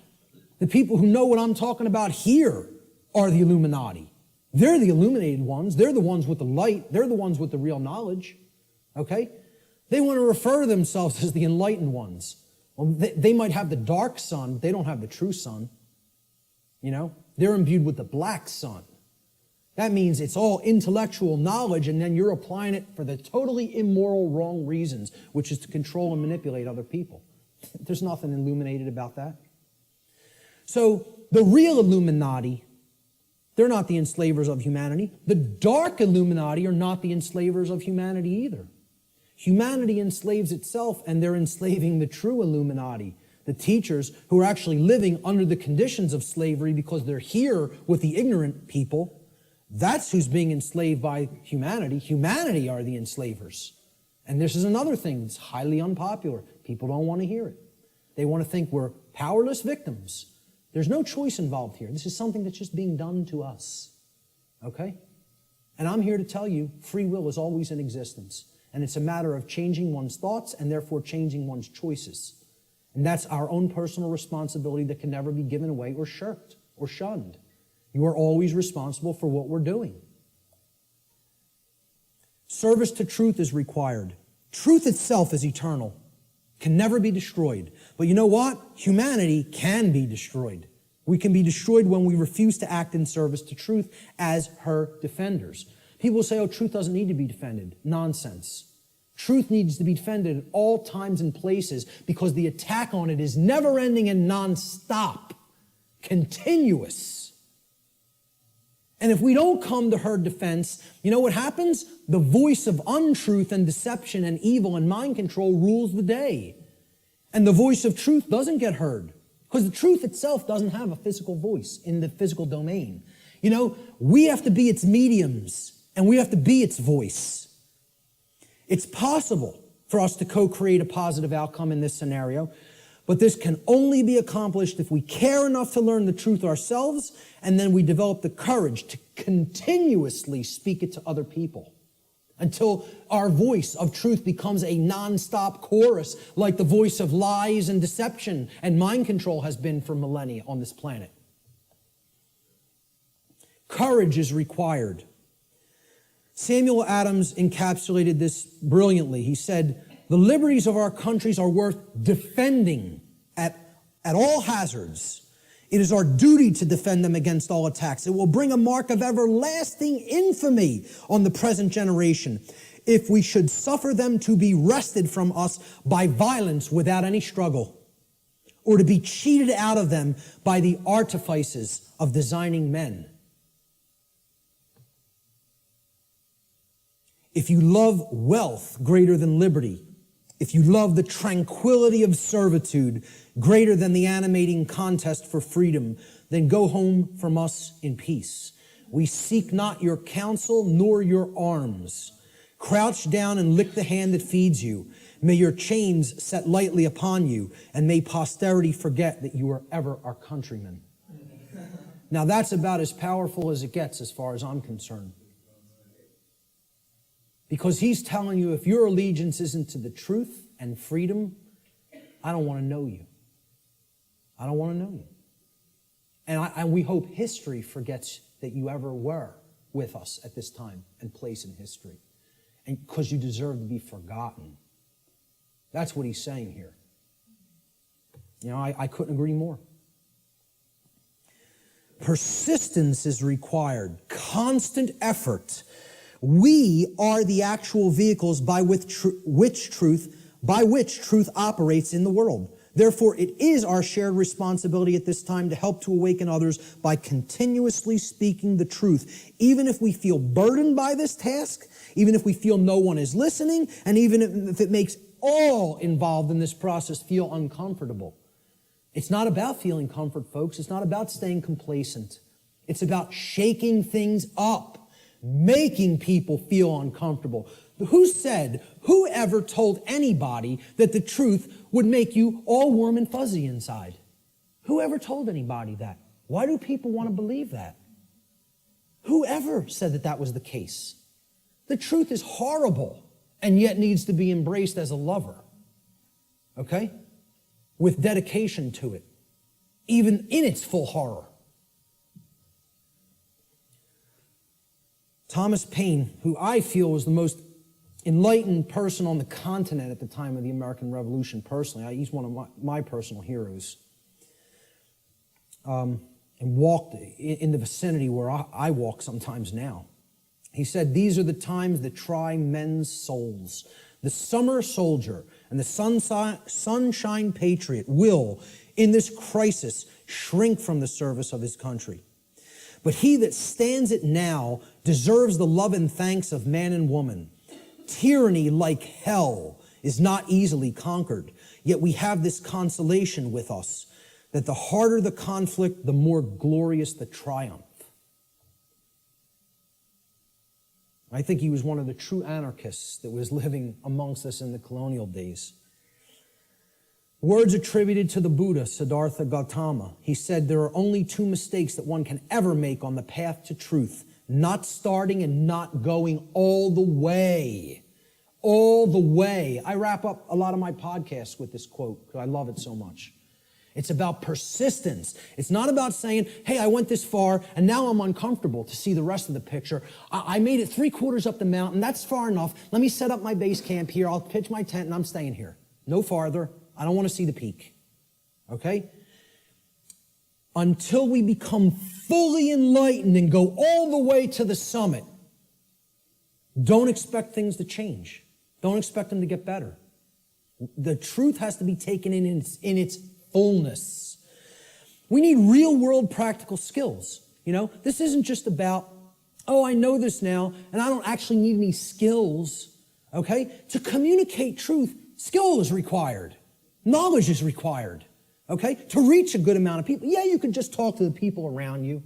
You can communicate, to a small fraction of people that way. I'm not saying don't do that, even if you don't have these other skills. I'm saying if you want to get it out in a big way to the masses of people, and in the new form of media, which is doing things like this, through the correct and positive and empowering use of technology.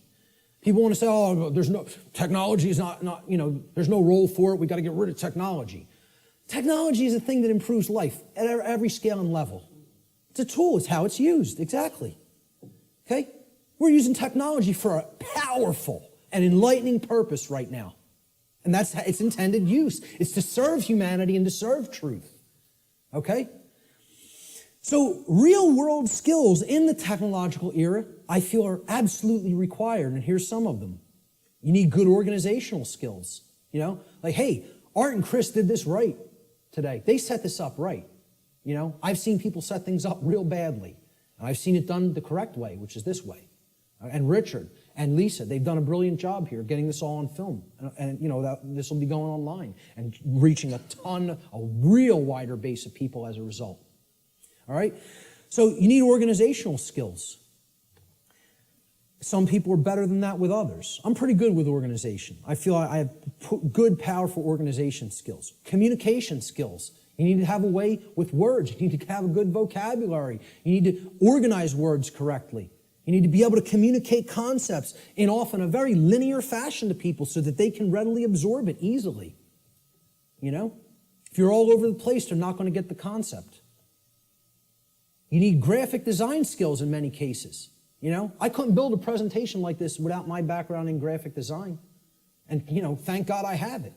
It's like I got jobs like I did in the past, and sort of they prepared me for everything that I was going to do in my future. Synchronistically worked out like that. But, you at least got to know how to lay out a flyer, folks. How many people here can lay out a simple flyer? That's awesome. I'm so highly impressed by that. I'm telling you, I've asked people that in other presentations, like 2 people raised their hand. That's awesome. Okay? You should be proud of that. Presentation skills, like putting something like this together. How many people have basic presentation skills with a computer? All right, a little less, but not bad either. I'm impressed. Okay? Audio skills. Sometimes you got to work with audio and, podcast audio, etc. Video editing skills. I know Richard's a master at that. Website development. This was laborious in the past, just 10 years ago. We have free open source content management systems now that make this almost a breeze. It's a little bit of a learning curve, but once you get there, hey, you're off to the races. You can maintain multiple websites then, right? So how many people can build a simple website by a show of hands? That's also awesome. I mean, kudos. Whoever hates that word, whatever. But I'm telling you, that's impressive. For an amount of people in one room to have all those skills, I'm impressed. It's very rare. All right? Networking skills. I mean, literally like people skills. I'm weak on this. All right? I can do it. I don't like doing it. I don't like marketing and promotion either. I'm not a good marketer of my work. I'm trying to get better at that, but I need some work with that. And maybe there's people that can help me with that. But, I have a good chunk of all these skills. I could do all of them. I'm not so good on the last 2. I need more work. But, if most of us don't have these skills, we're not going to be reaching the optimum number of people. We need to become the new media that is dedicated to truth and put that out there for other people's consumption and other people's edification. All right? We are the answer. We are the illuminators, the ones who will help to enlighten other people once we've taken this knowledge into ourselves. And then that's only the beginning, folks. You got to put it back out there. I tell people the story. I had all this knowledge for a long time, sitting on it, doing nothing with it, just taking more in. Oh, I want to make sure I got it all right. I want to make sure I got the whole picture. I go to a meeting in the state of Virginia. Virgin, the goddess, okay?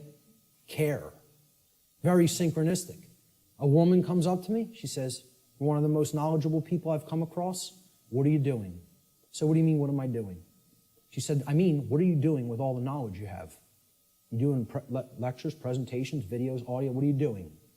"I'm not doing any of those things. I'm just taking a lot more in, downloading a lot more videos." She goes like this, and it's just so matter-of-factly and harshly. "What makes you think you have the right to do that? What makes you think you can keep taking all of this in, all of this in, all of this in, and not put any of it back out? What makes you think you even have a right to do that?" It was like somebody hit me in the face. She said, this was her phrase. She said, I'll never forget it, "You're Niagara Falls in a water balloon. You're taking all this in and all this pressure building up. It's got no outlet. It's going to burst." She said, "You have to put an outlet valve on that knowledge and let it flow out of you and go out to others, and then more will come in. Right now, there's no pressure release valve. You're Niagara Falls in a water balloon." It's like a truck ran me over, literally like I got hit by a truck. I came up with the idea for what on earth is happening like a couple of weeks after that, because that's all I could think about. All I could think about is what she said. It kept echoing in my head. What makes you think you have a right to do that? And didn't say it nice. Said it like, you're not doing the right thing here. Get up off your ass and do something. That was the tone it was said in. And I totally appreciate it, Who knows, man? If that wasn't said to me at that time, I might not be doing anything. I might not have done a thing. You never know. I'd like to think at some point I would have, but at the crossroads, this is the last section. Then we'll get to some questions. Quote by R. Buckminster Fuller, "The dark ages still reign over all of humanity, and the depth and persistence of this domination are only now becoming clear. This dark ages prison has no steel bars, no chains or locks. Instead, it is locked by misorientation and built upon misinformation. Caught up in a plethora of conditioned reflexes and driven by the human ego, both warden and prisoner attempt meagerly to compete with God. All are intractably skeptical of what they do not understand. We are powerfully imprisoned in these dark ages simply by the terms in which we have been conditioned to think. The conditioning of our thought is what has kept us in this prison. And only now, the actual depth of the dark ages that we are in are starting to become clear to some people. We are in the time that I call the apocalypse. And actually, I want to start rephrasing this. I want to actually explain to people we're not in the apocalypse anymore. We are now in post-apocalyptic times. We are living in post-apocalypse. The apocalypse has already occurred. It's over. We are living in the time after the apocalypse. And what do I mean by that? Well, we got to look at the meaning of the word. Okay? From the Greek prefix apo, which means away from, off of, or removed from.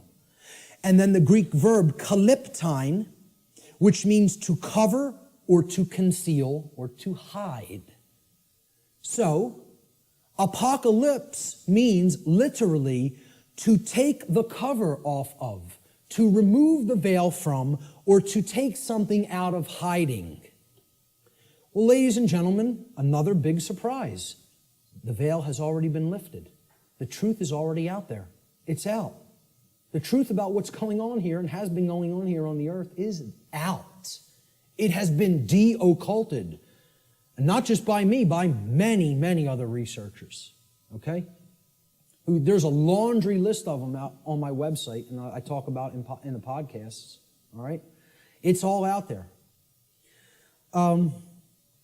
It literally means to reveal or to take out of hiding. The apocalypse is the great revealing of the truth to the masses of people. Or it is what I simply refer to as the process of de-occulting the truth, removing it from being hidden. What humanity needs to do is make what I call the cosmic apology. And I'll get to what that means. See these words right here? I was wrong. That's the most powerful phrase that can ever be said by a human being. The second most powerful phrase I would acknowledge is I love you. But this is more powerful than even that. Because this is about internal change, not just a dynamic or an interaction or a relationship with another. This is about an internal metamorphosis. When you say these words, this is the phrase of all power. No is the word of all power by which we reclaim our power. But this is the phrase of power. All right? Okay. The word apology comes from Greek. Apo, meaning away from, off of, or removed from, as we've just seen. And the Greek noun logos. Logos means word. Okay? So hence, an apology, it literally means to go away from the word or to give back the word. Okay? You are taking it back. So if I make an apology, I said something, I didn't really mean it, or I want to retract it. An apology means, let me take back what I just said. Okay? I'm taking it back. I'm removing the word. All right? I'm going away from the former word or phrase that I just said. That's an apology in the standard colloquial English understanding sense. All right? Let's look at what I call the cosmic apology and where this term really comes from, what it really means. See, the Greek noun logos, which is written there in Greek script, which means word in Greek, it comes from the Greek verb lego. All right? Lego in Greek means to speak or to say. It's where we get the English word lexicon from. All right? The Latin noun legis is related to the Greek verb lego, to say. Again, because who put the laws into manifestation? The Creator did. How did the Creator manifest the physical universe and all the laws? Spoke it into existence. Reality and truth are spoken into existence by the power of vibration, the vibratory power of voice. Okay? So the Creator created the universe by the phrase, fiat lux in Latin. It means let there be light. Okay? The Latin noun lex legis, meaning law, is actually derived from this Greek verb lego, meaning to speak or to say. God and not man is the logos, the author of law, the one who spoke the law into existence at the creation of the universe, because natural law is the boundary conditions of the manifested reality called the physical universe. These are the boundary conditions which govern it.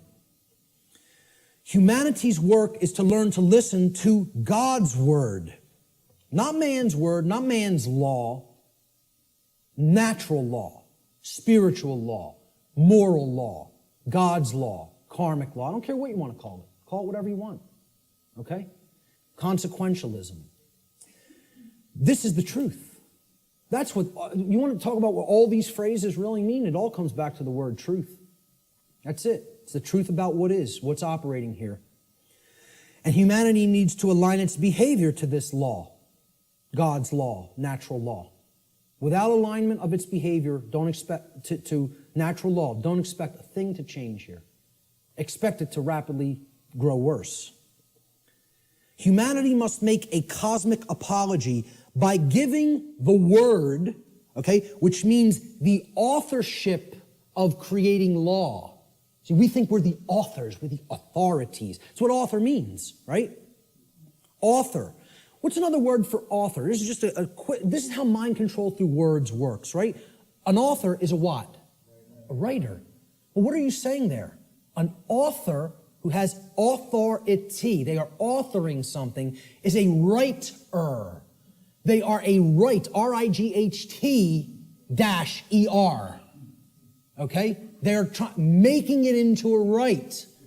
This is what you hear when you hear the word authority. You hear author, which means a writer, meaning one who makes rights, which means someone who believes they're God.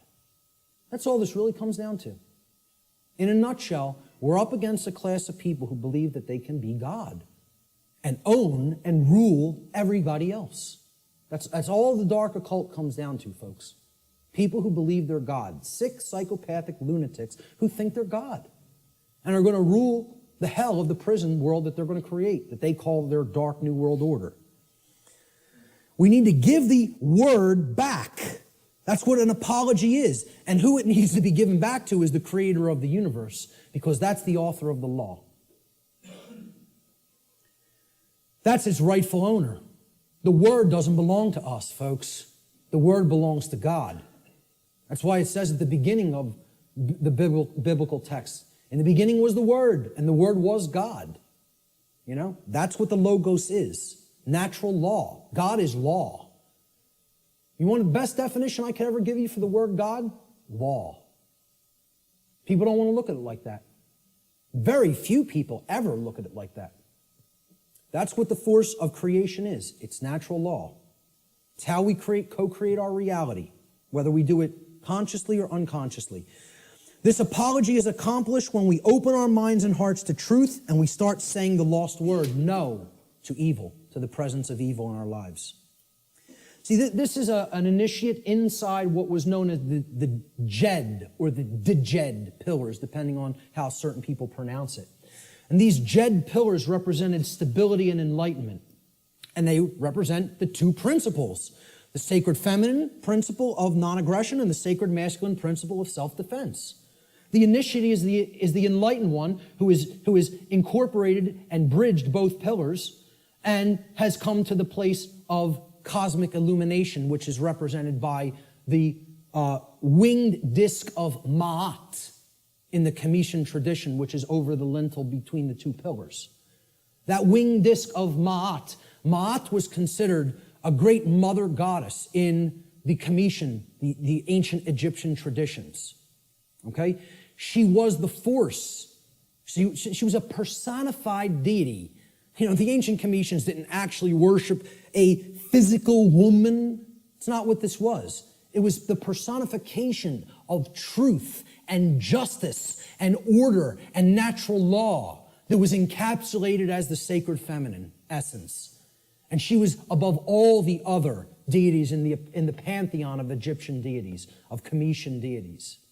Ma'at, there was no god or goddess higher.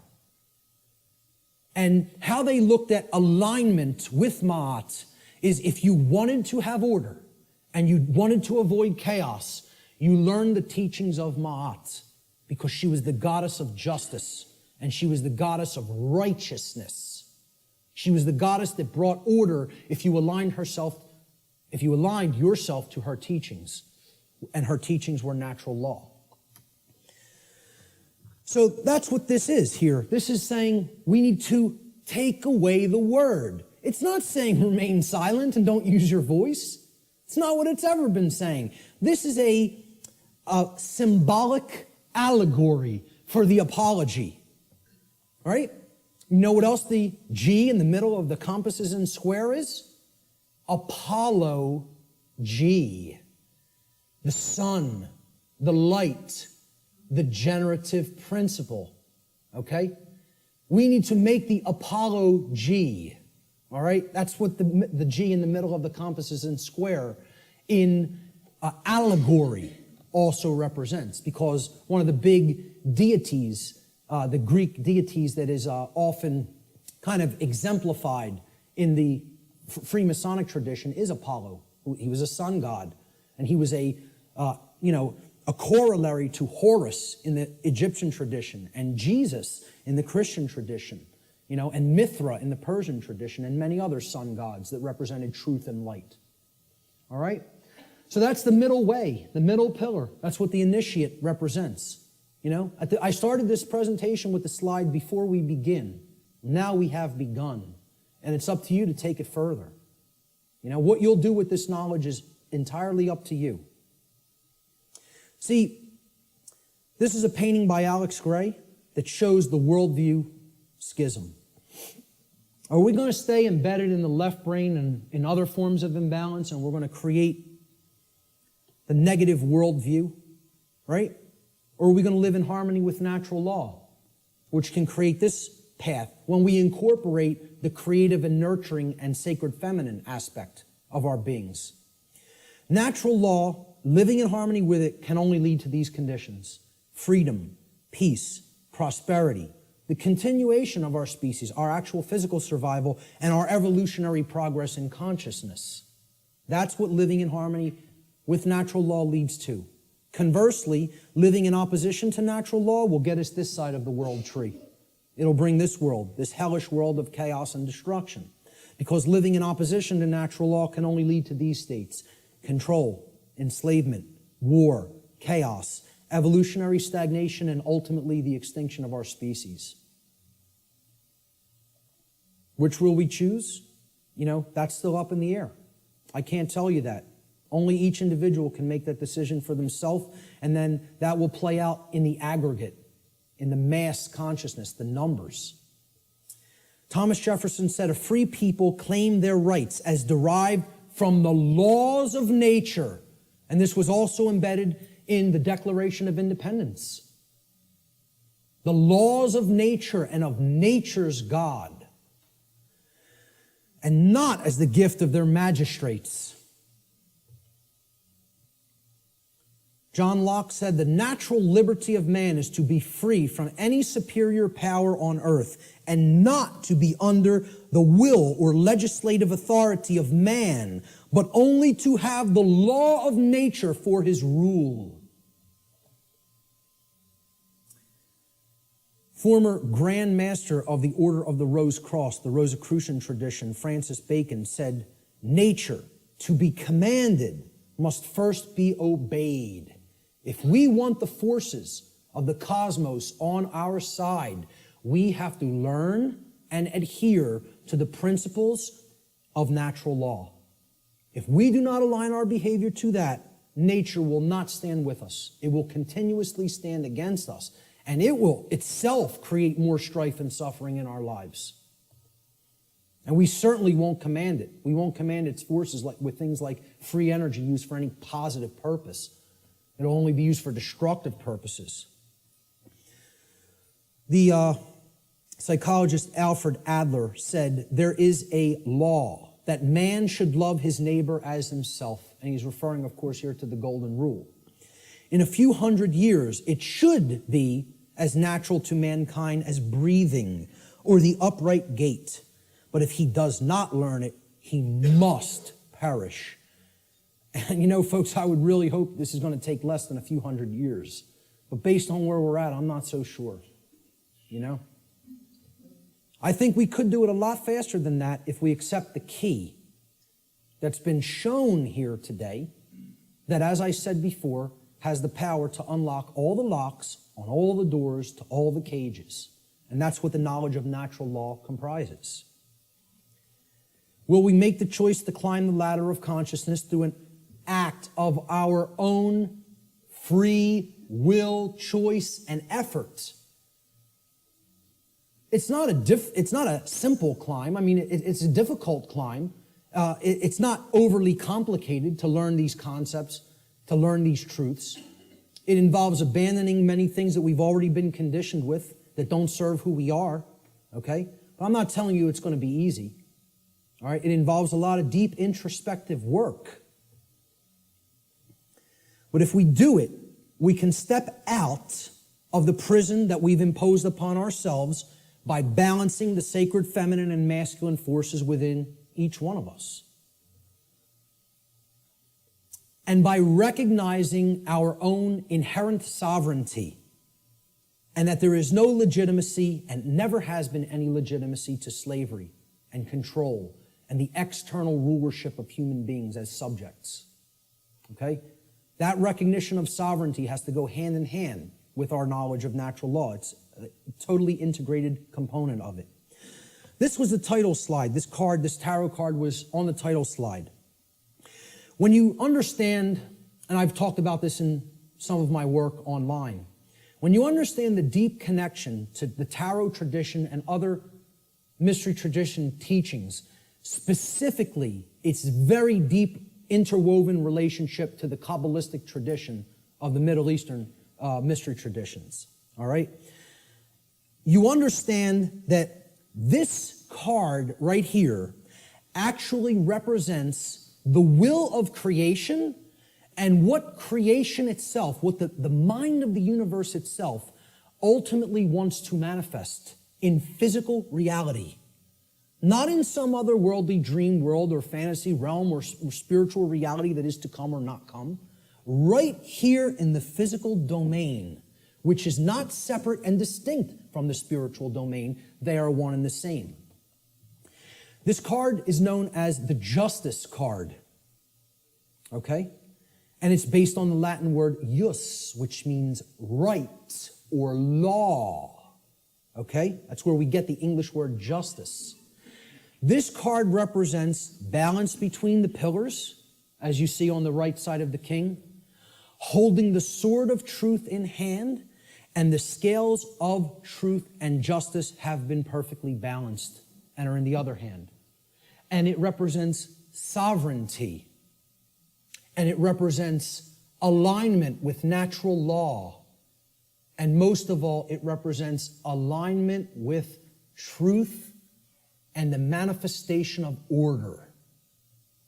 That can only happen when we align our behaviors to the principles of natural law. Only then will we see the manifestation that the universe is itself wishing for us and trying to help us create, which is justice and order. If we let go of the things that are holding us back and break our mental chains of bondage, we can create a world that is based in actual, real freedom. It is possible. I'm not telling you it's not going to be arduous work or a difficult journey, but it can be done, okay? If we choose to do that, we're going to see advances and things that are going to be created that the world is going to look so drastically different if we go down that middle path to the truth and to order and to justice through the understanding of natural law and actually applying it and living it in our lives, that the changes we're going to experience are going to be so positive and so transformative that we can scarcely even imagine what the world will be like on the other side of that work, on the other side of that transformation. Will that be done? Maybe. Maybe not. The answer will come from what you see in the reflection of that device right there. That's what will determine it. Nothing else. It's up to each individual. Ladies and gentlemen, thank you so much for your kind attention today.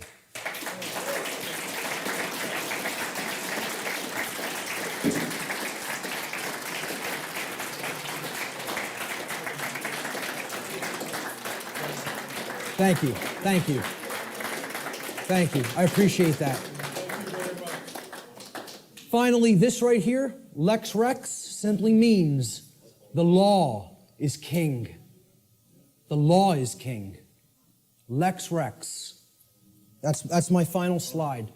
Thanks so much. Let's do some question and answer. How much time do we have, by the way? Did I run way over or did I leave some? Oh my God.